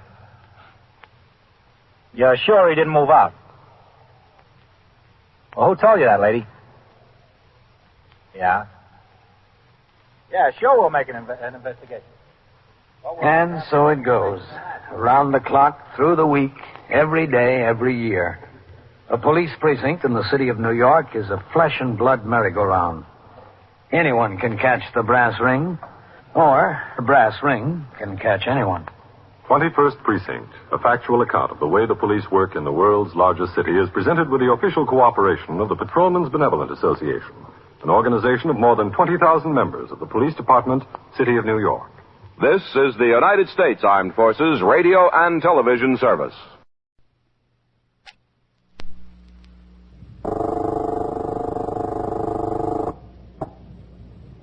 "21st Precinct, Sergeant Waters. Well, how long has it been since you've seen him?" "Yeah. Yeah. You're sure he didn't move out?" "Well, who told you that, lady?" "Yeah. You're in the muster room at the 21st Precinct, the nerve center. A call is coming through. You will follow the action taken pursuant to that call from this minute until the final report is written in the 124 room at the 21st Precinct." "All right, I'll tell you what I'll do. I'll send an officer around to talk to you." "Yeah, he'll be there right away. You just wait for him." 21st Precinct. It's just lines on a map of the city of New York. Most of the 173,000 people wedged into the 9/10 of a square mile between Fifth Avenue and the East River wouldn't know if you asked them if they lived or worked in the 21st. Whether they know it or not, the security of their homes, their persons, and their property is the job of the men of the 21st Precinct. The 21st, 160 patrolmen, 11 sergeants, and 4 lieutenants, of whom I'm the boss. My name is Kennelly, Frank Kennelly. I'm captain in command of the 21st. I was working my day tour, 8 a.m. to 6 p.m. After I had turned out the platoon, which consisted of the 64 men who would patrol the precinct for the next 8 hours, I went to my office where Ezra B. Winkler, the precinct youth patrolman, was waiting to confer with me.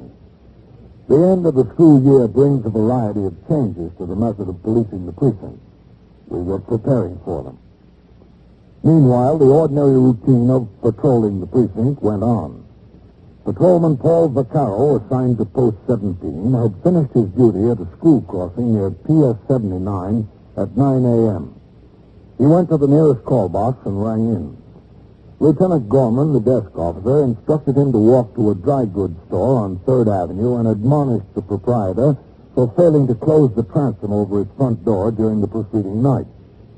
In complying with Lieutenant Gorman's instructions, he walked past a brownstone rooming house where a woman he knew to be the landlady was sweeping down the front stoop. Good morning. Good morning. Oh, officer, Yes? I want to ask you a question. Yes, ma'am. What is it? I'm Mrs. Catherine Neal. I own the house here. Yes, I know. I rent out furnished rooms. Yes? Well, something's been bothering me. Miss Neal? Maybe it's all my imagination, I don't know, but there's a man that lives on the 2nd floor, Mr. Lowfield. What about him? Well, I haven't seen him since Friday. Friday night, Saturday, Sunday, and Monday. I haven't seen him. Maybe he's away. Oh, no, I don't think so. He's lived here over 6 years, and he's never been away. Never. Was he paid up in his rent? Oh, yes. He's paid up right to the minute. You can say anything else you want to about him, but he's regular about that. Well, tell me something, He Mrs. does have peculiar habits. Like, for instance, no one ever sees him during the daytime. I suppose he's up there sleeping in the daytime. Mm-hmm. But 8 o'clock every night, he comes downstairs and he walks out the door, and he's out all night, almost. Very peculiar habit. Well, if he doesn't And the talk most any... peculiar thing of all is that when I didn't see him, yesterday afternoon I went up and knocked on the door. I thought maybe he was sick or something. Mm-hmm. You know, somebody that's got no friends or no one at all. I thought maybe he needed help. He didn't answer. Did you open the door to his room? Oh, no. I wouldn't do that. Besides, I don't think I could get a key in there anyway. He's got the keyhole blocked with something, I think. It's not locked from the inside, is it? Why, it might be the key that's in the keyhole. From the inside, that is. If it's locked from the inside, why... He must be in there. Look, maybe we better go up and take a look, Mrs. Neal, huh? Yes, maybe we better. My goodness. Just let me get this trash up. It'll take a second. All right. Oh, tell me something. How old a man is Mr. Lowfield, huh? Oh, in his middle 60s, I suppose. About 65. I never asked him. I never asked him much. He's not one to talk. Just ignores everyone around. Well, what's his first name? Edwin? It's Edwin Lowfield. Mm-hmm. Well, that'll have to do for now. People walk by here and they throw everything they can think of on my stoop. They couldn't throw their cigarettes and papers in the gutter. They have to throw them on my stoop. Oh, go ahead. Oh, thank you. I'll just leave the broom right here. It's this way. Mm-hmm. The second floor. What does he do? What do you mean? Well, when he gets out at night, does he go to work? Well, I don't think so. I don't think he works at all. Well, what does he live on? Well, who knows? Social Security, maybe. He's got the money to pay the rent. That way. Maybe a pension, I don't know. I never asked him. It's that one. Now, look, you don't know whether he has any family or any friends? Well, none that I saw. I never saw any of them. Yeah, that's the key in the door, all right.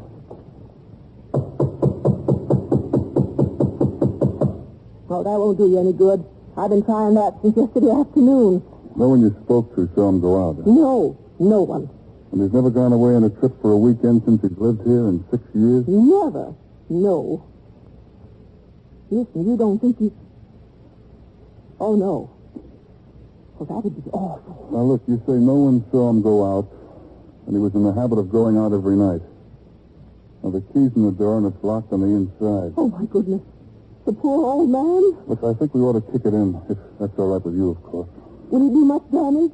Who's going to pay for it? Well, I think one good kick will take care of that old-time lock. Do you think we ought to? Well, the door's your property, Mrs. Neal.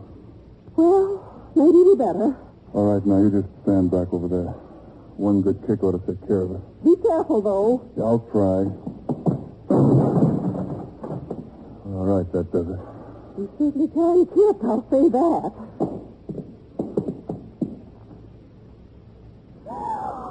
Look, you stay here.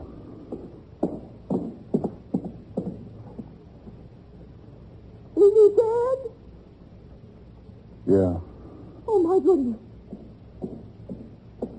Poor old man. Yeah. Just got sick and died. Just died with his clothes on. No friends, no family, no one to take care of him. I don't know whether anyone even cares. I don't know whether there's money enough to bury him. Poor old man. You don't know whether he has any family at all, huh?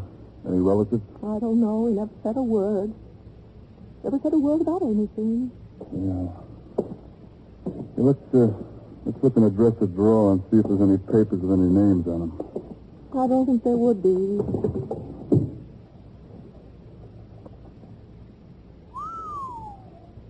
Is that real money?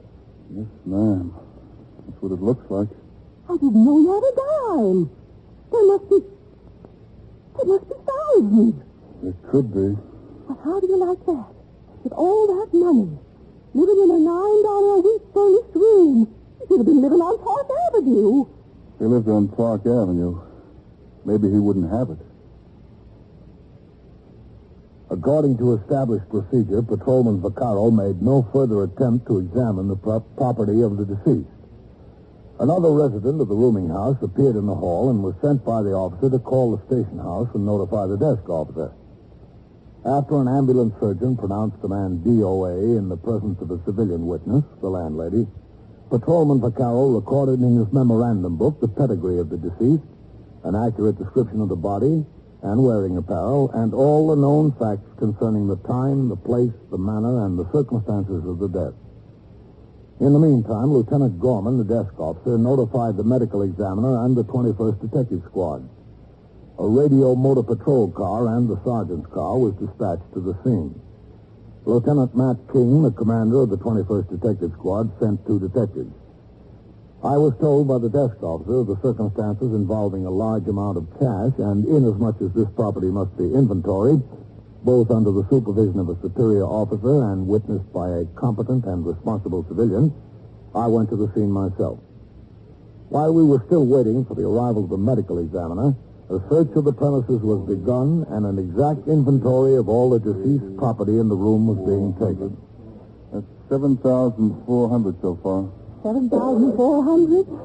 I had no idea, Captain. No idea at all. Well, I don't imagine many people did. He never seemed in want for anything, but he certainly gave the impression he was just making ends meet. Right in the room, the drawer. Captain. Yes, Sergeant. He did his own laundry, I know. Can I see you over here a minute? Yeah. And I even gave him permission to cook his own breakfast in here. Excuse me, Miss Neal. Yes, of course.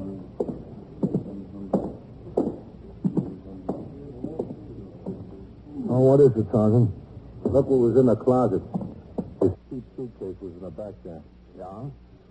A bonanza. 4 bank books. Savings accounts. Brother. $9,300 in here. $8,700 in this one. Oh, that's too bad. Only $4,000 in here.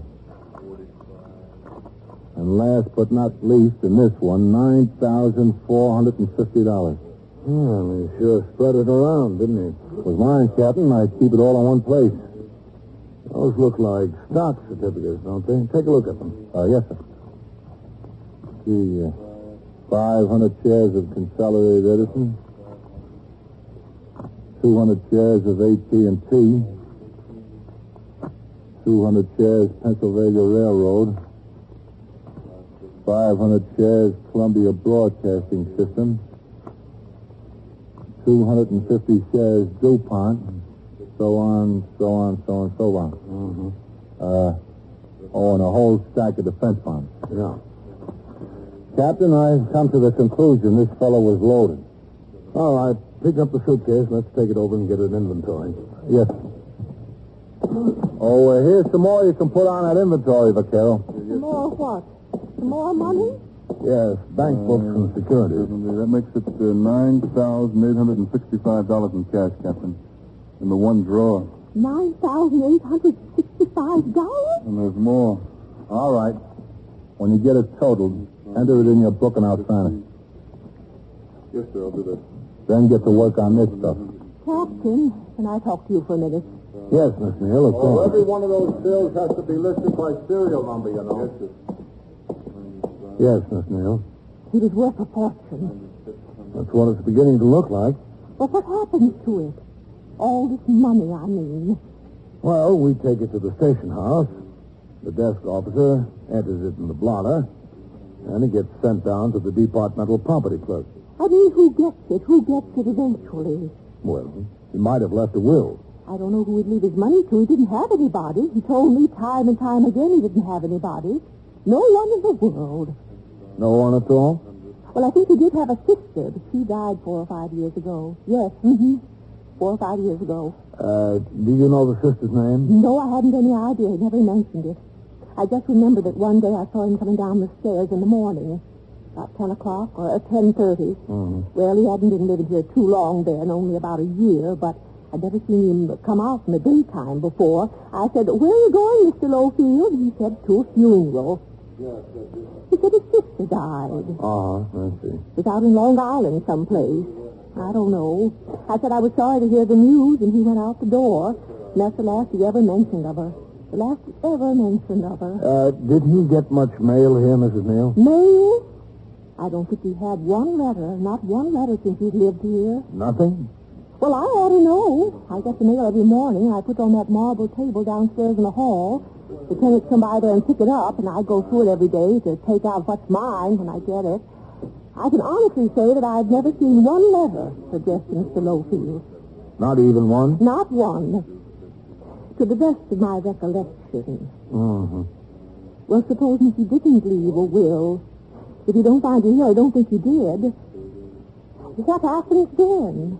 Well, then the estate is handled by the public administrator. What's that? Well, he's a city official whose job it is to administer the estates of people who die without leaving a will. Oh. He'll try to find relatives and claimants to the estate, and the estate will be disposed of by the surrogates court. Well, he's not going to find any relatives. As far as claimants are concerned, Mr. Lowfield didn't owe anyone. Never bought anything, so how could he owe anyone? Well, in any case, it'll all be settled according to law. You know, I could really classify myself as a claimant. Could you? Yes. I've taken care of that poor old man for 6 years now.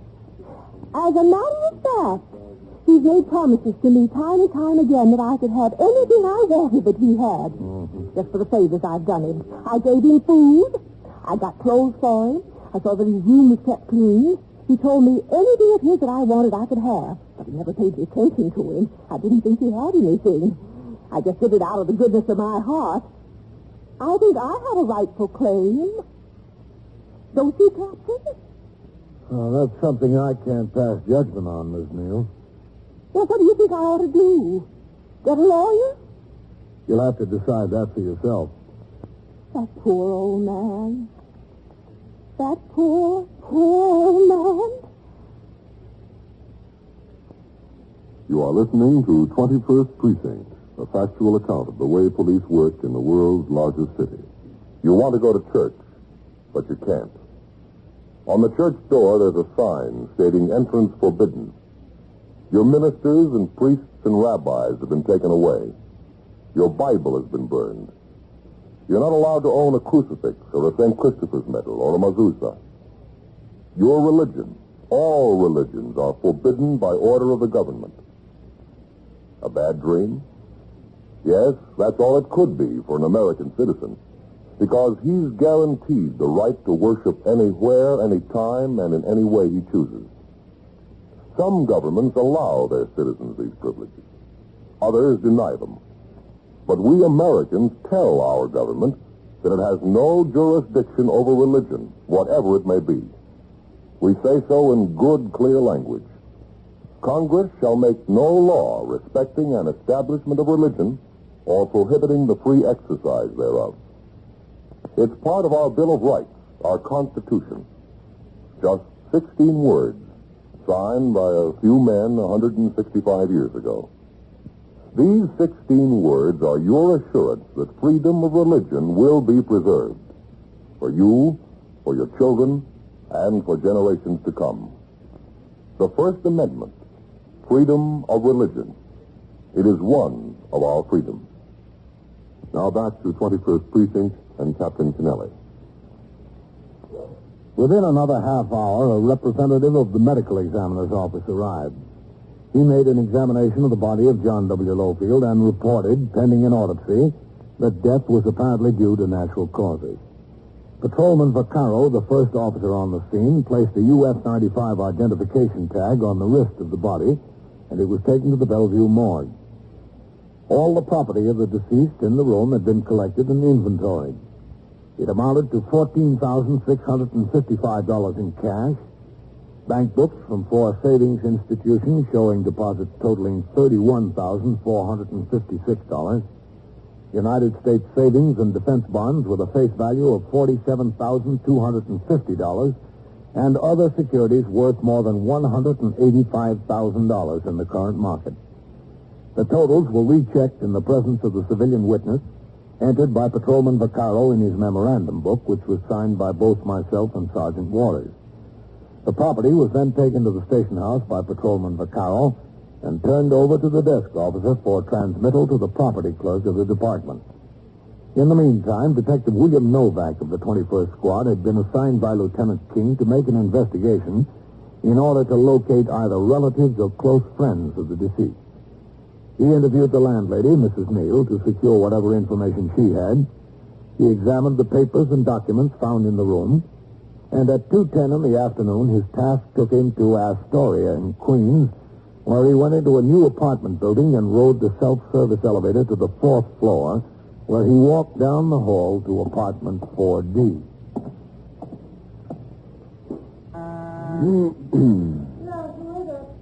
Is this the residence of Mr. George Bookham? Yes, who is it? Is Mr. Bookham home? I'm a police officer. Miller. matter? I'm Detective Novak of the 21st Squad. Is Mr. Bookham home? Yes, he's here. What's the matter? I'd like to talk to him. Are you Mrs. Bookham? Yes, that's right. Come in. Thank you. George! Got the ball game on in there. Uh-huh. George! What? Someone here to see you. Who? A detective. All right. George the Yankee fan. Mr. Bookham. Told you they should have took Reynolds out of there, Alma. He walked another man. He's getting my goat. You're a detective, huh? Yes, sir, that's right. William Novak of the 21st Squad in Manhattan. What can I do for you? Mr. Bookham, do you have an uncle named Edwin Lowfield? Yes, that's right. It's my mother's brother. Lives in the East 70s in New York? Well, I don't know where he lives. I haven't seen him in years. I think he did live there, George. What's the trouble? Afraid I got some bad news for you, Mr. Bookham. Yeah? He was found in his room this morning. Apparently he had a heart attack. Is he dead? Yes, sir, that's right. I'm sorry. Well, too bad about him. From what I remember, he was a pretty nice guy. Yeah. Well, what are we supposed to do about it? We'd like Mr. Bookham to come over to Bellevue and identify the body. Why? Just a matter of procedure, sir. I always try to get a close relative or friend in cases like this. Notify them. Well, I'm not what you would call a close relative. From what I can learn, you're the closest, aren't you? Well, I guess I am the closest, but it's just my uncle, and I haven't seen him in years. Not since my mother's funeral, as a matter of fact. Look, I'm sorry and all that, but I don't think it's any of my responsibility. You haven't heard from him in years. No, that's right. I got my own family. I got my wife and 2 kids. What am I supposed to do about it? What do you want me to do? Arrange for the funeral and everything? Well, we thought you might like to, being the closest relative. Well, suppose he was my third cousin or something like that. Would you expect it if I was still the closest relative? We'd notify you. Do you still live in a French room? Yes, ma'am, that's right. Well, I don't see why they expect us to take care of the funeral expenses and all that. We got no money for that. He doesn't mean that much to us. Nobody asked you to take care of any expenses. Well, somebody will if we get involved in making arrangements and all that. Don't go, George. Don't be a fool. No, I got to be at work at 4 o'clock anyway. I work at the Hotel Coronet over in Manhattan. Oh, yeah, but you still have time to come to Bellevue and make an identification. Don't do it, George. You'll only get involved. You got no responsibility. No, that's right. No, I don't want to get involved. I don't want to get stuck for any of these expenses. I don't think you will, Mr. Bookham. It appears your uncle had a little money. Did he? Yes. I hope it's enough to cover the funeral expenses. Yes, ma'am, it is. And then some. Well, how much was there? Well, Mr. Bookham, we're not altogether sure. There might be more than was in his room. What was in his room? Oh, it was cash and passbooks and securities worth about $275,000. Yeah, $275,000. Yes, sir, that's right. Are you sure it's my uncle? Are you sure, George? Well, there was a picture of a woman in his room in the drawer. It had "To my darling brother" written on it from Margaret. That was my mother's name, Margaret. The photographer was from Jamaica. I checked him out. I looked up his records, and I got the address where your mother formerly lived. In Forest Hills? Yeah, I went around the building there and spoke to the super. He remembered that you worked for the Coronet in New York. I checked the name there, and they gave me this address. If they need you to make an identification and arrange for the funeral, George, I think you ought to. After all, you're his closest relative. Oh, sure, Alma. I intend to do everything I can. As I remember him, George, he was a nice old man, really nice. He was always good to me when I was a kid. And he was crazy about my mother. I'll do anything I can to help you, Detective, Novak. Yeah, and anything. I just want to be of all the assistance I can. I want to help. Well, you can come over to Bellevue with me and identify him. And then what? Just so the medical examiner releases the body, you can make any arrangements for the funeral you want. Well, where's the money? It was taken to the 21st Precinct station house. It'll be safe there, won't it? Couldn't be much safer. Gets entered in the blotter and turned over to the property clerk at the department. Oh, no aspersions, man. I was just concerned. I'm the closest relative, you know. Mr. and Mrs. Bookham left immediately with Detective Novak for Bellevue Morgue in order to identify the body of George Bookham's uncle. During this time, I had been out on patrol of the precinct in sector car number 4, and I returned to the station house at 3:40 p.m. in time to turn out the platoon for the night tour at 4. I got out of the car, walked up the front steps, and into the muster room where Lieutenant Gorman was desk officer and Sergeant Waters was now on telephone switchboard duty. Hello, Captain. Oh, what's doing, Sergeant? Nothing much, sir. Just got a call from the press about the old man and the money. Oh. I referred them all up to the detective. Good. Oh, and Lieutenant King said he'd like to see you when you get back in the house. All right, bring upstairs and tell him I'm back. Yes, sir. I'll sign the blotter. Yes, sir. Captain? Hello, Red. 21st Squad, Detective Howard. This is Sergeant Waters on PS, Whitey. Yes, Sergeant. Lieutenant King wanted to know when Captain Kennelly got back in the house. He's back. You want to talk to the lieutenant, or shall I tell him? You tell him. Okay. How'd you get hold of Lieutenant King, Sergeant? I spoke to Howard upstairs, the captain. He's telling the lieutenant you're back. Okay. Oh, there's something I want you to do for me. Yes, sir. 21st Precinct, Sergeant Waters. Patrolman Vaccaro, box 14. Lieutenant Gorman wants to talk to you, Vaccaro. Hold the phone. Yes, sir. Vaccaro's ringing in, Lieutenant. Okay, I'll talk to him, Sergeant. Yes, sir. Yes, sir, Captain? I'm giving a talk at the Lenox Hill Lions Club next week, Sergeant. Yes, sir. And I want to dwell on the connection between parking regulations and safety. Now, would you get together with the 124 man and dig out some recent aided and accident cards that deal with accidents which are the direct result of illegal parking or double parking or anything of that nature? Yes, sir. I want 3 or 4 good examples to illustrate the points I have to make. Yes, sir, I understand. See what you can do. Hello, Captain. Oh, Matt. Lieutenant King? Oh, Sergeant. It's been a rather interesting development in that Lowfield case, Captain. You know the man who died with all the money in his room? Yeah. Oh, I'll be in my office, Sergeant. Yes, sir. An attorney called me a little while ago. What? Oh, an attorney called me, too, before I went out on patrol. Said he represents Mrs. Neal, the landlady. He wants to put in a claim for services against the estate. He wanted some information. I told him we had nothing to do with that, and he'd have to check with the public administrator. Well, this was a different attorney, Captain. But first, let me get you up to date. Novak found Mr. Lowfield's nephew, a man named George Bookham. The nephew identifies the body of his uncle, the nephew and his wife. Oh, what about this other attorney that called you? Do you remember the mailing address and the stock certificates was in care? Yeah. 5 or 6 names in the firm. I put in a call down there. The girl who answered the phone didn't know anything about it. Said she'd check around. About an hour ago, this lawyer called me back. His name is Hopwell. Yeah. Told me the old man had made some shrewd investments over the years. That's obvious. Yeah, but that's not the big news. He said that Lowfield did have a will.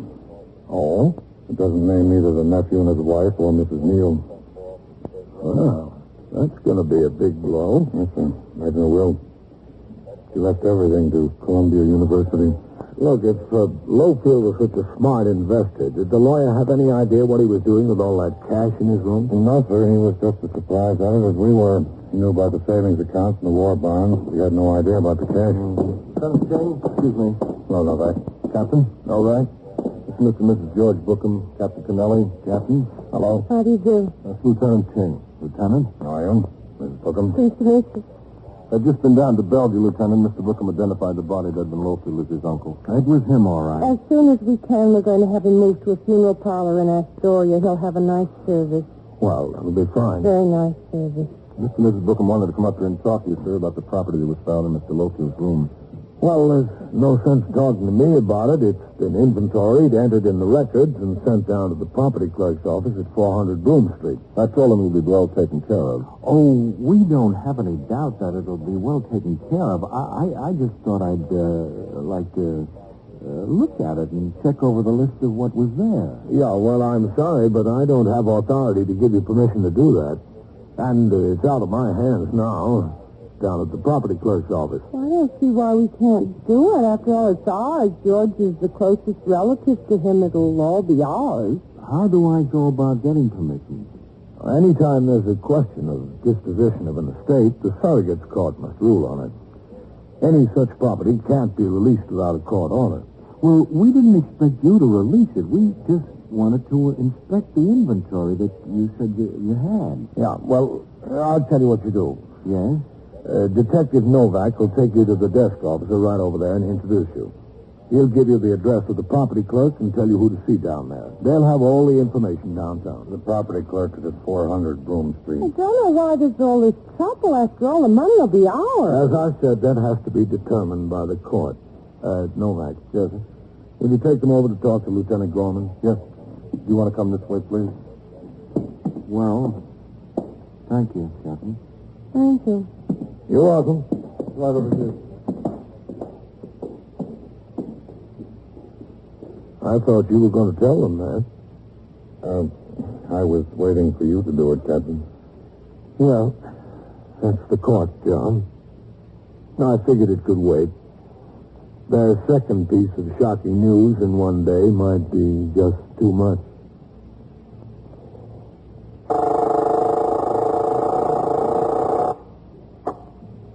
"21st Precinct, Sergeant Waters." Who? Well, what happened? He fell off a truck. Yeah? Yeah? How old a boy? Oh, now, wait a minute. Exactly where is this? No, don't touch him. Just tell him I'm sending the officers right over there. And so it goes. Around the clock, through the week, every day, every year. A police precinct in the city of New York is a flesh and blood merry-go-round. Anyone can catch the brass ring, or the brass ring can catch anyone. 21st Precinct, a factual account of the way the police work in the world's largest city, is presented with the official cooperation of the Patrolmen's Benevolent Association, City of New York. This is the United States Armed Forces Radio and Television Service.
First Precinct, Sergeant Waters. Who? What happened? He fell off a truck? Yeah? Yeah?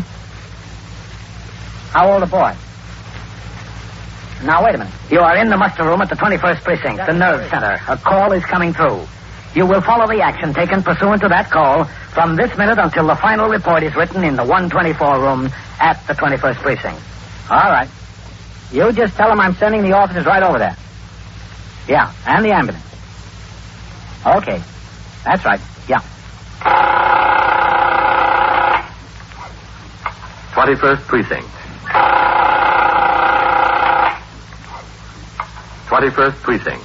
It's just lines on a map of the city of New York. Most of the 173,000 people wedged into the 9/10 of a square mile between Fifth Avenue and the East River wouldn't know if you asked them that they lived or worked in the 21st. Whether they know it or not, the security of their homes, their persons, and their property is the job of the men of the 21st Precinct. The 21st, 160 patrolmen, 11 sergeants, and 4 lieutenants, of whom I'm the boss. My name is Kennelly, Frank Kennelly. I'm captain in command of the 21st. I was working my day tour, 8 a.m. to 6 p.m. It was a bright, warm Sunday morning, and after I turned out the platoon at 8, Sector Car number 4 came by the house for me, and I went on for patrol of the precinct. We had driven uptown on Park to the boundary of the 21st and started downtown on 5th when the number of our car was broadcast with instructions to call the station house. Patrolman Farrell stopped the car at the nearest call box, and I rang in. The desk officer, Lieutenant Gorman, told me that Patrolman Patrick E. Cahill had been injured while chasing boys out of a condemned tenement building on 1st Avenue. He had been taken to Bellevue Hospital in an ambulance. Because of the possibility of sick leave with pay or disability retirement in such cases, a commanding officer is obliged to make a detailed investigation to determine if the injury was in the line of duty. So I returned to the car and instructed Patrolman Farrell to drive to Bellevue. There we parked the car, and in the emergency ward, I was told where to locate the resident who had treated Patrolman Cahill on admission.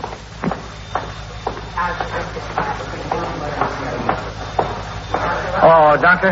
Yes? Are you Dr. Escher? Yes, I am. I'm Captain Kennelly of the 21st Precinct. Oh, yes. How do you do, Captain? How are you? Patrolman Cahill is one of my men. I understand you treated him when he came in. Yes, I did. What does it look like, Doctor? I think he has a fractured left ankle. Oh? Couldn't carry his weight on it. It was swollen considerably by the time he got here.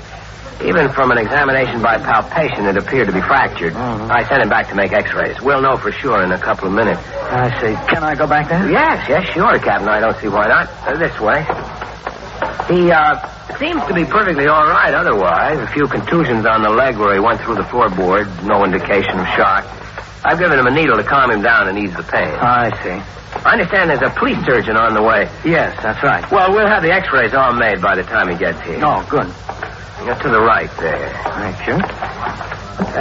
Kids in a tenement. They ought to keep those abandoned buildings boarded up. Well, they're supposed to. Second door down, Captain. In here. All right, now take a deep breath and hold it. Don't breathe. Okay, Commissioner, you can breathe now. Go right over, Captain. It's all right. Nurse, this is Captain Kennelly. It's all right. He won't get in my way. Hello, Cahill. Captain, how do you feel? Well, it still hurts some. I'd be worried if it didn't. Yeah. Well, I'll see you, Captain. Yeah. Thanks a lot, Doctor. That's all right. Don't mention it. Well, what happened, Cahill? Well, sir, I was on post there. The news dealer on the corner told me some kids were in this condemned tenement. Said they were throwing things out the second and third story windows and just missed a couple All of right, pedestrians. now let's stop the chatter. Take a deep breath and hold it. Don't breathe. All right, you can breathe now. So I went inside, Captain. I guess they heard me coming. 2 little kids, 8 or 9. Mm-hmm. They were on the second floor and ran up to the third. I started up after them. There was a weak board on the landing there, and I went right through.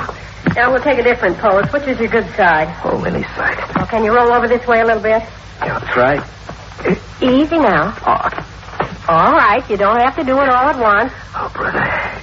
That's it, right there. We'll see how it looks from this angle. This will be the last one. So there I was. My foot was through the floor. Yeah. I pulled it out and crawled to a window. The boards were out, so I could lean out, and I yelled down the street. The news dealer heard me. He rang in. The door wasn't battened, huh? Well, if it was, Captain, it sure wasn't battened very well. Those 8-year-olds got in. What happened to them? All right, now take a deep breath and hold it. Don't breathe. All right, you can breathe now. Beats me what happened to them, Captain. They must have ran up to the roof and crossed over. I never saw them anymore. Now, if you want to buy any prints, just let me know. No, thanks. Well, I don't think there are any you'll want to show your grandchildren. Excuse me, Captain. Now, do you think you can roll off the table back under the pushmobile? Well, I rolled off of there, didn't I? I can try. All right, now let's see how big and brave and strong you are. Come on. That's it.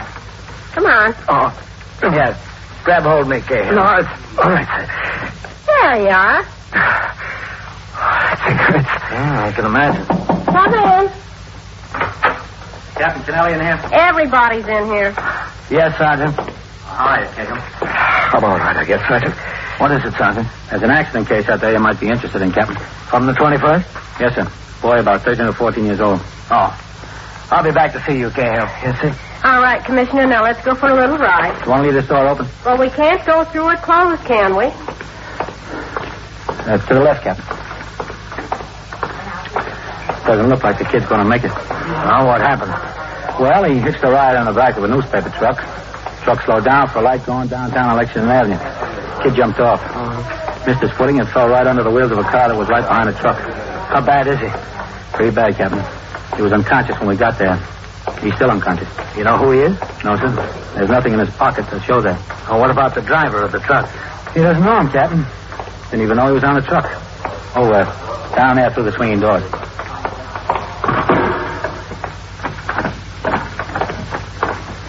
That's him. Now another piece. That's good. Okay. Is he still unconscious, Doctor? Yes, Sergeant, he is. I'd make him out to be about 13, wouldn't you, Captain? Yeah, Bob. No name anyplace, Sergeant? No, sir. Nothing. All right, you better wheel him on back to X-ray. Yes, sir. Well, what does it look like, Doctor? Doesn't look very good. He has no less than a brain concussion. Possibly a fractured skull. I'd say probably a fractured skull. And there appear to be internal injuries. Oh, that's too bad. How are you going to keep these kids off the trucks? I don't know. Captain, you better find out who he is and get his parents down here. Get them down here in a hurry. With Sergeant Waters, I examined the clothing that was taken off the boy. The most significant item was a red and yellow club jacket with the lettering Red Tigers on the back. In his pockets were a handkerchief, a comb, 2 single cigarettes, a half dozen kitchen matches, and 32 cents in change. He carried no identification of any kind. Detectives of the 21st Squad under Lieutenant Matt King and of the Homicide Squad, which is responsible for the technical side of investigations in motor vehicle accidents resulting in death or serious injury, were already on the job. The homicide detectives were making an investigation at the scene of the accident to determine the exact point at which the boy hit the street, how far the automobile that hit him skidded before it stopped, and whether the accident could have been avoided. The car that struck the boy was being subjected to a brake test in the presence of the driver. Meanwhile, detectives of the 21st Squad were locating witnesses, obtaining statements, and most importantly, trying to identify the boy in order to notify his family. I resumed patrol, and it was 11:20 a.m., more than 2 hours after the accident, that I returned to the station house. As I walked in the door, I saw Lieutenant King standing and talking to Sergeant Waters, who was now on telephone switchboard duty. Hello, Captain. Matt? Sergeant? Busy Sunday, Captain. Yeah, I'd like to talk to you, Captain. Oh, just be a minute, Matt. As soon as I sign the blotter. Yes, sir. I don't know. Kids riding on the back of trucks. What can they expect? Yeah. Oh, excuse me. 21st Precinct, Sergeant Waters. Well, where have you been? You're ringing 5 minutes late. Yeah? Yeah? Well, I gotta admit that's a good one. But just ring it on time, will you? Okay. I don't know, Lieutenant. They seem to have better excuses these days. Thinking a bunch of smarter cops. Yeah. How's the boy, Sergeant? Did you hear? He's still alive, Captain. I just checked a few minutes ago. Any identification, Matt? No, sir. We're working on that. I'll be in my office, Sergeant. Yes, sir. Come on, Matt. Yes, sir. I gave it to Dan Goldman, Captain. He got him out trying to identify the boy. Oh, good. I just spoke to him. Sergeant Waters. He hasn't gotten any place yet. Go ahead, man. Yes. Well, who told you that was the kid? Sit down. Yes, sir. Doctor told me the boy probably wouldn't live through the day. I know. I think it's important to get him identified and get his parents down there. Well, we're trying our best. Yeah, I know. Of course, we don't even have any idea what neighborhood he's from. That newspaper truck was coming all the way down from the Bronx. The driver said he didn't even know the boy was on there, much less where he hopped on. Well, we ought to be able to identify him pretty quick through that club jacket. The Red Tigers, yes. The precinct youth patrolman is off, but you ought to be able to reach him at home. He keeps a file on those clubs. Yes, I know. I had Goldman call us home. He isn't at home. Oh, well, he might be in church. Should be home soon. I got a call into the Juvenile Aid Bureau, too. They're checking their records. They might have a club called the Red Tigers listed someplace. Yeah, they might. How's the cop that was hurt, Captain? Cahill? Oh, he'll be all right. Fractured ankle. I'll be short a man for 6 weeks. Ought to be some way to keep those condemned buildings more secure. Yeah, I don't know what more I can do about it. I send the sergeant out every week to make an inspection of everyone in the precinct. I send the 49 downtown to Department of Housing and Buildings in connection with everyone that can be entered. And I see that summonses are issued for the owners. Just can't keep the kids out of them. They're attractive hazard. Well, they're going to tear them down eventually. Why don't they tear them down now? I don't know, Matt. There's always some good reason. Yeah. When did the JAB say they'd call back? As soon as they look through their cards. Now, if you don't hear from them soon, you'll call. Yes, sir. Excuse me, man. 21st Precinct, Captain Kennelly. Sergeant Waters on TS, Captain. Yes? I just heard from Bellevue. The boy died at 11:16. Oh. Yes, sir. All right. Well, you won't make it, man. Boy died. Too bad. Yeah, sure is. Back to 21st Precinct and Captain Kennelly. Within a few minutes after Lieutenant King went upstairs to his office in the 21st Detective Squad, he called me on the telephone to inform me that he had heard from the Juvenile Aid Bureau. They had no record of a boys' club called the Red Tigers. Patrolman Ezra D. Winkler, the precinct youth patrolman, arrived at the station house at 12:35. With Detective Goldman, he checked through his files. There, they located a record of the Red Tigers, which showed that the club was composed of some 10 boys, 13 to 15 years of age. They had met in a basement clubhouse on East 83rd Street in the 21st Precinct.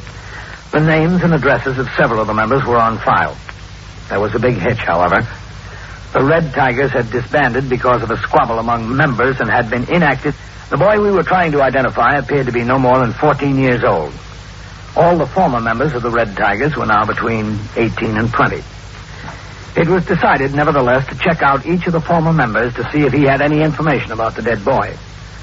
By 1 p.m., Detective Goldman and Patrolman Winkler had set about this task. And somewhat later, I was in my office, busy reading and signing reports. Out in the muster room, Lieutenant Gorman was on duty as desk officer, and Sergeant Waters was still on telephone switchboard duty. 21st Precinct, Sergeant Waters. Yeah? Where is it? Yeah? Yeah? Well, what's the bus stop stanchion doing in the hallway there? Who was it, a drunk? All right. I'll send an officer right over there. No, just leave it where it is. Let the officer attend to it. Yes, ma'am. All right. You're welcome. Hey, listen, Sergeant. Yeah? Is this where I'm supposed to be? I'm Walter Curley, Kerly. What do you mean, is this where you're supposed to be? Well, a cop was around my house to see me. Yeah? A fellow named Winkler. Ezra Winkler, I think. Is he from here? That's right.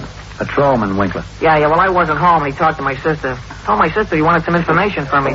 What kind of information, do you know? Sergeant, would you file these? Yes, sir, Captain. Are you one of the fellows who used to be a member of the Red Tigers, Waller? The Red Tigers? Yeah, that was my club. I used to be a Red Tiger. Well, what's that got to do with what he wants me about? I'm Captain Kennelly. Oh, excuse me, Captain. This is Walter Curley. How are you, Walter? Oh, fine, except this cop was around to see me. He spoke to my sister.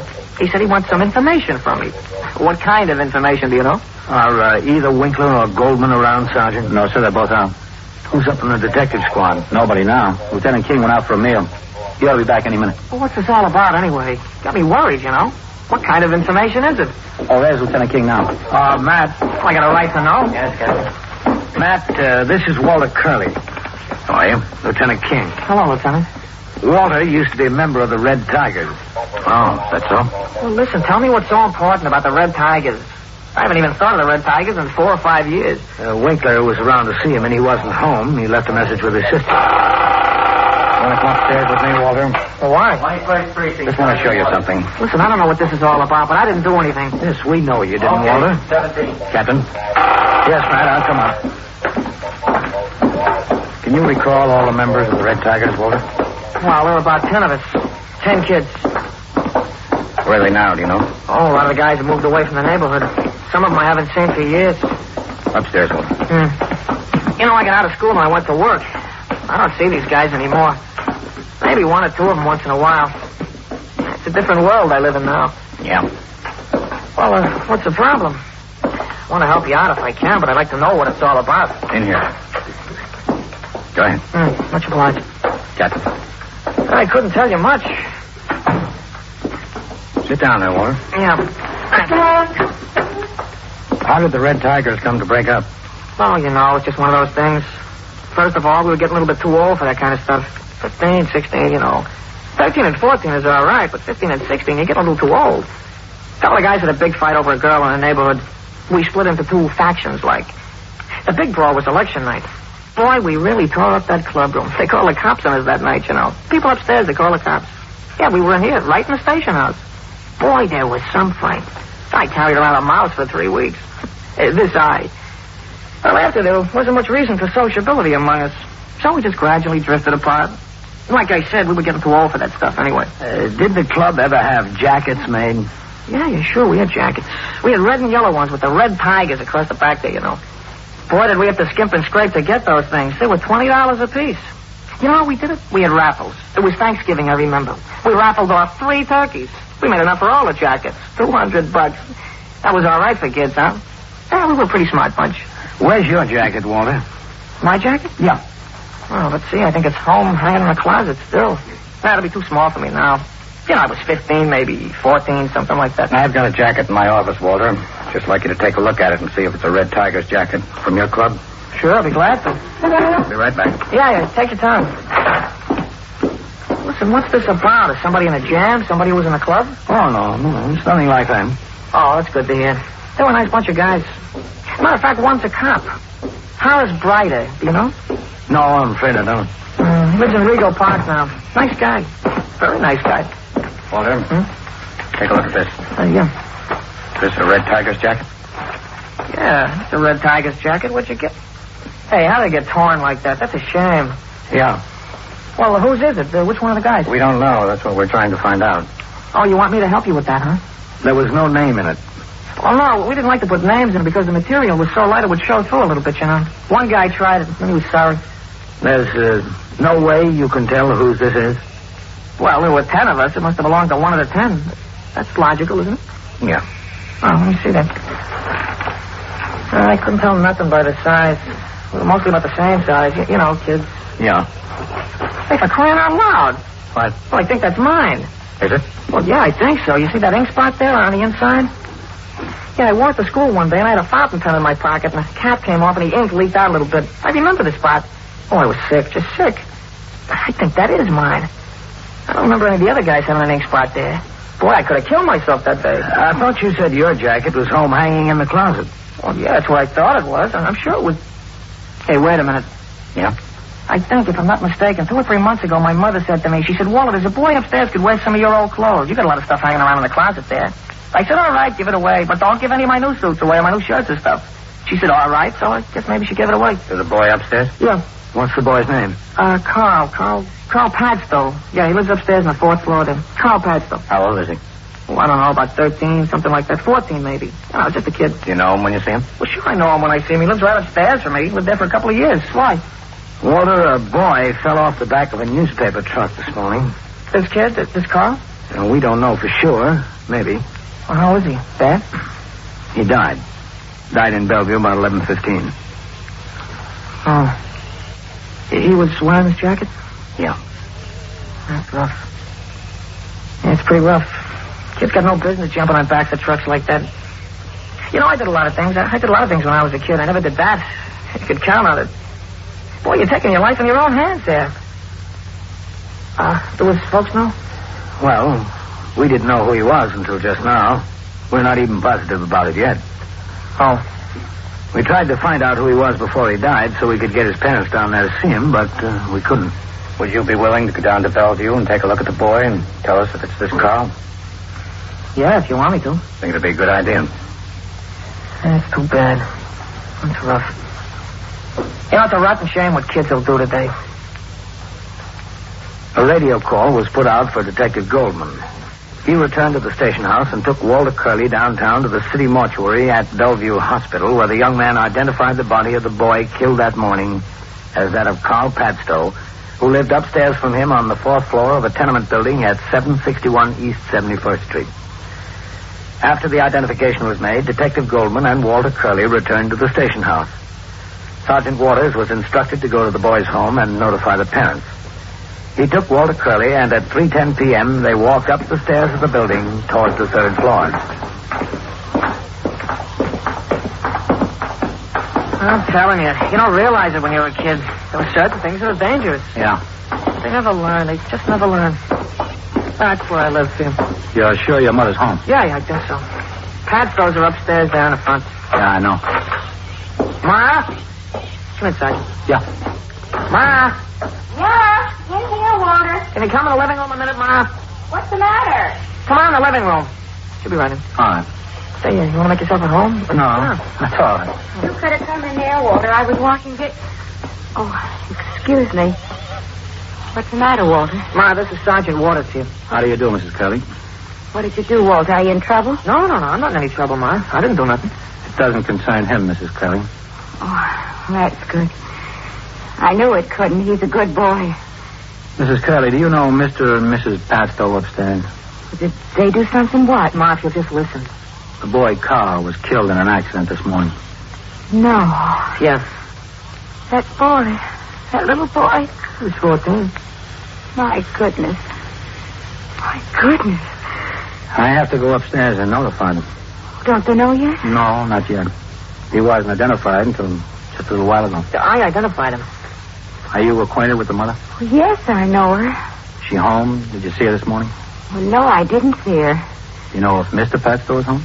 Well, I didn't see either of them, but it's Sunday. He must be. Mrs. Curley, we always find it best when we notify someone of something like this if a neighbor will come along. Would you be willing to do that? Well, if you want me. I think it would help. I told you she would, see? All right, I think we'd better do it as soon as possible. I'm ready. You stay here, Walter. Why? I think it'd be best. Go in the kitchen, get something to eat, Walter. Oh, I don't know why I have to miss everything. We'll go right up, all right? Yes.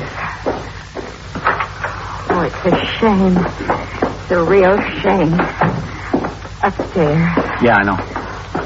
A nice, quiet boy. What happened? Fell off the back of a truck. The truck? What was he doing on the truck? That's what we'd like to know. The poor woman. In front there. Yeah. You tell her. I don't want to tell her. I'll tell her. She's got nothing. Now she'll have less. Yeah, who is it? Mr. Padstow? Yeah? I'm a police officer, Mr. Padstow. Yeah, what is it? Hello, Mr. Padstow. Oh, hello, Mrs. Curley. Can we come in? Well, yeah, sure. Thanks. What's the matter with the trouble? I'm Sergeant Waters of the 21st Precinct. Yeah? Is your wife home? Yeah, she's in there. She's getting dressed. Oh, what's the matter? Why do you want to see her? I can talk to you. Yeah? It's about your boy, Carl. Carl? What about him? Is he in trouble? I'm afraid I've got some bad news for you, Mr. Padstow.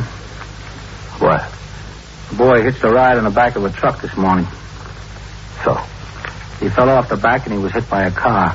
Oh, where is he? He's down at Bellevue. Is he all right? No, sir. He died at 11:15.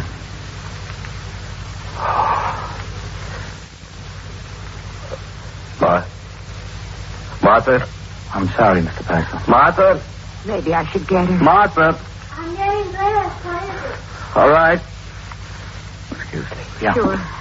I'll tell her. Yeah. Mr. Martha? What is it? The poor woman. And the poor man. He's got to tell her. And so it goes.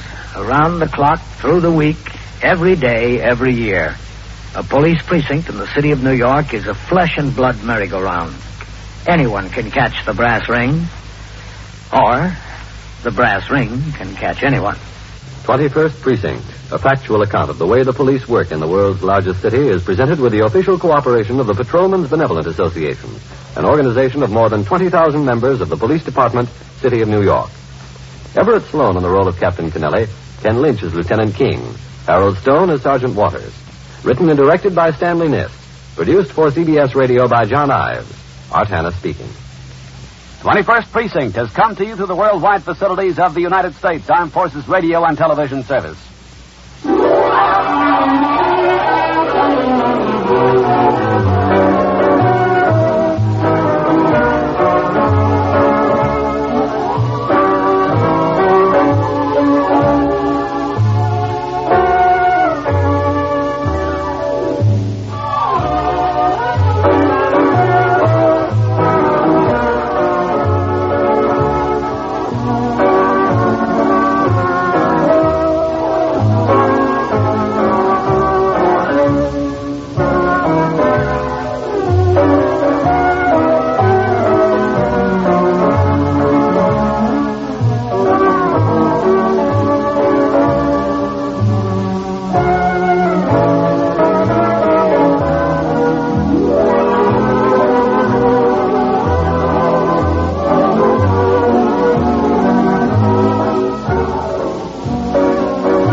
21st Precinct, Sergeant Waters.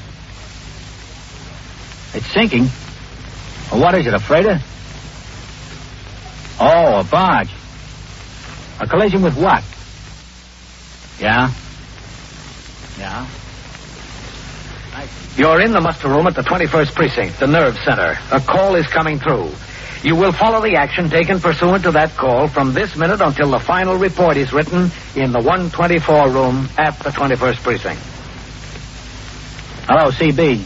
Sergeant Waters at the 21st. There's a gravel barge sinking in the East River off 61st Street. No, they got the barge captain off all right. You better send a police launch and ESD. Okay? Yeah. 21st Precinct. It's just lines on a map of the city of New York. Most of the 173,000 people wedged into the 9/10 of a square mile between Fifth Avenue and the East River wouldn't know if you asked them that they lived or worked in the 21st. Whether they know it or not, the security of their homes, their persons, and their property is the job of the men of the 21st Precinct. The 21st, 160 patrolmen, 11 sergeants, and 4 lieutenants, of whom I'm the boss. My name is Kennelly, Frank Kennelly. I'm captain in command of the 21st. I was working my day tour. At 8:35 a.m., sector car number 5 came by the house to take me to the East River Drive near 61st Street. A gravel barge had sunk in the river on the previous day, and salvage operations to clear the channel had begun that morning. I had anticipated that the work would create a curious attraction and result in a serious traffic problem along the East River Drive. As Patrolman Dillon, the operator of sector car number 5, drove me to inspect this condition, I saw in the block ahead of us a large moving van parked at the curb in front of 181 Sutton Place North, one of a row of large and elegant residences which had in recent years been converted into multiple dwellings of medium-sized, very expensive apartments. Also parked there were 2 departmental vehicles, sector car number 2 and the sergeant's car. I instructed Patrolman Dillon to pull into the curb. And as he did, I could see Sergeant Waters standing on the sidewalk talking to an attractive and well-dressed woman. 4 moving men were several feet away, engaged in conversation near the cab of their van. All right, stay with the car, Dillon. Yes. Hello, Captain. Well, I don't see why I can't. Oh, what's the trouble here, Sergeant? Mrs. Lenwig, this is Captain Kennelly, commanding officer of the 21st Precinct. How do you do? Miss Lenwig? What is it, Sergeant? I just want my furniture, that's all. That's what I had these men come for, to get my furniture. They're standing around, and I have to pay them while they stand around. It is by the hour, you know. Well, why can't she get her furniture? That's exactly what I'd like to know. Well, Captain, seems like the super won't let her up in the building. He won't let her into the apartment. Oh, why not? It's mine. I'm entitled to get into it. Super says she separated from her husband about 3 weeks ago. He says he's still living in the building. Super said he's got no right to let her go in there without permission from the husband. Look, I have the key. You see, I have the key. The furniture always belongs to the wife. The things in the house always belong to the wife. That's taken for granted. Not necessarily. Well, in this case, they do. Now, something ought to be done, because I can't keep these men standing around and paying them an hourly rate. Where is the super, Sergeant? He's inside with Vaquero, Captain. The super's been trying to reach the real estate company that manages these buildings. Well, I don't know who he has to talk to. Well, you've got to remember, Mrs. Lenwig, that if they let you go in, they could be liable. I can't imagine what they'd be liable for. I'd just be getting my own things. Why didn't you take them when you left? Because I left at 2:30 in the morning. How could I take them then? Well, you could have come back for them within a reasonable time. Now, look, one doesn't find an apartment the first day they go looking. I moved into a hotel and sent for my clothes. Now, I have found an apartment, and I want my furniture. Where is Mr. Lenwig? I haven't any idea. Super told me he saw him leave the house with her suitcase last night. He was apparently going out of town on business, Captain. He's always going out of town. Super's been trying to call Mr. Lenwig's office as well as the real estate company. I don't suppose either of them opens until 9 o'clock. All this to do about something that belongs to me. Have you talked this over with your husband, Miss Lenwig? I have not. Well, don't you think you ought to? I see no reason to. It'd be a lot simpler if you worked it out together, if you decided what's yours and what's his. I know what's mine, and I know what's his. Very little is his. Well, I can't say that the best way to do it is to come around here when he's out of town and go into the apartment. I think the least you could do would be to notify him what you're up to. There's no reason for that.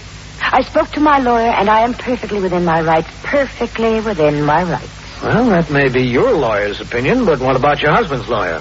I don't give two hoots for his lawyer's opinion. Now, look, I have a business of my own to attend to. I'm a fashion designer, and people start to call me at 9:30 in the morning, and they want me. They want to talk to me. Sergeant. Yes, sir. Have you got Mrs. Lenwig's new apartment address? Vaccaro's got it, sir. 622 East 52nd Street. Have you got her office address? Yes, sir. Vaccaro's got that, too. Well, it's certainly beyond me what it takes to get my own furniture back.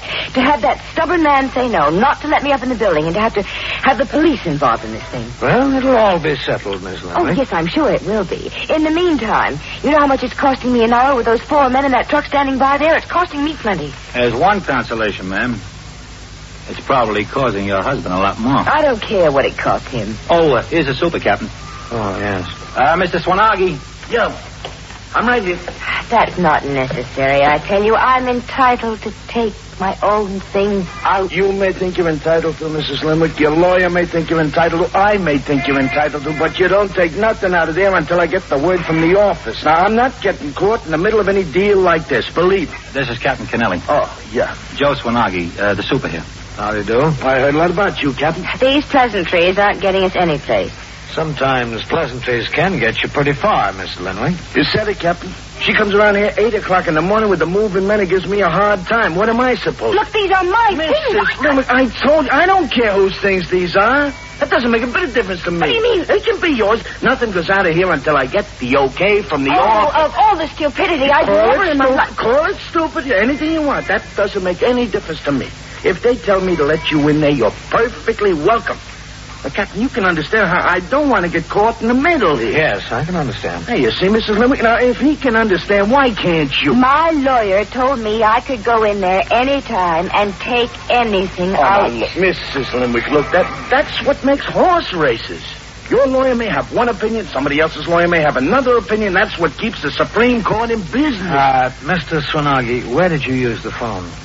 Down in my apartment, down there in the basement. And you tried both the real estate company and Mr. Lenwig's office? Yes, I tried them both. I don't get any answer anyplace. It's too early. Well, I think you might try again. I'll try if you want me. I'll go downstairs with you if you don't mind. Yes, I wish you would, Captain. I wish you would see to it that he does try. I don't want to keep these men in this truck waiting any longer than I have. You don't believe that I tried? All right, she believes you. Sergeant, you stay here with Miss Lenwig. Yes, sir. Let's go try the phone again. Yeah. And just make sure that he does try, Captain. Yes, I will. She thinks her husband slipped me $10 not to let her in. Evil mind, you know. I'll get the gate here. You? He does take care of me once in a while, yeah, for small favors. But I swear, Captain, he never mentioned a word about letting her into that apartment to get any furniture. With downstairs. She left him 3 weeks ago, is that right? Yeah, that's what the talk is. She just walked out one night after a hot argument. About 3 weeks ago, I guess. In here. It's all right, Ellie. Just me to use the phone again. My wife. She worries when she hears that door open. How long have they been living here? Oh, let's see, 5, 6 years, I think. Yeah, about 5 years. No, this has happened before, you know. She gets up, she leaves him about 3 or 4 times a year. You know, I told my Ellie they ought to put a swinging door up there. Well, this 3 weeks is a long time. She never walked out for more than a couple of days at a time before. You know. Oh, didn't she? No. Sometimes it was 2 or 3 days, sometimes 3 or 4 days, sometimes a week. But she always comes back. What does he do? Mr. Lenwig? Yeah. Well, he's an engineer, like. You know, he goes around companies in trouble, you know, with something the matter with their plant or the way things are working or they need more space or something. He goes around like he makes what they call these surveys. You know, it's very technical stuff. Somebody had to go to some school, learn all that. Where's his office? Oh, it's bought by a firm named Engineers with his name, and there's 3 or 4 others in it. You know, like a bunch of lawyers, only this is a bunch of engineers. Yeah. His name's right up there, too. First, I think. Lenwig, something and something. There's no financial problem, is there? Well, listen, as far as I know, none. They pay the rent on time, on the button, or he does. And to pay the rent in this place on time, that means no financial problems. You know what they get for 3 rooms here? You wouldn't believe it. Should I call?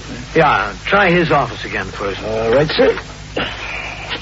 After she moved out, Mr. Lenwig didn't ask you to change the lock or anything, did he? No, sir. He didn't mention anything like that. He didn't say a word. I didn't mention it. As far as I was concerned, she was coming back. She always does. It's ringing. There's nobody down there yet, I don't think. Let it ring a little more. Yeah. I don't know. As far as I'm concerned, if I was him, first time she walked out, I'd have had that lock changed. Even my Ellie, who always takes the lady's side in these things, didn't like her. You know, they're not going to answer there. Nobody's there yet. All right. You know, if that lady wants to do the right thing, she'd get together with him. She'd get it all worked out. They'd say, this is mine, this is yours. They'd separate all the stuff, and things like that. Not to come around there with a moving truck 8 o'clock in the morning and want to clean the joint out. Yeah, you ought to try the real estate office. Yeah. Fine way to do to a guy. Come around, just clean him out. What time they usually open up, 9? Yeah, 9, but sometimes somebody's there before. I don't see the logic in it. I don't understand. Hello? Oh, hello. This is Joe Swanagi, the super of 181 Sutton Place North. Is Mr. Solent in this morning yet by any chance? Yep. Oh, good. Could I talk to him? He's there. She's getting him. This is my boss, the guy who manages these buildings. I see. He's got the answer. He's got the answer to everything. Hello, Mr. Solent. This is Joe Swanagi, the super at 181 Sutton Place North. Yeah, look, Mr. Solent, we got a little problem over here. One of the tenants, 3A, Mr. and Mrs. Lenwig. You remember I told you last time you were here that they separated, she walked out? Well, he's out of town, Mr. Solent, and she came up here this morning in a moving van and 4 moving men there. Well, she wants to clean the place out. She wants to take the 4 men and go right in, so I said she can't do that. So she said, I'll call the cops. I said, go ahead, call the cops. And they're here right now. Yeah. Yes, sir, I was polite. I just didn't want to get in the middle. Or was she who wanted to call the cops? I didn't want the cops around here. Yeah. Yeah. No, sir. He didn't ask me to change no locks or anything like that. No, he gave me no instructions to let her in or keep her out or nothing, so... Yeah. Yeah, well, what I want to know, Mr. Solomon, is what am I supposed to do? Well, I mean, there's 5 cops here, and there's 4 moving men, and her, and this big moving van. What am I supposed to... Yeah. Yeah, I understand, yeah. All right, Mr. Solomon. All right, yeah. Thank you, Mr. Solomon. All right, sir. Goodbye. Well? He said let her in. He said let her take whatever she wants. This is supposed to be a man's world. Now back to 21st Precinct and Captain Kennelly. As I left the Sutton Place address, the moving men had started upstairs to the Lenwig apartment. Sergeant Waters instructed his men to resume patrol, and I got back into sector car number 5 with Patrolman Dillon. He continued to the East River Drive and 61st Street, where the salvage operations were underway. The sight of deep-sea divers and their gear had, in fact, attracted much attention. Traffic on the drive was slowed to a crawl, and the 2 patrolmen on the job had additional trouble keeping curious pedestrians from crossing the road. After observing conditions for a few minutes, I got back into the car and had Patrolman Dillon drive me to the nearest call box. There, I rang into the station house and spoke to Lieutenant Gorman, the desk officer. I told him of the condition and gave him instructions for him to detail 2 more men to the job. I continued on patrol of the precinct until 11:30 when we drove downtown to the 15th Precinct station house at 160 East 35th Street. There I attended a meeting of all precinct commanders in the 6th Division, which was called by Inspector McBride in regard to a proposed new recruiting program for civil defense volunteers. The meeting ended a few minutes before 1, and I returned to my command, where in the muster room, Sergeant Tierney was on telephone switchboard duty, and Sergeant Waters was sitting in as desk officer. I walked around the desk to sign the blotter. 21st Precinct, Sergeant Tierney. Hello, Captain. Sergeant? All right, 14. Where's Lieutenant Gorman? He had to take his meal late, Captain. The Mendicant squad picked up 9 mooches on 3rd Avenue and dumped them in here. Oh? Lieutenant Gorman didn't get finished writing up the arrest until 1:45. Where are they? Back in the cells? No, sir. The patrol wagon came, and they were on their way down to court. Okay. Anything doing around here? Oh, that fellow over there came in about 5 minutes ago, Captain. He's waiting to see you. Yeah? I told him I didn't know when you'd be back. Well, who is he? He gave me one of his cards. Oh, yes, sir. Here it is. Richard Lenwig, Captain. Consulting engineer. The husband of the lady with the moving van, I guess. Oh, yeah. All right, I'll talk to him. I'll be in my office. Yes, sir. 21st Precinct, Sergeant. Mr. Lenwig? Yes. Oh, hello, Captain. You wanted to see me? Yes, if you have a minute. I understand you were over at my apartment this morning. That's right, I was. Very sorry. But you understand there wasn't any law violation. There was nothing we could do. No, well, that's not what I wanted to talk to you about, Captain. I didn't expect you could do anything. Would you like to come to my office? Yes, thanks. Go ahead, Mr. Lenwig. Yes, thank you. Have a chair. Yes, thanks. Well, what can I do for you, Mr. Lenwig? Well, it's really not very much, Captain. You see, the super of the building finally got in touch with my office right at 9 o'clock this morning. Yeah? He told my secretary what had happened, and she called me in Boston. I was in Boston on business. She reached me at my hotel, and I took the next plane back. I went right to the apartment from LaGuardia. The truck was already gone. Yeah, they can work pretty fast if they want to. Yes, so can Joanne. The only thing that she left was my clothes hanging in a closet. The clothes I had in the drawers, my shirts and things, she just took out and piled in a corner. Everything else was cleaned out. She didn't even leave a bed for me to sleep on. Well, as I told you, Mr. Lenwig, there's nothing there that calls for police action. Oh, I know that, sir. Excuse me. Yes, of course. 21st Precinct, Captain Kennelly. This is Sergeant Waters, Captain. Yes? Captain, there's a two-alarm fire at 761 East 89th Street. All right, have a car come by for me. Yes, sir. Was what she took out yours or hers? Well, Captain, I paid for it, but I don't care. I mean, she can have it all if she wants it. There were some very nice things there. I had several $1,000s in furnishing, but I don't care. The only thing I'm really angry about is a large Copenhagen bear that she took. I got it as a gift from a friend of mine after she left, and she took that with everything else. Uh-huh. Well, what do you want? Well, I'd like to get that Copenhagen piece back. I called her office, but they say she's not in. I understand she gave you the address of the new apartment. No, she gave it to one of my men. Does he have it? Well, I'm sure it's in his memorandum book. Well, could he give it to me? Well, I don't see why not. You're her husband, aren't you? Yes, I'm her husband. We've been married 6 years. You know how many times she's walked out in the 6 years? 9. Then I remember it. When she did it, I always used to hope that she'd come back. I prayed that she'd come back. And I was very glad to see her. All my friends told me I was crazy. But this time she stayed away too long. I'm glad she's gone. The only thing I want back is that Copenhagen bear. She's not entitled to that. You're not going to make any trouble if you get her new address. Oh, no, sir, no. All I want is that one thing that belongs to me. That's the one thing I care about. As far as the rest of the stuff is concerned, she can have it. She can sell it. She can keep it. She can do anything she wants with it. Now, this is the best thing that's ever happened to me. I don't know why I didn't let it happen years ago. I guess you know what's best for you. Yes, sir, I think I do. When I got back to the apartment, I told the super to change the locks.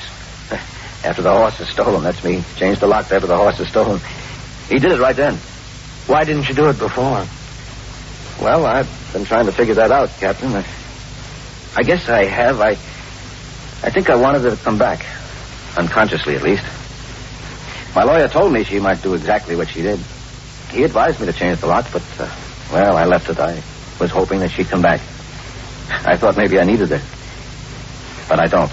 I'm sure of it now. I don't want any part of it. I instructed the super that if she does show up and wants to get in the apartment now, not to let her in. I gave him explicit instructions. Yeah, well, I'll get the officer on the job over there and see if we can find her new address. Oh, fine. I certainly appreciate that, Captain. And I guarantee you I won't cause any trouble. All I want to do is go by there and see how I can get that piece of Copenhagen. It's a beautiful thing. You know, it stands about this high. You interested in Copenhagen? No. Uh-huh. Well, I used to have a collection of it, but, well, she didn't like it, so I got rid of it. Had some very nice things. This friend of mine sent it to me from Denmark, you know. He was on a job over there. Excuse me. Oh, yes. 21st Precinct, Captain Kennelly. Sergeant Waters, Captain. Yes? The two-alarm fire just hit out, Captain. Oh? Yes, sir. Vaccaro rang in. He said it was an automobile on fire inside a filling station. The first fire officer on the scene turned in a second alarm because it was near all his gasoline and oil. But it's all right. It's out. All right, Sergeant. Cancel the car. I won't roll. Just a second, Captain. Yeah? Yeah? Is that so? Captain? Yes? A superintendent from 181 Sutton Place North just rang in again, Sergeant Tierney tells me. Oh, what's the trouble there now? The sergeant said he asked for Mr. Lenwig. I told him he's in your office. Is he still on the phone? Yes, sir. All right, put him through to here. Yes, sir. Tom, put that call through to the captain's office. Hold on, Captain. Right. Hello. 21st Precinct, Captain Kennelly. Hello, Captain. I just wanted to talk to Mr. Lenwig. He told me he was going there. Yeah, he's right here. Well, I can tell you, his wife is here again. So is the moving van. She wants to move all the stuff back in. Well, is she doing it? Well, he had me change the locks, and he gave me specific instructions not to let her in the place. You want to talk to him? No, if you just tell him to get right over here. She's giving me a hard time. All right, I'll tell him. Please, and tell him to run, not walk. All right, I will. Yeah, thank you. That was a message for you, Mr. Lenwig. Oh, it was? Yeah, it was the super at your building. He says your wife is back at the apartment. So is the moving van. She wants to put everything back in again. Oh, does she? He wants you to come right over there and get it settled. Well, she's not going to. I'm not going to let her. Well, she's waiting there, Mr. Lenwig. Don't you think you ought to go over and get it settled? Oh, it's settled. It's settled now. Well, I better go over and talk to her. That's the least I can do, talk to her. Mr. Lenwig left my office in a dejected frame of mind. He said he was going right to his apartment and get the matter settled. I remained in my office, cleaned up some additional paperwork, and talked to a delegation of 2nd Avenue merchants who were complaining about vandals breaking their store windows during the night. I told them we had increased our patrol activities in that area in order to prevent the vandalism, and that Lieutenant Matt King, commander of the 21st Detective Squad, had his men investigating the case. I promised them that I would check with Lieutenant King to determine how far his investigation had progressed and whether any arrests could be expected shortly. At 2:25, a car came by the house for me, and once more I went out on patrol of the precinct.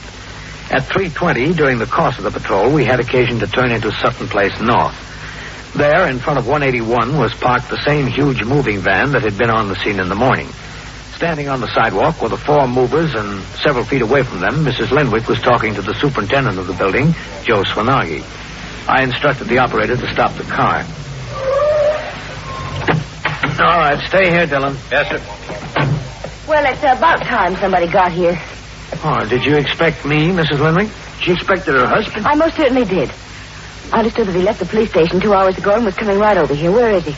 Oh, I haven't any idea, Miss Lenwig. Well, he must have told you where he was going. He said he was coming here. Where did he want at the police station, anyway? He just wanted to know where he could find you. Oh, did he? He told me they said at your office that you were out and wouldn't be in for the rest of the day. He wanted to know if we had the address of your new apartment. Did you give it to him?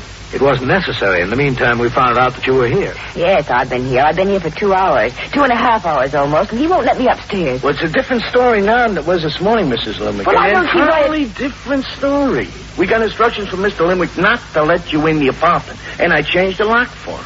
Now, that situation's a little bit different than the situation was this morning. I understand you want to move all the furniture and things back. Well, that's what I wanted to do, but after 2 hours, I'm not so sure. Now, if you moved them out this morning, why do you want to move them back this afternoon? Now, there's a question. Because I thought that I would give him another chance. Are you sure he wants it? Doesn't look like to me he wants it. He told me to keep her out, change the lock.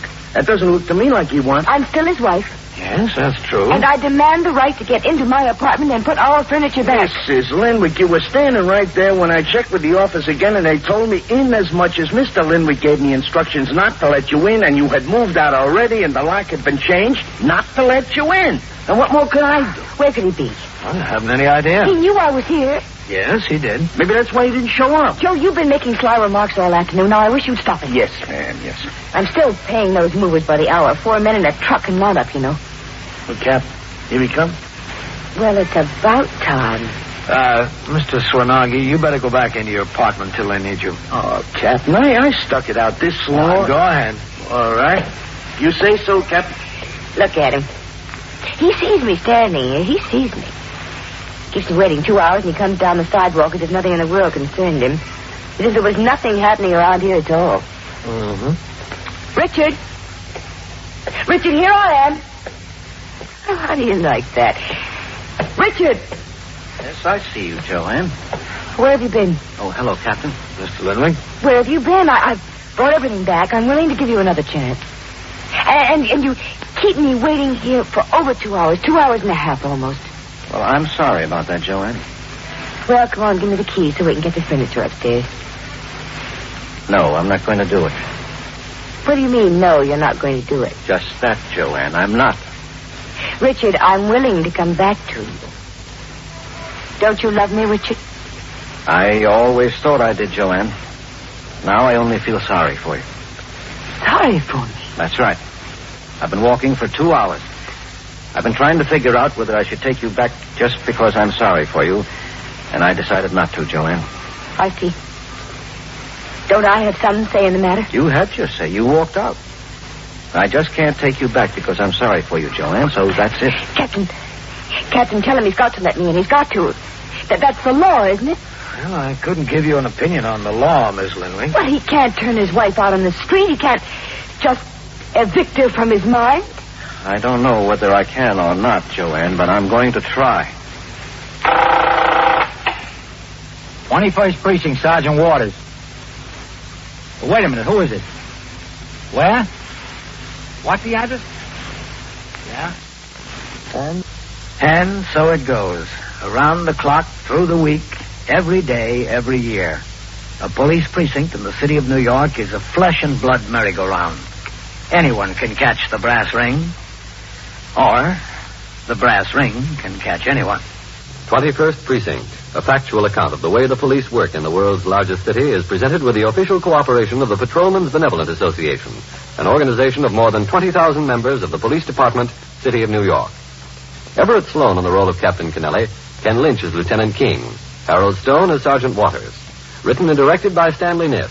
Produced for CBS Radio by John Ives. Art Hanna speaking. 21st Precinct has come to you through the worldwide facilities of the United States Armed Forces Radio and Television Service.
First Precinct, Sergeant Waters.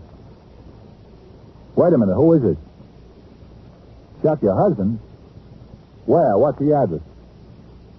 Yeah? Yeah?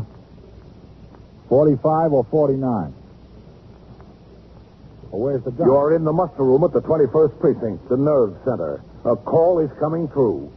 You will follow the action taken pursuant to that call from this minute until the final report is written in the 124 room at the 21st Precinct.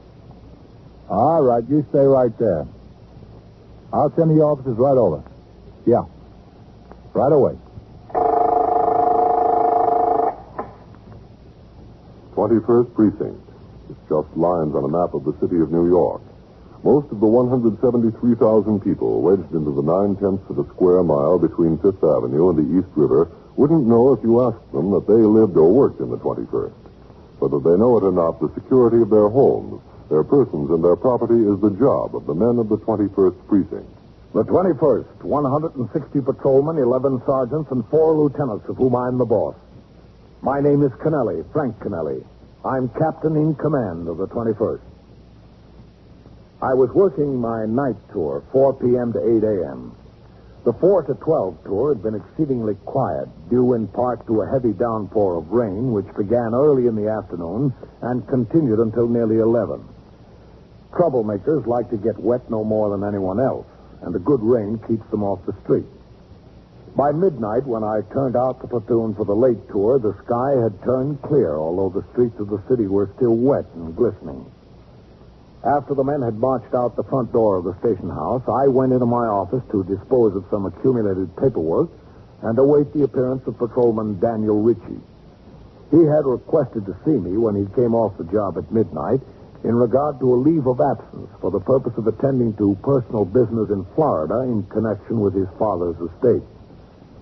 At 12:25 a.m., while I was so engaged, Sergeant Waters, who was supervising patrol, instructed his operator, Patrolman Elton Tyler, to pull their car to a stop at the curb near a call box on 1st Avenue, close to the northern boundary of the precinct.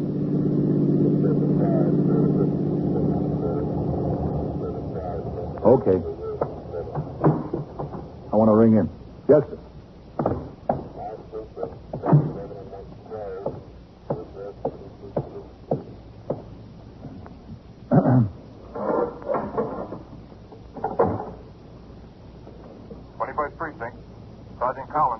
Sergeant Waters, box number 11.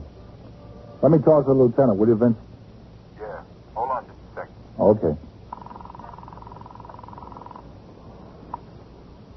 21st Precinct, Lieutenant Gorman.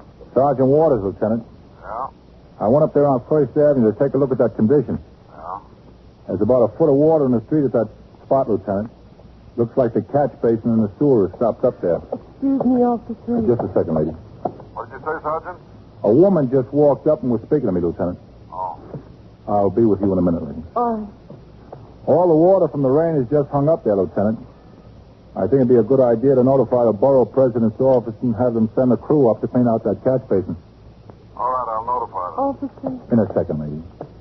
They ought to get up there as soon as they can, Lieutenant. The traffic's slopping around that water. Okay, I'll notify them right away. Yes, sir. Sergeant. Yes, sir? The detectives have a woman thief upstairs. Ring in about 15 minutes. You might have to ride down to the 19th and get a policewoman to search her. Yes, sir.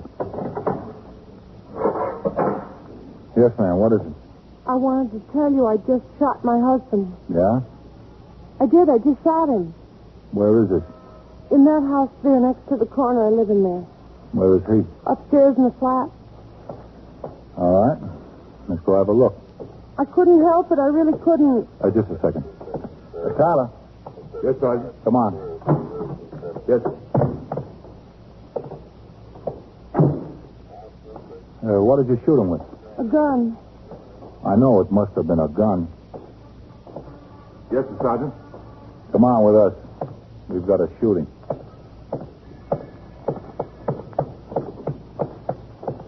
Yes. What kind of gun? A shotgun, I think you call it. You know, gun about this long. Is he dead? I don't know. I did it and I ran out of the house right away. I ran out of the house to get some help. We got no phone, you know. In here? Yes, that's right. Second floor. I'll get the door. Yeah. It's not locked. Didn't take my key. It's not locked. Why did you shoot him? I warned him, and he still came after me. I warned him to stay away from me. All right. Where is the shotgun? Upstairs. I left it upstairs. When did this happen? Just now, just a minute ago. I came out to call someone, call some help. Must not have been a very loud shotgun. Nobody in the building heard it. It was loud, all right. It was the loudest thing I ever heard. Which apartment up there? In the front. That one? Yeah. See, I left the door open when I ran out. Whose gun is it? His. All right, go ahead. I wish you'd go first. No, you go in. All right.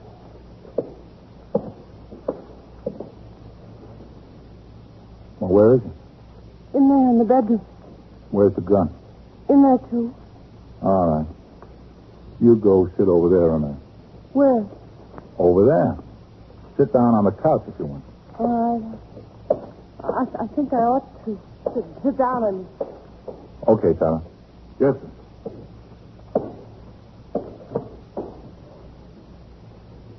Use your foot to push it all the way open. Okay, Sergeant.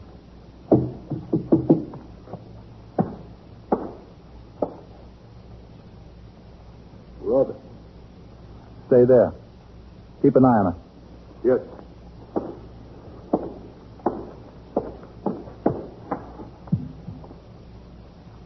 She shot him all right, but good. 12 gauge. Double-barrel shotgun. We'll leave it lay there. Head. Okay. She wasn't kidding. See? See what I mean? Yeah, I see. Go on down and ring in, Tyler. Tell them what we got. Yes, sir. Right away, Sergeant. Close that door. Yes, sir. Is he dead? I think so, yeah. Well, he couldn't say I didn't warn him. I warned him over and over again. That'll be in my favor, won't it, that I warned him? Lady, take my word for it. You'll need a lot more than that in your favor. On instructions of Sergeant Waters, Patrolman Tyler went downstairs to the street and walked to the police call box. From there, he notified Lieutenant Gorman, the desk officer of the homicide. Lieutenant Gorman, in turn, immediately informed the 21st Detective Squad and the Manhattan Communications Bureau. He then rang into my office and gave me what information he had obtained. I instructed him to have a car come by the station house to take me to the scene. As I walked out into the muster room, Detectives Novak and McInerney, who were on their way, stopped long enough to tell me that Lieutenant Matt King, the commander of the 21st Squad, had been called at his home, as is required in all homicides and all other serious crimes. In the meantime, the Communications Bureau dispatched an ambulance to the scene and notified the Manhattan East Homicide Squad, the New York County District Attorney's Office, the Medical Examiner, the Photographic Bureau of BCI, and, because a firearm was used, the Ballistics Bureau. In addition, 6 patrolmen from the 21st were sent to control the crowd of curious people who always gather on the sidewalk, and to keep back behind their doors other tenants of the building awakened by the excitement. When I arrived and started up the stairs to the second floor, an ambulance attendant from the Beth David Hospital passed me as he was going down. I continued on up. Who's down there, Vaquero? Eisman? Yes, Sergeant? Yeah. Get a 95 tag out of your car and bring it up here. Hello, Sergeant. What'd you say, Sergeant? Captain. A 95 tag. Get one out of your car and bring it up here. Okay, Sergeant. What the ambulance attendant have to say? The OA, Captain. Mm-hmm. Who's here? Only Novak and McInerney of the 21st Squad so far, Captain. Nobody's got here from the homicide squad yet. Want to take a look around? Yeah. Back there. Oh, just a second, Captain. Now, listen, you people. You were told to get inside your places and stay there. Now, get back in there. There's nothing to see here.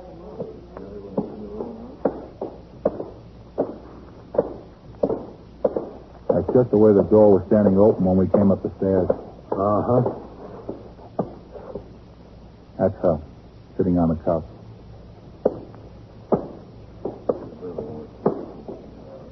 You want to talk to her, Captain? In a minute. Let's see in there first. Yes, sir.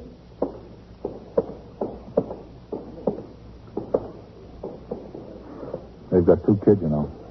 Where are they? At a fresh air camp. Girl 10, the boy 7. Rough. Yeah. She told me he came home about midnight. Said he was about 2/3 drunk. Yeah? Said he started after her, started to beat her. She ran in here, into the bedroom. She closed the door and pushed that chair up against it. She started pounding on it. Told him not to come in. Then she said he started pounding on the door harder. She went to the closet there and got the gun. She warned him if he came in, she was going to shoot him. Found he pushed the chair out from under the doorknob and came in. She fired. So right there. That's her story. Well, her aim was sure good. Yes, sir. All right, let's talk to her. Yes, sir. Hello, Captain. Tyler? Mrs. Whale, this is Captain Kennelly, commanding officer of the precinct. You, want to tell me how this happened, Mrs. Wheel? I told him how it happened. The sergeant here and the detectives asked me. I told them how it happened. I don't feel like telling it anymore. You're going to have to tell it a lot more times, Mrs. Wheel. What's your first name, Mrs. Wheel? Eva. How do you spell the last name? W-E-A-L-D. Your husband's name is Joe? Yes, that's right. I understand you have 2 children. Yes, Margaret and Joseph Jr. How old are they? She's 10, the boy's 7. Where are they? Well, they left Monday for a fresh air camp. They've been going for 2 years now. 2 weeks in the country. It's nice. Does them a lot of good. What happened tonight? Well, he was out drinking. He's an electrician. He gets off work 4:30 in the afternoon. He didn't show up for supper and didn't show up all night. Came home about 11:30, 11:45, something like that. All I asked him was where he was all night. And he started to push me around. I said, well, Joe, I'm not going to stand being pushed around anymore. So I fought back a little bit. That didn't stop him. He pushed me around some more, so I ran in there in the bedroom. I closed the door and I put the chair behind it. He started hitting on the door, and I yelled to him. I yelled, Joe, you're not going to touch me. You're not going to put your hands on me. He said he was going to kill me. So I went to the closet and got out the shotgun, and I said to him, I yelled through the door. I yelled, Joe, if you come in here, I'm going to kill you. I'm going to shoot you. So he did. And I did. How did you learn to shoot? Oh, I knew. He showed me. He always wanted to take me duck hunting. He always wanted me to go with him, but I never did. He just showed me how to use the gun. Was that the first time you ever fired it? Yes, that was the first time. Listen, what can they do to me, do you know? I got 2 kids to take care of. Can you tell me what they're going to do to me? Well, we don't decide that, Mrs. Wield. We just find out what happened and report it to the district attorney. He takes it up with the courts. We have nothing to say about what they do with you. Oh. He would have killed me if I didn't do it. You don't know him. He got wild, really wild all the time. You can ask anybody in the building here. They'll tell you. Yes, well, we'll find out all about it. What? His mother. Who's going to tell her? I don't want to do it. I don't want that job. Where does she live? A couple blocks from here, that's all, on York Avenue. What's her name? Mrs. Wield, too. Isabel Wield. Who's going to tell her? Will somebody from the police department do it? Yes. Somebody from the police department will do it. That's good. I wouldn't have nerve to face her. You had the nerve to shoot her son. I know, but that's different. You are listening to 21st Precinct, a factual account of the way police work in the world's largest city. Now, back to 21st Precinct and Captain Kennelly. Within a few minutes, 2 detectives from the Manhattan East Homicide Squad and a photographer arrived. Pictures of the body and the surrounding conditions were made from every possible angle. Lieutenant King, the ranking officer of the detective division on the job, began to dictate to a stenographer from the Homicide Squad an accurate description of the body, its position in the room, and all other physical details that might later be needed as evidence before the grand jury or in court. A deputy medical examiner appeared, and while he was making his examination of the body, a detective from the ballistics bureau arrived to take custody of the shotgun used in the homicide. The deputy medical examiner made a preliminary report that death was due apparently to a shotgun charge in the chest and ordered the body taken to Bellevue for an autopsy. While awaiting the arrival of the morgue wagon, a detective took fingerprints of the deceased. And finally, Patrolman Elton Tyler, the first officer on the scene, made a search of the body, removed all property except clothing, and placed a UF-95 identification tag around the wrist. The body was then removed to the morgue. Meanwhile, detectives of the 21st Squad and the Homicide Squad began the investigation by questioning Mrs. Wield and some of her neighbors. At 10 minutes past 2 in the morning, when all that could be accomplished at the scene of the homicide was done, Lieutenant King ordered Mrs. Wheel taken to the station house. As Patrolman Tyler, the arresting officer, and Detective Novak accompanied her to the 21st Squad office on the second floor, Lieutenant King leaned against the filing cabinet and watched them enter. Over here, Mrs. Wheel. Where? Oh, over here. Do you want me? Yes, that's right. Hello, Tyler. Hello, Lieutenant. We met over at your place. I'm Lieutenant King. Yes, Come into my office, please. Novak, Mac, let's go. Yes, sir. Tyler. Yes, sir. Inside, Mrs. Wheel. Just have a seat right there. Yes. Yeah, that's fine. Shut the door, Tyler. Yes. Mrs. Wheel, you know you're in serious trouble. I don't care. I really don't care. There are a few things I'd like to get I straight. told you everything I remember. Mrs. Wheel, I'm interested to know how your husband could chase you around the house, threaten to beat you up, threaten to kill you, throw furniture at you, pound on the door. I'd like to know how he could do all these things and be so quiet about it. None of your neighbors on either side of you, or upstairs or downstairs, heard a thing. How do you account for that? I don't know how to account for it. All that racket he was making, chasing you around and threatening you, seems probable that someone should have heard it, doesn't it? Well, when I fired the shotgun, that made a lot of noise. Nobody heard that either. Oh. They didn't, did they? You didn't find anybody heard that? I'd like you to tell me something else. Yes. When this officer here came up the stairs, when he came up with Sergeant Waters, the door to the bedroom was closed almost all the way. Isn't that right, Tyler? Yes, sir, Lieutenant, that's right. Sergeant had me use my foot to open it the rest of the way. He didn't want me to touch the doorknob. Mrs. Wheel, did you close that door when you came out of the bedroom? I don't know. I don't remember. No, it was closed. It was closed. I must have closed it. Mrs. Wheel, there's something else I'd like to get straight. Please, I'm very tired. It's awfully late. It's the middle of the night. I'm tired, too, Mrs. Wheel. We're all here at this hour on account of you. All right. What I was going to ask about is this. It's not very clear exactly when your husband got home. What time was it? I told you, 11:30, 11:45, and he was drunk, very drunk.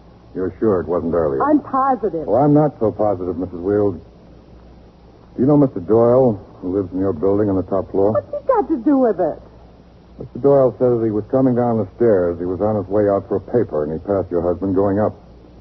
Mr. Doyle said that was about 10 o'clock. I don't care what Mr. Doyle says. Mr. Doyle says he distinctly remembers the time. He waited until the end of a radio program before he went out for a paper. Told you, I don't care what Mr. Doyle said. Joe didn't get home till 11:30 or 11:45. Besides, what difference does it make? I told you I killed him. There's no argument about that, is there? No. Told you I did, and I told you why I did. But I can't understand why nobody heard it. Why nobody heard either the fight or the shot. But maybe they're all deaf. Listen, what about my kids? What happens to them? Is somebody going to go up to the fresh air camp after them? Or maybe they'd better stay there. That'd probably be best. Probably. Do you have anyone that could take care of them? No, I've got nobody. Nobody at all. What about your mother-in-law?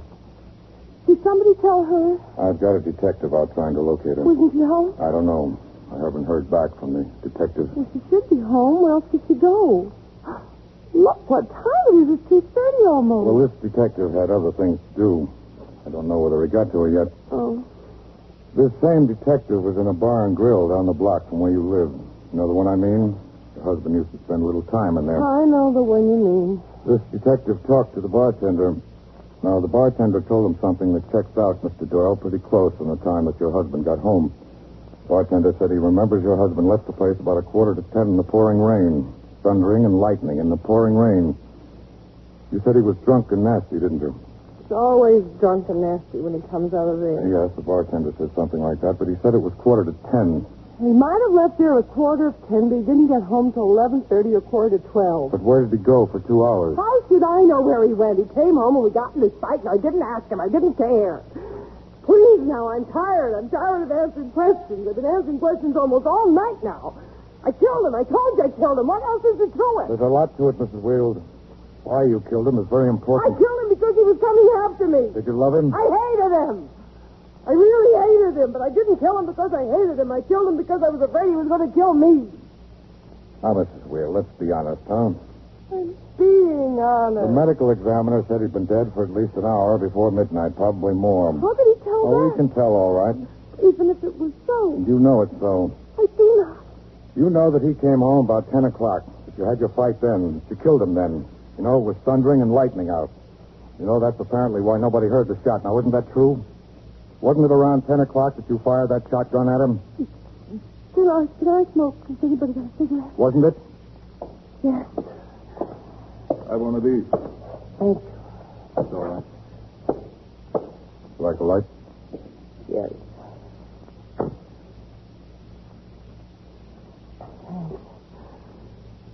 Now, why did you tell us that you killed him about midnight when it was really about 10 o'clock? I don't know. Sounds kind of silly, I guess. As long as I killed him, why should I try to keep it a secret? What did you do between 10 o'clock and nearly 12:30 when you came downstairs and told the officers? I just sat there. I just sat there in the room. I just sat there and thought about the 11 years I've been married to him, and kids and the place we live in, and being drunk all the time. And his mother. I just sat there and thought about it. For 2 hours, you just sat and thought? No, not all the time. Sometimes I just sat. I didn't think. Were you worried that you killed him or sorry? I wasn't sorry. I wasn't even worried, not at all. I just couldn't think of anything that I could say to his mother. I tried to think of something to tell her, but I couldn't think of a thing, so I just sat there. For over 2 hours. With your husband's body in the next room. Well, yeah. But the important thing was I couldn't think of anything to tell his mother. I don't wonder. I don't see what there is you could tell her. The interrogation of Mrs. Wield continued. In the meantime, I had been out on patrol of the precinct. At 1 a.m., a fire truck responding to an alarm had collided with a taxicab on Lexington Avenue, and 2 firemen were slightly injured. I had been out with the battalion chief of the fire department looking over the scene of the accident and assisted him in gathering the information he needed for his report. It was after 4 a.m. when I returned to the station house, where Lieutenant Gorman was desk officer and Sergeant Waters was on telephone switchboard duty as I walked around to sign the blotter. 21st Precinct, Sergeant Waters. Sergeant? Hello, Captain. Red, what's doing? Nothing much, Captain. All right, bring them in. Oh, did they book that Mrs. Wield on the homicide yet? No, sir, not yet. Well, Lieutenant, Yes. Coley's on his way into the house with a set of keys left in the ignition of a parked car. Okay. All right, Red. Yes, sir, Captain. All right, Coley. Come on in with the keys. Sergeant. Oh, yes, sir, Captain. Have we got somebody on a fixer tonight over where that upholstery company fire was? Yes, sir. Underwood is on a job there. I'd like to talk to you, if you don't mind. You'll have to make inquiries over here, ma'am. I don't want to make inquiries. I want to talk to him, the captain. Lady, the desk officer will take care of you. The lieutenant. I saw a lieutenant upstairs. He didn't give me any satisfaction. I want to talk to a captain. You're a captain, aren't you? Yes, that's right. I'm Mrs. Wield. Mrs. Isabel Wield. It was my son she shot. She shot him in cold blood. Well, the case is in the hands of the detectives, Mrs. Wield. I don't care whose hands it's in. That lieutenant upstairs wouldn't give me any satisfaction. So I want to talk to you. What is it you want to talk to me about, Mrs. Wield? They wouldn't let me talk to her. They wouldn't even let me see her.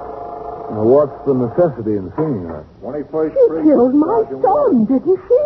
There's an investigation in progress, Mrs. Wield. That lieutenant had her up there in that little office upstairs, and he wouldn't even let me go in and talk to her. Well, you can see her in court tomorrow morning. Tomorrow morning I'll be busy making funeral arrangements and busy getting those children, my grandchildren, out of that fresh air camp.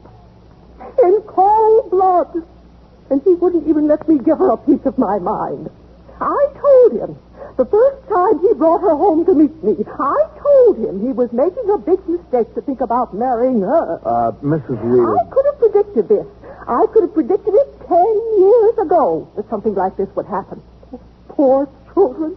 And poor me to raise a boy so that he could shoot him down in cold blood. Look, there's no use talking to me, Mrs. When Wield. that detective knocked on my door and told me who it was, I knew something like this had happened.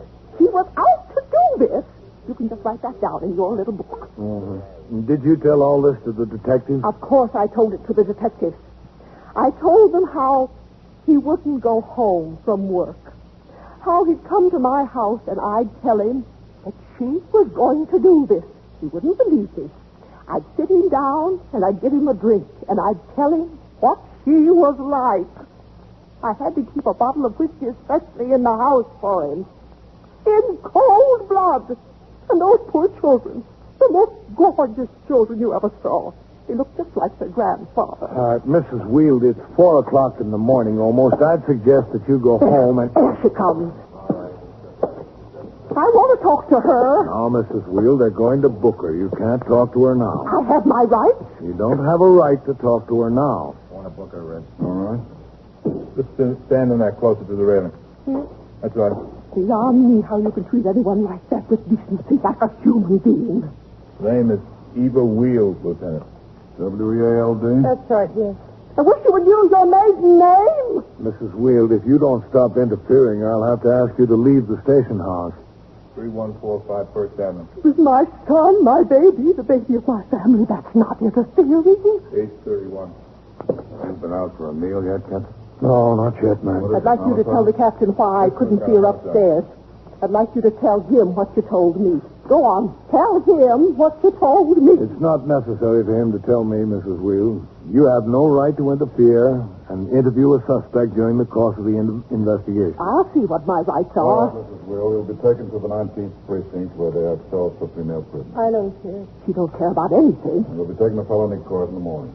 Meantime, you're entitled to have us make 3 telephone calls for you. There's nobody I want to call? There's nobody that would talk to her. All right, wait in the back room with us, darling. Yes, sir. Right this way, Mrs. Wield. Well, how do you like that? She didn't even have the decency to say hello to me. Not even the decency to do that. After she shot down my son in cold blood. The way she describes it, Mrs. Wield, it wasn't exactly cold blood. No? I'd like to know what it was then. Well, that's up to the courts to determine. A lot they know. To kill a woman's son like that. It was the same as if she'd taken that gun and aimed it at me. Just the same. It's a good thing you weren't there, Mrs. Wield. She might have done just that. 21st Precinct, Sergeant Waters. Sitting on a ledge where? A man or a woman? Yeah? Yeah? What floor? What floor? Well, if she threatened to jump? Yeah? Yeah? And so it goes, around the clock, through the week, every day, every year. A police precinct in the city of New York is a flesh and blood merry-go-round. Anyone can catch the brass ring, or the brass ring can catch anyone. 21st Precinct, a factual account of the way the police work in the city of New York.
First Precinct, Sergeant Waters.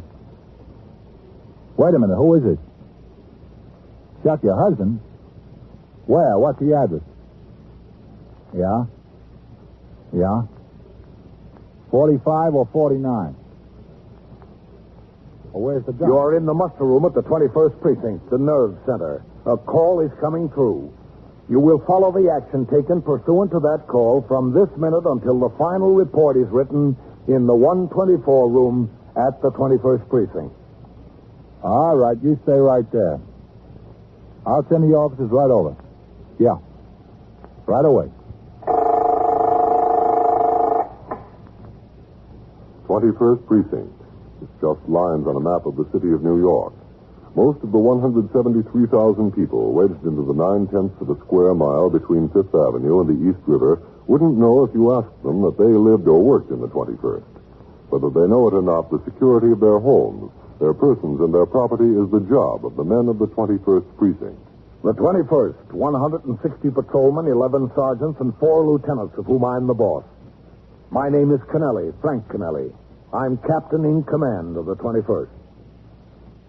I was working my night tour, 4 p.m. to 8 a.m. The 4 to 12 tour had been exceedingly quiet, due in part to a heavy downpour of rain, which began early in the afternoon and continued until nearly 11. Troublemakers like to get wet no more than anyone else, and a good rain keeps them off the street. By midnight, when I turned out the platoon for the late tour, the sky had turned clear, although the streets of the city were still wet and glistening. After the men had marched out the front door of the station house, I went into my office to dispose of some accumulated paperwork and await the appearance of Patrolman Daniel Ritchie.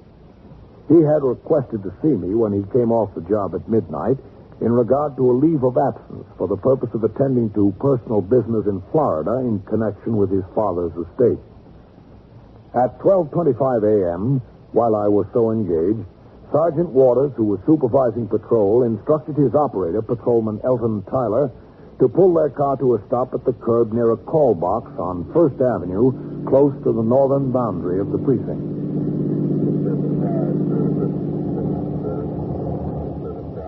Okay. I want to ring in. Yes, sir.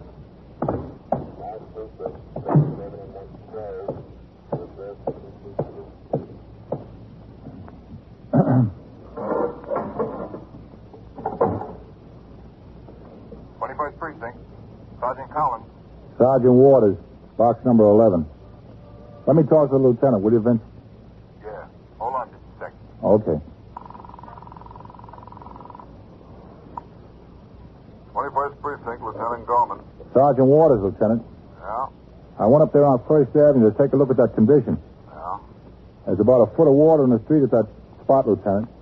Looks like the catch basin in the sewer is stopped up there. Excuse me, officer. Just a second, lady. What did you say, Sergeant? A woman just walked up and was speaking to me, Lieutenant. Oh. I'll be with you in a minute, lady. Oh. All the water from the rain is just hung up there, Lieutenant. I think it'd be a good idea to notify the borough president's office and have them send a crew up to clean out that catch basin. All right, I'll notify them. Officer. In a second, lady. They ought to get up there as soon as they can, Lieutenant. The traffic's slopping around that water. Okay, I'll notify them right away. Yes, sir. Sergeant. Yes, sir?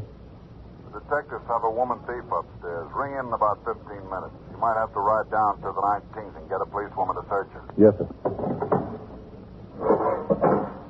Yes, ma'am. What is it? I wanted to tell you I just shot my husband. Yeah? I did. I just shot him. Where is it? In that house there next to the corner. I live in there. Where is he? Upstairs in the flat. All right. Let's go have a look. I couldn't help it. I really couldn't. Just a second. Tyler. Yes, Sergeant. Come on. Yes. What did you shoot him with? A gun. I know it must have been a gun. Yes, Sergeant. Come on with us. We've got a shooting.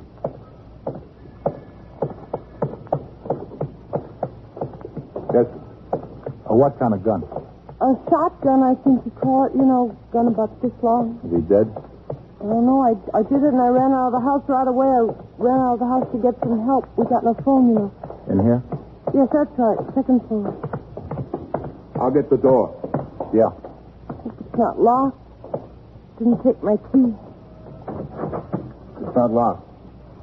Why did you shoot him? I warned him, and he still came after me. I warned him to stay away from me. All right. Where is the shotgun? Upstairs. I left it upstairs. When did this happen? Just now, just a minute ago. I came out to call someone, call some help. Must not have been a very loud shotgun. Nobody in the building heard it. It was loud, all right. It was the loudest thing I ever heard. Which apartment up there? In the front. That one? Yeah. See, I left the door open when I ran out. Whose gun is it? His. All right, go ahead. I wish you'd go first. No, you go in. All right.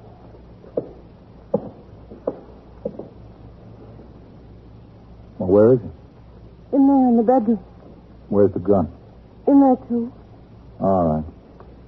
You go sit over there a minute. Where? Over there. Sit down on the couch if you want. All right. I think I ought to. Sit down and... Okay, Tyler. Yes, sir.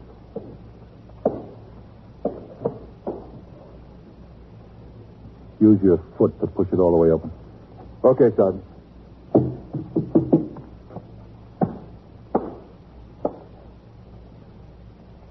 Good. Stay there. Keep an eye on her. Yes.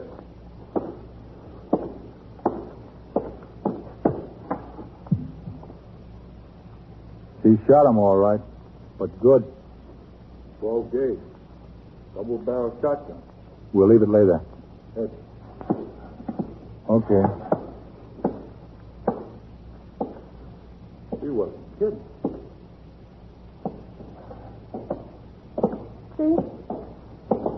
See what I mean? Yeah, I see. Go on down and ring in, Tyler. Tell them what we got. Yes, sir. Right away, Sergeant. Close that door. Yes, sir. Is he dead? I think so, yeah. Well, he couldn't say I didn't warn him. I warned him over and over again. That'll be in my favor, won't it, that I warned him? Lady, take my word for it. You'll need a lot more than that in your favor. On instructions of Sergeant Waters, Patrolman Tyler went downstairs to the street and walked to the police call box. From there, he notified Lieutenant Gorman, the desk officer of the homicide. Lieutenant Gorman, in turn, immediately informed the 21st Detective Squad and the Manhattan Communications Bureau. He then rang into my office and gave me what information he had obtained. I instructed him to have a car come by the station house to take me to the scene. As I walked out into the muster room, Detectives Novak and McInerney, who were on their way, stopped long enough to tell me that Lieutenant Matt King, the commander of the 21st Squad, had been called at his home, as is required in all homicides and all other serious crimes. In the meantime, the Communications Bureau dispatched an ambulance to the scene and notified the Manhattan East Homicide Squad, the New York County District Attorney's Office, the Medical Examiner, the Photographic Bureau of BCI, and, because a firearm was used, the Ballistics Bureau. In addition, 6 patrolmen from the 21st were sent to control the crowd of curious people who always gather on the sidewalk, and to keep back behind their doors other tenants of the building awakened by the excitement. When I arrived and started up the stairs to the second floor, an ambulance attendant from the Beth David Hospital passed me as he was going down. I continued on up. Who's down there, Vaquero? Eisman? Yes, Sergeant? Yeah. Get a 95 tag out of your car and bring it up here. Hello, Sergeant. What'd you say, Sergeant? Captain. A 95 tag. Get one out of your car and bring it up here. Okay, Sergeant. What the ambulance attendant have to say? DOA, Captain. Mm-hmm. Who's here? Only Novak and McInerney of the 21st Squad so far, Captain. Nobody's got here from the homicide squad yet. Want to take a look around? Yeah. Back there. Oh, just a second, Captain. Now, listen, you people. You were told to get inside your places and stay there. Now, get back in there. There's nothing to see here.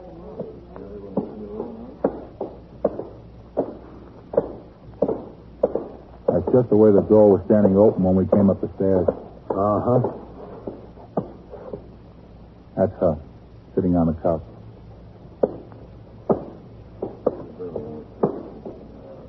You want to talk to her, Captain? In a minute. Let's see in there first. Yes, sir.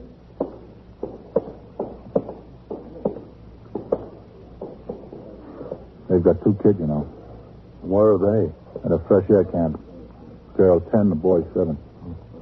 Rough. Yeah. Told me he came home about midnight. Said he was about 2/3 drunk. Yeah? Said he started after her, started to beat her. She ran in here, into the bedroom. Closed the door and pushed that chair up against it. She started pounding on it. Told him not to come in. Then she said he started pounding on the door harder. She went to the closet there and got the gun. She warned him if he came in, she was going to shoot him. Finally pushed the chair out from under the doorknob and came in. She fired. So right there. That's her story. Well, her aim was sure good. Yes, sir. All right, let's talk to her. Yes, sir. Hello, Captain. Tyler? Mrs. Wheel, this is Captain Kennelly, commanding officer of the precinct. You, want to tell me how this happened, Mr. Wheel?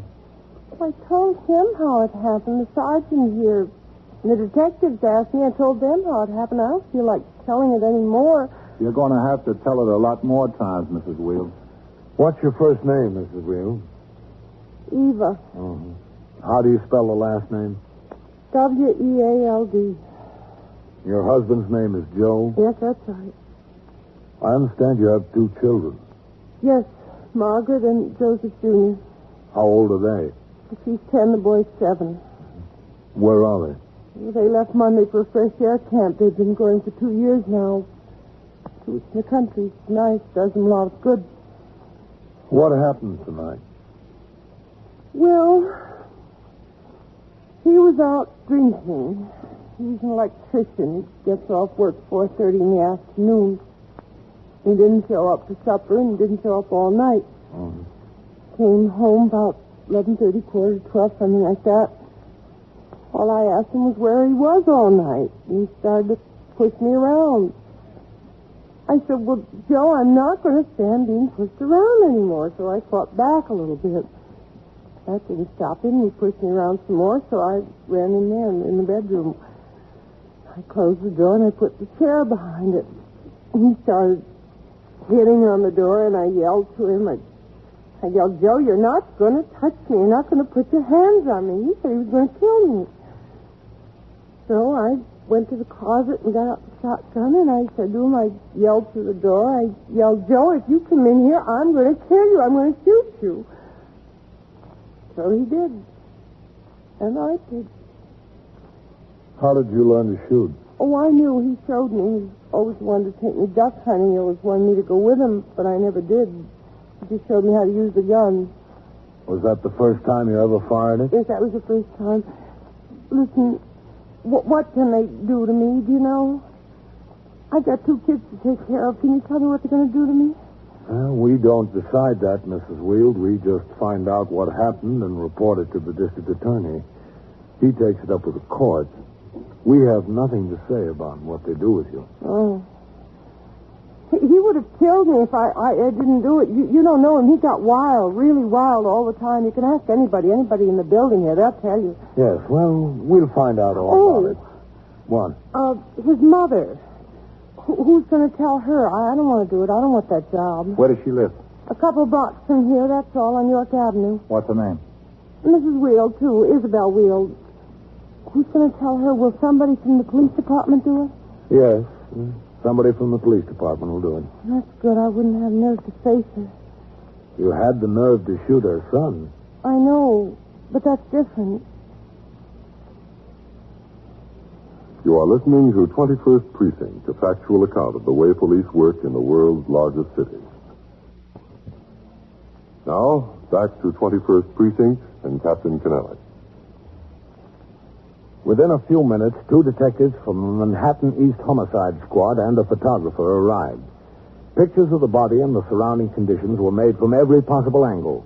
Lieutenant King, the ranking officer of the detective division on the job, began to dictate to a stenographer from the Homicide Squad an accurate description of the body, its position in the room, and all other physical details that might later be needed as evidence before the grand jury or in court. A deputy medical examiner appeared, and while he was making his examination of the body, a detective from the ballistics bureau arrived to take custody of the shotgun used in the homicide. The deputy medical examiner made a preliminary report that death was due apparently to a shotgun charge in the chest and ordered the body taken to Bellevue for an autopsy. While awaiting the arrival of the morgue wagon, a detective took fingerprints of the deceased. And finally, Patrolman Elton Tyler, the first officer on the scene, made a search of the body, removed all property except clothing, and placed a UF-95 identification tag around the wrist. The body was then removed to the morgue. Meanwhile, detectives of the 21st Squad and the Homicide Squad began the investigation by questioning Mrs. Wield and some of her neighbors. At 10 minutes past 2 in the morning, when all that could be accomplished at the scene of the homicide was done, Lieutenant King ordered Mrs. Wield taken to the station house. As Patrolman Tyler, the arresting officer, and Detective Novak accompanied her to the 21st Squad office on the second floor, Lieutenant King leaned against the filing cabinet and watched them enter. Over here, Mrs. Wills. Where? Oh, over here. Do you want me? Yes, that's right. Hello, Tyler. Hello, Lieutenant. We met over at your place on Lieutenant Yes, King. I remember. Come into my office, please. Novak, Mac, let's go. Yes, sir. Tyler. Yes, Inside, Mrs. Wills. Just have a seat right there. Yes. Yeah, that's fine. Shut the door, Tyler. Yes. Mrs. Wills, you know you're in serious trouble. I don't care. I really don't care. There are a few things I'd like to get I straight. told you everything I remember. Mrs. Wills, I'm interested to know how your husband could chase you around the house, threaten to beat you up, threaten to kill you, throw furniture at you, pound on the door. I'd like to know how he could do all these things and be so quiet about it. None of your neighbors on either side of you, or upstairs or downstairs, heard a thing. How do you account for that? I don't know how to account for it. All that racket he was making, chasing you around and threatening you, seems probable that someone should have heard it, doesn't it? Well, when I fired the shotgun, that made a lot of noise. Nobody heard that either. Oh. Did they? You didn't find anybody heard that? I'd like you to tell me something else. Yes. When this officer here came up the stairs, when he came up with Sergeant Waters, the door to the bedroom was closed almost all the way. Isn't that right, Tyler? Yes, sir, Lieutenant, that's right. Sergeant had me use my foot to open it the rest of the way. He didn't want me to touch the doorknob. Mrs. Wield, did you close that door when you came out of the bedroom? I don't know. I don't remember. No, it was closed. It was closed. I must have closed it. Mrs. Wield, there's something else I'd like to get straight. Please, I'm very tired. It's awfully late. It's the middle of the night. I'm tired, too, Mrs. Wield. We're all here at this hour on account of you. All right. What I was going to ask about is this. It's not very clear exactly when your husband got home. What time was it? I told you, 11:30, 11:45, and he was drunk, very drunk. You're sure it wasn't earlier? I'm positive. Well, I'm not so positive, Mrs. Wield. Do you know Mr. Doyle, who lives in your building on the top floor? What's he got to do with it? Mr. Doyle said that he was coming down the stairs. He was on his way out for a paper, and he passed your husband going up.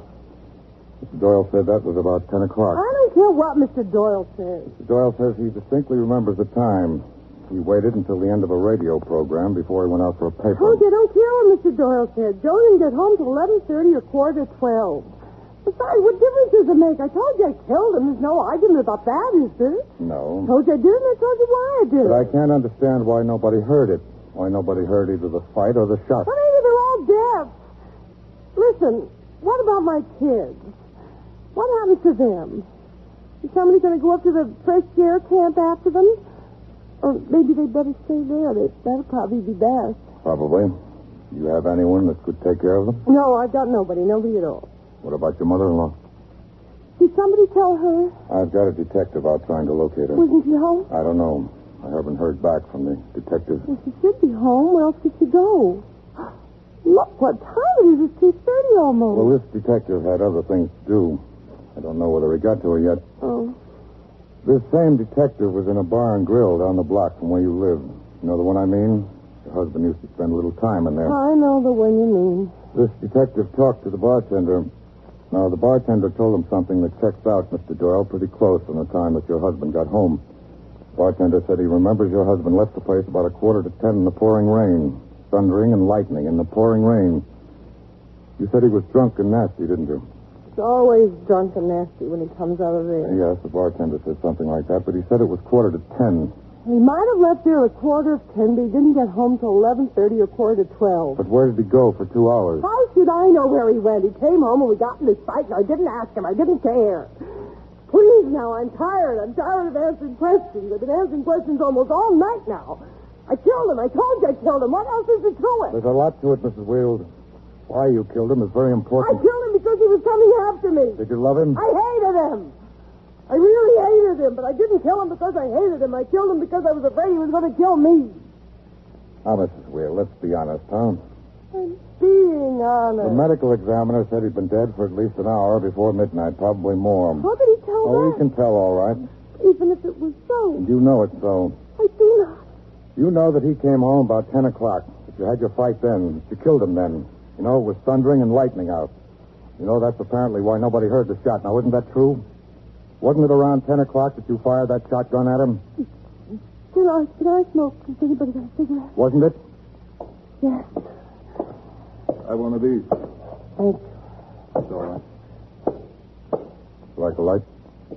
Yes.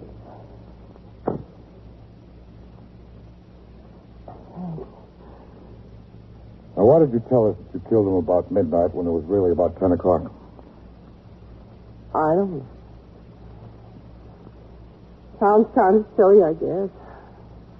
As long as I killed him, why should I try to keep it a secret?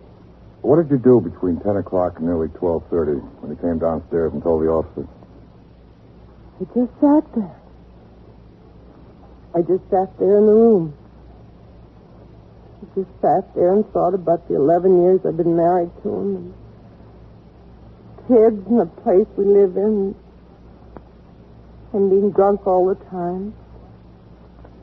And his mother. I just sat there and thought about it. For 2 hours, you just sat and thought? No, not all the time. Sometimes I just sat. I didn't think. Were you worried that you killed him or sorry? I wasn't sorry. I wasn't even worried, not at all. I just couldn't think of anything that I could say to his mother. I tried to think of something to tell her, but I couldn't think of a thing, so I just sat there. For over 2 hours. With your husband's body in the next room. Well, yeah. But the important thing was I couldn't think of anything to tell his mother. I don't wonder. I don't see what there is you could tell her. The interrogation of Mrs. Wield continued.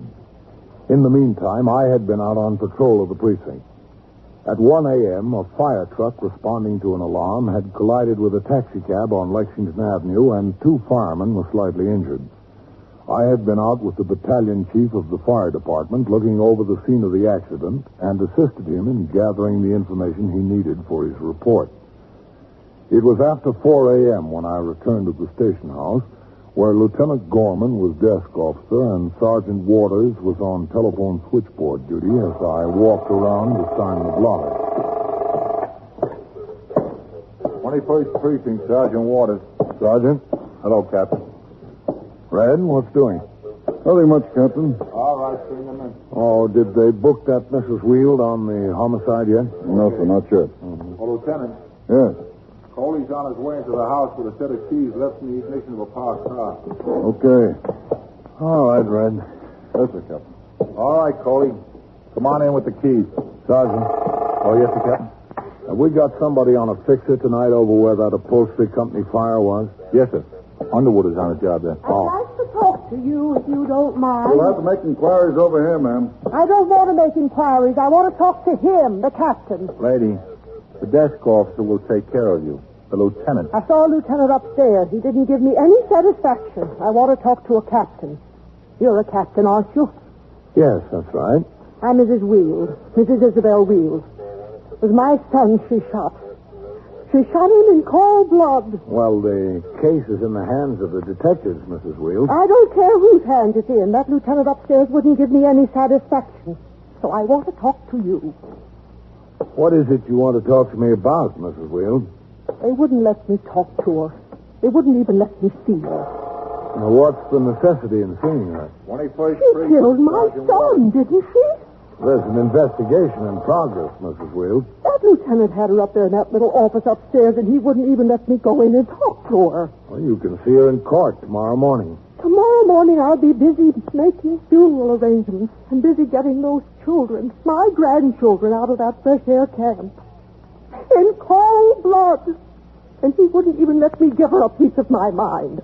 I told him, the first time he brought her home to meet me, I told him he was making a big mistake to think about marrying her.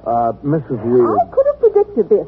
I could have predicted it 10 years ago that something like this would happen. Poor children. And poor me to raise a boy so that he could shoot him down in cold blood. Look, there's no use talking to me, Mrs. When Wheeler. that detective knocked on my door and told me who it was, I knew something like this had happened. He was out to do this. You can just write that down in your little book. Mm-hmm. Did you tell all this to the detectives? Of course I told it to the detectives. I told them how he wouldn't go home from work. How he'd come to my house and I'd tell him that she was going to do this. He wouldn't believe me. I'd sit him down and I'd give him a drink and I'd tell him what she was like. I had to keep a bottle of whiskey especially in the house for him. In cold blood. And those poor children, the most gorgeous children you ever saw. They looked just like their grandfather. Mrs. Wheeler, it's 4 o'clock in the morning almost. I'd suggest that you go home and... There she comes. I want to talk to her. Now, Mrs. Wheeler, they're going to book her. You can't talk to her now. I have my rights. You don't have a right to talk to her now. I want to book her, Red. All right. Just stand in there closer to the railing. That's right. Beyond me how you can treat anyone like that with decency, like a human being. Name is Eva Wheels, Lieutenant. W-E-A-L-D? That's right, yes. I wish you would use your maiden name. Mrs. Wheeler, if you don't stop interfering, I'll have to ask you to leave the station house. 3145 First Avenue. With my son, my baby, the baby of my family, that's not interfering. 831. You've been out for a meal yet, Captain? No, not yet, man. I'd like you to tell the captain why I couldn't see her upstairs. I'd like you to tell him what you told me. Go on. Tell him what you told me. It's not necessary for him to tell me, Mrs. Wheels. You have no right to interfere and interview a suspect during the course of the investigation. I'll see what my rights are. Mrs. Wheels, you'll be taken to the 19th Precinct where they have cells for female prisoners. I don't care. She don't care about anything. You'll be taken to felony court in the morning. Meantime, you're entitled to have us make 3 telephone calls. There's nobody I want to call? There's nobody that would talk to her. All right, wait in the back room with her, Tyler. Yes, sir. Right this way, Mrs. Wheels. Well, how do you like that? She didn't even have the decency to say hello to me. Not even the decency to do that. After she shot down my son in cold blood. The way she describes it, Mrs. Wheels, it wasn't exactly cold blood. No? I'd like to know what it was then. Well, that's up to the courts to determine. A lot they know. To kill a woman's son like that. It was the same as if she'd taken that gun and aimed it at me. Just the same. It's a good thing you weren't there, Mrs. Wheels. She might have done just that. 21st Precinct, Sergeant Waters. Sitting on a ledge where? A man or a woman? Yeah? Yeah? What floor? What floor? Well, if she threatened to jump? Yeah? Yeah? And so it goes, around the clock, through the week, every day, every year. A police precinct in the city of New York is a flesh and blood merry-go-round. Anyone can catch the brass ring, or the brass ring can catch anyone. 21st Precinct, a factual account of the way the police work in the city of New York.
name is Kennelly, Frank Kennelly.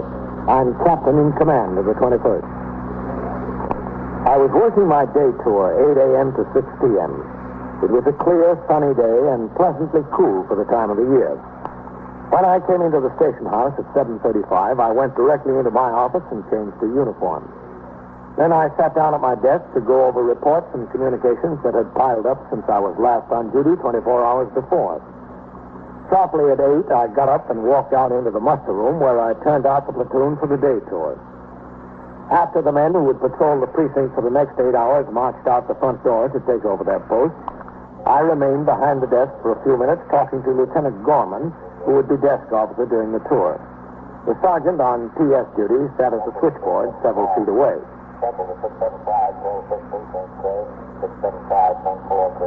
What time will you have to be there, Red? It's a famous at 10 a.m., Captain. I ought to leave here about 9:30. I don't know what they have to subpoena me down at the grand jury for. In that case, anyway. Well, I suppose they want to definitely establish what property he had on his person when he was arrested. Yes, sir. 21st Precinct. Who's taking the desk when you leave? Okay. Well, Captain Sergeant Collins is taking the desk. Sergeant Waters will supervise patrol, and we're bringing in Underwood for PSC. Okay. I should be back before noon. Excuse me, who am I supposed to see? What's the trouble, man?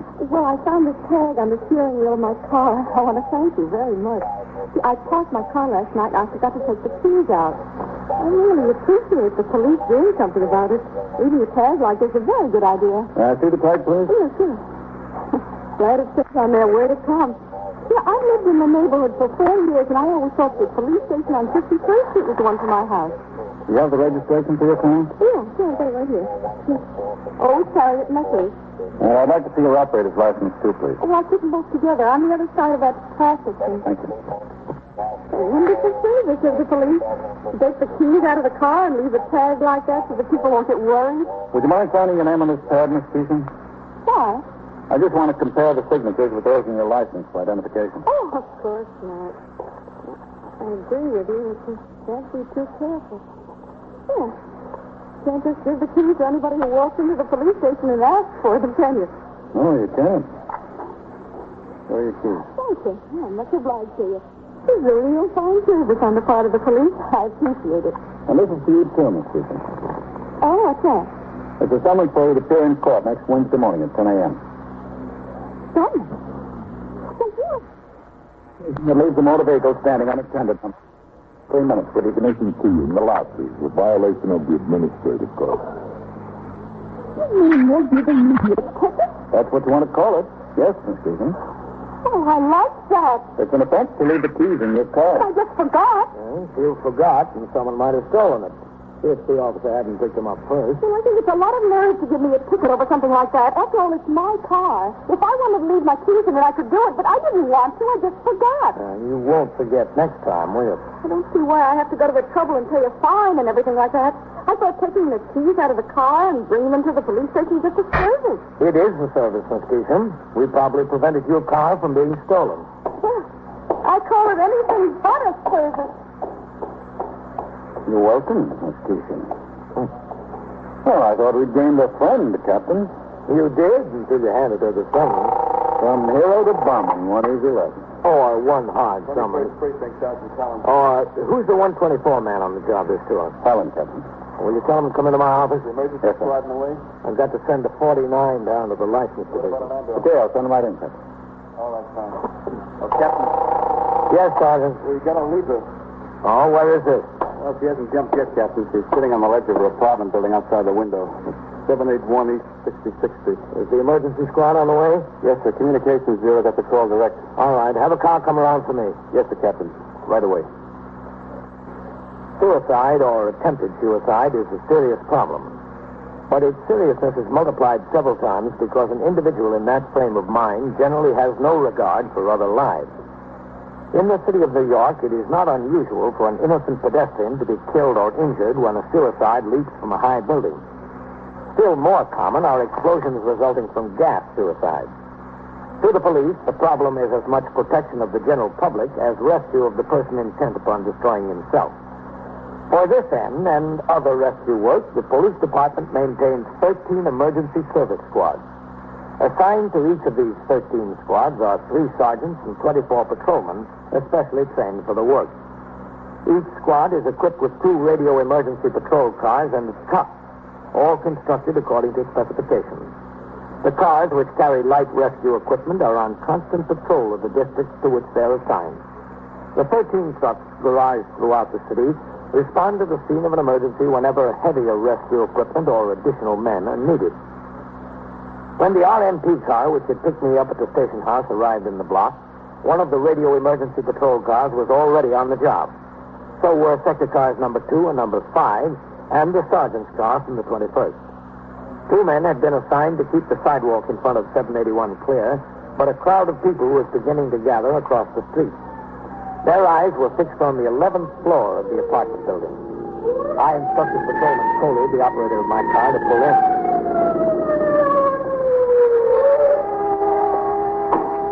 All right. Get busy over there, Coley. Help keep those people back. Go on, get across the street. Sergeant Waters. Now, go on, get across the street. This is no place for you. Get over there. Hello, Captain. How long has she been sitting there, Sergeant? It's 10 after 8, Captain. What floor is that? The 11th. What about LifeNet? I just came downstairs to check and see what's holding up the emergency truck, Captain. We'll get the nets up as soon as they get here. You want to come up? Yeah. Her name is Mrs. Elizabeth Wolsey. Neighbor told me she's about 50 years old. All right, get on the job over there. Don't let the people walk down this way, will you? Go on. Okay, Captain. Go ahead, Captain.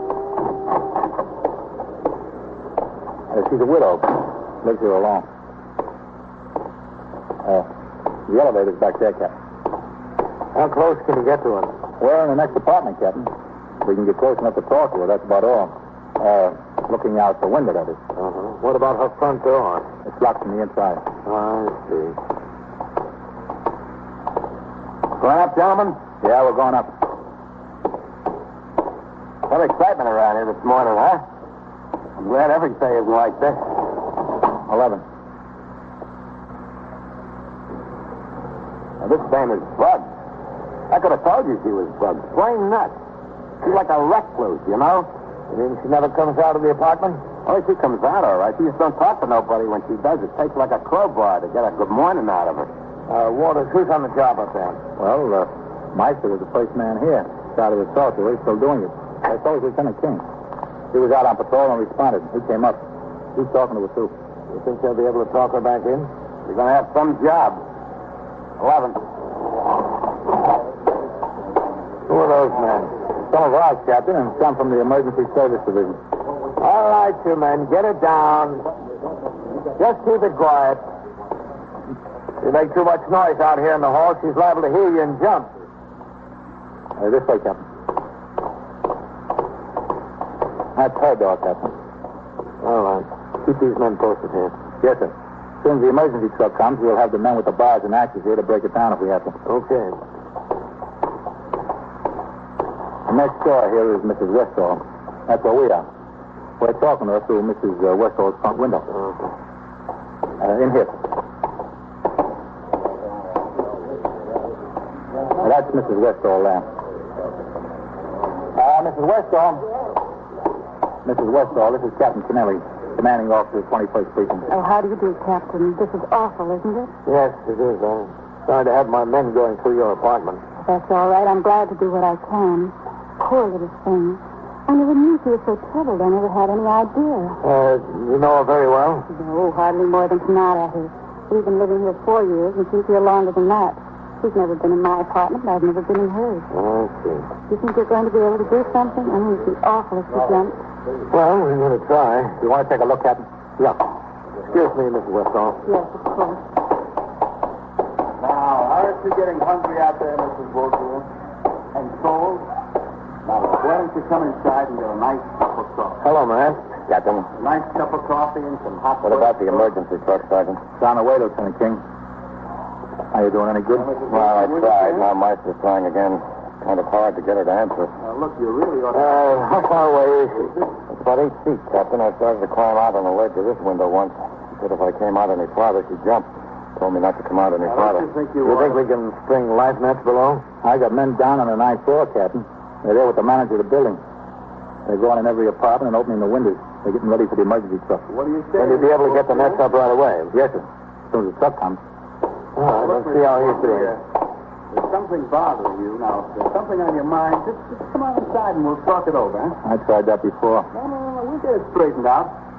Now, look, you've got the whole police department on your side, Mrs. Woolsey. All of it. Now, if you've got any real problems, why, we can even get the commissioner up here. You see, the captain came. The captain came to help you. Well, he's here now. Look, would you like to talk to the captain? Maybe he can help you, huh? All right? Just a second. Captain Millie, I think she'll talk to you. All right. Here's the captain, Mrs. Woolsey. This is the boss, Captain Kennelly. Now, he can solve all your problems for you. Go ahead, Captain. I got your leg. Okay. Watch it, Captain. You better hold on. Yeah, I'm all right. Mrs. Woolsey, this is the captain, the boss of the whole precinct. How do you do, Miss Woolsey? Sorry to cause you all this trouble, Captain. That's all I wanted to tell you. Well, why don't you come inside and we'll talk about it? No, I'm going to jump. I don't care to live anymore. There's just nothing left, that's all. I just don't care to live anymore. Well, I don't think there's any problem that can't be straightened out. Not mine. I just don't know what to do about mine. What's that? More policemen? Yes, I think so. There's so much trouble and such a problem. I just have to jump. If I jump, I won't be any more of a problem. Well, that's not so. It might be a worse problem for many people. No, I'm going to jump. Goodbye. Goodbye, Captain. Miss Woolsey. Yes. It'd be a great favor to me if you didn't. But I should. It would be a great favor. Well, I have to think about it. But I can't promise you anything. All right, Miss Woolsey. You go ahead and think about it. You are listening to 21st Precinct, a factual account of the way police work in the world's largest city. Mrs. Woolsey, apparently demented, remained on the ledge outside her apartment on the 11th floor of the East 66th Street building. Her door was locked from the inside, and we feared an attempt to break it down would cause her to jump. Officers could get only within about 8 feet of her by leaning out the window of the apartment next door. For nearly an hour, Lieutenant King, commander of the 21st Detective Squad, Patrolman Meister, and I talked to her in shifts, attempting to coax her back into her apartment. All of our pleas were fruitless. In the meantime, specially constructed rope life nets, 20 by 25 feet, were strung from windows on the 9th floor of the building, directly below the point where Mrs. Woolsey was perched. If she jumped, she would hit the net. But the sergeant in charge of the emergency service squad on the job informed me there was considerable chance that the nets would not hold because of lack of adequate support from above. 38 police officers from the 21st Detective Squad, the 21st Precinct, the 19th Precinct, Traffic Precinct F, and the Emergency Service Division were assigned to various tasks, both on the streets and in the building. For instance, 4 ESD patrolmen stood at the door to Mrs. Woolsey's apartment with axes and crowbars ready to break the door down. An ambulance from Metropolitan Hospital was standing by. In the apartment next door, Lieutenant King and I were close to the window while Patrolman Meister leaned way out to talk to the woman. You might sit there all day, Captain. Well, that'd be better than jumping, man. What, Mrs. Woolsey? The last ledge sitter we had, we lost, didn't we? Yeah. Where was that? One on Fifth Avenue, wasn't it? Yeah, I think so, man. What kind do you have? No, Harry, Woolsey. Yes, Sergeant. Come on over here, Harry. All right. The elevator man, Captain. Oh, what is it? We got a telegram this morning, Mr. Woolsey. Would you like to go back inside? Well, why didn't you tell us this before? I just remembered. Well, how'd you know it was for her? Look, if you go The Western Union boy asked me where she was. Mr. Elizabeth Woolsey. You took him up there? Yes, sure. I took him up. Well, it'd be kind of hard to light sitting out there. Get one of my men on the job. Let him check Western Union. Yeah, that's a good idea, Matt. You can try. Sergeant, grab hold of Meister's legs here, will you? Yes, sir. You better get back to the elevator, Harry. Okay, yeah, I'm going. I'll get someone right on it, Captain. Daddy, stay there. I want to talk to you. This is getting to be a rough one, Captain. Yep. Who? She wants to talk to somebody else, I think. Yeah, he's right here, Mrs. Woolsey. Do you want him to come out? All right, now you stay there. I'll get him to come right out. Now you stay there. Just don't move. That's right. wants to talk to you, Captain. Okay. He's coming out, Mrs. Woolsey. I got you, Captain. Go ahead. You want to talk to me, Mr. Woolsey? I got tired talking to him. Well, why don't you go back inside and you can talk to all of us? I really don't want to go back inside. I really want to jump. That's all I want to do is jump, but I'm scared. I want to die, but I'm scared. Well, that's a good sign that you're scared. Nothing to be ashamed of. Nobody that wants me. Nobody that needs me. It wouldn't make any difference to anyone. No one at all. It would make a difference to you, wouldn't it? No. Wouldn't even make any difference to me. I'm going to jump. I think I'm going to jump right now. Right now. Now, wait a minute, Miss Woolsey. I'm wasting your time. I'm wasting everybody's time. I'm just making a fool out of myself. I'm throwing you to plain school right now. Goodbye, Captain. Thank you. Who was that telegram from, Mrs. Woolsey? What telegram? The one you got this morning. You know everything, don't you? You know, I got the telegram, you know, enough to put those ropes down there. If a person wants to do away with them, so you should just let them go ahead and do it. I don't see what business it is of the police anyway. Well, we're only trying to help you. You're not trying to help me. Trying to keep me from doing what I want to do. That's not helping. How did you know I got a telegram? Oh, the detectives found it out. How did they find it out? Well, that's their job to find out things. Oh, that's right, I forgot. Who is it from? No, I'm not going to tell you that. I don't have to tell you that. It's none of your business. Oh, all right, if that's the way you feel about it. It's from my son, Ernest. Oh? I don't know why you're making such a fuss about it, because I'll be dead. The whole thing will be all over. What are all those people doing down there? If they leave someone alone, don't they have any respect for someone's privacy? It's certainly where they make a spectacle out of themselves, isn't it? Yes, it is. Standing on the street like that, just making a spectacle of themselves. My son isn't coming here. Isn't he? No. That's what he said in his telegram. Oh, I see. He lives in California, you know. Oh, yes. I haven't seen him 4 years. He wanted me to come out to California. I would have gone too, except that I'm afraid to fly. I don't like the trains either. I just can't ride on a train. I get very sick riding on trains. Sicker than I'd be in an airplane. I guess only I've never been in one. Is anything like this looking down now? This isn't so bad. Looking down's really very nice. Well, an airplane's a little bit more comfortable, I think, Mrs. Woolsey. I couldn't fly. I just couldn't fly. This smoke coming out of the chimneys over there. They ought to do something about that because it ruins my curtains. You know how much heat there is in my curtains all the time. Well, I'd like to see those curtains, Miss Woolsey. My wife complains about a lot of soot on hers, too. Well, why don't you open up the door and let me look at them? No, I couldn't do that. I'm going to jump. It's 4 years since you've seen your son. Is that right? Yes. How did you know? Well, tell me the detective found that out, too. He was in Washington. He was coming to New York to see me. Expected to see me, but he said he couldn't. Got to fly back to California to her. Telegram said if he could come, he'd telephone from the airport, but he won't come. He's not going to. The police can make a lot of money. Not very much, no. How much? Well, why don't you go back inside, Miss Woolsey? We can sit down and have a nice long talk about this and the soot and everything else. No, tell me how much you make. I'd like to know. Well, Captain makes $6,800. Is that all? Not very much, is it? Oh, it's all right. How much does he make? Well, who's that, Miss Woolsey? Policeman, the one that was just talking to me. Oh, Patrolman Marcy? I don't know what his name is. I just told how much does he make? Well... No, don't you tell me. I'd like him to tell me himself. Oh, I can tell you. Well, you might lie to me. I want him to tell me. I'd like him to tell me. All right. Marcy. Tell me the truth now. He wants to talk to you. All right, Mrs. Woolsey. I'm here. What is it you want, Mrs. Woolsey? I got you, Marcy. Go on. Have any luck with her, Captain? No, she talks about everything but going in. We're working on that telegram, Captain. Yeah, it's from her son. Oh, was it? Did he tell you that? Yeah. He was supposed to come visit her, and he can't make it. No? You handling there, Sergeant? Yes, sir. I got a good hold on him. Do you think that's the reason she went out on the ledge, Captain? Well, it could be, man. She said she hasn't seen him in 4 years. He was supposed to come visit her today. And the telegram said he couldn't. But he tried to let her down lightly. He said if he could make it, he'd call her from the airport. Uh-huh. I think I've got an idea, man. What, Captain? Whose apartment is this? Mrs. Westall. No, yeah. Miss Westall. What's the idea? Captain. Well, maybe, yeah. That's good.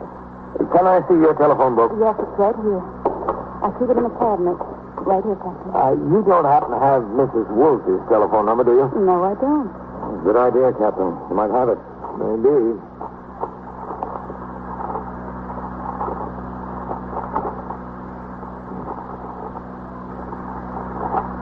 Next page. Yeah, there it is. Butterfield 81598. What do you need her phone number for? Well, we don't have time to explain it now, Mr. Westall, but can we use your phone in a minute? Yes, sure, if you want to. Okay, Matt, come on. Let's go talk to those emergency servicemen in the hall. All right. Might work. Well, something's got to.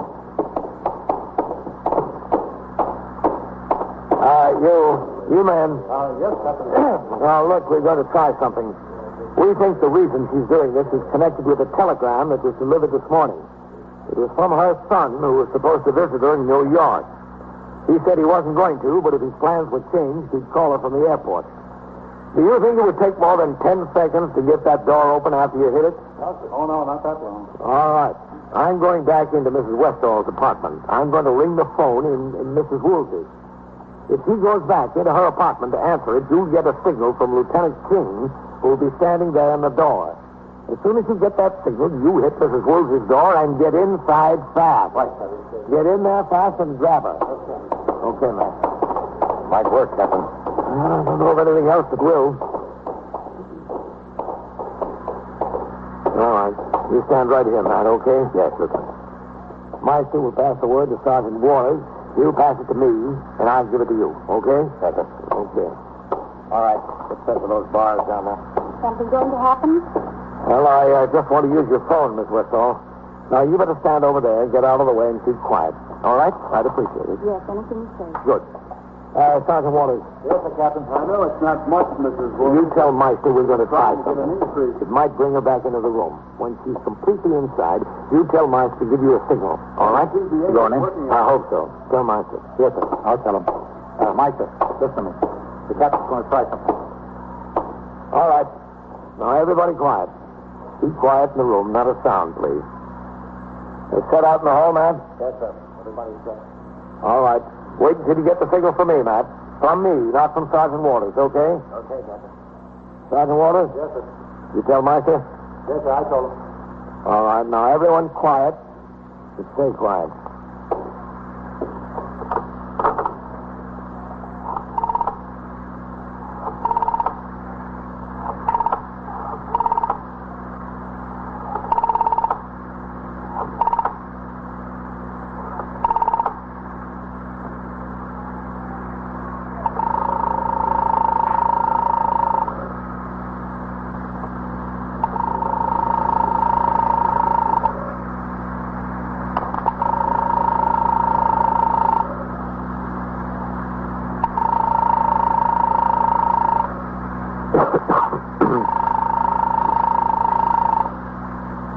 This is going to try.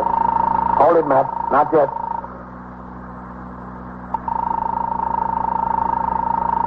He's in, Captain.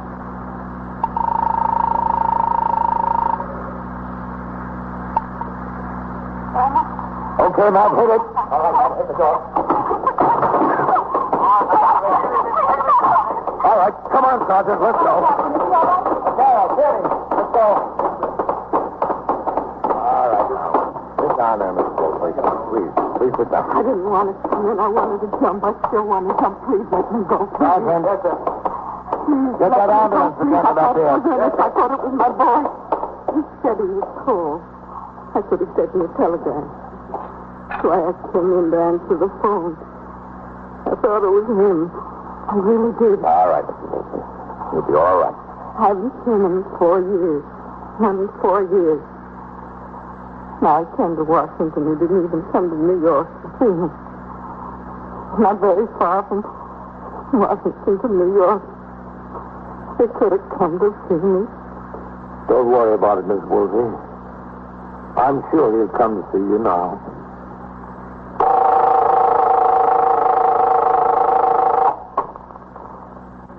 21st Precinct, Sergeant Waters. Yeah? Well, where is he?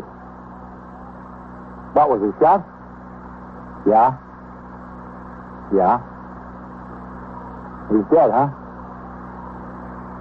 Well, I gotta send the ambulance anyway to pronounce him DOA. Oh, was there a weapon around there? Did you look? And so it goes. Around the clock, through the week, every day, every year. The police precinct in the city of New York is a flesh and blood merry-go-round. Anyone can catch the brass ring. Or the brass ring can catch anyone.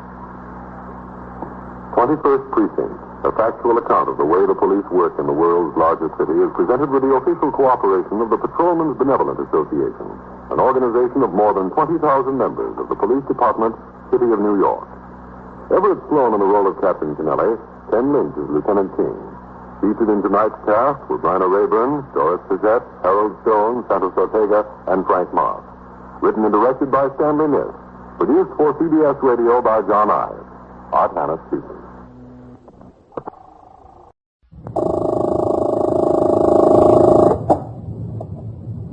"21st Precinct, Sergeant Waters." Yeah, where is this? What, was he shot? Yeah? Yeah? He's dead, huh? Well, I gotta send the ambulance anyway to pronounce him DOA. You're in the muster room at the 21st Precinct, the nerve center. A call is coming through. You will follow the action taken pursuant to that call from this minute until the final report is written in the 124 room at the 21st Precinct. Yeah, all right. I'll make the notifications. You just sit tight until the detectives get there. Okay. Yeah. 21st Precinct.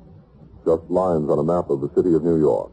Most of the 173,000 people wedged into the 9/10 of the square mile between Fifth Avenue and the East River wouldn't know if you asked them that they lived or worked in the 21st. Whether they know it or not, the security of their homes, their persons, and their property is the job of the men of the 21st Precinct. The 21st, 160 patrolmen, 11 sergeants, and 4 lieutenants, of whom I'm the boss. My name is Kennelly, Frank Kennelly. I'm captain in command of the 21st. I had been off duty since completing my night tour, and I was not due back on the job until 8 the following morning. At midnight, the 12 to 8 platoon was turned out by Lieutenant Gorman, the desk officer.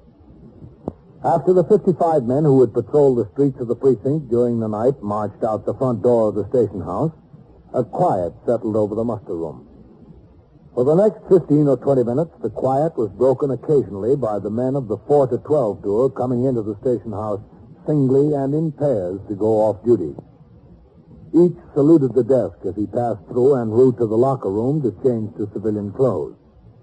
Then, as the men reached their posts and began to ring in on the 22 police call boxes scattered throughout the precinct, the telephone switchboard, manned by Sergeant Waters, started to hum at intervals.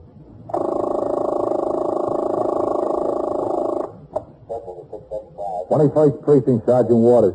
Patrolman Farrell, box 11. Okay, Farrell. There's a body of a man on the loading platform of a laundry over here. Yeah? It looks like he was shot, Sergeant, once right between the eyes and again in the chest. Where's that? Well, it's the Sunningdale Laundry, 672 East 80th Street. Under the loading platform? That's right, sir. It's open to the street. I went in there to try the freight door, and I saw the feet sticking out from under the platform. At first, I thought it was a drunk, then I put my light on his face. Is the weapon there? No, sir, I couldn't find any weapon. What is he, a bum? No, he looks pretty well dressed to me, Sergeant. He's a man of about, 65, 70. All right. Get back on the job. I'll send someone right over there. Yes, sir. Lieutenant. Yes. That was Farrell ringing in. He found a body of a man under the loading dock of a laundry at 672 East 80th Street. He thought it was a drunk at first. Yeah? Said the man was apparently shot twice, once between the eyes and again in the chest. No sign of a weapon. All right. Give me communications bureau on here. You notify the detective. Yes, sir. Okay, Lieutenant. Hello, CB. Lieutenant Gorman at the 21st. We got what looks like a homicide at 672 East 80th Street. No, a gunshot, apparently. Uh-huh. So. 21st Squad, Detective Vitale. Okay. This is Sergeant Waters on TS, Vitale. Yes, Sergeant.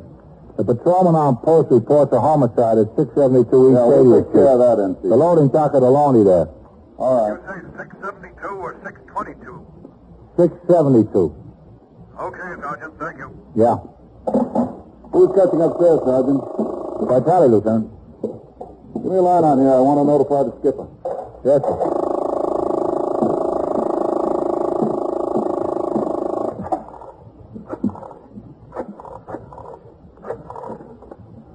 Figures, Lieutenant. Been too quiet around here. Yeah.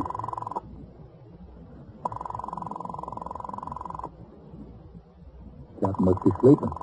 Yeah. Hello. Captain Kennelly? Yes? Lieutenant Gorman, Captain. Oh, what have you got? A man shot and killed, Captain. Yeah, where? 672 East 80th Street, the loading dock of the laundry there. The cop on the post saw the body. He thought it was a drunk. The man was dead. Well dressed. Well, looked like a bullet hole through his head and another one through the chest. Any identification? No, sir, not yet. All right, send the car for me. Yes, sir, right away, Captain.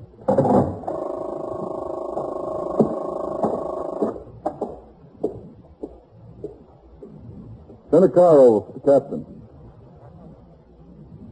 While the car was en route to pick me up at my home, detectives of the 21st Squad and the Manhattan East Homicide Squad were beginning to arrive at the scene of the homicide.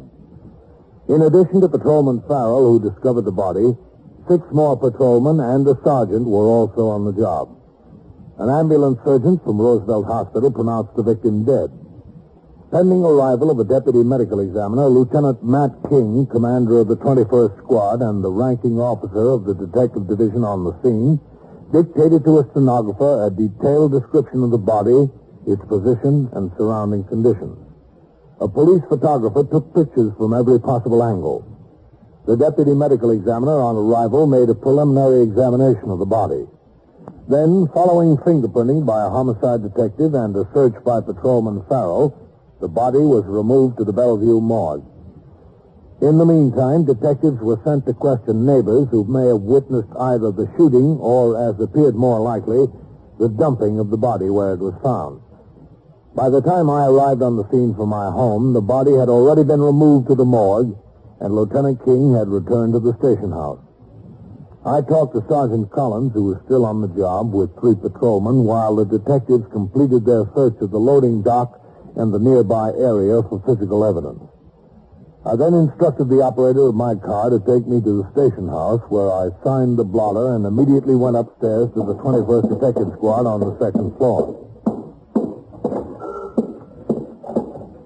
21st Squad, Detective Vitale. Where's Lieutenant King, Novak? Oh, he's in his office, Captain. Okay, thanks. We've got the Jersey State Police trying. All right, we'll see what we can do. Captain Kennelly. Come in, Captain. Okay, thanks. Hello, Matt. Well, I hear you've got a heavy one, man. That's what it looks like, Captain. Any identification on Yes, him? sir. We think his name is Edward L. Burgess, Burgess, 71 years old. Mm-hmm. He got an auto registration showing address of 316 New Era Drive, Marble Hill, New Jersey. Uh-huh. Vitale. Yes, sir.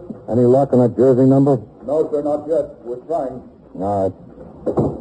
Got a postcard addressed to him on 23rd Street. 2 addresses and an automobile, and we're standing still. Well, at least at 4:30 in the morning, Matt, the press and the brass aren't breathing down your neck wanting the answers to a lot of questions. Yes, sir. They don't have the answers to. Any money in his pocket?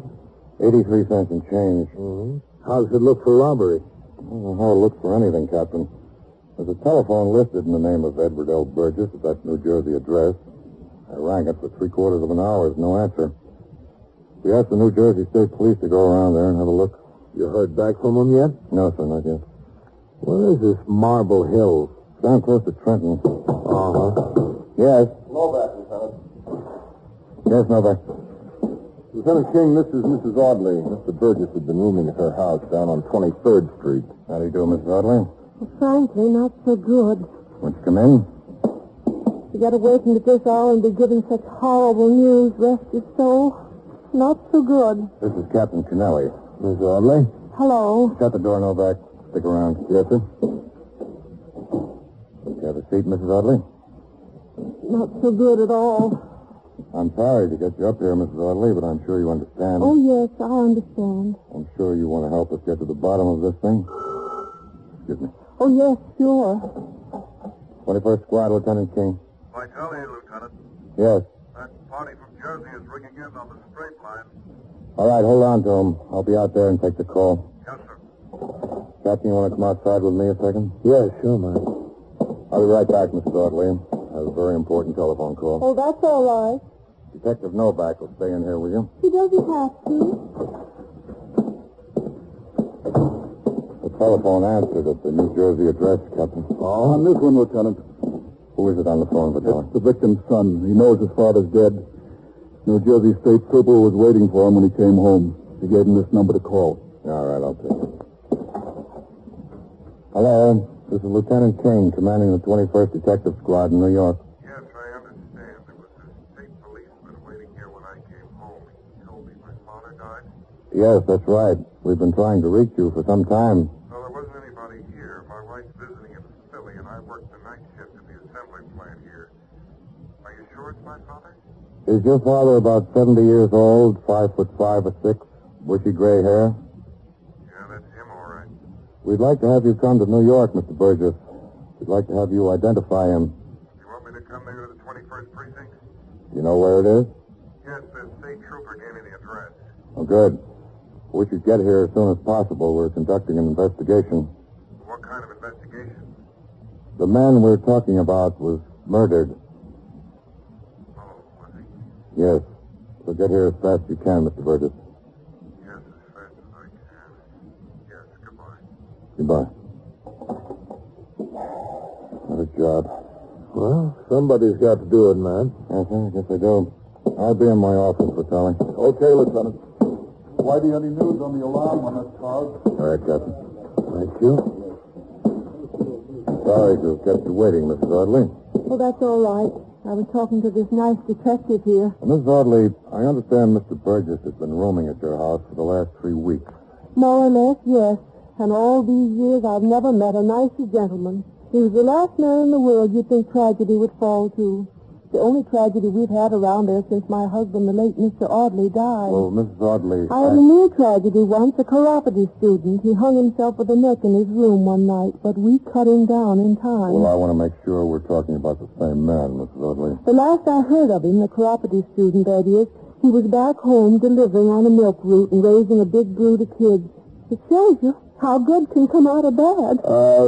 Do you know why Mr. Burgess has come to New York? Oh, yes, to take treatment from a doctor. He was suffering from sciatica, poor man. Did he have any particular friends that you know of?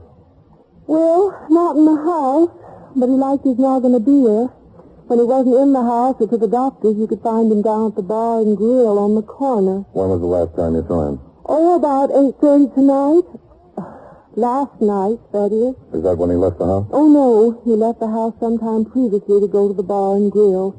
Hope you don't mind my mentioning the fact that he liked his nip. No, it's all right. The reason I mention it is because of my late husband. Poor man. He liked to drink, too. A pint of whiskey every day of his life, except the last, that is. He got hit with a streetcar too early in the morning to finish it. Well, if he had already left the house, Mrs. Audley, when was it you saw him last? Well, as I said, about 8:30. I happened to be looking out the window, and there came poor Mr. Burgess on his way home from the bar and grill, just struggling along on account of his ailment, not the beer. He didn't return to the house? Oh, no, he got into the car. Whose car? His car, Mr. Burgess's. He generally kept it parked at the curb there. And drove away? Oh, no, he didn't drive. The other one did the driving. What other one? The one that was waiting at the car. A man? His son. Mr. Burgess' son? Well, that's what it looked like to me. His son, Carl. Let me get this straight. Mr. Burgess walked down the sidewalk toward the house, and when he got to his car, his son was waiting there? Well, it certainly looked like his son. Have you seen Mr. Burgess' son previously? Oh, yes, on 2 or 3 occasions. When he brought Mr. Burgess to move in, and once more, at least once more. You're positive it was Mr. Burgess' son? Absolutely positive. Well, I couldn't swear to it. But I'm absolutely positive. Absolutely positive.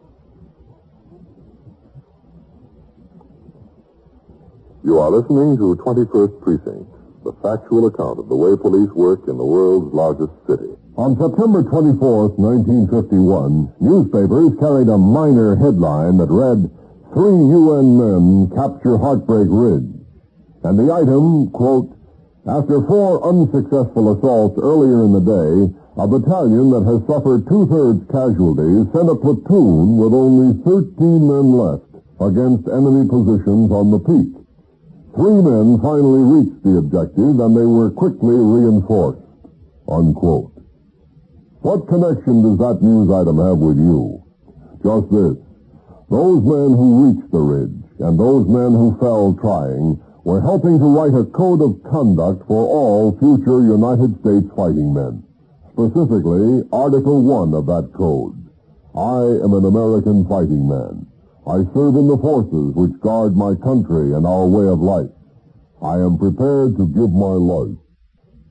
Now back to 21st Precinct and Captain Kennelly. The first 24 hours in a homicide investigation are priceless to detectives. The memory of witnesses is short, and as each hour passes, the trail grows colder.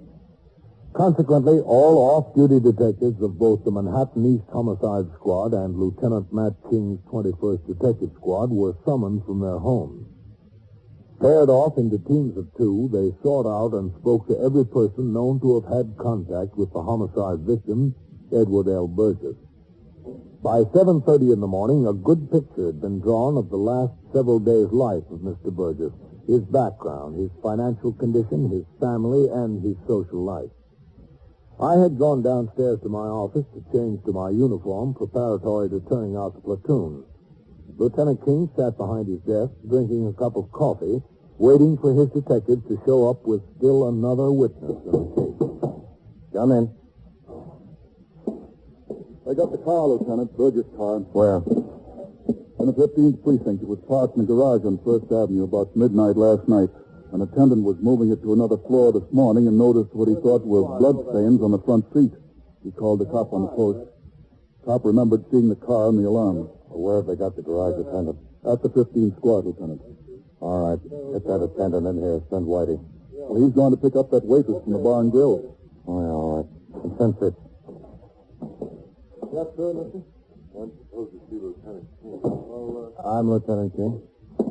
Oh, my name's Carl Burgess. We were wondering what happened to you, Mr. Burgess. Come into my office? Yeah, thanks. Callie. Right with you, Lieutenant. Go ahead, Mr. Burgess. Thank you.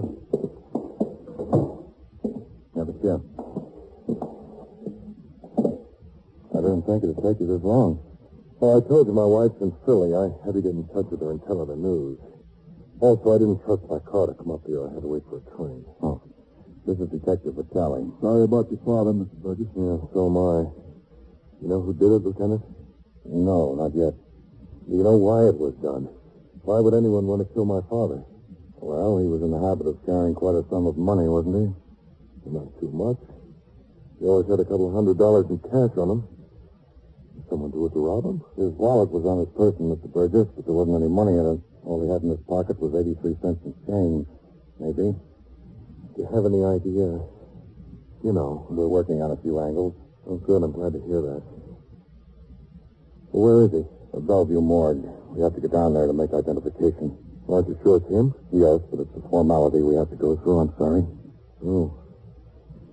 You were the closest living relative, Yeah, my mother died in 1939. No brothers or sisters. My father's been living with me since. Except recently. Well, they came up to New York for treatment. Oh, yes, we know. Suppose you want to claim his property, what was in his room at Mrs. Audley's? Yeah, but there's time about that, isn't there? Oh, yeah, sure. It's all been taken into the station house here and inventoried. Did you know there were 2 $10,000 insurance policies naming you as beneficiary? Yeah, I knew it. Who recommended this New York doctor to your father, Mr. Burgess? A friend of his that lives in New York. Man friend or woman? As a matter of fact, a woman. Did your father ever say anything to you about planning to remarry? No. Was he? That's what I'm trying to find out. You're positive now. Well, of course, I'm positive. You just want the truth. So I've been telling you the truth. Have you? What do you mean? Burgess, when I finally reached you on the telephone, you told me you weren't home at that hour in the morning because you were working the night shift. Yeah. Well, that's what I told you. I just wanted to make sure about that, so I had a detective call the personnel office at the plant. They said you didn't work at all last night. You rang in sick. Is that so? No, I didn't work. Why'd you tell me you did? Look, Lieutenant, you gotta be a good fella. My wife was in Philly. I was out having a good time. Man's wife doesn't get away often either, doesn't it? Ted, you know that. I know a man's wife doesn't get away often. Neither does a man's father get murdered often. You didn't come to New York to have your good time by any chance? No. Where were you? In Trenton. By yourself? Yeah. You see anyone you knew? No. No one, Mr. Burgess? No one. No, sir. Where'd you go? Maybe someone would remember you. I was by myself. I just went from one bar to another and to a movie. Until 3 o'clock in the morning? Well, not in the movie until that time. I went to a few bars afterwards, and I drove home. That took some time. You're positive you weren't in New York? I swear I wasn't in New York. Now that... It's not possible, is it, Mr. Burgess, that you got a little mixed up, that you were in Trenton the night before, and last night you were in New York? I told you I wasn't in New York last night. Yes, sir, Lieutenant. Novak, I want you and Goldman to take Mr. Burgess down to Bellevue. Yes, sir. Mr. Burgess? Yeah? This is Detective Novak. He's going to see that you get down to Bellevue, where you'll see if that's your father. All right. You coming, Vitaly? No, I want to talk to the Lieutenant. All right. All right, that way, Mr. Burgess. Okay. Thank you. Well, he's hooked. He's hooked good, Lieutenant. We'll see after that garage attendant gets a look at him. That Trenton story sure wasn't very convincing. No. He didn't have much faith in it himself, did he? The Manual of Procedure specifically states that commanding officers must keep in constant touch with developments in all homicide cases. Consequently, after I had turned out the platoon at 8 a.m. and discussed a few matters concerning patrol of the precinct with the oncoming desk officer, Lieutenant Snyder, I went upstairs once more to the 21st Detective Squad, where Lieutenant King filled me in on the latest developments. As I left the squad room and started back down to my office, Detective Novak was headed up the stairs with an attractive but slightly overdressed girl in her middle 20s. I don't know what I'm doing here. I really don't. Hold it here, Kitty. Hello, Captain. Novak?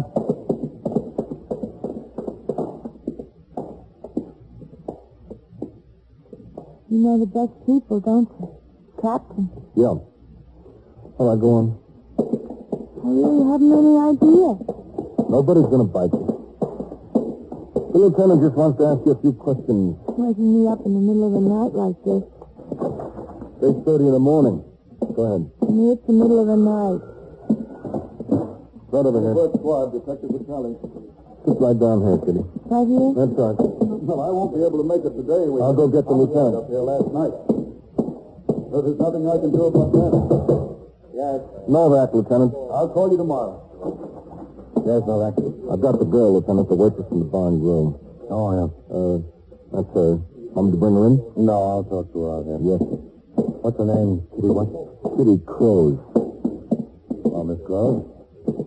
I'm Lieutenant King. How do you do? You were working last night? Yes. Did you see Mr. Edward Burgess in there during the evening? Yes. What time was that? Oh, he came in early, about 7:30, 8:15. Did you serve him? Yes. If I remember correctly, he bought 2 bottles of beer. Was he alone or with someone? Oh, he's alone, all alone. Do you know Mr. Burgess very well? What do you mean? I mean, did you have frequent occasion to see him and talk to him? Oh. Yeah, he's been coming into the place every night almost, yeah. As far as you know, he spoke to no one in the place last night. Well, me, I served him. He said, hello, how are you, and so forth. Was he very busy when he was in there? No, we went to get over very early. Who else was in the place? Well, there was a boss behind the bar. There was a strange couple at the bar, people I never saw before. And who else? Mr. Burgess in his booth. And that's all? Now, there were more people in there, weren't there, Kitty? Think about it. I'm thinking. There weren't. All right, bring him in here. Lieutenant, this is Mr. Frank McLeese. How do you do? The attendant at the garage where the car was parked. Oh, yes. Novak, you stay here with Kitty. Yes, sir, Lieutenant. Come into my office, Mr. McLeese. Sure. Anything you want. Listen, those really turn out to be bloodstains in the car. The car's being examined now. Go on in, Mr. McLeese. Oh, thank you. I don't feel like that myself, but McLeese. Yeah. Do you think you could recognize the man who parked that car in your garage last night? Well, it's hard to say. I remember him and I don't. I couldn't draw you a picture of him, but if I saw him again, I think I could identify him. You know what I mean? What time was it he parked the car? 11:55 p.m. We've got a machine with a timestamp we put on the ticket so we know exactly what time they come in and what time they go out. Maybe you'll see that man before the morning is over. Oh, wait a minute. Just a second. I wouldn't identify anybody without making positive first. You know what I mean? This could be serious. We know it could be, Mr. McLeese. What would you say he looked like? Could you give us a description? Well, he wasn't too tall a fella, and not too short a fella either. Would you say about as tall as me or shorter? Taller. A little bit taller. About how old? Oh, 35, if you know what I mean. What color hair do you have? Dark. Kind of dark, I think. You said before it might have been brown. Well, dark brown. Just a second. Oh, sure. I just got all the time in the world. 21st Squad, Lieutenant King. Novak. Brought that young Burgess back. He identified the body himself. Okay, I'll be right out. Staying here with him, Patelli. Yes, sir. Sure, it's a busy place around here, isn't it? Sure is. Well, tell me, Kitty. Why did you say he was when he wasn't? He's been there all the time. I didn't remember, that's all. Well, Mr. Burgess, Lieutenant, I understand you identified your father. Yeah, that's him, all right. Do you mind coming into my office? I don't mind anything anymore. I just didn't remember, that's all. You can't kill me for not remembering. All right, Burgess. There was no reason for me to look at his eyes. I seen girls. I know this. You know what I mean. McLeese, I have someone I'd like you to meet. Oh, yeah? Mr. Frank McLeese. How do you do? Mr. Carl Burgess. How are you? You're the son of the man that got killed. Yeah, that's right. Sorry to hear the bad news. You never saw Mr. Burgess before? Where would I have seen him? Are you from the garage? That's right, yeah. They think I killed my father and drove his car to your garage. They're out of their minds. This is not the man. Believe me, Lieutenant, I'd swear it on a bag of Bibles. If they thought I was going to identify you, they're crazy. Yeah, I know that. They're out of their minds. I see you out here. Yeah, all right. This is what they thought. Oh, that's great. Oh, that's blue sky high, know that? Did it? What have you got? All right, Kitty, tell the lieutenant. Oh, I didn't know he was going to do anything like that. He just wanted to hit the old man up for a little money, that's all. I had no idea it'd be anything like that. Anything like what? She forgot to mention that her boyfriend was in the bar when Burgess was last night. But her boss didn't forget that he told Whitey Howard. I had no idea, honest. I mean, I wouldn't say anything like that. You saw him after he killed the old man. Well, he came back to the bar and grill later, after midnight.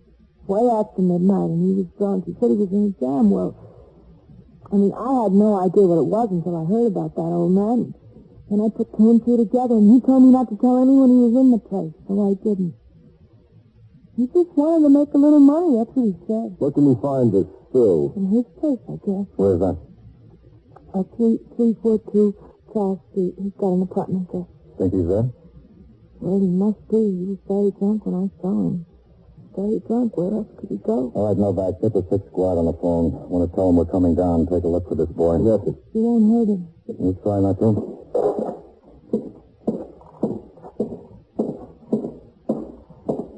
All right, Mr. McLeese. You get back to the garage. We'll call you when we need you. When will that be? Maybe in a little while. We might have someone else for you to look at. Well, say, could I use the phone? I've got to call my boy. Well, ask one of the detectives out there. He'll show you which one. Oh, sure. Hey, thanks a lot. This other person you have for him to look at, Lieutenant, do you think he's the right one? I don't know. I thought you were the right one. Were you really in Trenton last night? Yep. What are you so vague about? I was out with a woman. Well, let's take my advice. It'd be better for your wife to find out that than for you to sit in the electric chair. Yeah, maybe.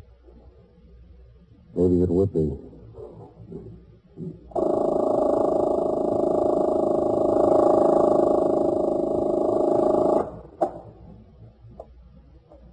First Precinct, Sergeant Waters. How many hold-up men were there? Where? No, that's not in this precinct. But you give me the information. I'll see that the officers get there. Did they have guns? Yeah. Yeah. What'd they get? Yeah. And so it goes. Around the clock, through the week, every day, every year. A police precinct in the city of New York is a flesh and blood merry-go-round. Anyone can catch the brass ring, or the brass ring can catch anyone. 21st Precinct, a factual account of the way the police work in the world's largest city, is presented with the official cooperation of the Patrolmen's Benevolent Association, an organization of more than 20,000 members of the police department, City of New York. Everett Sloan in the role of Captain Kennelly, Ken Lynch as Lieutenant King. Featured in tonight's cast were Joan Loring, Abby Lewis, Harold Stone, Santos Ortega, Bill Smith, John Larkin, and Phil Sterling. Written and directed by Stanley Niss. Art Hannah speaking.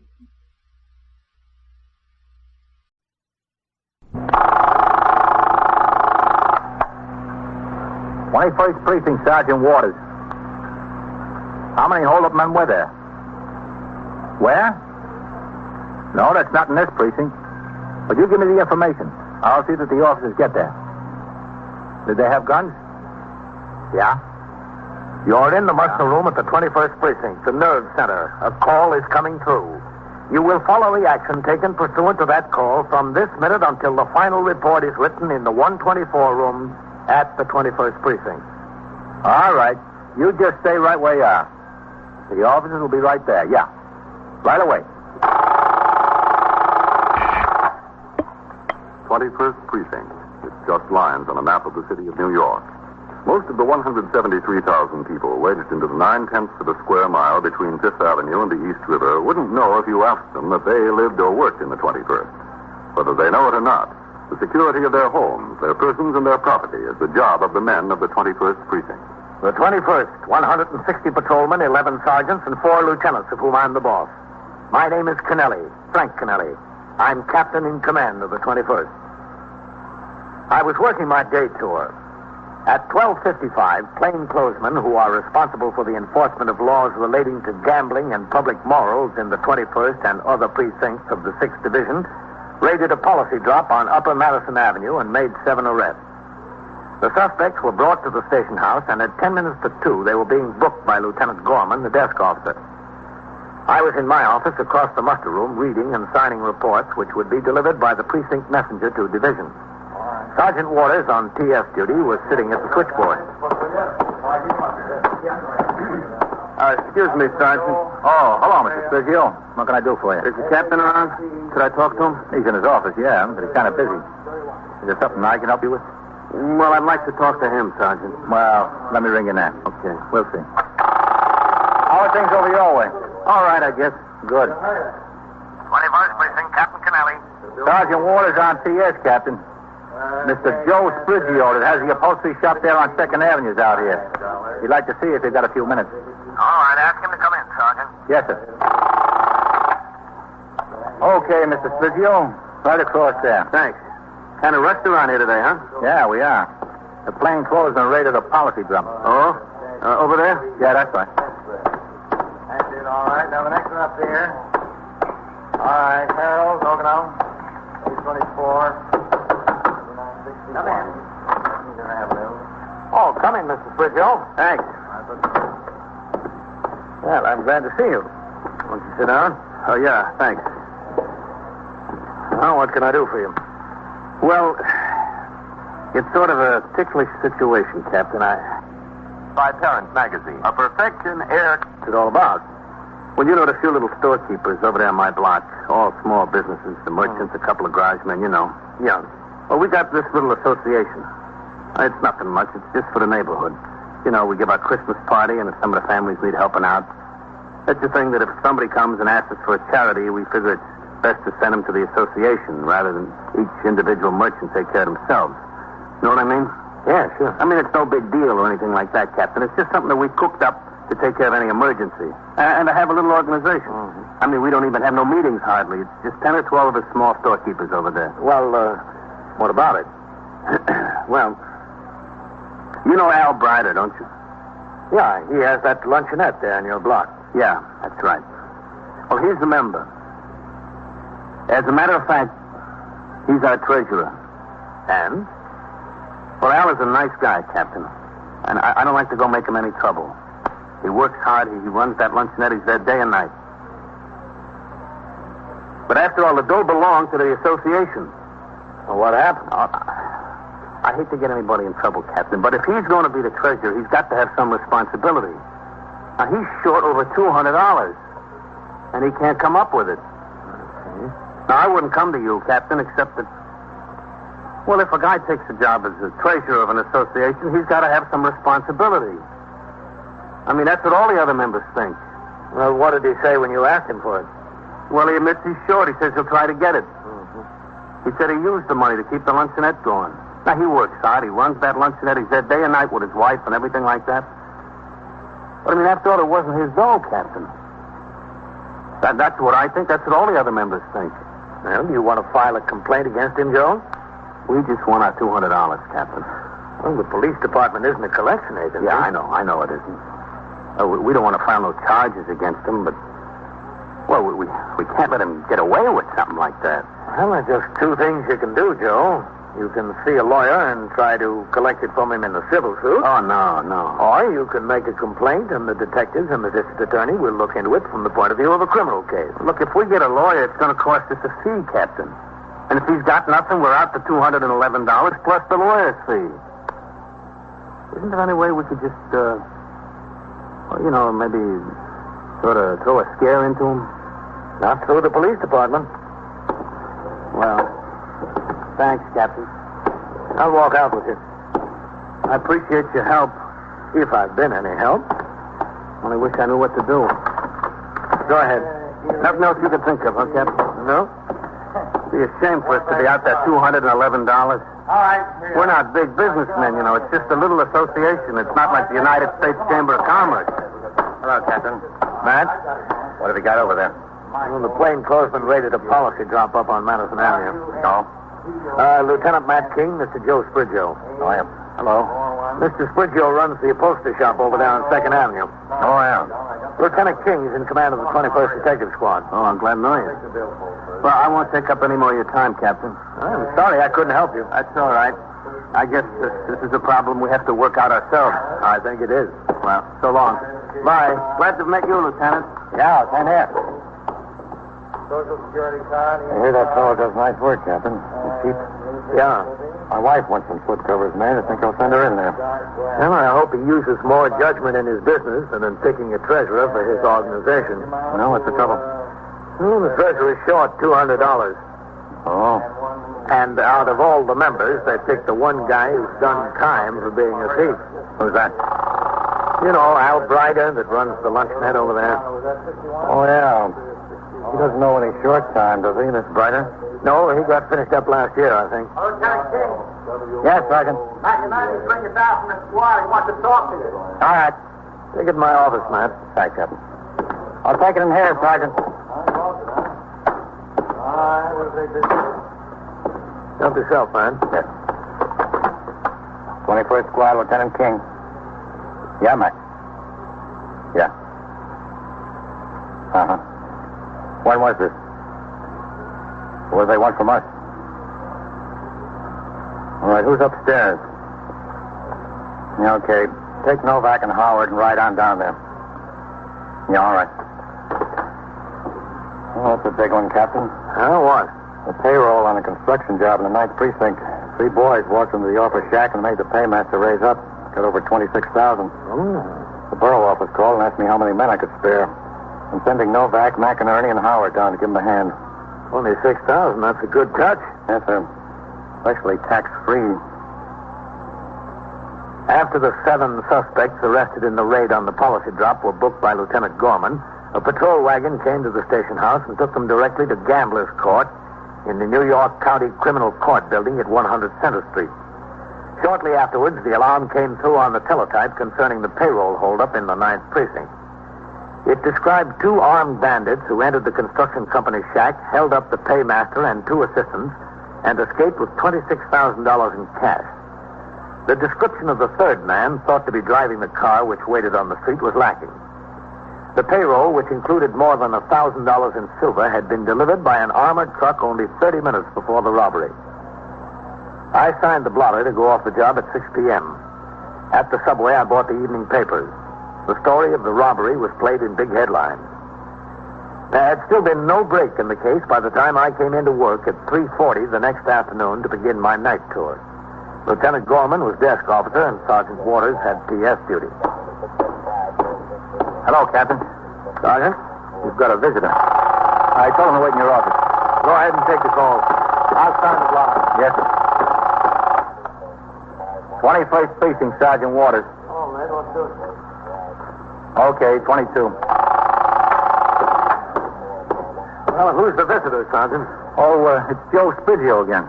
Yeah? He called the first thing this morning. They told him you weren't due in here until about 3:45. He asked if he can see you then. And they told him it'd be okay if he wanted to take the chances that you'd be able to. He's been here since about 3:30. I told him to have a seat in your office. Okay, I'll be in there. Yes, sir. 21st Precinct, Sergeant Waters. Oh, hello, Mr. Spiggio. Oh, Captain. See, I hate to bother you again, Captain. Well, that's all right. What's on your mind? Well, excuse me. Sure. 21st Precinct, Captain Kennelly. Sergeant Waters on TS, Captain. The paychecks are here. All right, send them into the 124 room. Yes, sir. Well, what'd you decide to do about Al Brider, Mr. Spiggio? Well, that's what I want to talk to you about. Nothing. Nothing? You were pretty steamed up at him yesterday. Yeah, I know, but he came into my store last night. He said he wanted to see me. He said to come into his luncheonette after I closed up. So I went in there. You know what? He gave me the money. $211. $211. Every cent he was short. Oh, that's so. You could have knocked me over with a feather. So, I guess we'll just kind of forget about it, huh? Well, it's up to you. But we're making him resign as treasurer. That's the least we can do. Here he was all the time complaining to us about how he spent the money in his business and he didn't have a nickel and all that. And he comes up with $211 all of a sudden. Well, I guess it's a good thing you didn't make a complaint yesterday. Yeah, I guess it is, Captain. But, Captain, it don't do a guy any good that's got a little business if he gets a reputation like that. You know what I mean? Mm-hmm. I mean, I thought I ought to come over and just get it straightened out with you. Well, I'm glad you got your money. And so are we. Even if it almost took a truck to carry it home. What do you mean? Well, out of the $211, nearly $60 was in small change. Oh, was it? Yeah, I said, what are you doing, Al? What's the idea? He said it was just change he took in over the counter. Change he'd been saving up. Oh. Telling you it'll take a long time to get $60 in change in that luncheonette. But I don't know. Don't make any difference as long as we got the money. It's a real load off my mind, I'm telling you. I want to thank you again, Captain. Oh, that's all right. Just want to make sure you didn't get me wrong ideas about Al. He's a little slow, maybe, but he paid up. I understand. Well, I'll see you around, huh? Yes, I'll see you, Mr. Spiggio.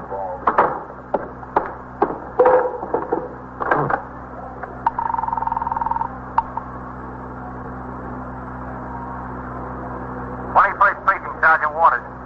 Would you ring upstairs to the detectives? Yes, sir.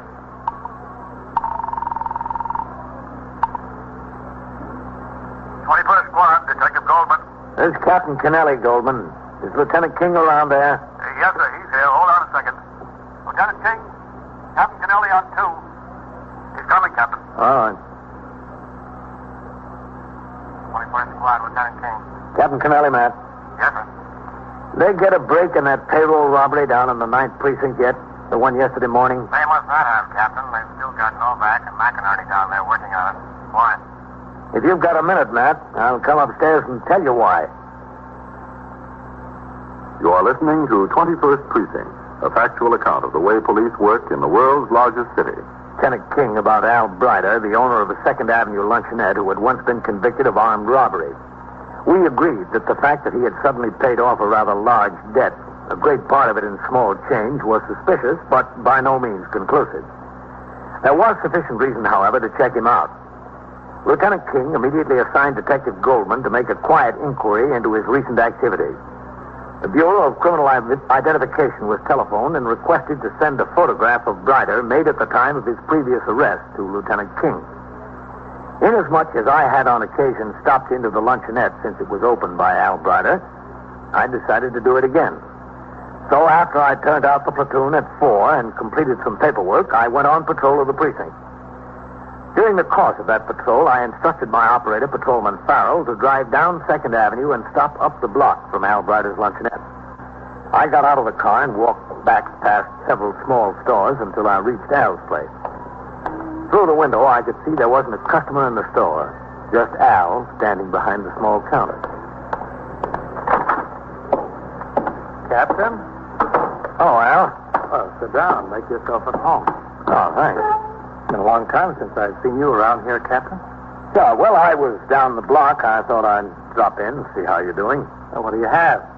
Want to see a menu? No, just make it a cup of coffee. Oh, yeah, sure. So what's new with the police department? Oh, what's new around here? Oh, you know, same old stuff. Well, how's business been? Any better? Yeah, can't you notice the improvement? All the customers? Yeah, it's too bad. I thought this was a pretty good spot for a luncheonette. I thought you'd do swell here when you opened up. Well, it should be a good spot. Maybe it still will be if I can stick it out long enough. Things are that rough, huh? Well, it's a since this joint isn't paying its way. I got this little sideline that helps out, though. Oh, what's that? Well, I pack box lunches, take them around, sell them to guys on jobs, you know. Get out early in the morning selling the box lunch. Uh-huh. What kind of guys? You know, construction jobs, factories, places like that. Well, sounds like a good idea. Well, if it wasn't for that deal, I'd really be behind the 8 ball. Every nickel I make off the box lunches, I'd pour into here. Too bad. Want some more cream? No, this'll do. Things are looking up a little bit, Captain. Yeah, I hope so. At least I'm busy, at least between the box lunches and the luncheonette, working day and night, I keep out of trouble. Well, thank goodness for that. Well, them days are over, Captain. You get older, you get some sense. I'm glad to hear it. When I was a kid, I was in one jam after another. A big, bold kid, that was me. Then they hit me between the eyes with that Sing Sing deal. I'm through with that kind of stuff. Don't pay. Well, that's good to hear. You know, somebody told me a couple of weeks ago you were having a hard time meeting your bills. They said you might have to close the place up. Who was that? Well, I don't remember. Somebody around here. No, there's nothing to that. I don't think so. Well, I'm glad. I like to see somebody make a success out of a business. Well, it's not exactly a success as yet, but it will be. I get a pretty big crowd for lunch. I give them a good sandwich here. You can't beat it any place in the neighborhood. How about a hamburger? I'll show you. No, thanks. I had a late lunch. Well, stop around sometime, Captain, when you're hungry. What do you do with those box lunches? Just sell them to places around here? Yeah, I sell them all around. Uh-huh. Well, how far do you go? Well, I don't mess around much on the west side. I've got a few steady customers downtown, got a few uptown. Most of them are around here. Factories mostly, huh? Yeah, factories. And like I said, construction jobs. You know, these construction workers are making so much money these days, they're getting too high class to carry their lunch from home on the subway. Keeps me stepping. I can imagine. But I've got plans, Captain. I figured on getting some more help in here. Maybe a cook and a waitress, and I can put in a little more time developing the box lunch business. If I can expand that a little bit and keep the luncheonette going, I'll be doing all right. Well, all that takes money. I'll manage, Captain. I talked to Al Brider until I finished my coffee. When I left, I got into the car and I instructed Patrolman Farrell to return to the station house.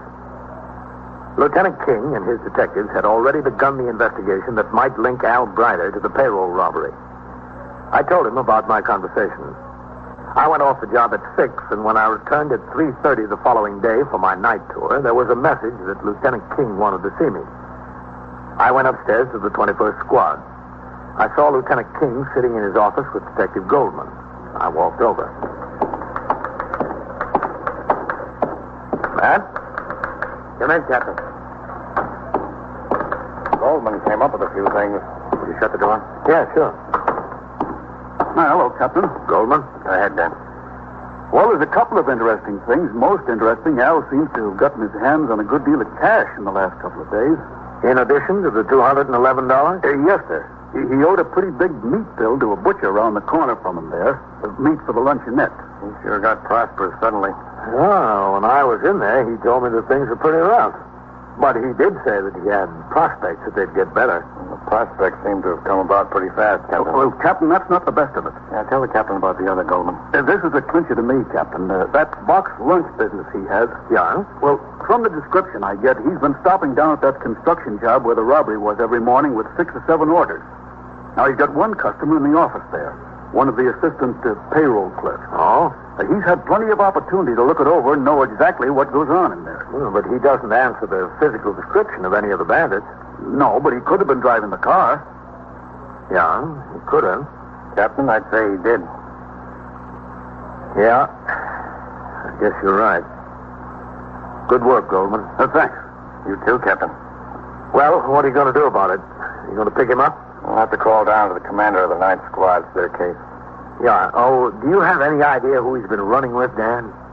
Well, that's pretty hard to say, Captain. I haven't had much time to check, but I found out his wife's brother has a record as long as your arm. Oh, who's that? A fellow named George Vantella. One of the neighbors where Al lives told me about the brother-in-law. He said Al and his brother-in-law are always together. I called down to BCI, and they checked out the name. Guy's got 5 or 6 arrests and 2 convictions for armed robbery. Goes all the way back to when he was a kid, 17. Oh, from the way it looks, right up to the day. Lieutenant King, after seeing that Al Brider was put under surveillance, went downtown to the 9th Squad to inform the detective commander who had jurisdiction over the case of the information that had been obtained. Detectives of the 9th Squad joined those of the 21st in the plant on both the luncheonette and Al Brider's house. Pictures of Al Brider and his brother-in-law, George Vantella, were obtained from the Bureau of Criminal Identification. And later that evening, Detective Goldman and Detective Michael Donahue of the 9th Squad drove out to a small residence in Rego Park, Queens, where one of the payroll clerks, a Mrs. Mickleton, resided. Someone coming. Yes? What is it? Mrs. Mickleton? Who is it? We're police officers, Detective Goldman and Detective Donahue. Oh, all right. Detective who? I'm Detective Goldman of the 21st Squad, and this is Detective Donahue of the 9th Squad. Come in. Yeah, thank you. Thank you. I've been trying to fry some potatoes in there for an hour. First my daughter gets me on the phone, and then the next door woman comes in. I'll never get those potatoes fried. I'm sorry. That's all right. It's no reflection on you. Just that I work all day and have to come home and try to fix supper, too. Gets to be a terrible rush. Well, I hope we don't have to keep you too long, Mrs. Mickleton. Oh, my potatoes. Come in the kitchen, please. My husband likes them just so. Not too done and not too undone. You know how men are, don't you? Yes, we know how they are. You see? Just let me take them off the fire. Now, what can I do for you? Must be something about the robbery. If it wasn't something about the robbery, you wouldn't be here. Yes, it's something about the robbery. You caught those men. I bet you caught them. No, not yet, Mrs. Mickleton. Oh, that's a shame. Then what is it? Well, you said you'd recognize them if you saw them again. Oh, yes, I'd recognize them. 2, that is. I'd recognize the 3rd one also, except he was sitting in the car and I didn't see him. I'd recognize anybody. I've got a very good memory. A very good memory, Detective... Donahue. Detective Donahue. I've got a couple of pictures here, Mrs. Mickleton. Pictures? Yes, photographs. Now, would you look through them and see if you can recognize any of these? See if any of them look familiar? Well, I'll try. That's all I can do is try. That's him. That's the one who held the gun on me. This one. Ah, it's fine. That's him. I can see him standing there before me with the gun pointed right at me, scooping up the money. He just scooped it up. Do you know about the others? Have you got the pictures on them, too? No, not yet. Do you know where they are? No, but we'll find them. And thank you very much, Mrs. Mickleton. Would you like to stay to dinner? we're having more than fried potatoes. I've got a roast in the oven. Well, thanks for the invitation, but we've got a lot of work to do. Oh, yes. You've got to go out and arrest this fella and fingerprint him and question him and all that. No, not yet. First, we've got to find him. When these officers returned with the information that one of the victims had identified the brother-in-law of Al Brider as one of the bandits, Lieutenant King and the commander of the 9th Squad prepared to make the arrest. Because it had been my suggestion that led to the correct information, I was asked if I wished to participate in the arrest. I agreed to, and at 10:35 that night, we drove over to the luncheonette on 2nd Avenue. When we walked up to the door, there were 2 customers sitting at the counter. Al was behind the counter. Lieutenant King and I entered with Detectives Goldman and Donahue right behind us. Hello, Captain. Have a seat. Al, this is Lieutenant King, commander of the 21st Detective Squad. Hiya. Hello, Al. I see you've got a few customers. Yeah, I told you business was picking up. Can we talk to him? Yeah, sure. What's on your mind? How about going in the kitchen? Yeah, sure, if you want. Well, what's the trouble? There's nobody out there, is there? No, there's nobody there. I didn't get that chef I was telling you about. I didn't hire him yet. Okay, let's go in. Sure, this way. Come on. If you fellas want anything, just holler. I'll be in the kitchen. In there. Yeah.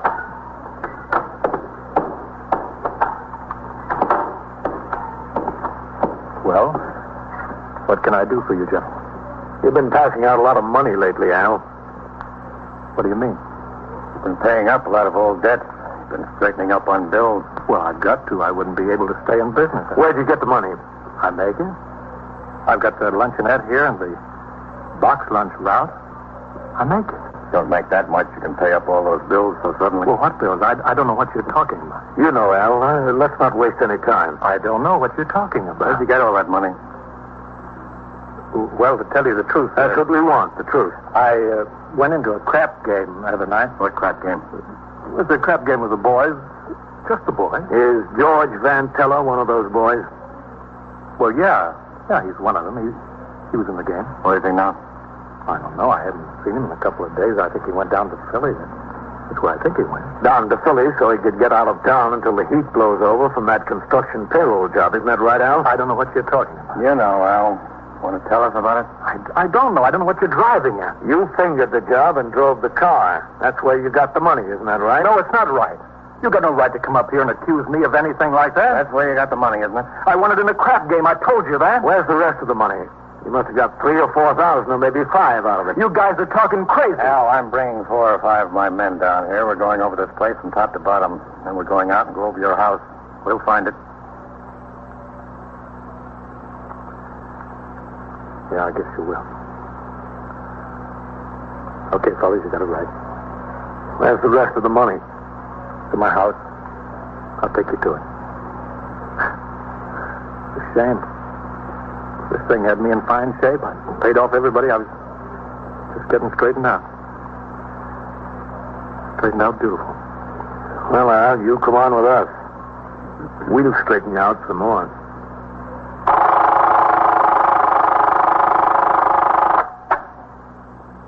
"21st Precinct, Sergeant Waters." "Yes, EB. "No, the call was for a car to go to 71st and 1st to meet the officer and bring in a prisoner. He counted a boy carrying a loaded revolver." "Yeah, that's right. 681 will be okay." And so it goes. Around the clock, through the week, every day, every year. A police precinct in the city of New York is a flesh and blood merry-go-round. Anyone can catch the brass ring, or the brass ring can catch anyone. 21st Precinct, a factual account of the way police work in the world's largest city, is presented with the official cooperation of the Patrolmen's Benevolent Association, an organization of more than 20,000 members of the Police Department, City of New York. Everett Sloan in the role of Captain Kennelly, Ken Lynch as Lieutenant King. Featured in tonight's cast were Gladys Thornton, Harold Stone, Mandel Kramer, Wendell Holmes, Bill Smith, and Don McLaughlin. Written and directed by Stanley Niss. Produced for CBS Radio by John Ives. Art Hanna speaking.